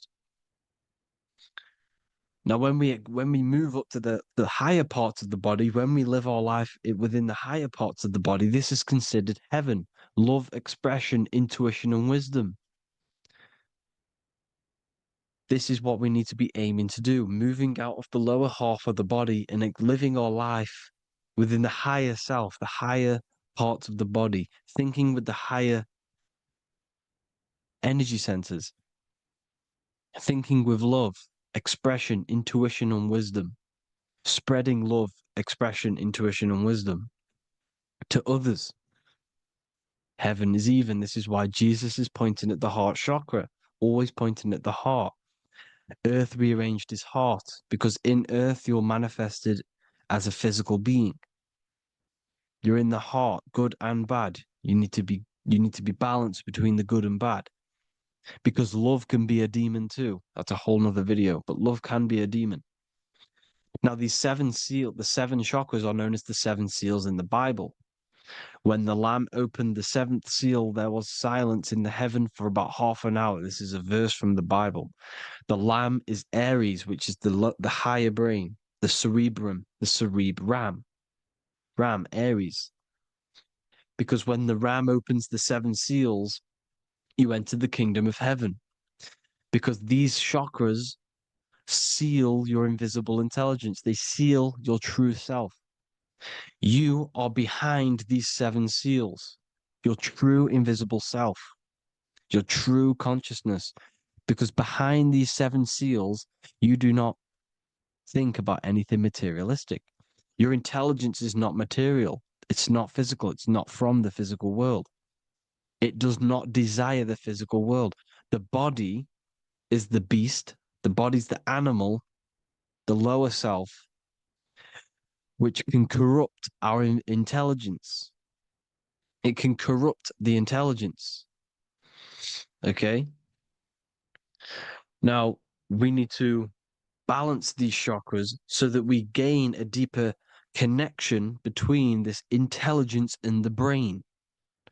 Because when there's a strong connection between the brain and the intelligence, your body and the intelligence, you have a strong connection. Therefore, you can manifest what the intelligence is saying at all times. Meaning, when, for example, your higher self, this is intelligence, the higher intelligence is always speaking to you. It's always guiding you. It's always telling you the right thing to do. You can feel it when you're doing something wrong. You can feel that you're doing something wrong because this higher self, this intelligence knows what it needs to do here. And when there's no connection between the body and this our intelligence, our true self, when we strip away, when you close your eyes for long periods of time, you will figure out you are this invisible, infinite, creative being. There's no words that I can't describe what it is. But it's the voice inside of your head that you can feel when you close your eyes. You are this being inside of the heaven, because this is heaven, this intelligence. And when there's a strong connection between the body, you can manifest everything it's saying. When everything is balanced, when you're no longer thinking with the lower centers, when they're all balanced, you're not thinking in particular with every center, you balance them all, you can manifest everything it says. Your body will act out what the intelligence is always saying. This is God in the brain, the intelligence, trying to touch Adam, representing the lower self. This is why they're not touching. Notice how Adam is resting, but the intelligence is always reaching out, stretching, symbolizing metaphorically saying it's guiding. I'm always reaching out. The intelligence, your intelligence is always guiding you. It's always reaching out to you. But Adam is ignorant of it. The lower self is ignorant of it. And that's why he's so relaxed and God is so stretching out. Because at our highest self, that when you think of when you want to better your life, that highest true version of yourself is God.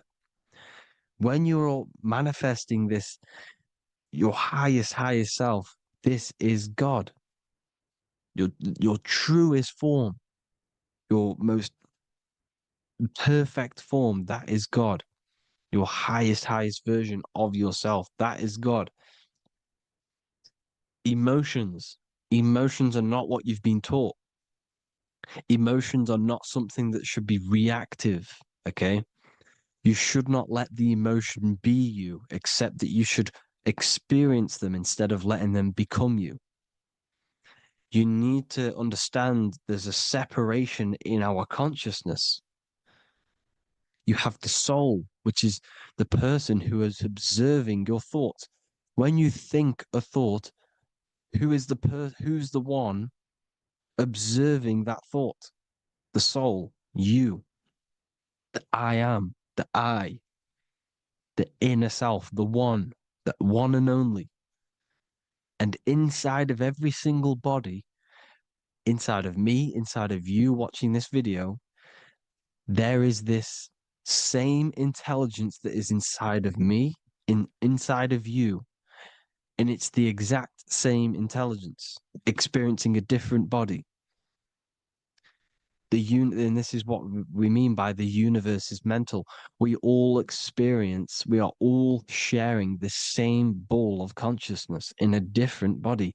The animals, the fish, the cells, all expressing this one consciousness. Me and you are the same. This is why the golden rule is treat others like others should be treated, because I am you and you are me in a different body. Now, going back, you need to identify that there's different levels of consciousness: soul, mind, emotion, and body. Okay? Your emotions are on a separate layer than the body, the mind, and the soul. So when you identify there's a difference between all of these, you do not let them become you. You do not let your mind rule you, because your mind can be corrupted. Your soul is the one that is pure good, pure love, but your mind can be corrupted. Okay? Your emotions can be corrupted. The body can be corrupted, but the soul can never be corrupted, only layered on top. You can only throw piles of programs within the subconscious, layering the soul down, but deep down inside of every single one of you, there is a loving being. Because love comes from the heart. Love is the universal emotion, expression. Now, your thoughts can become bondage, your emotions can become bondage. Now, what do I mean by bondage? By conquering the lower self, we need to conquer our own mind, because the mind is what's manifesting the lower self. When you're thinking with the lower half of the body, when you're becoming your emotions, you need to experience the emotion, not become the emotion. Do not let the emotion become you. Do not let your thoughts become you, because your thoughts are tools that you can manifest. Your thoughts are the idea. Your emotion is the energy that you can use to manifest that thought. Your emotion is energy in motion, emotion. You use emotion to manifest, to feel as if you already have the thought. Therefore, you become that vibration. Therefore, your emotions are actually a creational force that is given to you to manifest things, because you're a human, a manifester. You're here to manifest things. You're a creator. You are a god. Your inner self, your intelligence, your I am, the one and only inside of you, the inner self, the quiet one, the one that's deep down, the invisible intelligence, is it's creating things all the time. All the time. Speak no evil, see no evil, hear no evil. This is the astronauts, they're Freemasons, but they understand this, because thinking, seeing, and hearing can corrupt your mind. And when you have a corrupted mind, you'll have a corrupted subconscious. The subconscious will manifest into the body, because 90% of your behavior comes from the subconscious mind. So you got to speak, see, and hear no evil. A sin, what is a sin? To overcome our lower self, to overcome our lower self, the 7 deadly sins are not something that goes against an external God. A sin is something that goes against your inner guide, your inner conscience, the inner self that's always speaking to you. It's always telling you the right thing to do. A sin is something that goes against this inner guide. And this is why you can feel something where you can feel you're doing something wrong. Because the inner guide is speaking constantly. And when you commit these 7 deadly sins, which are 7 internal states which keep your invisible intelligence bound to your physical body. Because evil, right? Evil love bondage. This is why they stay in this realm and they control this realm, because they love the bondage of the body. They like matter. They want to stay in matter for eternal life. They don't want to ascend back into the heavenly realms where you do not have a physical body. You can explore the universe within the astral planes. They stay bounded to the body, bounded to the 3D construct of the physical world. They have greed, lust, envy, gluttony, wrath, sloth, pride. They want all of this. And if you want that, that's okay. But deep, deep down, you don't want that because your soul is always telling you the right thing to do. Your soul knows what to do to get out of here. It needs to detach from the external world. Detach from all of these 7 internal states which bound you to your lower self, your lower centers. That's what a sin is. You know, you have a left and right brain. The left brain is always analytic. The right brain is metaphorical. So the right brain is producing a holistic view of reality. Now, what do I mean? And not view, perception.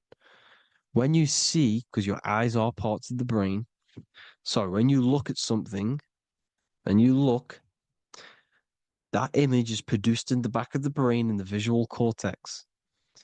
And then the right brain produces a perception, a holistic, it breaks down what you're seeing into a holistic image, a holistic perception. So, for example, if you're in a woods, the right brain sees the whole woods as one big woods. The left brain is breaking that perception down into individual trees, branches, and leaves. So the left brain's to do with duality, the right brain's to do with wholeness, unified. The left brain's dualistic, analytic. This is necessary so that we can pick things up and manipulate them and break things down. We need the left brain, we need the right brain. I'm not saying any of them's bad, but the left brain, sinister in Latin, means left. Because when you're left-brained, you see everything in dualistic. You see everything is dual, when everything's actually one. We need to be focusing and strengthening our right hemisphere. I'm not saying sit in the right hemisphere all the time, but we need to be strengthening our right hemisphere. And this is why left is sin and right is right. Because when you focus on the right hemisphere, you see the holistic perception of creation. The right hemisphere sees humanity as one unified consciousness. The left hemisphere sees everyone as individual persons and egos. Because the left hemisphere is dualistic. And this is why the Bible says, cast the net onto the right side of the ship and ye shall find. John 21:6. What does that mean? Cast your energy, cast your perception into the right hemisphere of the brain, and ye shall find unified consciousness. You shall find your higher self, the one and only. If then you have been raised with Christ, seek the things that are above, where Christ is seated at the right hand of God. Wow. Powerful. What does this mean? Seek the things that are above, where the Christ is seated at the right hand of God. God is your consciousness, your invisible intelligence between the two hemispheres. The right hand of God is the right hemisphere. Seek the things that are above the heart. Love, intuition, expression, and wisdom. Seek the things that are above the heart, the higher self, the higher part of the body. Because when you seek the things of love, expression, intuition, and wisdom, you create a strong aura. You attract the same frequency. And this frequency is heaven, God. This is the Sumerian artwork showing the lamb. This is a step symbolizing stepping upwards, raising up. He's stepping over the lamb up to the bird. His hand is going to the bird. The lamb symbolizes the lower self. Okay? The bird with the wings is in the sky. It represents the higher self. This is why angels always have wings, because it represents the higher self in the sky. The lamb is a ground animal, symbolizing the lower self. He's stepping over the lamb to the bird, his higher self, his invisible intelligence. Horus and Set, Jesus and Satan. Look, Horus has an evil brother, Set, just like Jesus and Satan. Horus is a bird, higher self. Set is a ground animal, lower self, which is the devil and the angel on your shoulder. You see? The right and the left hemisphere, the two wings. So the devil and angels always speaking to you. The higher and the lower self. It's the battle between the higher and the lower self, between the invisible intelligence and the physical body, because the body's the one that wants the sugar, it wants the pleasure, it wants the sex, it wants the porn, it wants all of the materialistic things, it wants the 7 deadly things.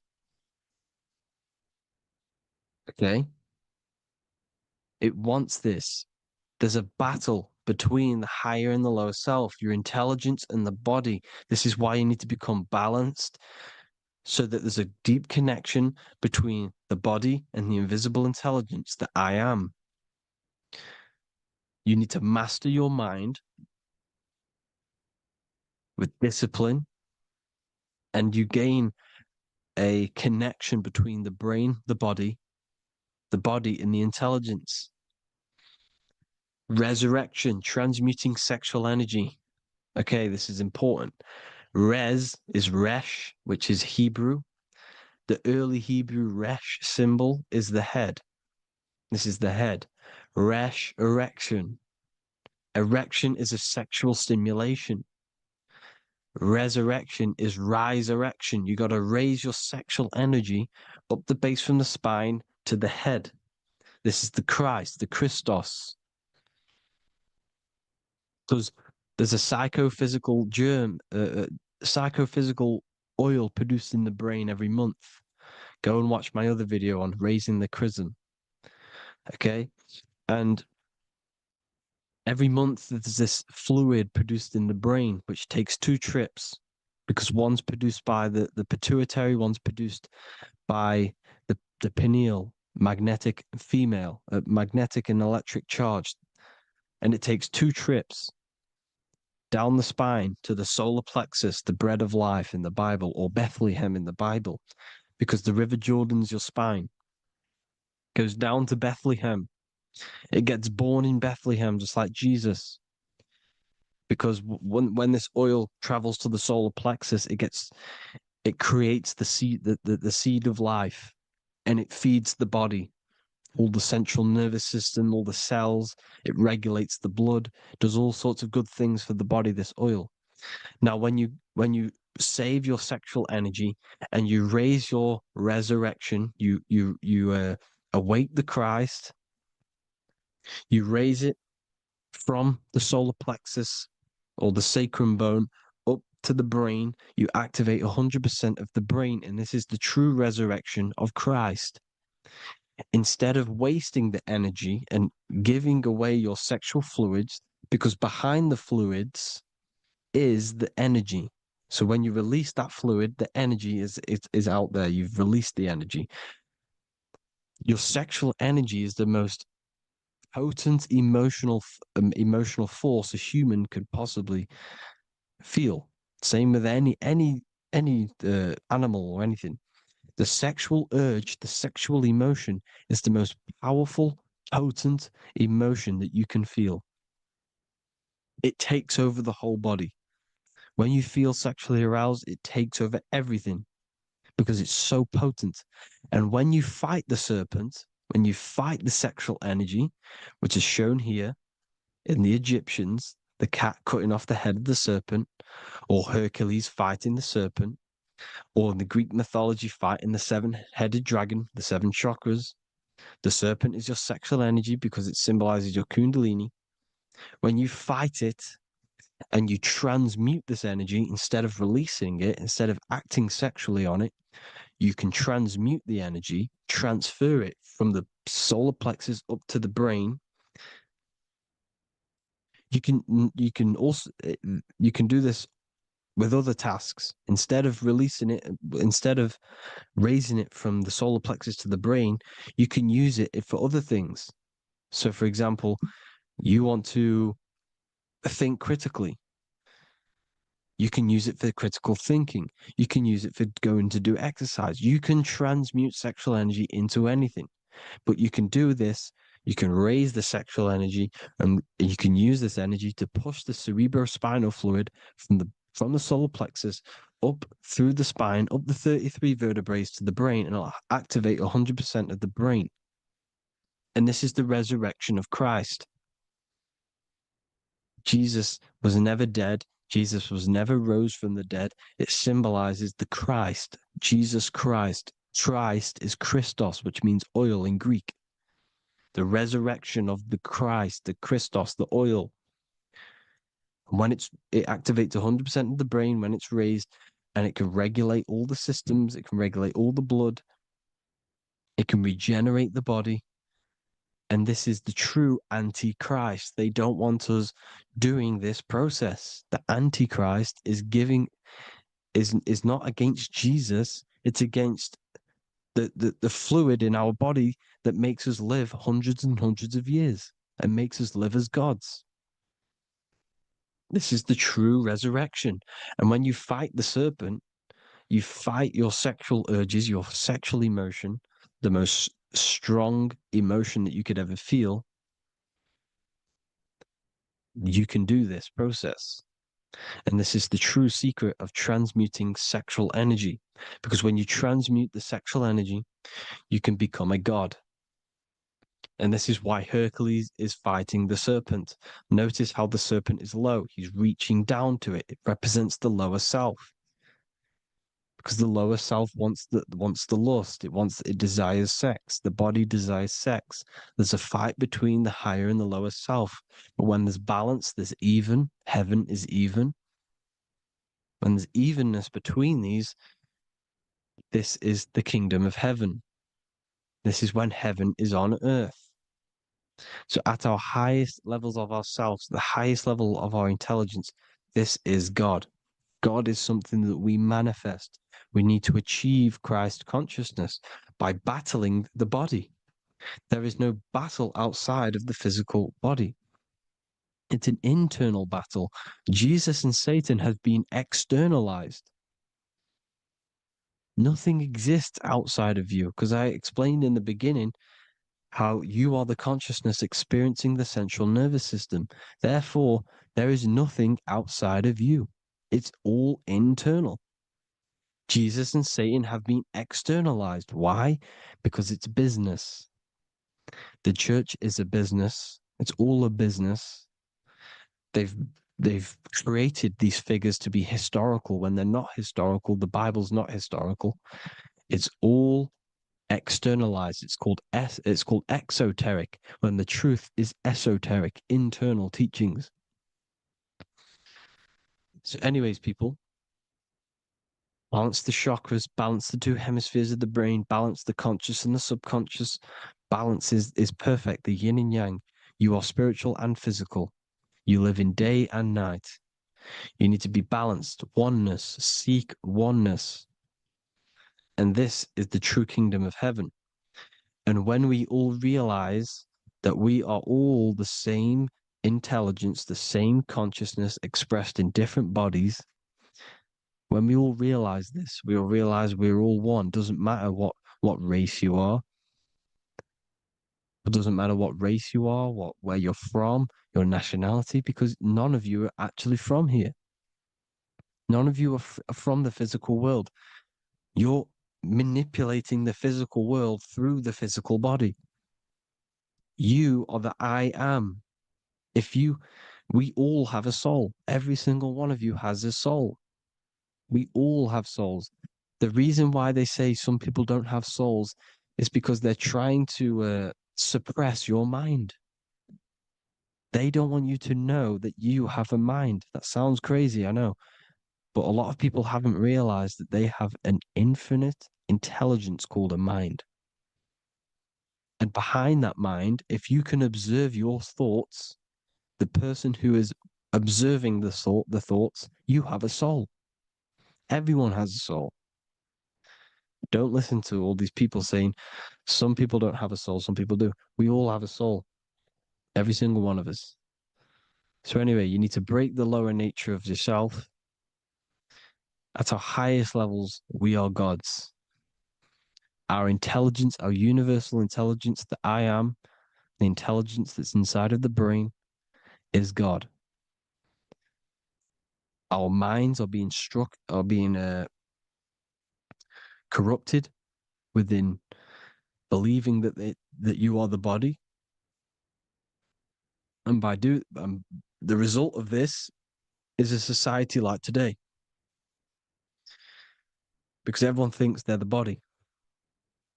And everyone's living in the lower nature of self, where everyone only cares about themselves. But when we realize we're all one big consciousness ball, we're all the same consciousness expressed in different bodies, there will be peace. So thank you all, people. If you do want to learn more, if you do want to read my book, it's called The Book of Wisdom. I'll put it in the description. It's an amazing book, people. It's going to give you the best understanding possible about creation, yourself, and the world. It's amazing. The Bible, everything. I have just launched a new cymatic library. A friend of mine has just added this to the website. He creates beats and he creates the purest beats. So they are actually the frequency that it tells you. Most of the stuff on YouTube and Spotify and Apple Music it says it's a certain frequency, but we know these major platforms are all playing with the frequencies of the app. So if you want a real binaural beats, solfeggio scale frequencies to meditate on or listen to throughout the day, join the Occult Library. You can get a 2-day free trial. I'll put the link in the description. Thank you all, people. Hope you all enjoyed this video. God bless you all.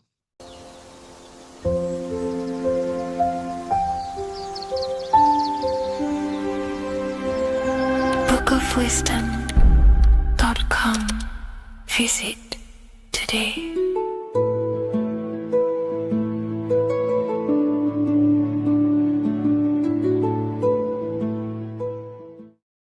What if I told you that the seasons don't just change the external world, they also change your internal world? They have a psychological and a spiritual effect on your consciousness. If you're new to esotericism, you may not really understand this. But if you have some deep understanding of as above, so below, you already know this. But today we're going to be explaining it in great detail. So tune in, take a pen and paper, maybe make some notes. So we have 4 seasons. The sun is the main source of life on the earth, and it changes the circumstances on the earth in 4 different ways. Of course, we have spring, summer, winter, and autumn. These are the 4 states of the earth due to the sun's cycle. Not only do they take place on the earth, they also take place on you, your body, your mind, your spirit, your consciousness. They change things internally and externally. The first thing we need to understand is that we have a dual nature. We have a mind, and in that mind, we have an internal self. That's what we call the spiritual self.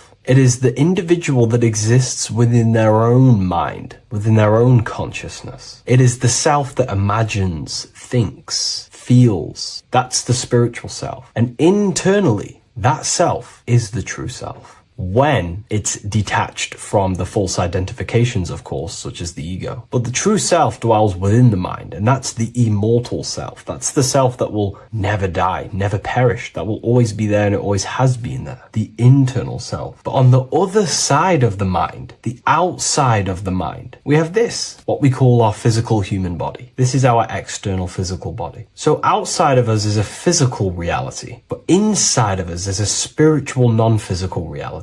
Inside of us cannot be measured. Outside of us can be measured. So we have an internal world and an external world. I think this is the reason why the word individual has the word dual at the end. Dual meaning opposing or two. We have a dual nature. Inner world, in the mind, and a self out the mind. And the mind acts as some sort of doorway. It is a doorway into ourself. So in esotericism, this is what it's all about. It's about we work with the internal world. We try and figure out who we are from the inside out, not who we are outside of us. Because we realize that the external world is nothing but a crystallization of what's happening inside of us. Our lives are a result of every single thought that we thought in the past. So let's not get off track here. Let's carry on. As I was discussing the seasons, we have an internal world in the mind and a self outside the mind. And this is reflected even in the cycles of the heavens. This is how you know the universe is intelligently designed, and the law of correspondence corresponds with everything. The law of correspondence is as above, so below. It's not a Hermetic principle. It's not a Freemasonic principle. The law of correspondence, as above, so below, is just the law of life, of the universe. It is in everything. So the daytime, the sun, this is external impressions, or expressions, should I say. We express ourselves outside the mind, in the outside world, in the material body, taking actions outside of us during this daytime. The sun represents outward expression, the daytime. This is when we wake up, we're conscious, we do things outside of our mind. But then the nighttime comes around and it becomes dark and the moon rules over the nighttime. And we return back to our internal world. We return back to the darkness. We return back to the internal self, the self in the mind. Really is fascinating. And this is as above, so below. This follows the correspondence. This follows the law. Although that the outside world has a cycle of day and night, so does our own mind have this cycle. As above, so below. As within, so without.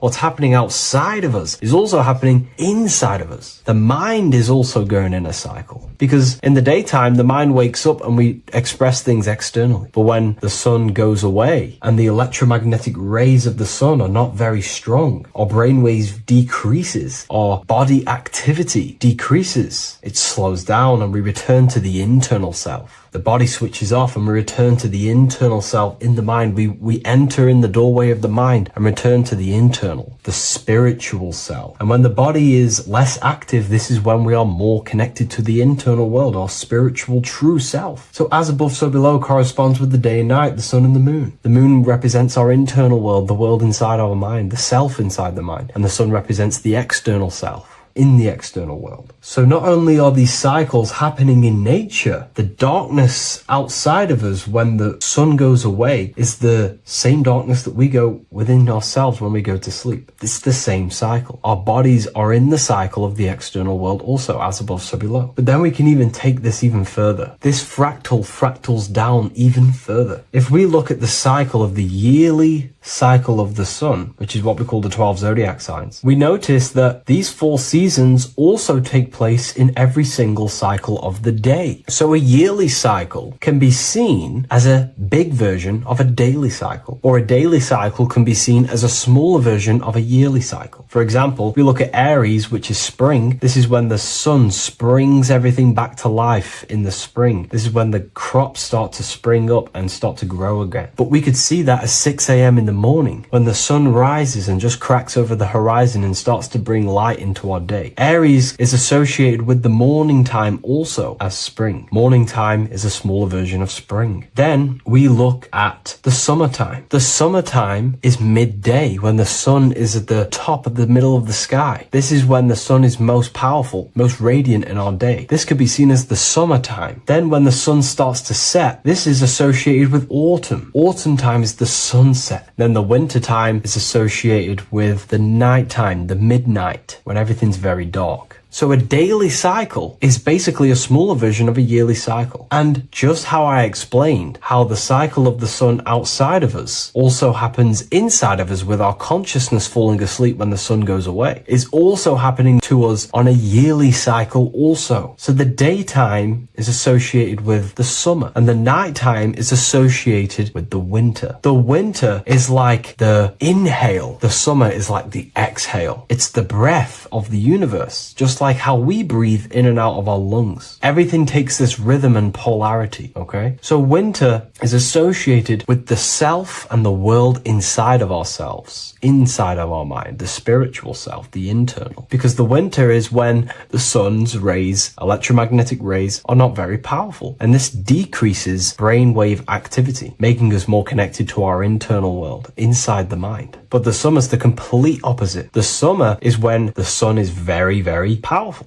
And the sun's powerful electromagnetic rays increase brain activity, making us more actionable in the physical world outside of our mind, in the external world. So summer is the daytime and winter is a big version of the nighttime. Vice versa. Just like how in the winter, we're more in the house. We're inside buildings because it's very cold outside. Animals hibernate. They go inside. They go into little places. They collect all their food and prepare for the winter. They go inside. They go in darkness to hibernate. So does our consciousness, our spirit, the self inside of our mind. We can use these cycles to our advantage, to evolve spiritually, to connect and be more balanced. You know, I've mentioned a lot of this inside the university to my members, to the family inside of there. We discussed this. We had a great discussion about this. And, you know, the live calls we have are priceless. The conversations you can have with someone when they're awake, you never forget them. You always have deep, meaningful conversations. And we discussed this deeply, and we were going into some interesting things about how we can use these types of changes in the seasons for our spiritual growth. We even discussed about spring and autumn and how they're associated with the different spiritual bodies that we have. But anyways, let's not get off track. Lucid dreaming, dreaming itself, and astral projections, I find are more easily accessible during the winter and the night times. Like I said, because the brain activity is decreased due to the sun being not powerful, we are more reconnected with the self inside the mind, the spiritual self, the immortal self. Wintertime is a great time to work on yourself, to start to gaining discipline, to meditating, to really working on the subconscious. Because spiritual work is harder than any physical labor. You really got to dig deep within yourself and be honest and true with yourselves. I think this is the reason why, you know, a lot of people convert to spirituality from religion. They come into spirituality and then they go back to religion because they realize spirituality is it's difficult. You have to be honest with yourself. You have to really face the traumas, the negative aspects of yourself, the dark side of yourself, and bring it to light and transform it. And that sort of work is a lot more difficult to do than any physical labor. So the winter time is the time that we go inside ourselves. We reflect a lot more. We need to work on ourselves, on our mind, on our negative habits, on our dark traits, on our things that we have been pushing away and not controlling. The winter time is that time we can really start to connect with the internal self, work on our imagination, work on our mental willpower, work on all of these things like lucid dreaming, astral projections, and purifying ourselves, removing any mental barriers, any negative belief systems that may be subconsciously holding us back. It's easier to access the subconscious in the nighttime and in the winter, especially the winter. That's why I made this video, because we're in autumn now. We're transitioning into the winter. So I thought I'd share this with you all. And it's important to understand that you are a microcosm of God. Like I said, the law of correspondence associates with everything in the universe, people. Everything. And that's the best thing with the law of correspondence. And I've been using this for the past 3 to 4 years, right? The law of correspondence has determined and filtered out so many lies that was given to me, that's given to you, that's given to everyone in the world. The law of correspondence is like a filter. If someone gives you a piece of information, for example, gravity, and it does not apply with the law of correspondence, then you know it's a lie, because it's a universal thing. What happens inside of me also happens outside of me. What happens in my astral world happens in my material world, more than likely. As above, so below corresponds with everything. The same structure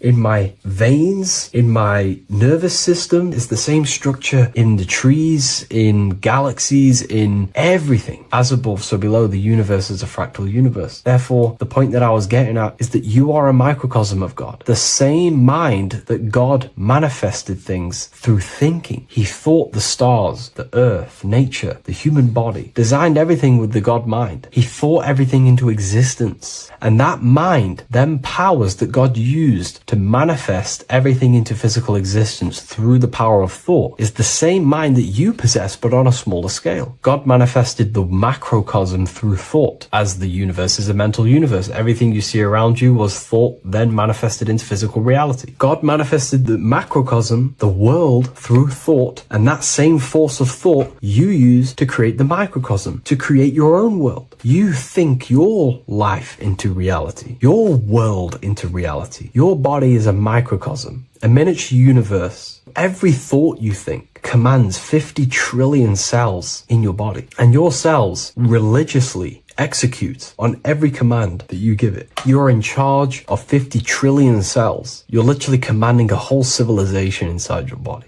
And this is how you are a reflection of the divine. The God mind created the macrocosm, the world, and you create your own world inside that world using the same power as thought. Very powerful. So everything that happens outside of you is also happening inside of you. The law of correspondence is the most important, the law that you could possibly learn, because it makes everything so clear for you in the universe. Makes life so clear. You see reality for what it truly is. It's a reflection of the higher dimensions. Just like how reality right now is a reflection of what's happening inside of people's minds and consciousness. We can't blame the elites for all the negative things that's happening in reality, because all the negative things that's happening in reality is the negative things that's happening in people's minds. We need to take control of ourselves. So with that being said, thank you all, everyone. If you wish to read more, 90% of you watching this video have already got this book. I want to say thank you for your support. It means the world to me. It makes me research more and write more books. And the book of symbolism is coming very soon. So thank you, everyone. I'll leave a link in the description for the university, for the live calls, and for the book if you wish to join. Have an amazing day.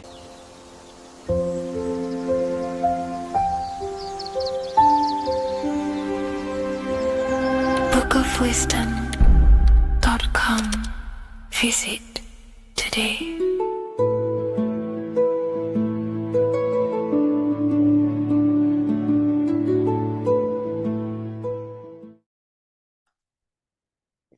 In this video, you're going to learn exactly what Christ consciousness truly is and how to cultivate this into your life so you can live a better life, create the things that benefit yourself and humanity, and ultimately to bring heaven on earth. This is the true way. If you're familiar with my work, you know that, I'm pretty much obsessed with symbolism. Symbolism is such a massive topic, and it unlocks profound ancient wisdom that is hidden behind these layers of symbolism of the ancient paintings, symbols, and texts. So I was going through some Christian artwork and I came across this painting. It's a well-known painting called The Sacred Heart of Jesus. And it just blew my mind what this is revealing about human consciousness and Christ consciousness, which is what Jesus represents. If you're not familiar with Christ consciousness, you should definitely do a bit of research on that. But I'm going to explain it today in detail. So when we look at this painting, we are looking at symbolism. We're looking at consciousness, a state of being, a state of living, a way of thinking, a way of feeling, and a way of acting in the world. As I've said this many times, we're all creators. We all create and generate reality. And you don't just have your personal reality, you have a collective reality. Your reality is affected by the collective consciousness. Depending on the collective consciousness's understanding of reality will also affect your life. We have a collective life and a collective experience. So Jesus in this depiction here is in a way showing us instructions to reach Christ consciousness, whether you see it yet or not. But I'm going to decode this for you. And your mind might be blown after watching this. Okay, so so what is the meaning of Christ consciousness? What's the whole purpose of this? Very simple. Like I mentioned before, we have a collective experience on this world. And Christ consciousness is the natural consciousness that we all need to be functioning on to generate peace, love, and unity on the earth in this experience we call life. That's what Christ consciousness truly is. It's a state of being that we need to cultivate within our own self, within myself, others, and everyone in this life and experience, so that we can all live in peace and heaven on earth, what they like to call it, so that we can generate the best experience possible together on this thing we call earth, on this material world, this material dimension. The material dimension is simply just a physical dimension of thought. It's a physical outcome of thought, but that's a whole of a lecture. So please leave a like, leave a comment if you have any topics to talk about that you wish for me to cover, and definitely leave a subscribe if you like my content and channel. So to go deeper into this, right, we've explained what Christ consciousness is and what it actually, will do to the earth and what it will do to reality and our collective experience. And it's also representing a profound understanding of self, a deep understanding of the true nature of self, the true source of self, what the self is, pure consciousness, pure God. We are all Jesus. Jesus is you, a physical manifestation of the divine made manifested physically. A physical manifestation of consciousness, okay, of spirit descended into matter. However, Jesus is a symbol that should not be worshipped, but something that we need to cultivate, maybe look up to, and cultivate within our own mind and hearts and actions. So he is someone that we should embody into our own very own being. We need to reach a level of intellect, the mind, a level of emotional understanding, and ultimately this creates Christ consciousness. Okay, and now I know that was very, very vague what I just said, but I'm going to explain it a bit more. I don't want to give it fully away yet because you need some more information, more keys. So let's observe the top end of this painting. Jesus with this circular light emanating around his head is symbolic of the mind, of the our thinking aspects of consciousness, the way we generate thoughts, ideas. The mind is also good at also ruling communication. It also rules what we give attention to. Okay, so this is symbolizing the mind of every human being.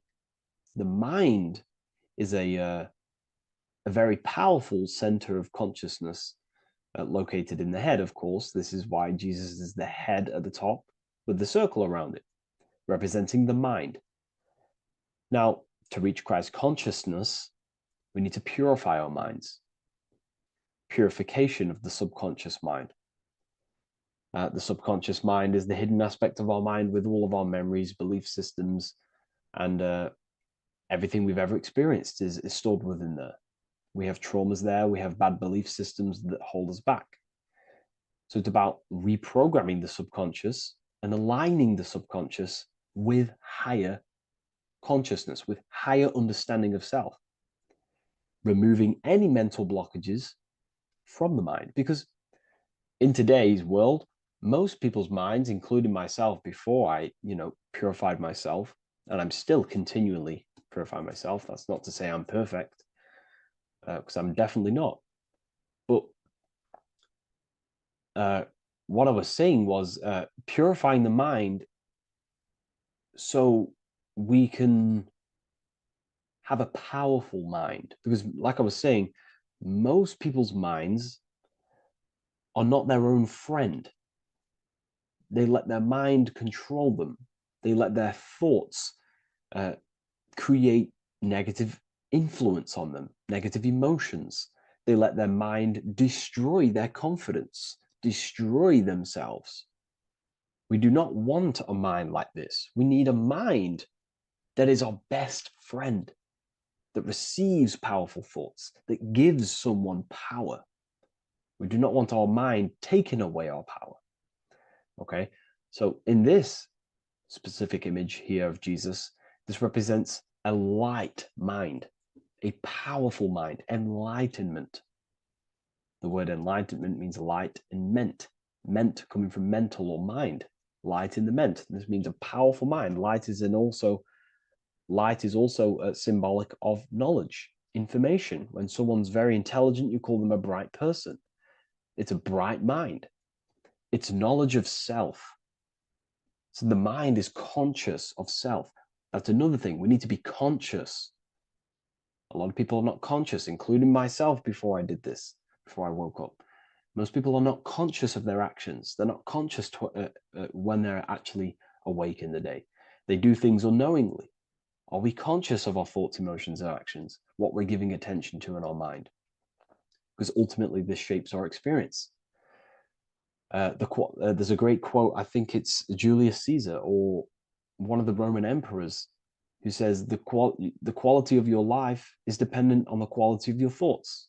Something along them lines. I don't know if I'm 100% correct there, but it's very true. Our thoughts dictate our happiness.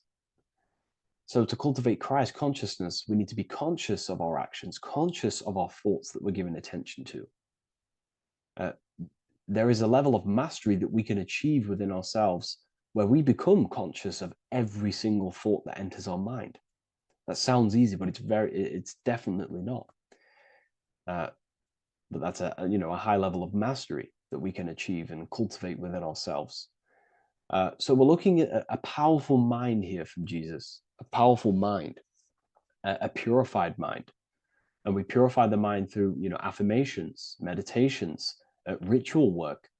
Rituals are things we do every single day with an intent in our mind and an emotion in our heart to impress that state of consciousness into our subconscious, so we can slowly rewrite our consciousness and align our consciousness and sync it with higher thoughts and higher emotions with love. We can sync our consciousness with love, which is ultimately what Christ consciousness truly is. Well, now we're going to go on to that now. So we've gone over the mind. Now we go over the heart. Now notice, before we go into the heart, Jesus is revealing. He's pulling back the robe, symbolizing opening the heart, revealing the heart, revealing the soul, the light of the heart. Our authentic self lies in the heart. Our pure intentions, our love, our soul needs to be shining through our heart. And our soul is unconditional love. Now, that's not to say that we can get corrupted hearts. We surely can have corrupted hearts, for sure. We can love sick and twisted things, and that's evident in today's world. People love killing people. People love hurting people, manipulating people. People love power. Now, that's obviously an inversion of the natural state of consciousness for humans. When we're born with a natural state of love, of unconditional love for the self, for everyone else, for animals, insects, the earth. We love everything as a child. And not only do we love everything, we actually act upon this. As a child, we do not act on anything we know is not good. And I'm talking early stages of being a child, before we're indoctrinated, before the mind and heart become corrupted. We are pure. This is symbolizing this. Light represents also purification and truth, because when you shine light on something, it's the truth. You see it. You shine it through the darkness. It reveals. So light, this is symbolizing revealing the light of the soul, of love consciousness, holding love in the heart, true love, not love for sick and twisted things, but true love for the self, the body, and for everyone else and all things. Holding love in the heart. There's a famous saying of keeping the sun in your heart. Keep the sun in your heart. It's a very famous saying. What the sun is a symbol of love. What does the sun do? It gives abundantly. All it does is give light, give energy, power, light to the earth, and everything is feeding off this source. The sun expects nothing back. It just abundantly gives. It's a symbol of love. This is the love principle of creation. Now, the heart is also governing our actions. What we think about, okay, in our mental field of consciousness is directly corresponded and observed in our hearts. What we think about directly corresponds with what's going on and what we feel in our hearts. Okay? Thoughts produce emotions. So if we give attention to negative thoughts, there's no wonder we're having negative emotions in our hearts. So purification of the mind is also having an effect in purification on the heart. Because when we purify our thoughts and only give attention to powerful thoughts and positive thoughts that uplift yourself and humanity, then we're going to also see this change in the heart, see this emotional change in our consciousness. Okay, so this represents the purification of, a purified heart, the light emanating around the heart. Love for the self, love for one another. And you're revealing this, you're shining the heart on others.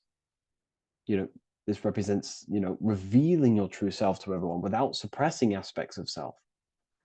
Revealing the light, not holding back the light.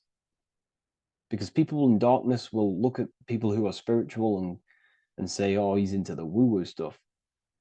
It's about revealing that and not caring about others. Because when you shine a light, you're also planting seeds in other people. Now, I'm going to tie this together with the hand gesture. Now, what we're looking at here, we're looking at a hand gesture with two fingers up. We have the middle finger and the index finger upwards. And notice how they're crossed over. They're crossed. They're not separate. They're crossed, representing unification. Unification here. This is a unified two fingers. Two represents division. Crossed over represents oneness. It's the unification of the mind and the heart. A lot of people talk about this, but not many people go into detail about it because, for many reasons. But this is the unification of thought with emotion. This is how we truly reach Christ consciousness. And ultimately, when we do gain the love in our hearts and we do slow, it's a gradual process of cultivating love for the self and everyone else in the world, because we're so programmed to be divided, but it's a slow progress. But when we do cultivate love in our hearts for the self and one another, love is a very, very nurturing and growing force. Like I said, the sun earlier, that is pure love energy. It makes everything grow on the earth. While love in your heart grows connections with people. It grows care. You go out your way to do things to people and do give people things. It's a very nurturing and growing energetic force. And me personally, I think the whole universe is built upon love. The whole thing. Without love, You know, without the love, there is nothing. Nothing is, love is the only true emotion that truly exists. Everything else is either an opposition of love or a different degree and branch of love. Love is the only true emotion, and everything is built upon that principle. Okay, love is what guides us to a higher consciousness. When we cultivate love in our hearts, we become a vessel for light, more energy, more vibration. Our electromagnetic field expands, our biofield, when we hold love in our hearts. It's a very powerful force. And when we do cultivate a strong spiritual compass within our heart, because that's what our heart truly is, it's a spiritual compass. It tells us, well, it doesn't tell us, it knows what is right at all times. If you think something, your heart tells you whether that is right or that is wrong, whether you should act upon it or whether you should not. The heart knows what's good and evil. No one told you this as a child. As a child, you already knew this. You came into the world, you knew what was right and wrong. You knew it was wrong to hurt people. So this unification that he's doing with his hand symbolizes thinking with the love of the heart, represents thinking with love of the heart, thinking with love of the heart for the self and the collective. Now, ultimately, what this does is give birth to perfect action. Why? Why does this give birth to perfect action? Think about it. Every time you've taken an action, why did you take the action? You probably, you would have thought about it, you had a feeling towards it, a care energy, and you took action. Why do we go to work? We care about paying the bills and stay in our house. We go to work to earn money. We think, we care, we act. Everything you see in front of your reality, on the screen that you're seeing right now, you called your eyes. Everything is in front of you because you care. It's the heart energy that leads the body. Okay? And that's even present in the body. Have a look at the body. We have the head, thought, then emotion, then our feet is at the bottom, and our feet take action. Thought, emotion, action. Thought, emotion, action. So even the body is basically a blueprint of how creation is manifested. So we receive thoughts from the divine planes, from the higher planes of consciousness. We receive them. That's another thing that I missed. If we purify our minds, we're basically attuning our mind to a higher part of the mental plane, and we will receive higher thoughts. We will receive thoughts that are more genius, what we like to call today, or better quality thoughts. We receive good ideas when we attune our mind to a higher consciousness. Okay, so we are like a radio. We receive thoughts based on what our mind is set to. That's why we call it a mindset. So, like I was saying, we receive thoughts through the head, we feel the emotion, then our feet take action. Thought, emotion, action. So the body's a blueprint of creation. It's beautiful when you really notice this. So this unification is about thinking with the love of the heart, which gives birth to perfect action in the world. And this is the state that we need to cultivate within myself and everyone in the world so we can give birth to heaven on earth through action. Because ultimately the world is molded through action, physical action. And them actions are molded from thoughts and emotions. Now,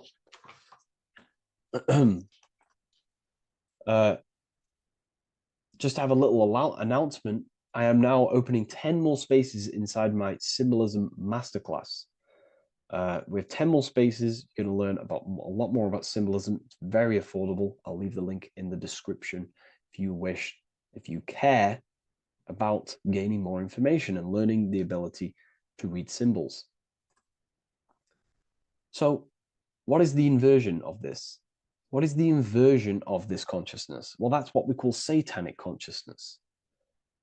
Satanism. Satanism on its true level is the opposite, the opposing the natural state of consciousness that we are born into.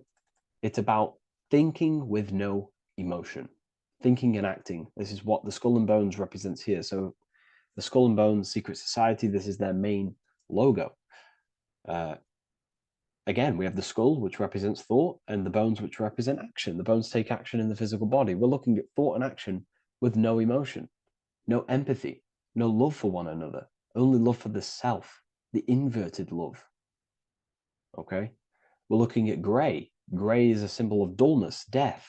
There's no emotion in gray because colors provoke emotion. When we look at a color, it invokes an emotion. Gray has no emotion. So we're looking at dullness of the emotions. I'm not going to go too deep on this subject. I'm going to create a whole new lecture for that.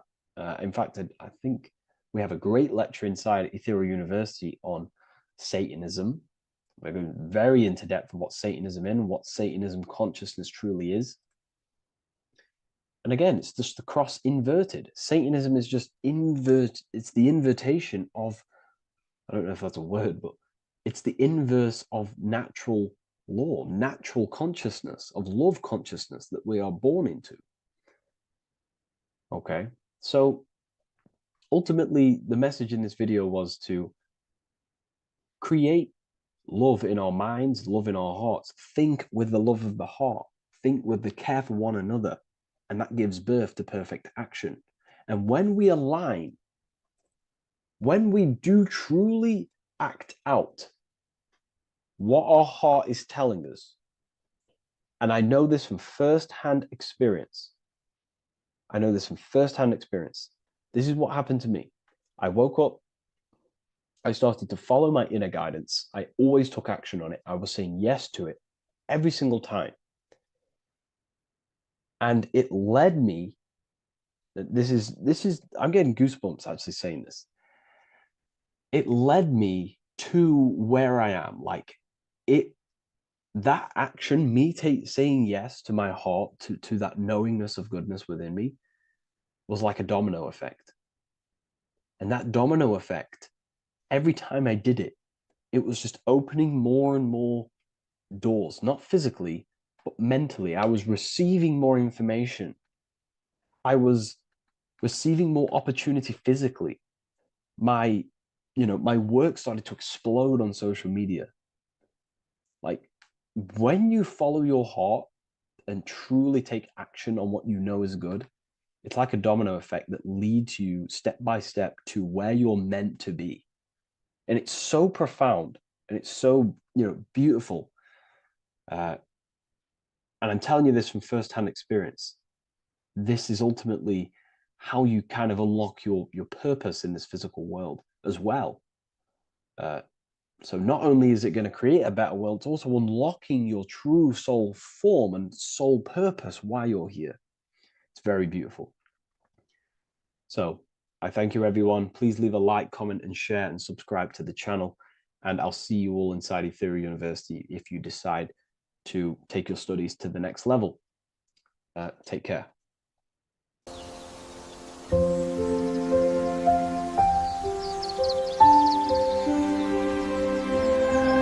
bookofwisdom.com. Visit today.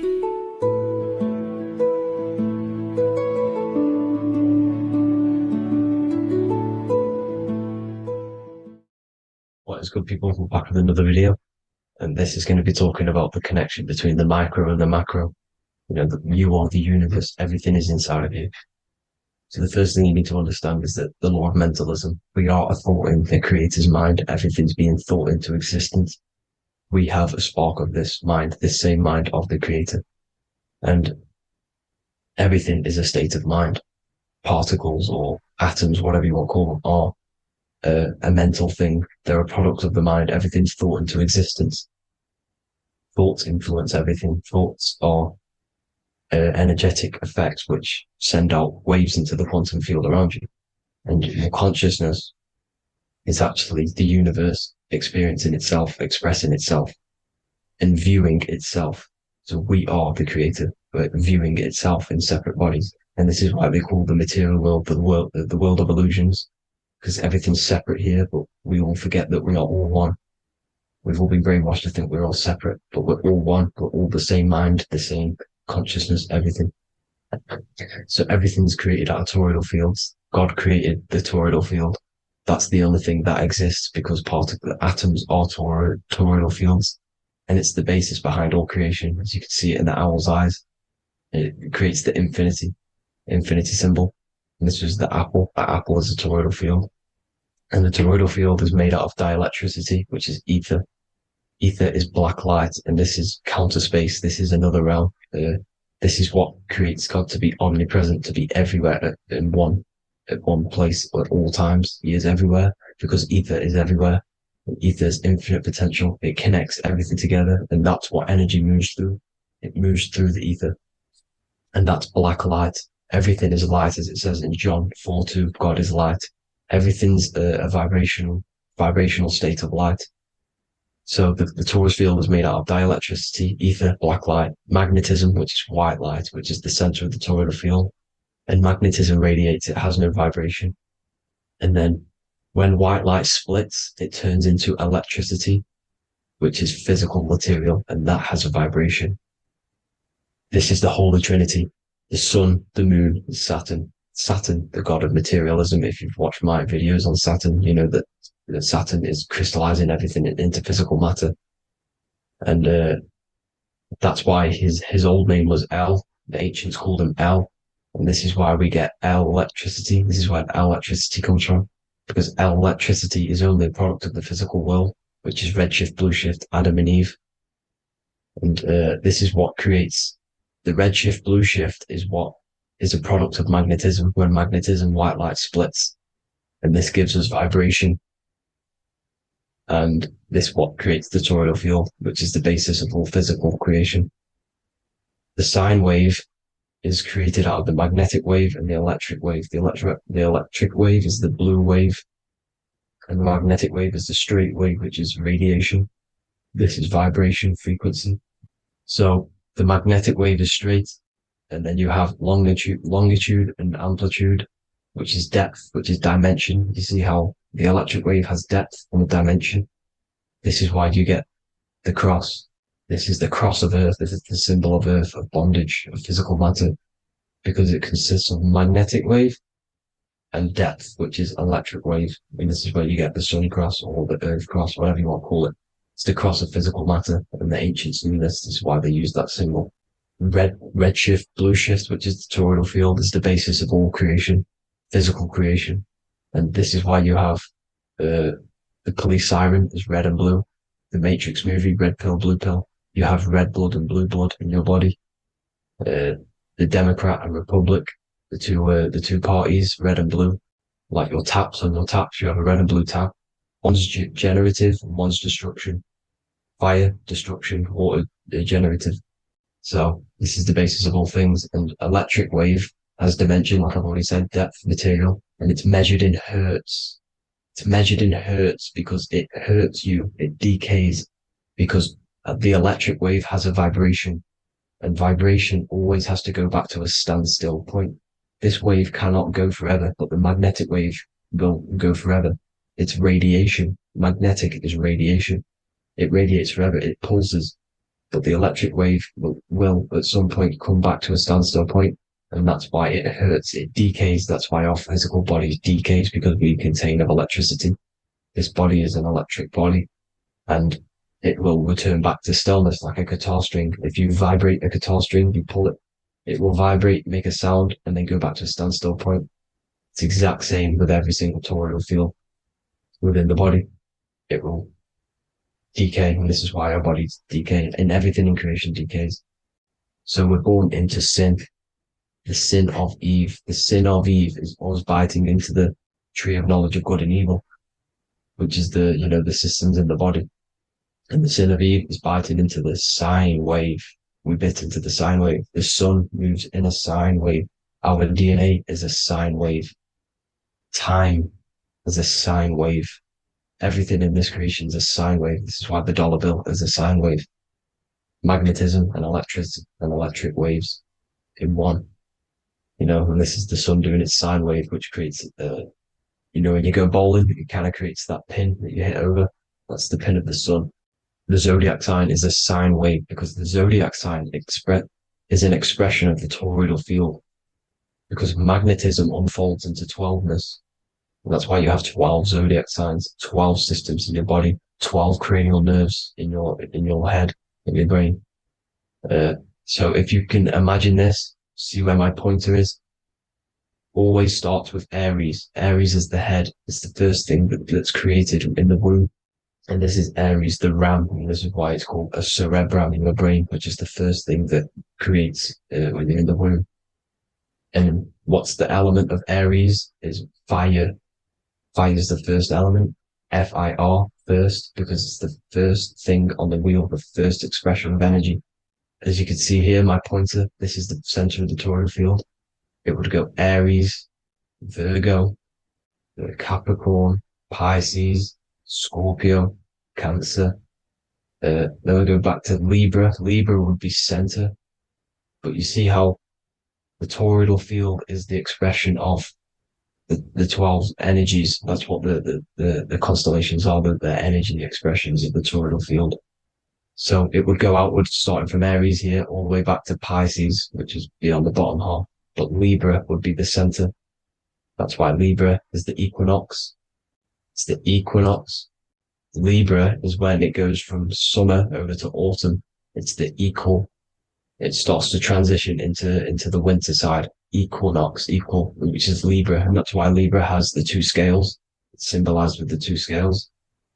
That's because of, the sun moving over. It's being judged. It's equal now, but then it's going to tip over into the winter. That's why Libra is here, the center of the sine wave. Like I said before, magnetic energy unfolds into 12ness. Magnesium is number 12 on the periodic table. It's the sacred number. And this is why the scientists are NASA is trying to bring in another constellation to destroy the holy science of astrology. So Aries rules the head, which is Mars. Taurus rules the neck, the lower head. Gemini, the two twins, which is your lungs, your two twins, your arms, two twins. Cancer, the breasts, the chest area. Leo, the heart, which is the sun, which is fire, the center of the toroidal field. Virgo, the belly, which is the intestines. Libra, the kidneys, the two scales, the kidneys, balancing out everything. Scorpio, the sex organs. Sagittarius, hips and thighs. Capricorn, I've missed that out, which is the kneecaps. Capricorn, kneecap. Aries, which is the ram, which is the cerebrum in your brain. And then Aquarius, the calves and the ankles, and the Pisces, the two fish, the 2 feet. So everything corresponds, as you can see here. This is an ancient way of depicting it, of the folded human. And this is everything. Each constellation rules that part of the body, gives energy to that part of the body, makes you do certain things. So magnetic energy unfolds into 12ness, electricity unfolds into 7s. That's why when you get electric, the light spectrum that we see, it consists of 7 colors. Why we have 7 planets. The 7 planets give us our 7 metals and the 7 solfeggio scale frequencies. So the rotor, this is the rotor, and rotor is an anagram for Torah. The Torah, which is I think it's the Hebrew Bible. Don't quote me on that, but it's one of the holy books, which is the Torah, the Taurus. Everything goes back to the Taurus field because it's the basis of all creation. So the chief cornerstone, it says in the Bible that the builders rejected the chief cornerstone. The chief cornerstone, you are the builder. You decided to incarnate into the physical world, into the electric world, El, the world of El, Saturn. When you are created in the womb, it takes you 9 months for you to be created. So, for example, if you went into the womb here, it'd take you 9 months. So let's say you're born in Scorpio. So you'd go back 9 months, 1, 2, 3, 4, 5, 6, 7, 8, 9. You consist of all of these 9 energies because it takes 9 months or however long you took to be born. Some people are born earlier. You'd have to find out how many months you were in the womb for. But you consist of these 9 energies, and each constellation has a cell salt associated with it. And these cell salts are vital for your health. And your cells and the optimal health of your body. So the chief cornerstone that you rejected is these 3 cell salts, these 3 constellations. So you're mineral deficient in these three constellations, for example, fluoride, magnesium, phosphate, and potassium sulfate. So that's the chief cornerstone. And a cornerstone, people always get it rejected with the cornerstone. The cornerstone is not, it doesn't say the cornerstone in the Bible, it says the chief cornerstone. The cornerstone is a cornerstone of a building, but a chief cornerstone is the top of the pyramid. This is where we get the pyramid of the wheel. So you're mineral deficient in whatever three zodiac signs you're not. You were not in the womb for. This is the chief cornerstone you rejected. So the human body is the micro. It is the universe in a physical form. It consists of everything in the universe, just like your consciousness is the universe watching itself, experiencing itself. Your body is the whole universe, 12 systems in the body, 12 zodiac signs, 7 chakras are the 7 planets. The Holy Trinity of you is your Temple of Solomon, the soul and the mind, the sun and the moon. You know, everything is in you. You consist of everything, all the energies, everything. Heaven and hell. Heaven and hell is a mind state. It's a state of the mind. Head, H-E-A, which is heaven, and the heel, the bottom of your foot, is hell. And the bottom of your foot is the soul. So they're basically saying, well, it's wordplay. They're saying that your soul is in hell because, you know, with the elites being in control. So they call the bottom of your foot the soul, trying to say that you're in hell. The Christ is in you. And this Christ is Greek for what Christos. And Christos is Greek for the oil. And this oil is produced in the cerebrum, the Aries, the ram, the cerebrum. It goes down the pineal, well, the pineal and the pituitary are underneath the cerebrum. Goes down the pingala and the ida. The pingala being the positive charge connected to the pineal gland, pin, and the ida connected to the pituitary. And this is the two serpents going down the spinal column. And this is why Jesus goes from Nazareth to Bethlehem, and then Joseph and Mary are waiting for Jesus in Nazareth. Joseph and Mary are the pineal and the pituitary gland waiting for Jesus to come back up the River Jordan, or spinal column. So this is the oil. This is the story of Santa as well. Santa comes from the North Pole. Why? Because the North Pole of the Earth is the center of the toroidal field, and the North Pole of you is your spinal column, which is the North Pole of the toroidal field. The North Pole, he comes from the North Pole. This is the North Pole. This is the South Pole of the toroidal field. Comes from the North Pole, which is your mind. And he goes down the chimney and then back up the chimney. This is the chimney. And he drops off the present, which is the Christos, the oil. And this is why Jesus is crucified at 33, because he crosses over the vagus nerve at the top of your spine. When this oil comes back up the 33 vertebrae, these are your vertebrae here. When it goes up the 33 vertebrae, it gets crucified at 33 because it crosses the vagus nerve, and he's crucified on the cross at 33. This is the story behind Jesus and Santa. The Ark of the Covenant in the Bible is the two hemispheres which cover the vital parts of your mind, the brain side, which is the cerebrum, the pineal, the pituitary, etc.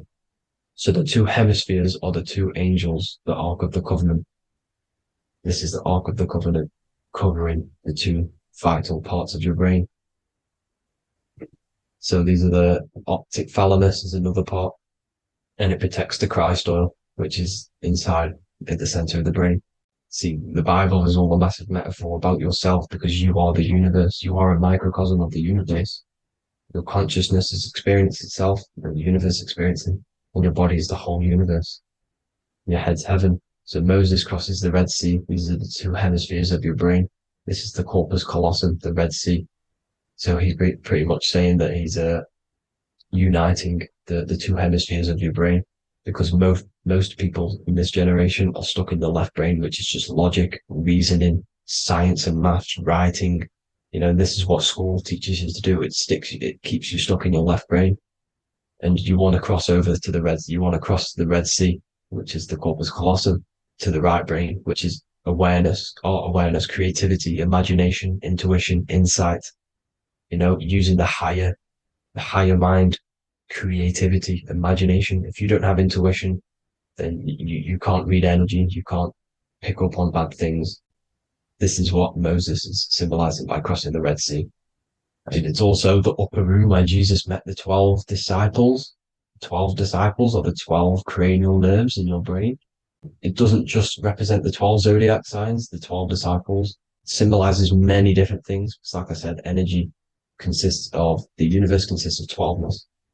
So you have 12 cranial nerves in your brain, and that's the 12 disciples as well. And they want you stuck in your left brain, which is the five senses materialism. So they say in the Bible that Satan blinds the mind. Satan is Saturn. If you've watched my videos, Satan is Saturn. And you consist of the whole Trinity, which is the sun, moon, and earth, the soul, moon, the soul being the sun, the solar, the moon being your mind, the earth, the physical body. And Satan blinds the mind. Why? Because we enter a soul system. This is a soul system, not a solar system. And Saturn is the Lord of the Rings, which is the outer ring. When your soul enters the soul system, your soul starts to materialize. It hits Saturn. Why? Because Saturn starts to materialize you. You take on the 7 virtues, which are the 7 planets, which are your 7 chakras. And to get out of this soul system, you must get out of your lower nature, your animal nature, which is lust, desire, greed. You know, the number of the beast 666, which is Saturn, Satan. So you enter the soul system, you take on the 7 energies, which you turn into physical matter. And this is your descension from heaven to what you say hell.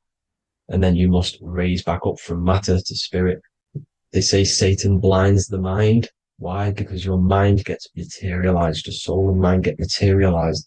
And when you get materialized, it's an intense experience. You lose the divinity within you. You forget the divinity. So Satan, which is the first planet, the first energy you take on, the material body, he blinds the mind. He makes you forget everything, your divinity. Then you must remember, ascend up Jacob's ladder, the 33 vertebrae to heaven. And this is a microcosm of the macro, because you will ascend back up to heaven if you do this, when you leave your physical body, when your body decays. So when it talks about in the Bible, completely destroy them, the Hittites, the Amorites, the Canaanites, all the ites, this is what God says to the Israelites. It says completely destroy them. It's basically symbolizing saying destroy your lower nature. The Canaanites, cannibals. We're under a Canaanite system now, which is cannibalism.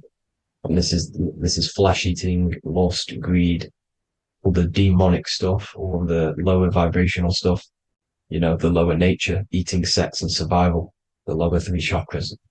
You must get out of these lower 3 chakras and return back to spirit, which is heaven, which is spirit, love, being holy, being truthful, being passionate. Going back to Satan blinding the mind, all of the planets are made out of these 3 symbols. Satan blinds the mind, and that's why Satan's symbol, this is the symbol for Saturn, Satan, this symbol of Saturn is the cross, which is physical matter, the earth, over the moon is your mind. So the Saturn symbol saying matter over mind, he blinds the mind, Satan blinds the mind once you enter the soul system. And you must remember, in the Bible, it talks about the Genesis, which is Eve, the sin of Eve, which is biting of the tree of knowledge, with the serpent, which wraps around the tree. It says the serpent placed himself on the tree. Well, the serpent is the spinal column. It's the serpent telling you eat from the tree of knowledge of good and evil, which is your nervous system. And eating from the tree of knowledge of good and evil is doing bad things. For example, over-sexualized, overeating, eating the wrong food. That's eating from your nervous system. It's decaying you, and it's preventing you from achieving the God self, the God consciousness. This is the symbolism of, you know, the tree on the serpent, telling you to eat from the left brain, with the left brain being the sinister. Sinister is Latin for left. That's sin. Sin is left. And left is lefty Lucy, Lucifer, right, righteousness, right, God, godly. The tree of knowledge of good and evil, which is your nervous system, because it determines good or bad. You know, that's the only thing you experience in this world is your nervous system. And then the tree of life is the cardiovascular system, and the Garden of Eden is your body. So that's it for this video, people. I hope you've got a greater understanding of how you are the universe and everything is inside of you. Just keep in mind you are the universe experience in itself, and your body is a reflection of everything. The 12 constellations, the 7 planets, everything's inside of you. This world is an expression from the inside outwards. You can't affect the outside world to manipulate reality. Everything's inside of you. I hope you got a greater understanding of this. God bless.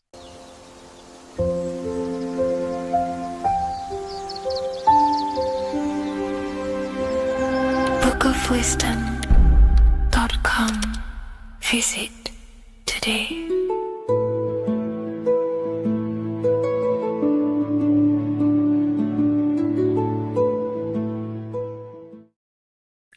What if I told you that reincarnation is real and that there is a metaphysical, spiritual science behind this?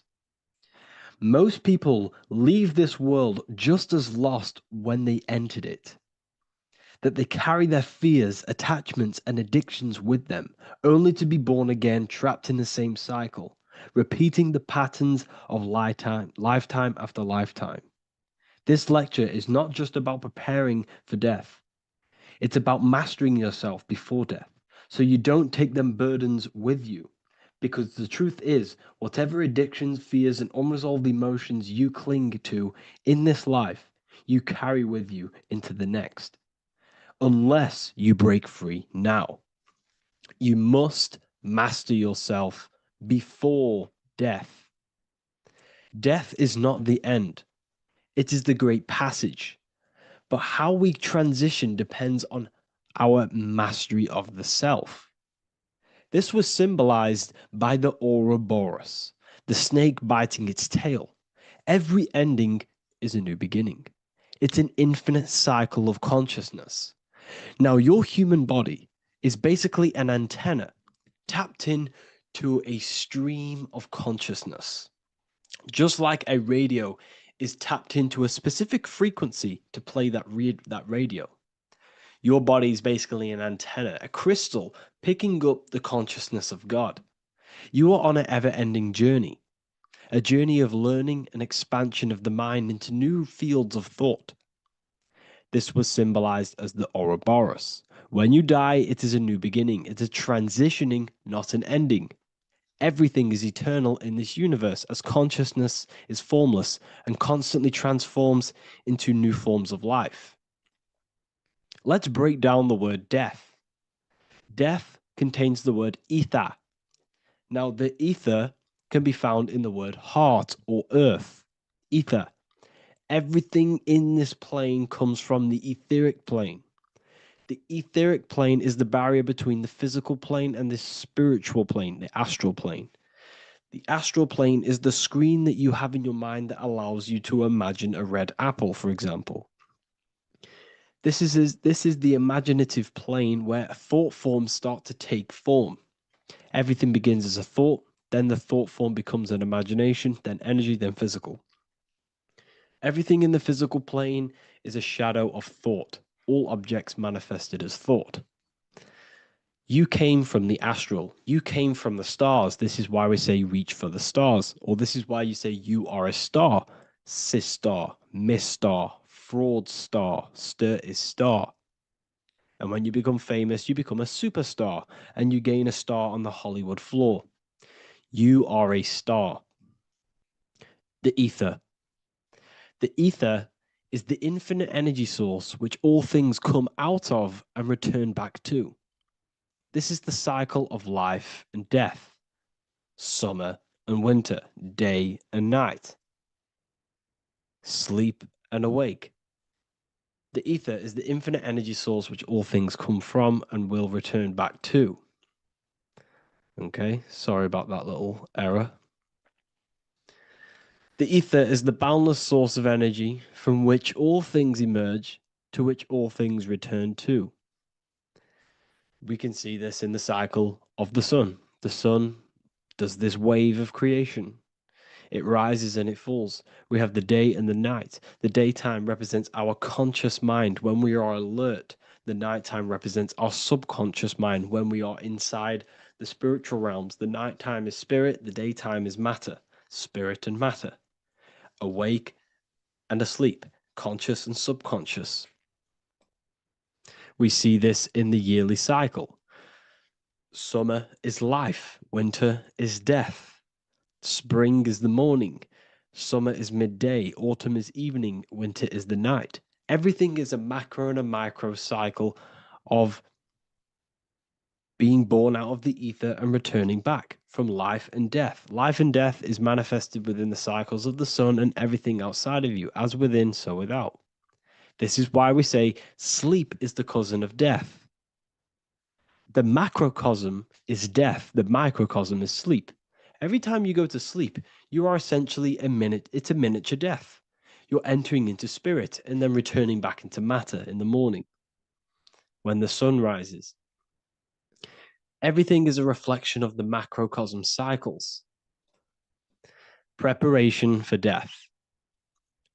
The first thing we must do in order to prepare for death, for life after death, in order to stop being reincarnated in this cycle of materialism, in order to progress as a soul, because remember, you are a soul in a body. Just like the sun gives power and life to the earth, your soul gives power and life to your body. When you say I, you're referring to the soul.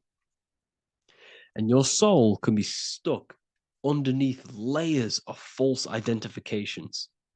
Who you believe yourself to be is merely a collection of subconscious programs running within your mind.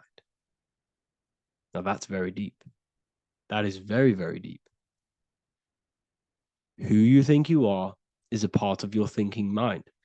Your name, your job, your reputation, your family, your friends. These things are not you. They're all aspects of the thinking mind. What happens if you meditate and you turn off the mind? Then all these things do not exist. You're left with the pure soul, the pure awareness, the pure observation. If you turn off the thinking mind, you're no longer your body, you're no longer your reputation, you're no longer your friends, you're no longer your job and your labels. You are the soul.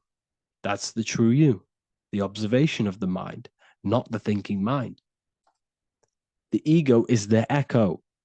It's an echo of your true self. The ego is your mind's perception of itself shaped by experiences, trauma, emotions, and beliefs. It is merely an echo of your true soul self. The ego is not you. Your mind is not you. You are the soul. And this is the true self that we must express within our life and we must connect with before we die. Because when we die under the echo, under these false layers of the emotions, the traumas, the experiences, the addictions, the emotional attachments, when we die underneath all of this, when we don't know our true self, the soul is still hidden. The true you is hidden underneath these layers of false identification. We must remove these layers of false identifications. We must remove them. We must destroy the echo. Remember, the ego, you never had an ego when you were a child. When you were a child, you were pure. You didn't, you didn't show off things. When you were a child, you were pure. You expressed yourself freely with you didn't hide anything. You didn't hide any aspect of yourself. You didn't suppress any aspect of yourself to fit in as a child, as a baby. Because the ego was not here when you came here. The ego grows with experience. The ego is a false perception of yourself while being incarnated in this material world. It's your mind's perception of itself and it's created through your experience. Remember, you are unconditioned consciousness, and your experiences, thoughts, traumas, emotions, and beliefs have conditioned your consciousness into believing you're only a physical body, but you are the soul. We have to remove these layers. How do we remove these layers? Like I said, the best thing, meditation. Meditation. There is a great meditation that you can do every single morning and every single night time. You can sit there and repeat over and over before you meditate. You can repeat that you are not this, you are not that, you are not this. You can label them one by one. Start with, I am not my body, I am not my job, I am not my name, and then detach from absolutely everything until you are left with nothingness. And when you start to meditate, detach from everything. Nothing matters. I am here right now. And what will be left? The only thing that will be left is the language that your mind is using.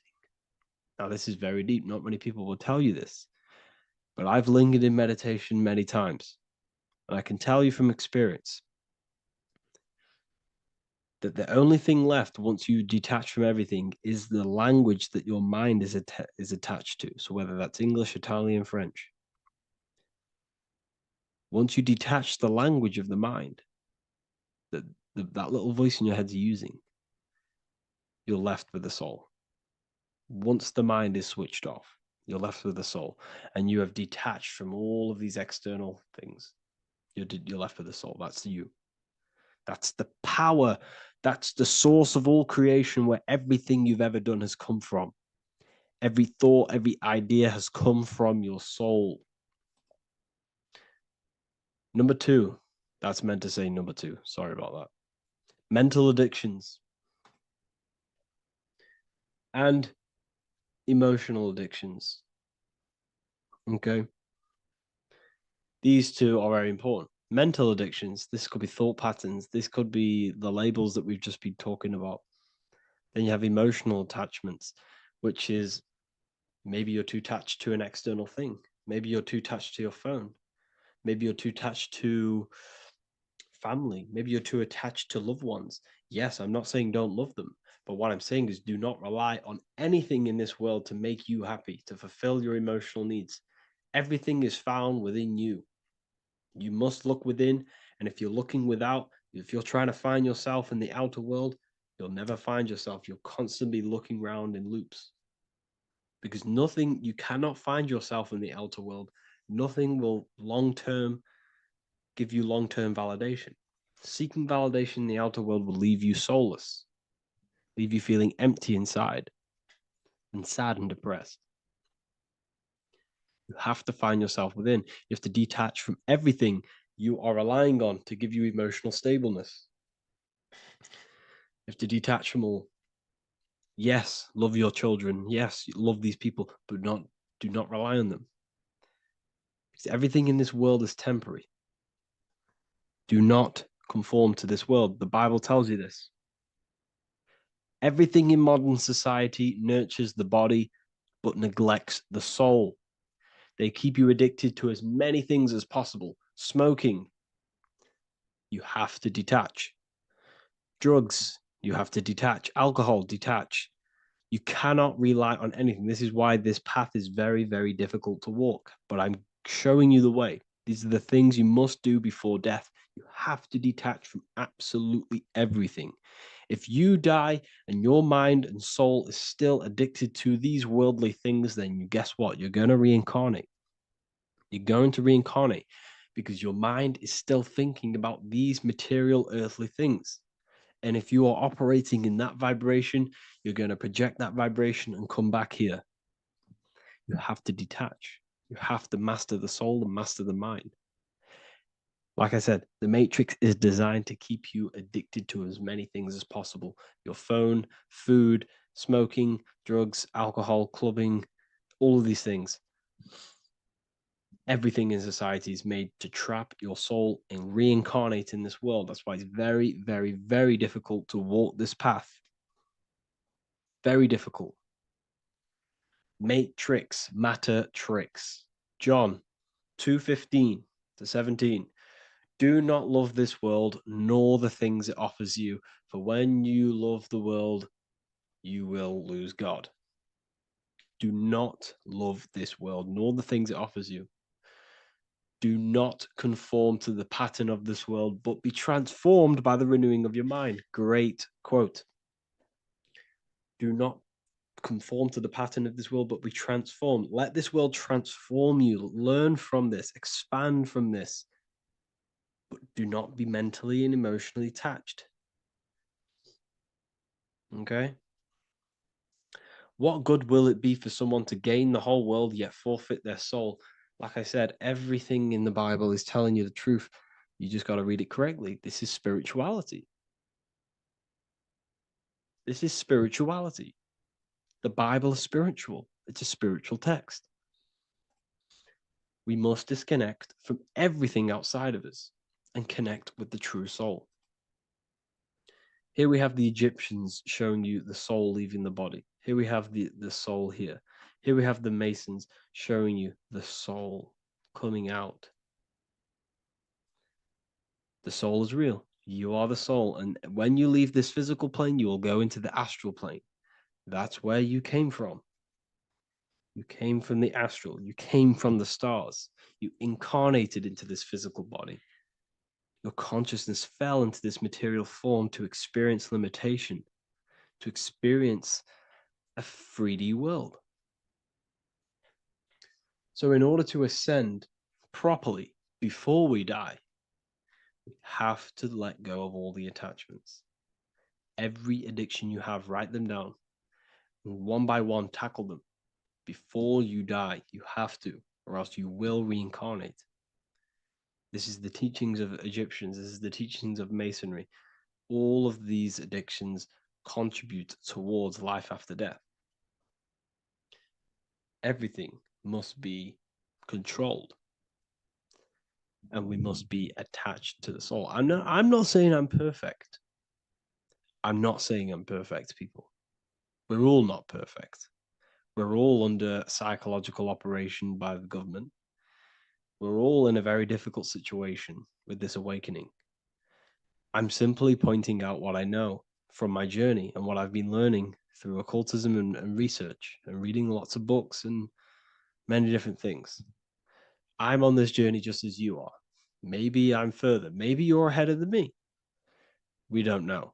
But this is what I'm sharing with the world. This is what I'm sharing with my research. And this is what makes sense. It's common sense. Look at everything around you. Everything's made to feed the body, not the soul. So, my beautiful watchers and fans and supporters, I appreciate every single one of you, and I hope this video has supported your journey. If you're feeling lost in life, if you're searching for deeper answers, whether you're seeking clarity, looking to expand your studies, or ready for personalized mentoring, this is your chance to connect with me live and receive insights tailored just for you. Start your path to self-mastery and enlightenment inside the world's best esoteric school. Your journey starts now. Tap the link in the description if you want to join Ethereal University, or feel free to check out my books. I thank you all, and I really appreciate for 100,000 subscribers on YouTube. I love every single one of you. Make sure to drop a like, a comment, and subscribe to the channel if you're new. Let me know some ideas for, lectures, anything that you want to know. I can make lectures on them.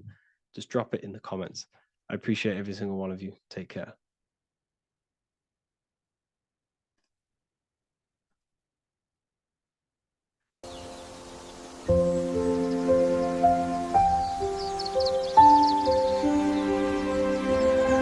bookofwisdom.com.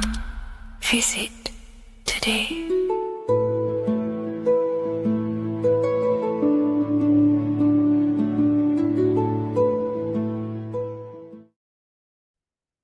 As above, so below. This is one of the most crucial teachings within esotericism, occultism, or what we like to call it today, spirituality.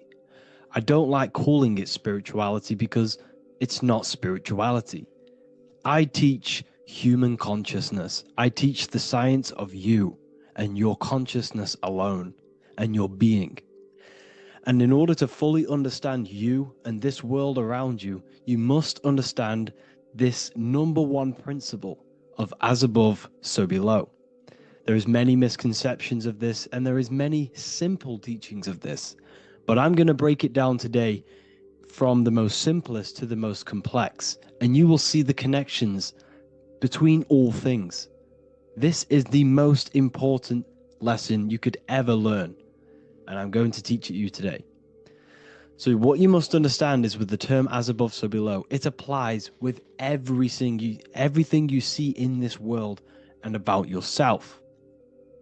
We have something called the macro, which means the bigger scale. On the bigger scale, we have the whole earth. If we look down from the sky on top of rivers, this is what we see. We see this tree pattern.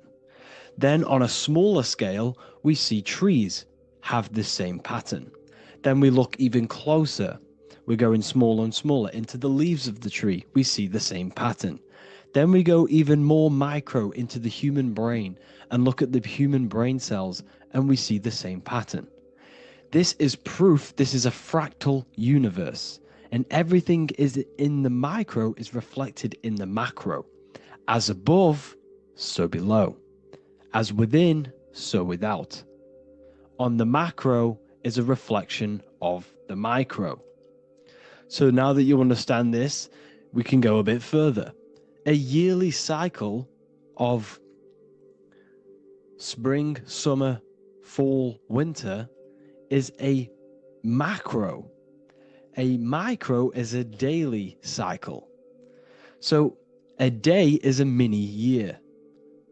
The summer is the midday. Autumn is the evening. Night is the winter. And spring is the morning.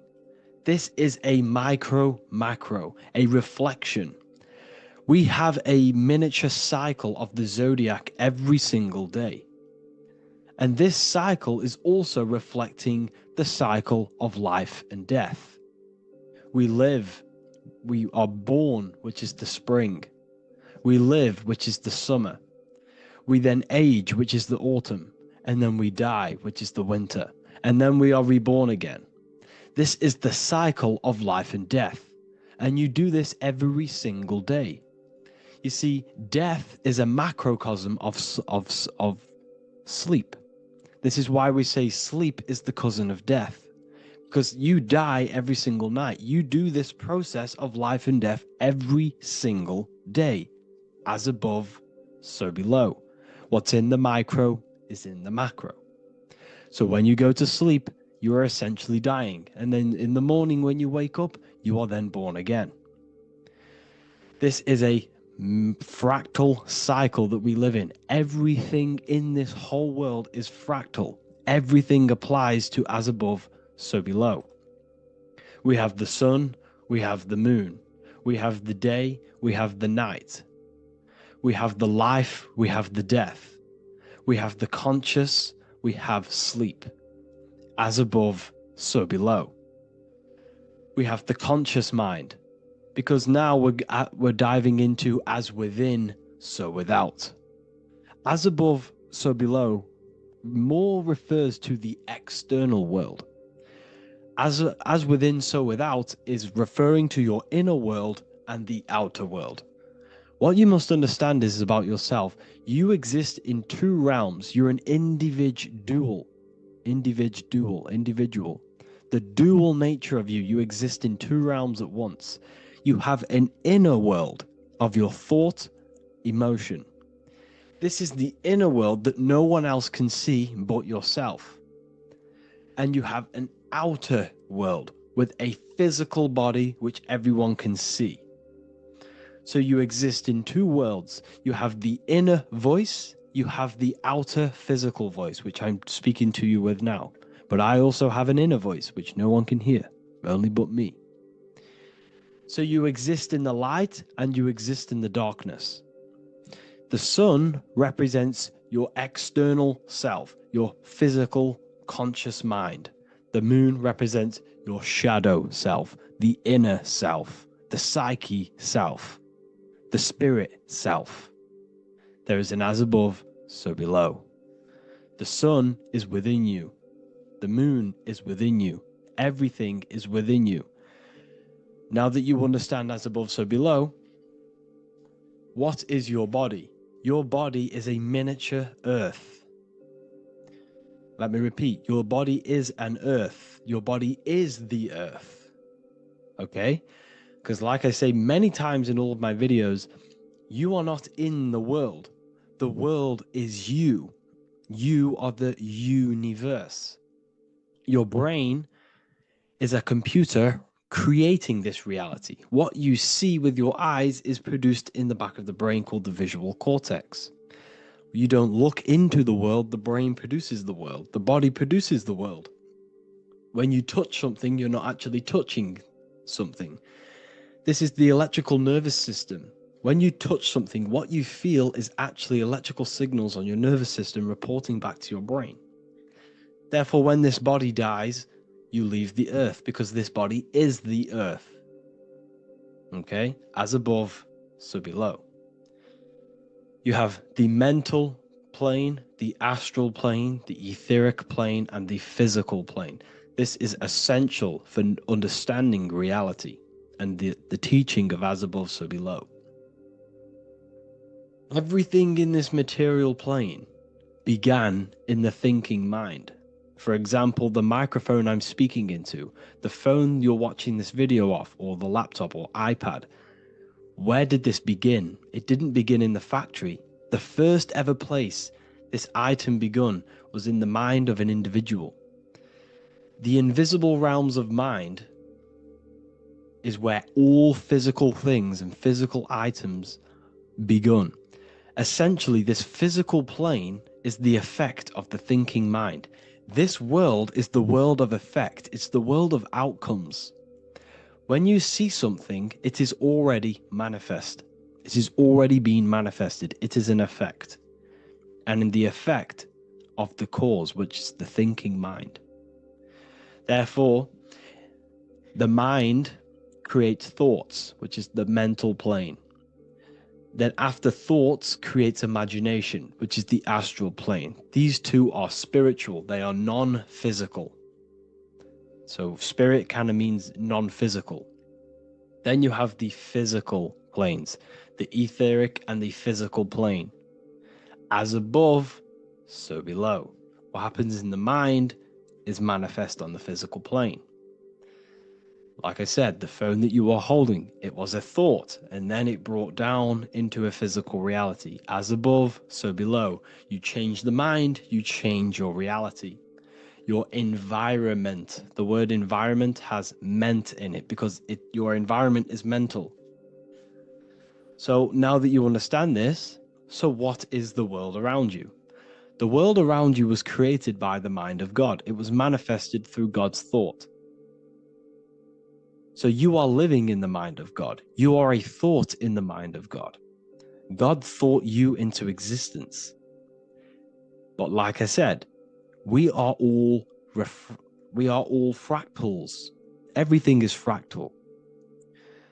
If God exists, this means that you are God, as above, so below. God created you through the thinking mind, and he gave you a thinking mind. So God created the macrocosm. God created the macro, the whole world. He designed the whole world, the sun, the stars, the moving. He designed this. But then he gave you the thinking mind to design your own life and create your own life in his world. You are a microcosm of God's macrocosm. Just like God thought you into existence and the whole world into existence, you are a microcosm thinking your world, your reality into existence. You see this now? Everything is a reflection. Everything is a mirror.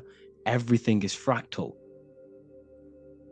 So in order for you to change your reality, you must change these higher planes. Your thought and imagination are the two key aspects of creating physical reality. Every object you see around you was begun in these higher planes of the non-physical, and they were brought out of spirit into physical matter through the thinking mind and physical action. So now we're going to get a bit deeper. The brain is not the mind. Now that you understand, we have spirit and matter. As above, so below. You have a non-physical side of reality and a physical side of reality. The mind is the spiritual brain. The brain is a physical manifestation, a physical effect of the mind. The mind uses the brain to operate in the physical world, and it's the same with the heart. The soul manifests itself physically through the heart. The heart is a physical manifestation of the soul, of the emotion, thought and emotion, the mind and the soul, the brain and the heart, heaven and earth. So you have the inner world and the outer world, the spiritual, non-physical, and the physical. So we are all on this process of awakening, an expansion of our minds into new fields of thought, into new fields of awakening ourselves. Because essentially we are born into this world. But you are born many, many times. You can be born physically and you can be born spiritually. Like I said, everything is fractal. So just like when the baby finds out that there is a world outside of its mother, what does the baby do? The baby seeks a way out of its mother, and then the baby is now born into a new world, a world outside of its mother's womb. It's the same with you and your spiritual process. As your mind becomes aware that there are other realities beyond your physical body, it then seeks a way out. And this is why you are probably watching my YouTube, because you are now on the path. Something within you has guided you to this path of knowledge, truth, enlightenment, and expanding your consciousness. And it is your soul who brought you here. Your soul speaks through emotion, a guidance. Emotion is the language of the soul. When you feel very bad, this is your soul telling you you're not in the right place. You're doing the wrong things. Because the soul is always unfolding its purpose, which is expansion and learning. That is it. The mastery of the self and the learning of the mind is the only thing that counts in the end after this life. So you are on a journey of expansion, of learning, creating, and spiritual rebirth. As above, so below. What does this body tell you? When I see someone overweight, I don't see the overweight. I don't see the body. I see the mind. I see an undisciplined mind. I see a mind that lacks self-control. I see a mind that seeks external validation. That's what I see when I see an overweight person. I don't see his body. I see the result of his mind. Because what does the Bible tell you? You shall know them by their fruits. It's the same saying as above, so below. You shall know them by their fruit. The fruit is their manifestation. Your body is a direct correlation and manifestation of your mind. Your inner world projects your outer world. As within, so without. As above, so below. Now, what do you see when you see this man's body? I see discipline. I see strength. Mental strength, not physical strength. I see mental resilience of pain. Because all of this man's mental energy has been manifested physically within his muscle. This body is a direct manifestation of this man's mind's pain and suffering, and it shows discipline. This is why people instantly respect you if you are in shape.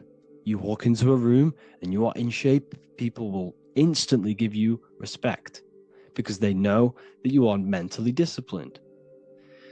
The body is a reflection of your inner world, and it's the same with your friends, your family, your connections with people.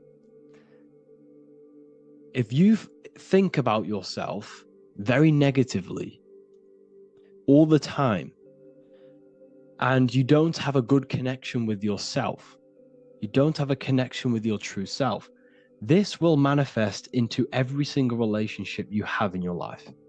If you don't have a good relationship with your inner self, you don't have a good relationship with the people and the friends around you.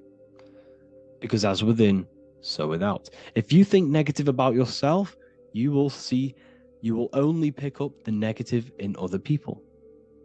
If I think very highly of myself and I think very happy and good things about myself, I will then see the good things in other people. Because it's as above, so below. As the inner world is, so is the outer world. It's the same with your life circumstances. Your life is a direct correlation of every thought you thought in the past. If you possess millions of pounds, millions of dollars, this is because you have thought this into physical reality. You live the life you are deserved. You live the life that you manifest through your thought. If you live a very poor life, this is a reflection of your mind. This is a reflection of what you have thought into physical existence. Because like I said, everything begins in the mind, as above, so below. And this is even present within the body. So where is the head? The head is at the very top of the body.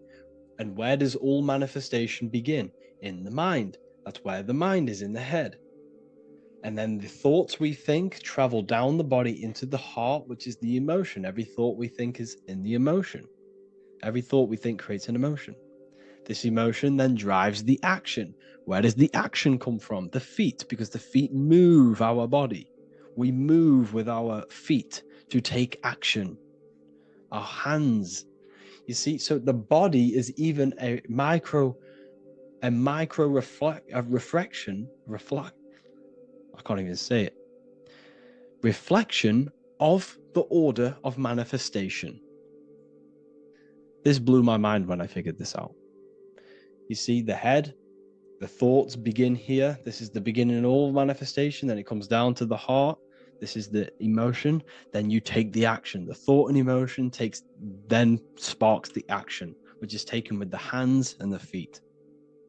And where's the lowest point on the body? The feet, and that's touching the physical earth. So the head is where the thought is, the non-physical, and the lowest point on the body, which is touching the physical earth. So the head represents spirit, the feet represent matter, spirit and matter. Your room, if I walk into your room and I see a messy room, I don't see the room, I see a messy mind. The room is a reflection of the mind. If you have a messy room, this is your mind. It's an externalization of your unsorted mind, undisciplined mind.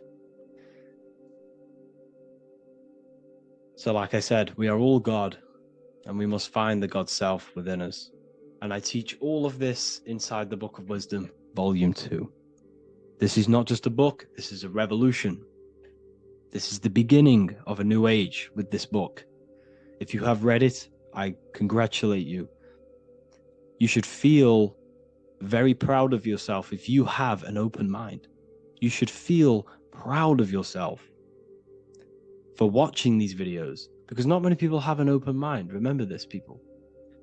You are special if you're watching these videos. You have the mind. You have the ability to see through the illusion. And I take my hat off to you. You want to take this to the next step? Read the book. Or if you want to take it to the serious levels, join the university. The university, you gain access to every piece of my material that I've ever done, all of my books, all of my lectures that are hidden from YouTube, that are hidden from everywhere else, the lectures that give you real power. And if you feel alone on this journey, we have a conscious community where you can connect with like-minded individuals, because I've been there. I've been there when you feel lonely, because you feel like no one else is thinking the way you are feeling. You can't talk to people about these things because people just think you're crazy. That's why I put together this, so we can connect, so we can unite, so you can connect with people, so you don't feel crazy about thinking about this stuff, learning about this stuff. And if you truly want to level up your life, people, and take your studies serious, this is for you. We do live calls, we do lectures. There's a whole library filled with books you can read. It's the perfect place for the truth seeker. I thank you all for joining. Please leave a like, a comment, a subscribe. Let me know any future videos you want me to make in the comments. Thank you all. Have an amazing day.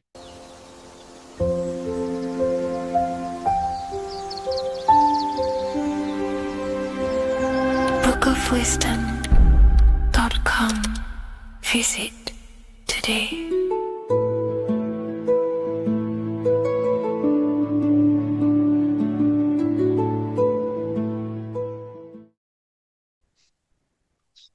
Matthew 21:1, Jesus went into the temple of God. Corinthians 3:16, do you not know that you are the temple of God? Now, what is this telling you? That God is within you. Hence why in Luke 21:12 it tells you the kingdom of God is within you. And the side of your head region is called a temple for a reason. Because the brain encapsulates the mind. The brain is a physical manifestation of the mind. The heart is a physical manifestation of emotion. So we have these different layers of our consciousness. We have an intellectual, communicative aspect of our consciousness, which we would call the mind. We have an emotional aspect of our consciousness, which is the heart. And to communicate with the divine, it's all to do with the mind. Hence why the ancients always symbolize the mind being God. This is why Michelangelo always placed God inside of the brain on top of Sistine Chapel in the middle of the Vatican. He understood that God is in the brain. God is within you, not outside of you. The church tells you that God is in the sky because they are creating a externalization of the truth to create a business and a distraction so that you don't find the divinity within you, so that you don't find your power. Now you have Adam, the physical man, the physical body, the ego, the lower self. And he is resting. He's not trying to reach to God, but God is reaching because the higher consciousness within you is always trying to communicate with you. It's always trying to wake you up to your divinity. But the lower mind, the lower self, Adam, the physical self, is always in ignorance of truth, always in ignorance, and stays in a materialistic way of thinking, which is the lower animal self. And this is what we call a sleep or an NPC. This is the lower mind of man. But all you have to do is to move your finger to touch God. You have to look within yourself, within the brain, meditate, and you can find God. This is why in the Bible we see many references to the human body and anatomy to truly connect with God. Kings 6:8, the door to the middle chamber was in the right side of the house, which is the right hemisphere of the brain. The middle chamber is the pineal gland, where the seat of your consciousness is, where the seat of your higher consciousness is, the mind. And they went up the winding stairs, which is your spinal column, into the middle chamber, and out of the middle chamber into the third. So they went up the winding stairs. This represents raising your consciousness up the winding stairs. Your spinal column acts as a stairway of consciousness. Depending on what sort of consciousness you are operating in, depends on what part of the spinal column you are using. Because the spinal column ascends and descends consciousness. What do I mean? If you are in a reproductive way of thinking and you're always thinking about sex, you're jerking off all the time and you're always eating, all of your brain's power and your mind's power is being descended into the lower aspects of the spinal column, which represents hell, the physical state of man, Adam, the ignorant state. We're basically living off low-level pleasures like an animal. And the stairway to heaven is your spinal column.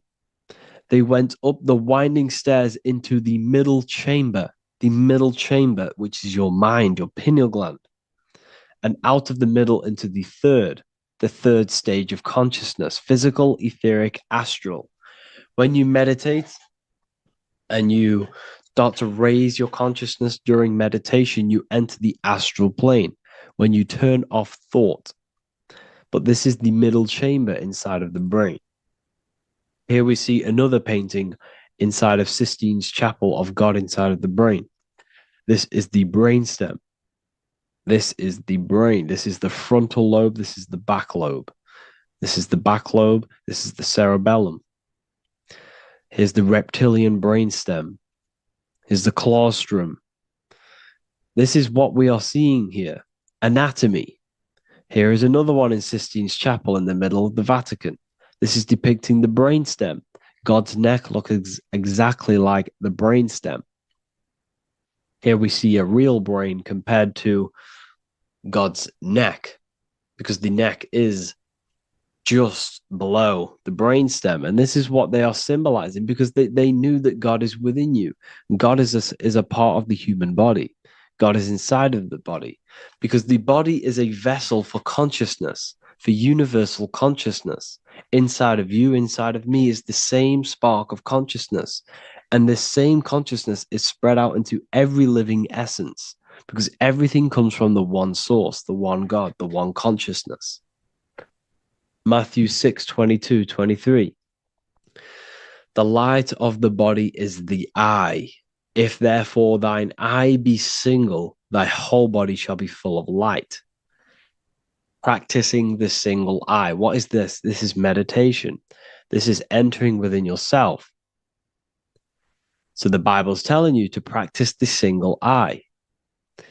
But if thine eye be evil, thy whole body shall be full of darkness. What does this mean?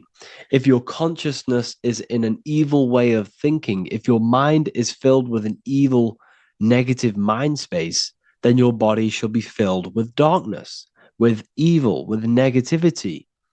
Because negative thoughts destruct the body. Positive thoughts heal and regenerate the body. So he tells you to be, the light of the body is the eye, your consciousness, the inner eye of consciousness, the eye that lets you see. And what do I mean? You look with your two physical eyes, but you see with the inner eye. What you see is perception. You look with the two eyes, and what you see is perception. You are seeing, you are understanding, and that's what consciousness, the mind, gives you. Consciousness, or the mind, is the force that allows you to be a human being, that allows you to understand things and interact with things and make decisions. It's an infinite intelligence. See, the mind is not the brain. This is a big confusion with people. Hence why the eye on top of the pyramid is separate from the bottom half of the pyramid, because the consciousness is separate from the body, the eye, the all-seeing eye. It represents the observer, the eye that sees into this body, into this world, into this. You are the perceiver. You are the invisible spirit within the body. Theologians 4:17. After that, we are still alive, and our left will be caught up together with them in the clouds to meet the Lord in the air. You don't meet the Lord in the physical air. Okay? This symbolism of the ancient Christian artwork is showing you this is symbolic. These things never happened. There's no man in the sky. Moses didn't go on a mountain to meet with God. The air represents the mind. This is why you say you're an airhead when someone's very stupid. Earth is your body. Water is your emotions. Fire is your spirit. Air is your mind, the invisible mind. So Anton Mengs, an ancient Christian art worker, is showing you anatomy of God in the clouds. But this is the anatomy of the human body, raising yourself to the mind and turning the mind inwards on itself during meditation. And that's how you meet the Lord in the air. You meet the Lord in an elevated state of consciousness. The air represents an elevated state of consciousness because the air is up. You have to raise your consciousness to meet the Lord in the air. This is why Moses went on a mountain to meet with God. The mountain represents elevation of consciousness, raising the mind up the spinal column, taking all of the mind's attention away from the reproduction and the physical aspects of self and raising it to the brain and turning off the brain and going inward into the air. It's talking about raising consciousness. It's allegorical. It's a spiritual, metaphorical text. The side of your head's called a temple because inside that where that temple is, right in the middle of where you call the temple, is the inner chamber, the open room, the holies of holies in the Bible, or the land flowing with milk and honey, or Mount Zion. There's so many different names for the brain, or the upper room where Jesus meets his 12 disciples, the 12 cranial nerves in your brain. This is the temple of God. Your body is a temple of consciousness. It encapsulates consciousness. It encapsulates the mind and soul. John 10:30, Jesus states, I and the Father are one. Psalms 46:10, be still and know that I am God. He's talking about the I am within you, not within Jesus. Everyone refers to ourselves as I. I am God. When you say I, you're referring to the highest aspect of yourself, the aspect that is above all thought, above all emotion, and above all things. When you say I, you're referring to your pure awareness, your pure consciousness, the highest aspect of yourself. And anything after I is egotistical. I is God.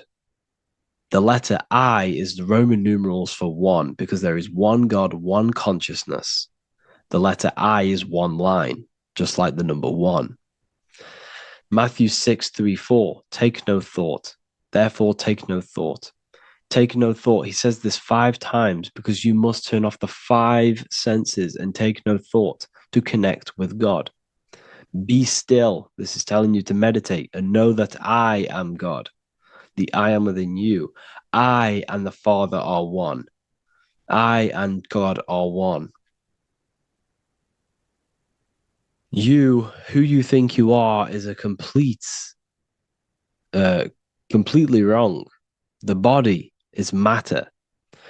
Your name isn't you. Your job isn't you. Your reputation, your trauma, your memories, your friends, family, worries, bills, interests, dislikes, goals, passions. Anything to do with the thinking mind is not you. Who you think you are is a part of your thinking aspect of consciousness. But once you remove thought, you are no longer your name. You are no longer your body. You're no longer your reputation. You are the I. You are pure awareness, pure consciousness. Pure consciousness. And this pure consciousness has latched on to this name, this job, the body, and your traumas. Your pure consciousness has attached itself to this character who you're playing in the physical world. And this is essentially who you think you are, but you are not. You are the I, you are the self, you are pure awareness. So, in order for you to detach from these things, you must learn how to detach from your name, your job, your reputation. And you do this through meditation by turning off the thinking mind. Turning off the thinking mind allows other aspects of your consciousness to open up. What do I mean? Your whole life you've been thinking, and all of these thoughts has attached you to this physical body. You haven't allowed your consciousness to open up. And you can only do this by taking no thought. That's why Jesus tells you, take no thought. When you turn off the thinking mind, other aspects of your consciousness starts to open up. Other aspects of your being can open up. And this is how you astral project. This is how you do all these mystical things and things to do with consciousness. It's taking no thought. Imagination, emotions, thought, and memory are all to do with consciousness. These things are not physical. You can't touch thought. You can't touch emotions. You can't touch these things because they are not a physical thing. So you must turn off these things for other aspects of your consciousness to open up. Okay?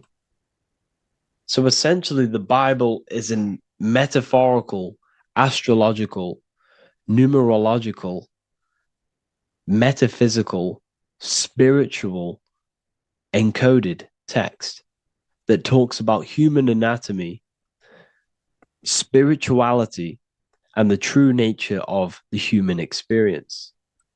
Everything they teach you in school is to make you think that you are this body. Everything they teach you in church is the externalization of the true teachings of Jesus. Jesus was telling you to meditate. Jesus was telling you to practice the single eye. Jesus was telling you to look within yourself and find God. He wasn't telling you to pray to him. Mark 16:19, he was taken up to heaven and sat at the right hand of God, the right hemisphere of your brain. John 21:6, cast the net onto the right-hand side of the boat and you shall find fish. Fish is understanding. The boat is your body, your brain.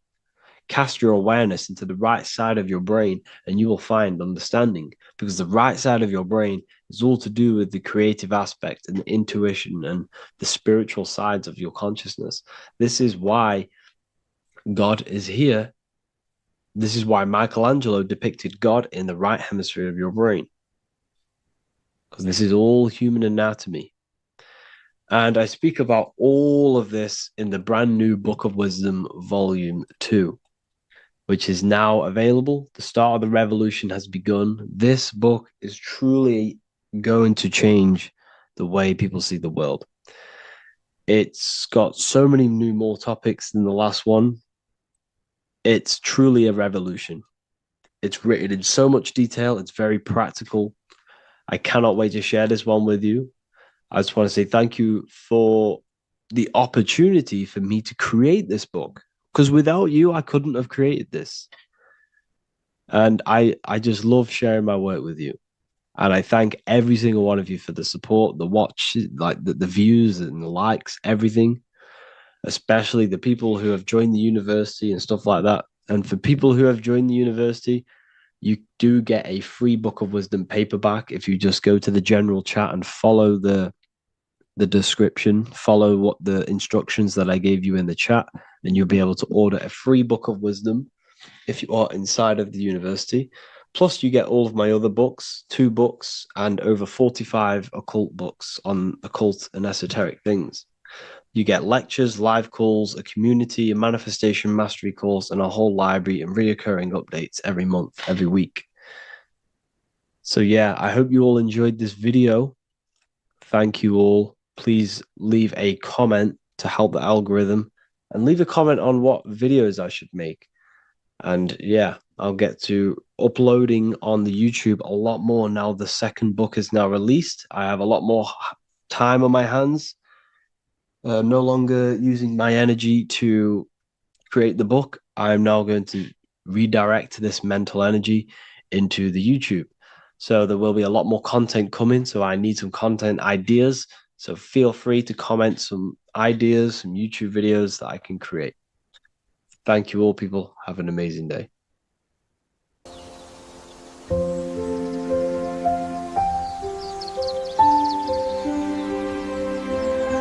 bookofwisdom.com.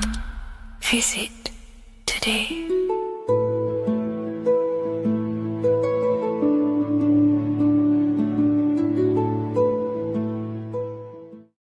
What if God is not watching you every move, not judging every mistake that we make, not deciding in real time who goes to heaven or hell? What if reality does not work through God micromanaging everyone in his creation, but through a law? And what if you are not separate from those laws, but an active expression of them? Once you understand this, everything in your reality will shift. The idea that God micromanages everything and does everything by himself to hold up his creation is illogical. It makes no sense. There are billions of souls and living people in this world. There are plants. There's no way there is an intelligence out there micromanaging everything. If you die and pass on, there's no one waiting in a queue to be judged by God. This is totally, just religion creating up their own version of the Bible or whatever holy book it is. We have to remove that system out of our mind that's being heavily implanted into us. If God were personally judging every soul the moment they died, there would be an endless queue of people waiting to proceed, punish, or rewarded. Reality does not operate like a courtroom with a single judge overseeing every case. Instead, reality operates through systems, through structure, through law. God does not intervene moment by moment. God sets laws into place, and creation unfolds by obeying them laws automatically. Think of like a video game. Reality works like a code, not a control. When someone creates a video game, they do not sit there creating and controlling every character, every movement, every outcome. They write a code. They define rules, gravity, collision, cause and effect. Once the code is set, the game runs on its own. Reality functions the same way. God is not micromanaging existence. There are laws that were written into the fabric of reality itself, and everything operates through them. And these laws are not just in the fabric of reality, like I just said. They're literally ingrained into your own mind. Your mind cannot escape these laws, are pretty much creating everything you call life. We see some of these laws in nature. This is where geometry comes important. Geometry is not random decoration in nature. It is a law made visible. Spirals, symmetry, ratio, structure appears everywhere because geometry follows rules. These rules govern how plants grow, how crystals form, how cells divide, how planets rotate around the Earth, never ever falling off track. The sun rotates around the Earth. The moon rotates around the Earth. What is the order? What is the law that these intelligences are following? Why do they never distort? Why do they do the exact same thing every day and never fall off path? There is an order. And in fact, the word cosmos comes from Greek, and the word cosmos in Greek means order. This is why we call cosmology or the cosmos, the universe. It is order. It is an ordered, structured creation which contains and recycles and regenerates itself. For example, if we look at the Fibonacci sequence, this sequence is a code written into nature. It's not just decoration. It is an instruction into plants, into everywhere you see the Fibonacci, which is right there in your hand, the Fibonacci sequence. The pattern governs how things grow in the most efficient and sustainable way possible. Leaves, flowers, shells, trees, hurricanes, and even galaxies follow this sequence because it allows growth without collapse, overlap, or waste. The reason the Fibonacci appears everywhere is because it's the law of balance. Each stage of growth builds the one before it. Nothing is forced. Nothing is micromanaged. Growth unfolds naturally because the rule already exists. Without this law, nature would not sustain itself. Plants would block their own light. Branches would compete instead of expand. They would all be fighting for space. Systems would collapse under their own complexity. The Fibonacci solves this by allowing infinite expansions while maintaining order. This is what an actual law looks like in action. A single principle set once, creating harmony across all scales of existence. Nature does not think about how to grow. It follows the code on a subconscious level. And because the code is perfect, growth appears intelligent. This is the same principle that governs reality itself. Without the Fibonacci sequence, plants would be fighting for space, fighting for light, that it would be pure chaos. The reason why there are laws in place is because it allows everything to self-sustain itself, to grow infinitely. These laws, such as the Fibonacci sequence, is pretty much a code to ensure that plants, nature, are eternal and they keep recycling themselves without a being micromanaging these things. Just like how your body works. Your body is running off subconscious programs. You don't tell your heart to beat, you never have. You don't tell yourself to breathe, you never really have. You don't tell your digestive system to digest food. These laws are already in place before you even become conscious as a baby. Who is the one telling your body to grow, to regenerate itself when it cuts? Who is this intelligence? What is this intelligence? Well, this is what we call the universal subconscious mind. The universal subconscious mind, the same power that is making the planets rotate around the earth, the same power that's telling the seed to grow into a plant, the same power that turns your cut into a scab, then into skin, is the same power that is running your heart, that is telling your lungs to breathe. We're all interconnected with this universal subconscious blueprint which sustains reality and creation itself. It's a self-containing system. Now that we've gone over some of the basic stuff, but you see where I'm trying to come from now. There are laws you cannot escape, and one of them laws would be cause and effect. It's impossible to escape this law. It is too powerful for your consciousness to actually escape cause and effect. Every cause will produce an effect, and every effect will produce a cause. It is an endless, infinite circle or cycle. It creates everything in your reality. The way I like to use cause and effect is before I make a decision, I know I'm trying to push my life towards who I want to be, towards my higher mind, but towards my goal. So every decision I make, let's say my friends contact me and say, do you want to come out? Let's do this. Let's say it's, something that's just going to waste my time and it's not very important. Of course, it's good to have time with friends, but let's say it wasn't important, for example. Before I make any decision in life, I say, well, what is this cause going to affect? Is that effect that this cause I'm about to decide on going to push me towards who I want to be, where I want to go in life, or what I want to achieve? Is it pushing me towards who I want to be?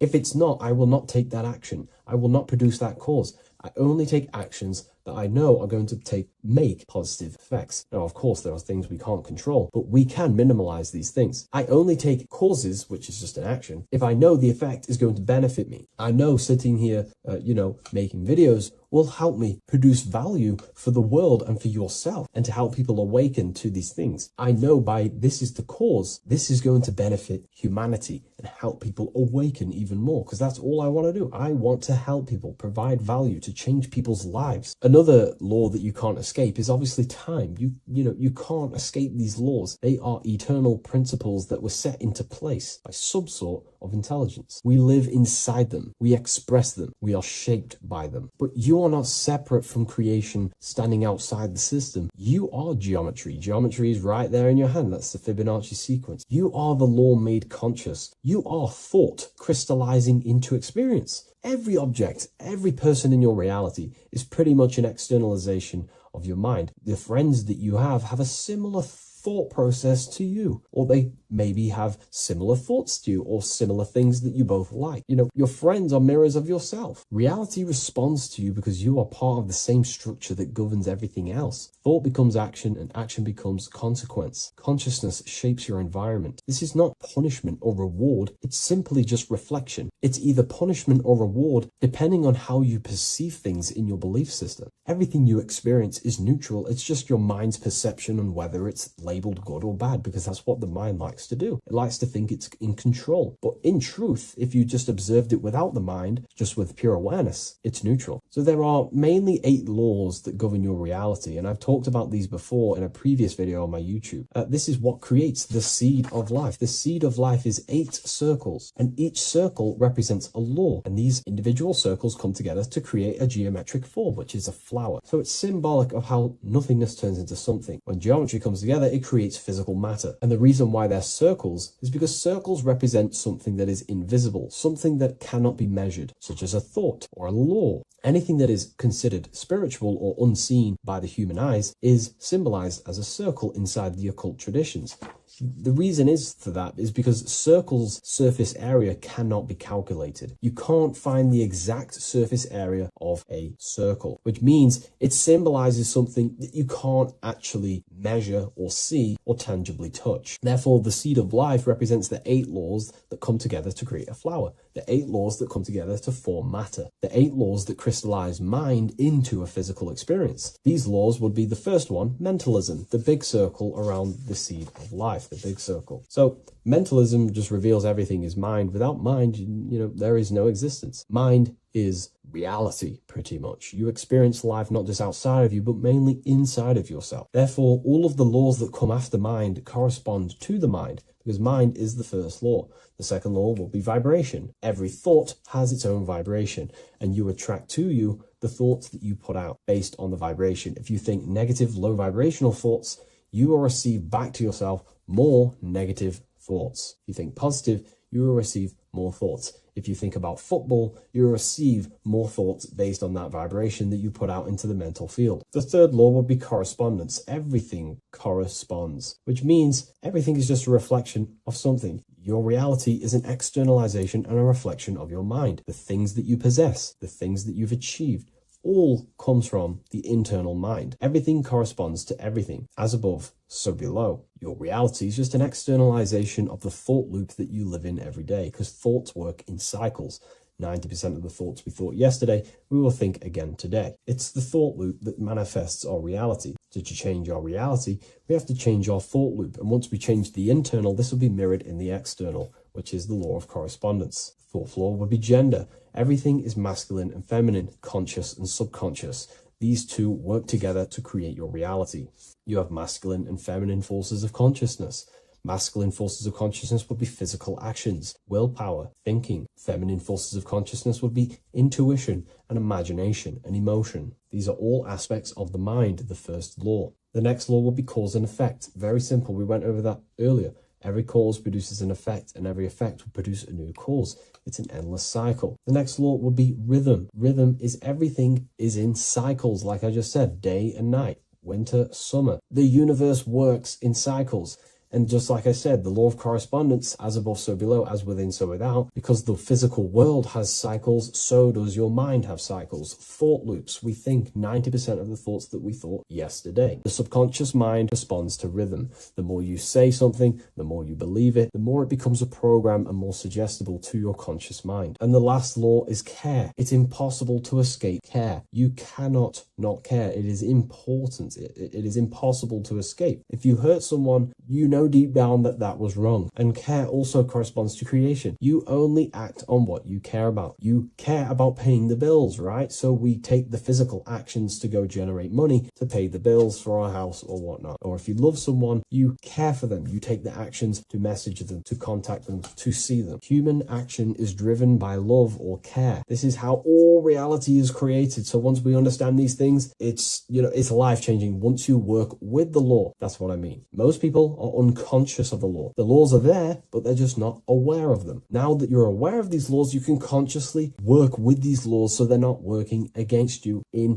so you can actually make these things and work them in your favor. So let's go into heaven and hell, because there's a massive debate. Now that you understand that you are the laws, you are crystallizing reality, not just in the physical, but in the spiritual dimension, in the astral plane. It's the exact same laws. The law of correspondence reveals as above, so below. Your reality is a reflection of your mind. Everything is a reflection of you. That doesn't mean that other people don't exist. I mean, the way you view other people is through the lens of your mind. You perceive what you have in your mind, your beliefs, your traumas, your memories. This is where heaven and hell are misunderstood. No one is sent anywhere by force. There is no external authority dragging souls into destinations. Consciousness determines the environment that you are in. Environment, it's mental. As above, so below. When the body dies, consciousness withdraws from the physical technology of the body. The simulation of the physical world is no longer being ran by your brain. I mean, your consciousness will go into the astral plane, which is the realm that just sits above the physical plane, which is the realm of imagination and desire. The environment that you go to in the astral plane directly corresponds to your state of thought and your emotion and your desires. If you desire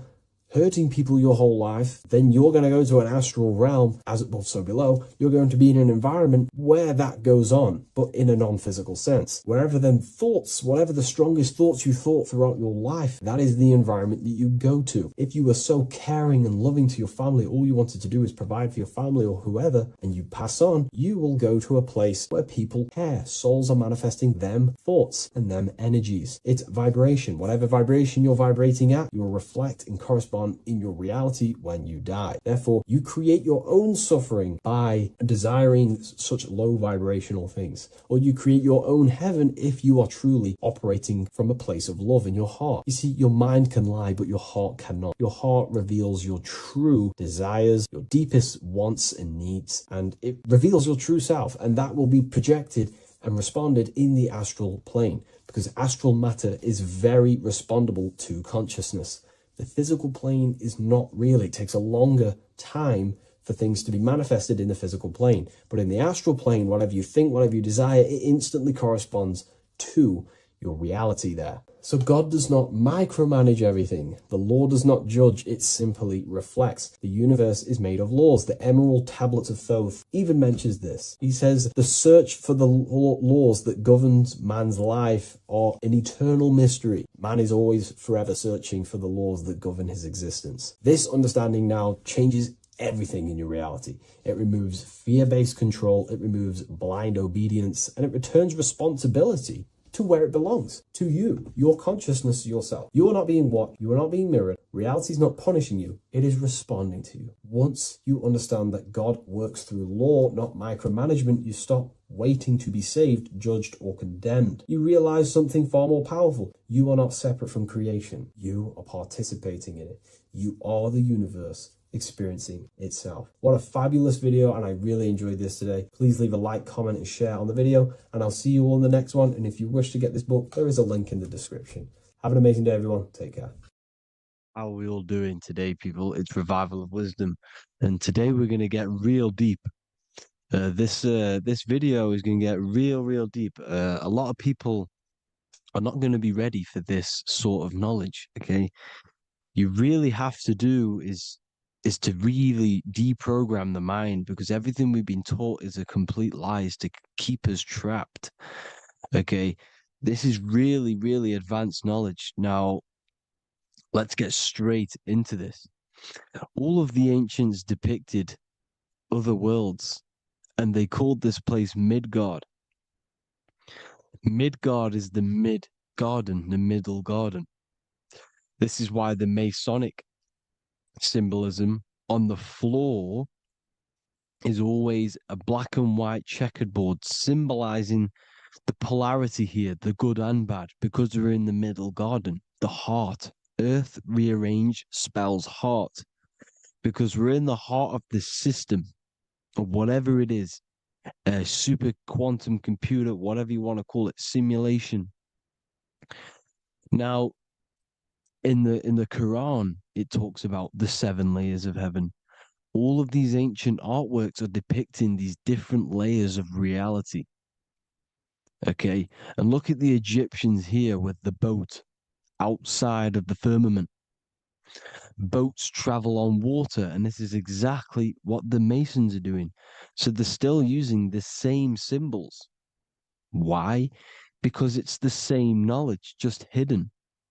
The Egyptians have the same knowledge as the Freemasons. It's just hidden. Now, this cosmology that they're showing here, which is probably made maybe 100 years ago, this painting or artwork, is the exact same as the one we see here, with the arch, the boat. You know, it's similar, because the boat is symbolizing traveling these other worlds, because the ether is also symbolized as water, because if you look up at the stars through a telescope, it looks like it's water. It's shining through water, because this ether, whatever this substance is outside of this world, was symbolized as water. Okay, and look at all these ancient depictions showing these different layers of reality. Now, we are being trapped within this 3D dimensional world, which is the cube, the Saturn cube. because there are 6 sides to everything in this world. Front, back, left, right, up and down. 6, which is the cube, because we're in the Saturn's world. Okay.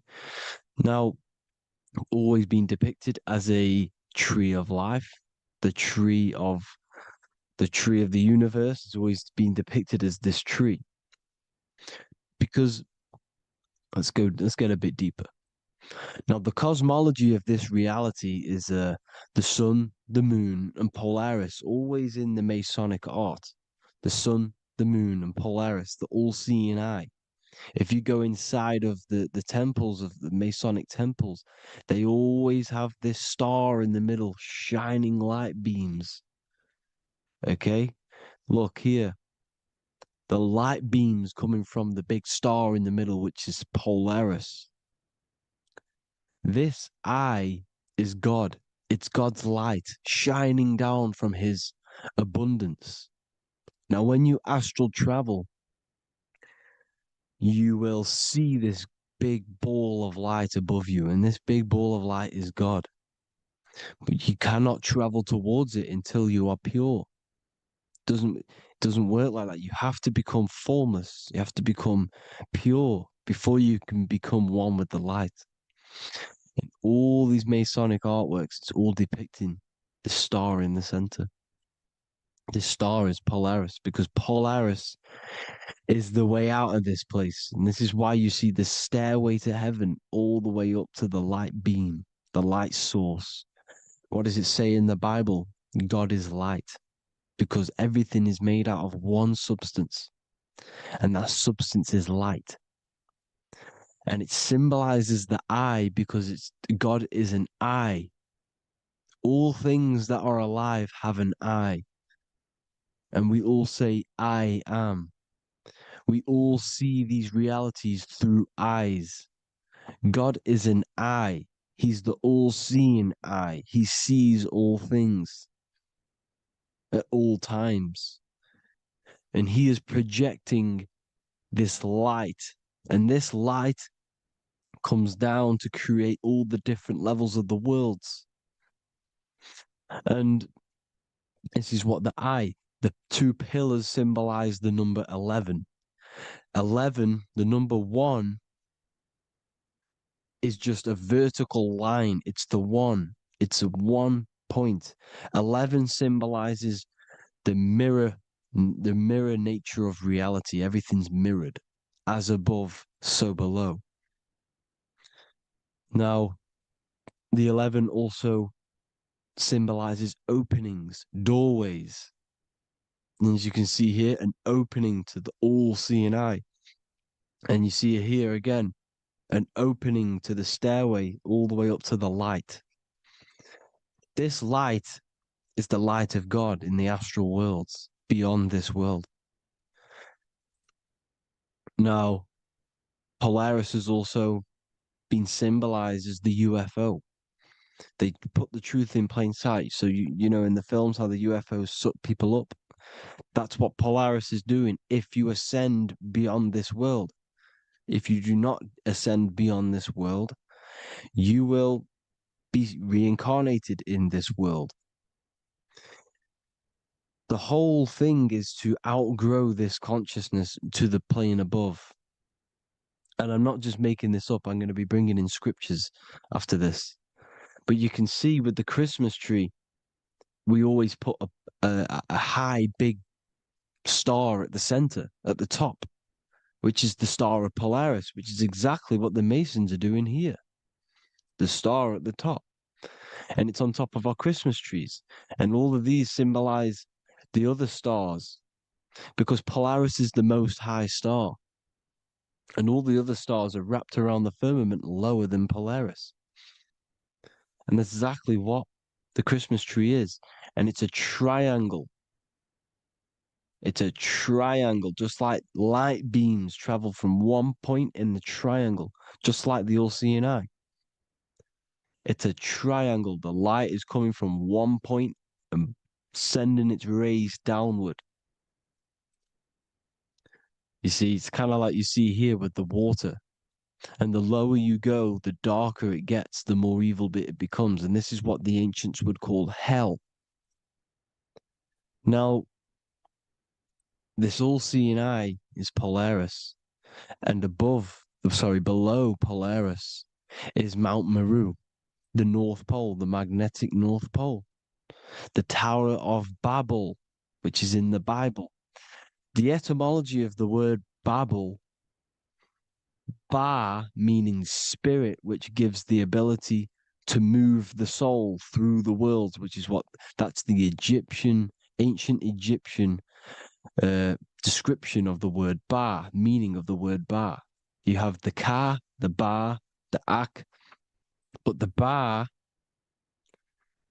is the one that gives the ability for the soul to move through the worlds.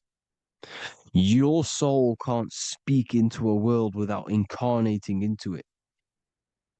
Now, the Tower of Babel symbolizes Mount Meru because it's the word Ba is the spirit which gives the ability for the soul to move through the worlds.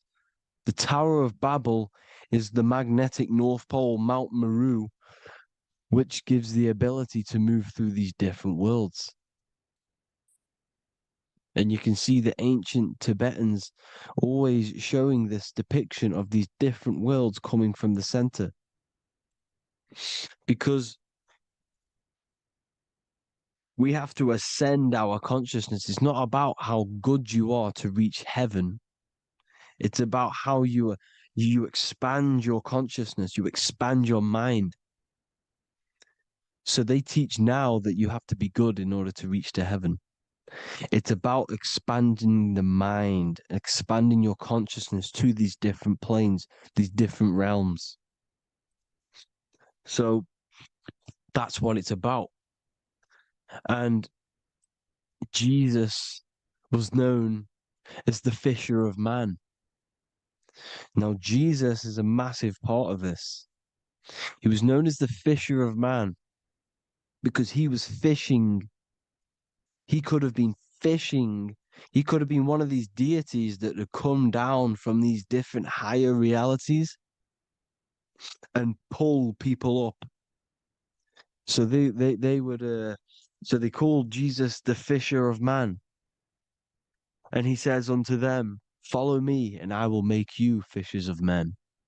So these deities that we see in the past, like Buddha, Krishna, Hermes, Thoth, Jesus, could all be these entities who were coming down to pick up the minds that were worthy enough to see the higher planes of reality. And this is why they called him the fisher of man. Now, when Jesus walks on water, there is a parable with Paul. And he says, but Jesus immediately said unto them, take courage, it is I, don't be afraid. He's talking about astral travel here. He's talking about leaving the body. Because when you leave the body in astral travel to see these alternative realities, you can't be afraid because fear is a bondage, which is what the Emerald Tablets talks about. Lord, if it's you, Peter replied, tell me to come to you on the water. The water. Come, he said. And Peter got down from the boat, walked on the water, and came towards Jesus. But when he saw the wind, he was afraid and began to sink. When you become afraid in astral travel, you sink back into your body. Lord, save me. So this is talking about Jesus pulling people up into different realities. And you can see the fish is the symbol of Jesus, is another symbol of Jesus, a fish. Because fish symbolize deep occult knowledge, because fish travel the depths of the ocean. And they symbolize us because we are fish underneath the ethers. And Jesus was pulling people up. You see, so the Bible is a people today believe the Bible is a book telling you how to reach to heaven, how to become godly and reach heaven. But you've got to become the Jesus Christ to see these alternative realities. Now look at the Emerald Tablets is a massive part, and it speaks so much about these different realities. Look what it says here. This is in Emerald Tablet 3. Then in my heart grew a great longing to conquer the pathway that led to the stars, which is exactly what the Masons depict in all of their art. Look, the ladder to the stars. And then he goes on to say, years after years, I sought after wisdom, seeking new knowledge, following the way, until at last my soul, in great travail, broke from its bondage and bounded away, broke from the bondage of the body. Free was I from the bondage of earth men. Free from the body, I flashed through the night. The stars. The stars are a massive part in the astral world. Each star is a different reality. And the true astrology is the star that you came from. You came through a star to reach this, to reach here. There is a reason why you are here. There's a reason why you have the personality traits, because your soul came from a specific star. This is why we call them stargates, because they are gates in and out of this reality. And Polaris is the way out to the higher worlds. Now look, far into space, my soul traveled freely into the infinite circles of light. Beyond knowledge were some planets and great gigantic beyond dreams of men. Then he goes to say, lift up your flame from out of the darkness, fly from the night and ye shall be free. Lift up your flame. Your flame is your soul, because it has to be lifted up out of the darkness.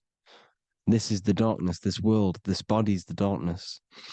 Because it's a bondage. You need to break free. You need to learn how to astral travel, people. You have to learn this. If you want to get out of this world, you have to learn how to astral travel and see the other realities. Traveled I through space-time, knowing my soul at last was set free, knowing that now I must pursue wisdom until at last I pass to a plane hidden from knowledge, known not to wisdom, extension beyond all that we know. So he's talking about he went to a place where we cannot even comprehend here, a place that is not even known to Earthmen. He's telling you he's ascended out of this world to the planes that are beyond. And it says here in the Emerald Tablets, man is in process of changing to forms that are not of this world. Grows he in time to the formless, a plane on the cycle above. Know ye must be one, ye must become formless before ye are one with the light. The light, the same light that I was talking about, the Masonic light, with the triangle, God, the one source. Ye must become formless before ye are with the light. Formless, you have to leave the body. You have to leave the body. You have to gain the ability to leave this body and travel to these other worlds. Now, it says here, not as man am I, for free have I become of dimensions and planes. In each I take on a new body. In each I change my form. Know I now that the formless is all there is of form. You see, all things created come from the things that, all things that you see come from the things that you cannot see. All of us have the same spark of consciousness, the same I am.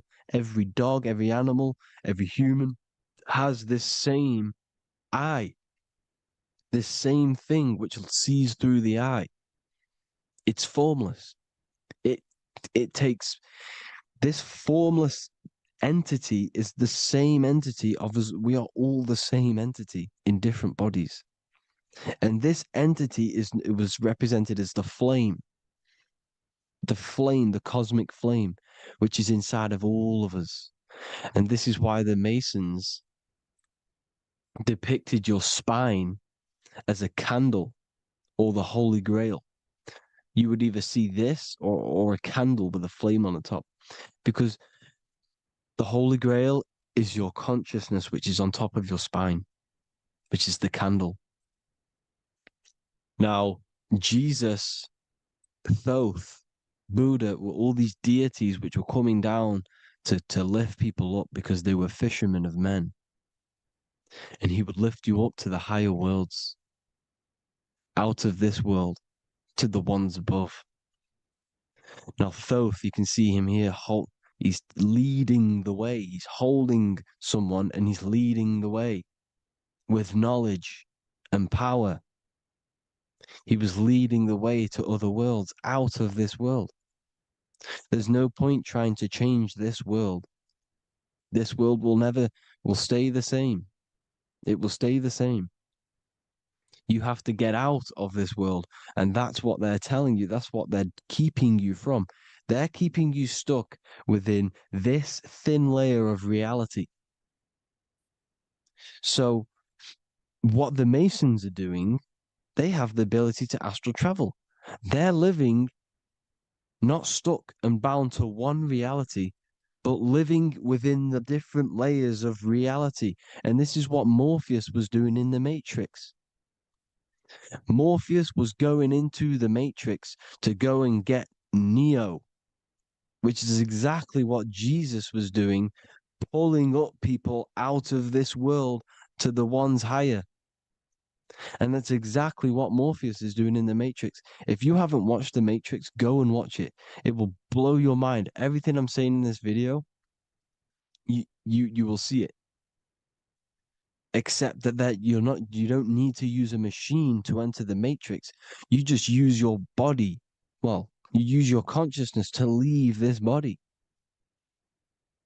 You see, Neo was also uploading himself into the simulation to pull people out of the simulation. And this is exactly what all of these gods were doing. The fisher of man. Look, he was pulling people up out of this reality with the knowledge. Now, Jesus was always depicted with the mushrooms. Look at all this mushroom art. Mushrooms were literally the origin of Christianity. You can see it everywhere. There's mushrooms in all of the ancient art. Every single one of these paintings you see here, there's mushrooms on them. Mushrooms have the ability to see alternative states of consciousness. Now, if you go and do them and you go to sleep, if you pop mushrooms, you go to sleep and you will wake up in another reality. You will wake up in another reality. Don't try it if you don't want to do it. But if you've got the heart to do it, do it. Eat them and go to sleep. You'll wake up in another reality. And Jesus was handing out mushrooms to the bright minds, to the minds that he wanted to fish out and pull up to the higher realities. He was giving them mushrooms to see themselves in an alternative state, in an alternative reality. This is why there was so much mushroom art, and it's not just ancient Christians. It's Sumerians, it's the Mayans, the Celtics, the Egyptians. All used mushrooms. All of them. Look at all this art. It's on stones. It's everywhere because mushrooms. See, everything in nature is a macro. Look at the form of a mushroom. It's literally your spine and brain.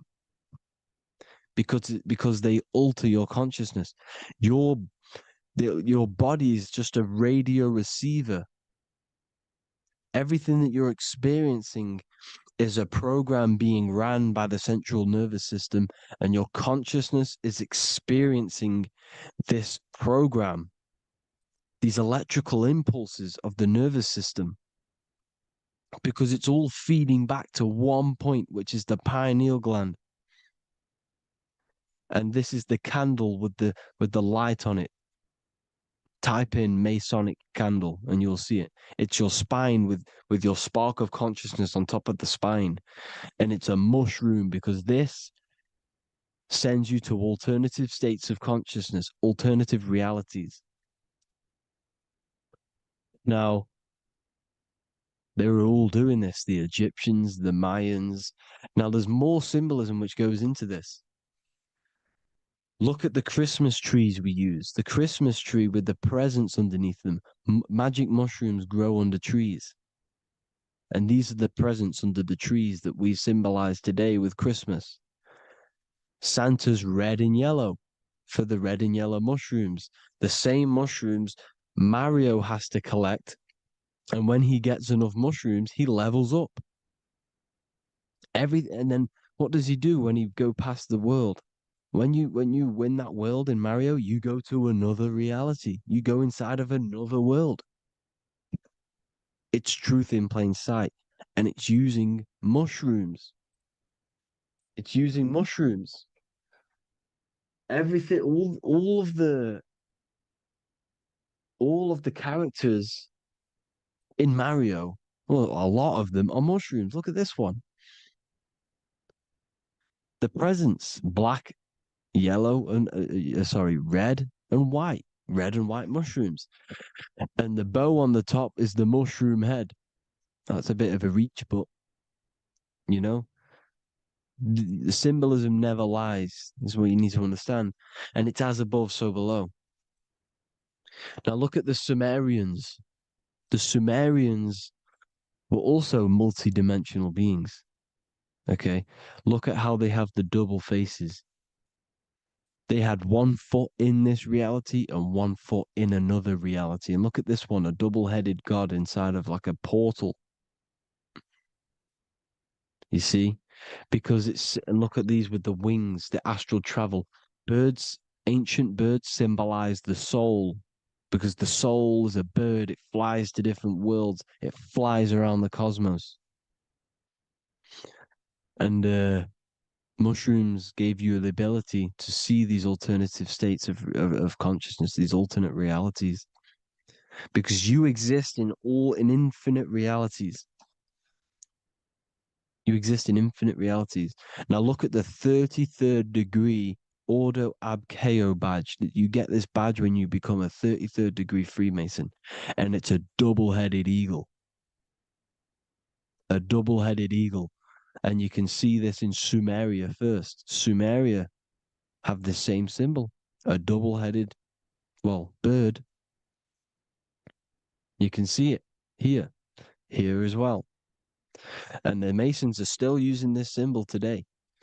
And when you become a 33rd degree, 33 vertebrae on the back of your spine, above the vertebrae is your consciousness, and it's a double-headed eagle. One reality in one, you become a multi-dimensional being in the 33rd degree. And I've heard many interviews of Masons say it becomes Luciferian. You see, they speak in code. These Masons can't tell you about what they learn about, but they will speak in code. They said it becomes Luciferian. The word Luciferian is lucid. The root word of Luciferian is lucid, and lucid is lucid dreaming, alternative realities, dream worlds. You become a god. Luciferian means you're becoming your own god, pretty much. Because you are becoming a multi-dimensional being living in between the different layers of reality at the 33rd degree of Freemasonry. And look at the double-headed eagle, because the birds symbolize the soul. And they reach high, they fly high, just like the soul wants to fly high to the light, to become one with the light, like the Emerald Tablet says. Now look at Janus. Janus was another god, and he's known as the god of doorways.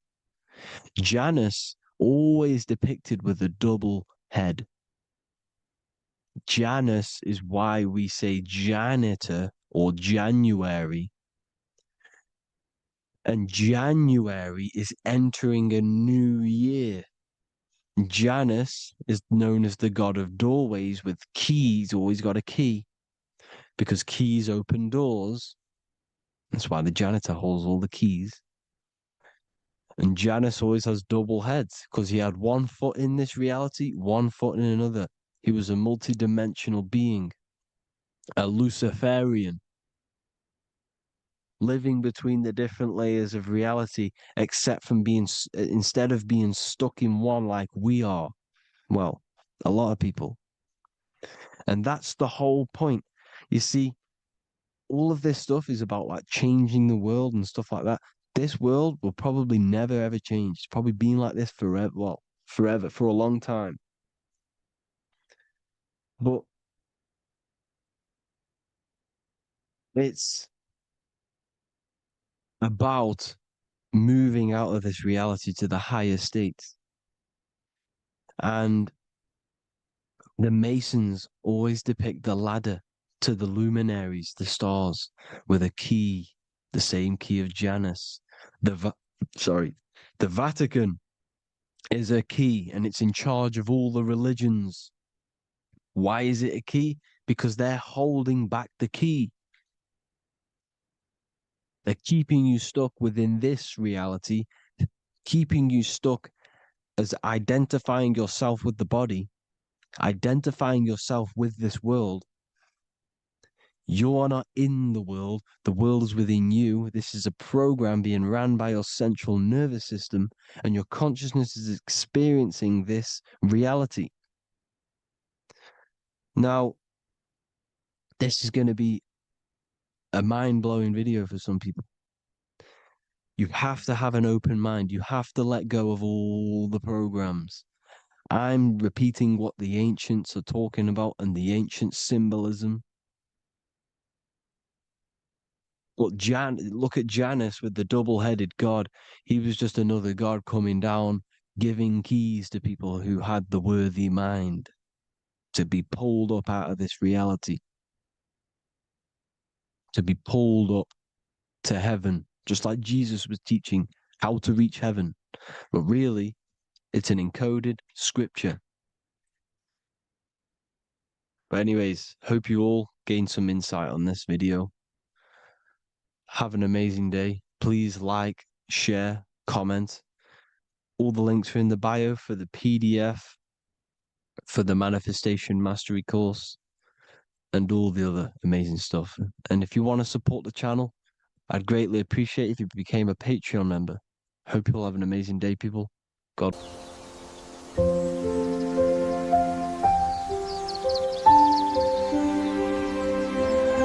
bookofwisdom.com. Visit today.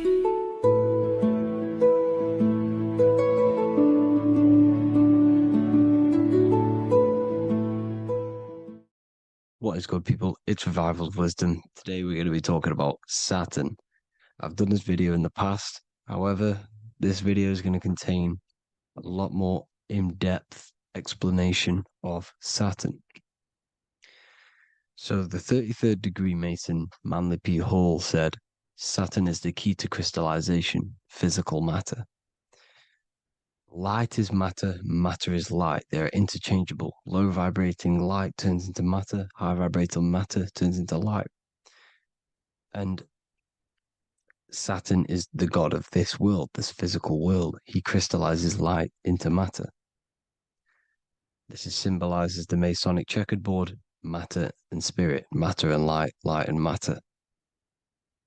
He's also the god of time, destruction, justice. He creates and destroys, because all things in time die. He creates and destroys you. So, because we live in this physical world, which is the electric world, this is why we say electricity, because it comes from the root word of El, Saturn. They used to call Saturn El, E-L. This is why we used to say Elohim is God. The real God of this world is Saturn, but it's being hid. This is being hid. Jesus is Saturn. All of this is Saturn. It's all Saturn worship. It's the real God of this world,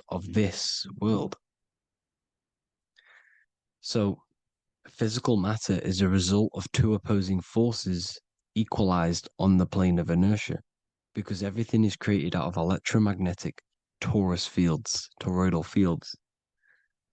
And these two poles equalize on the plane of inertia, which gives you planet Earth, plane of inertia.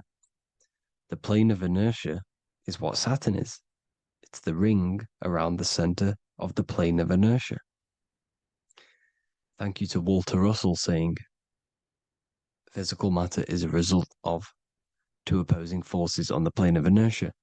This is what Walter Russell says, so please check out his work. He's got many books, many books on light and electromagnetism and stuff like that. So I advise you to check him out. So the torus field gives you the binary code 0 and 1, the female vagina and the male phallus. This is the code for this world. Saturn crystallizes physical matter.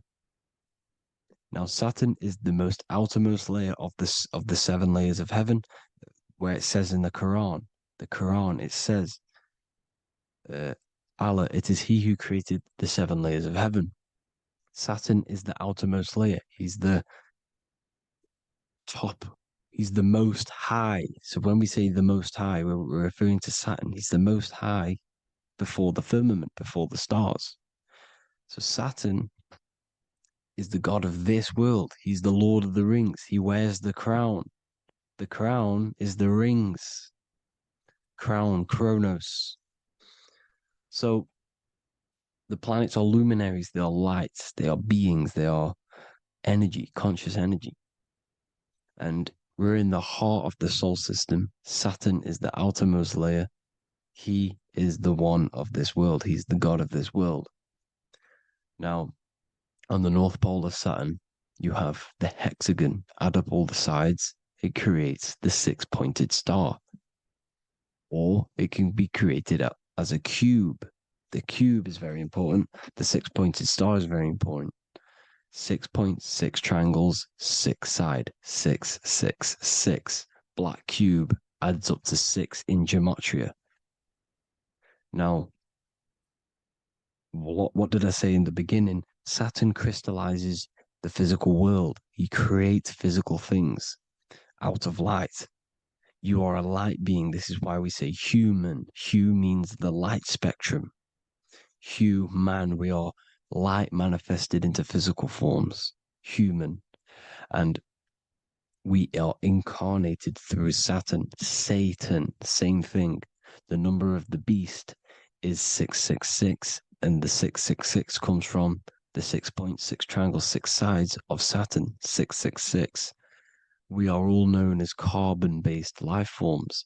Carbon, the atomic structure of carbon, is 666, 6 protons, 6 electrons, 6 neutrons.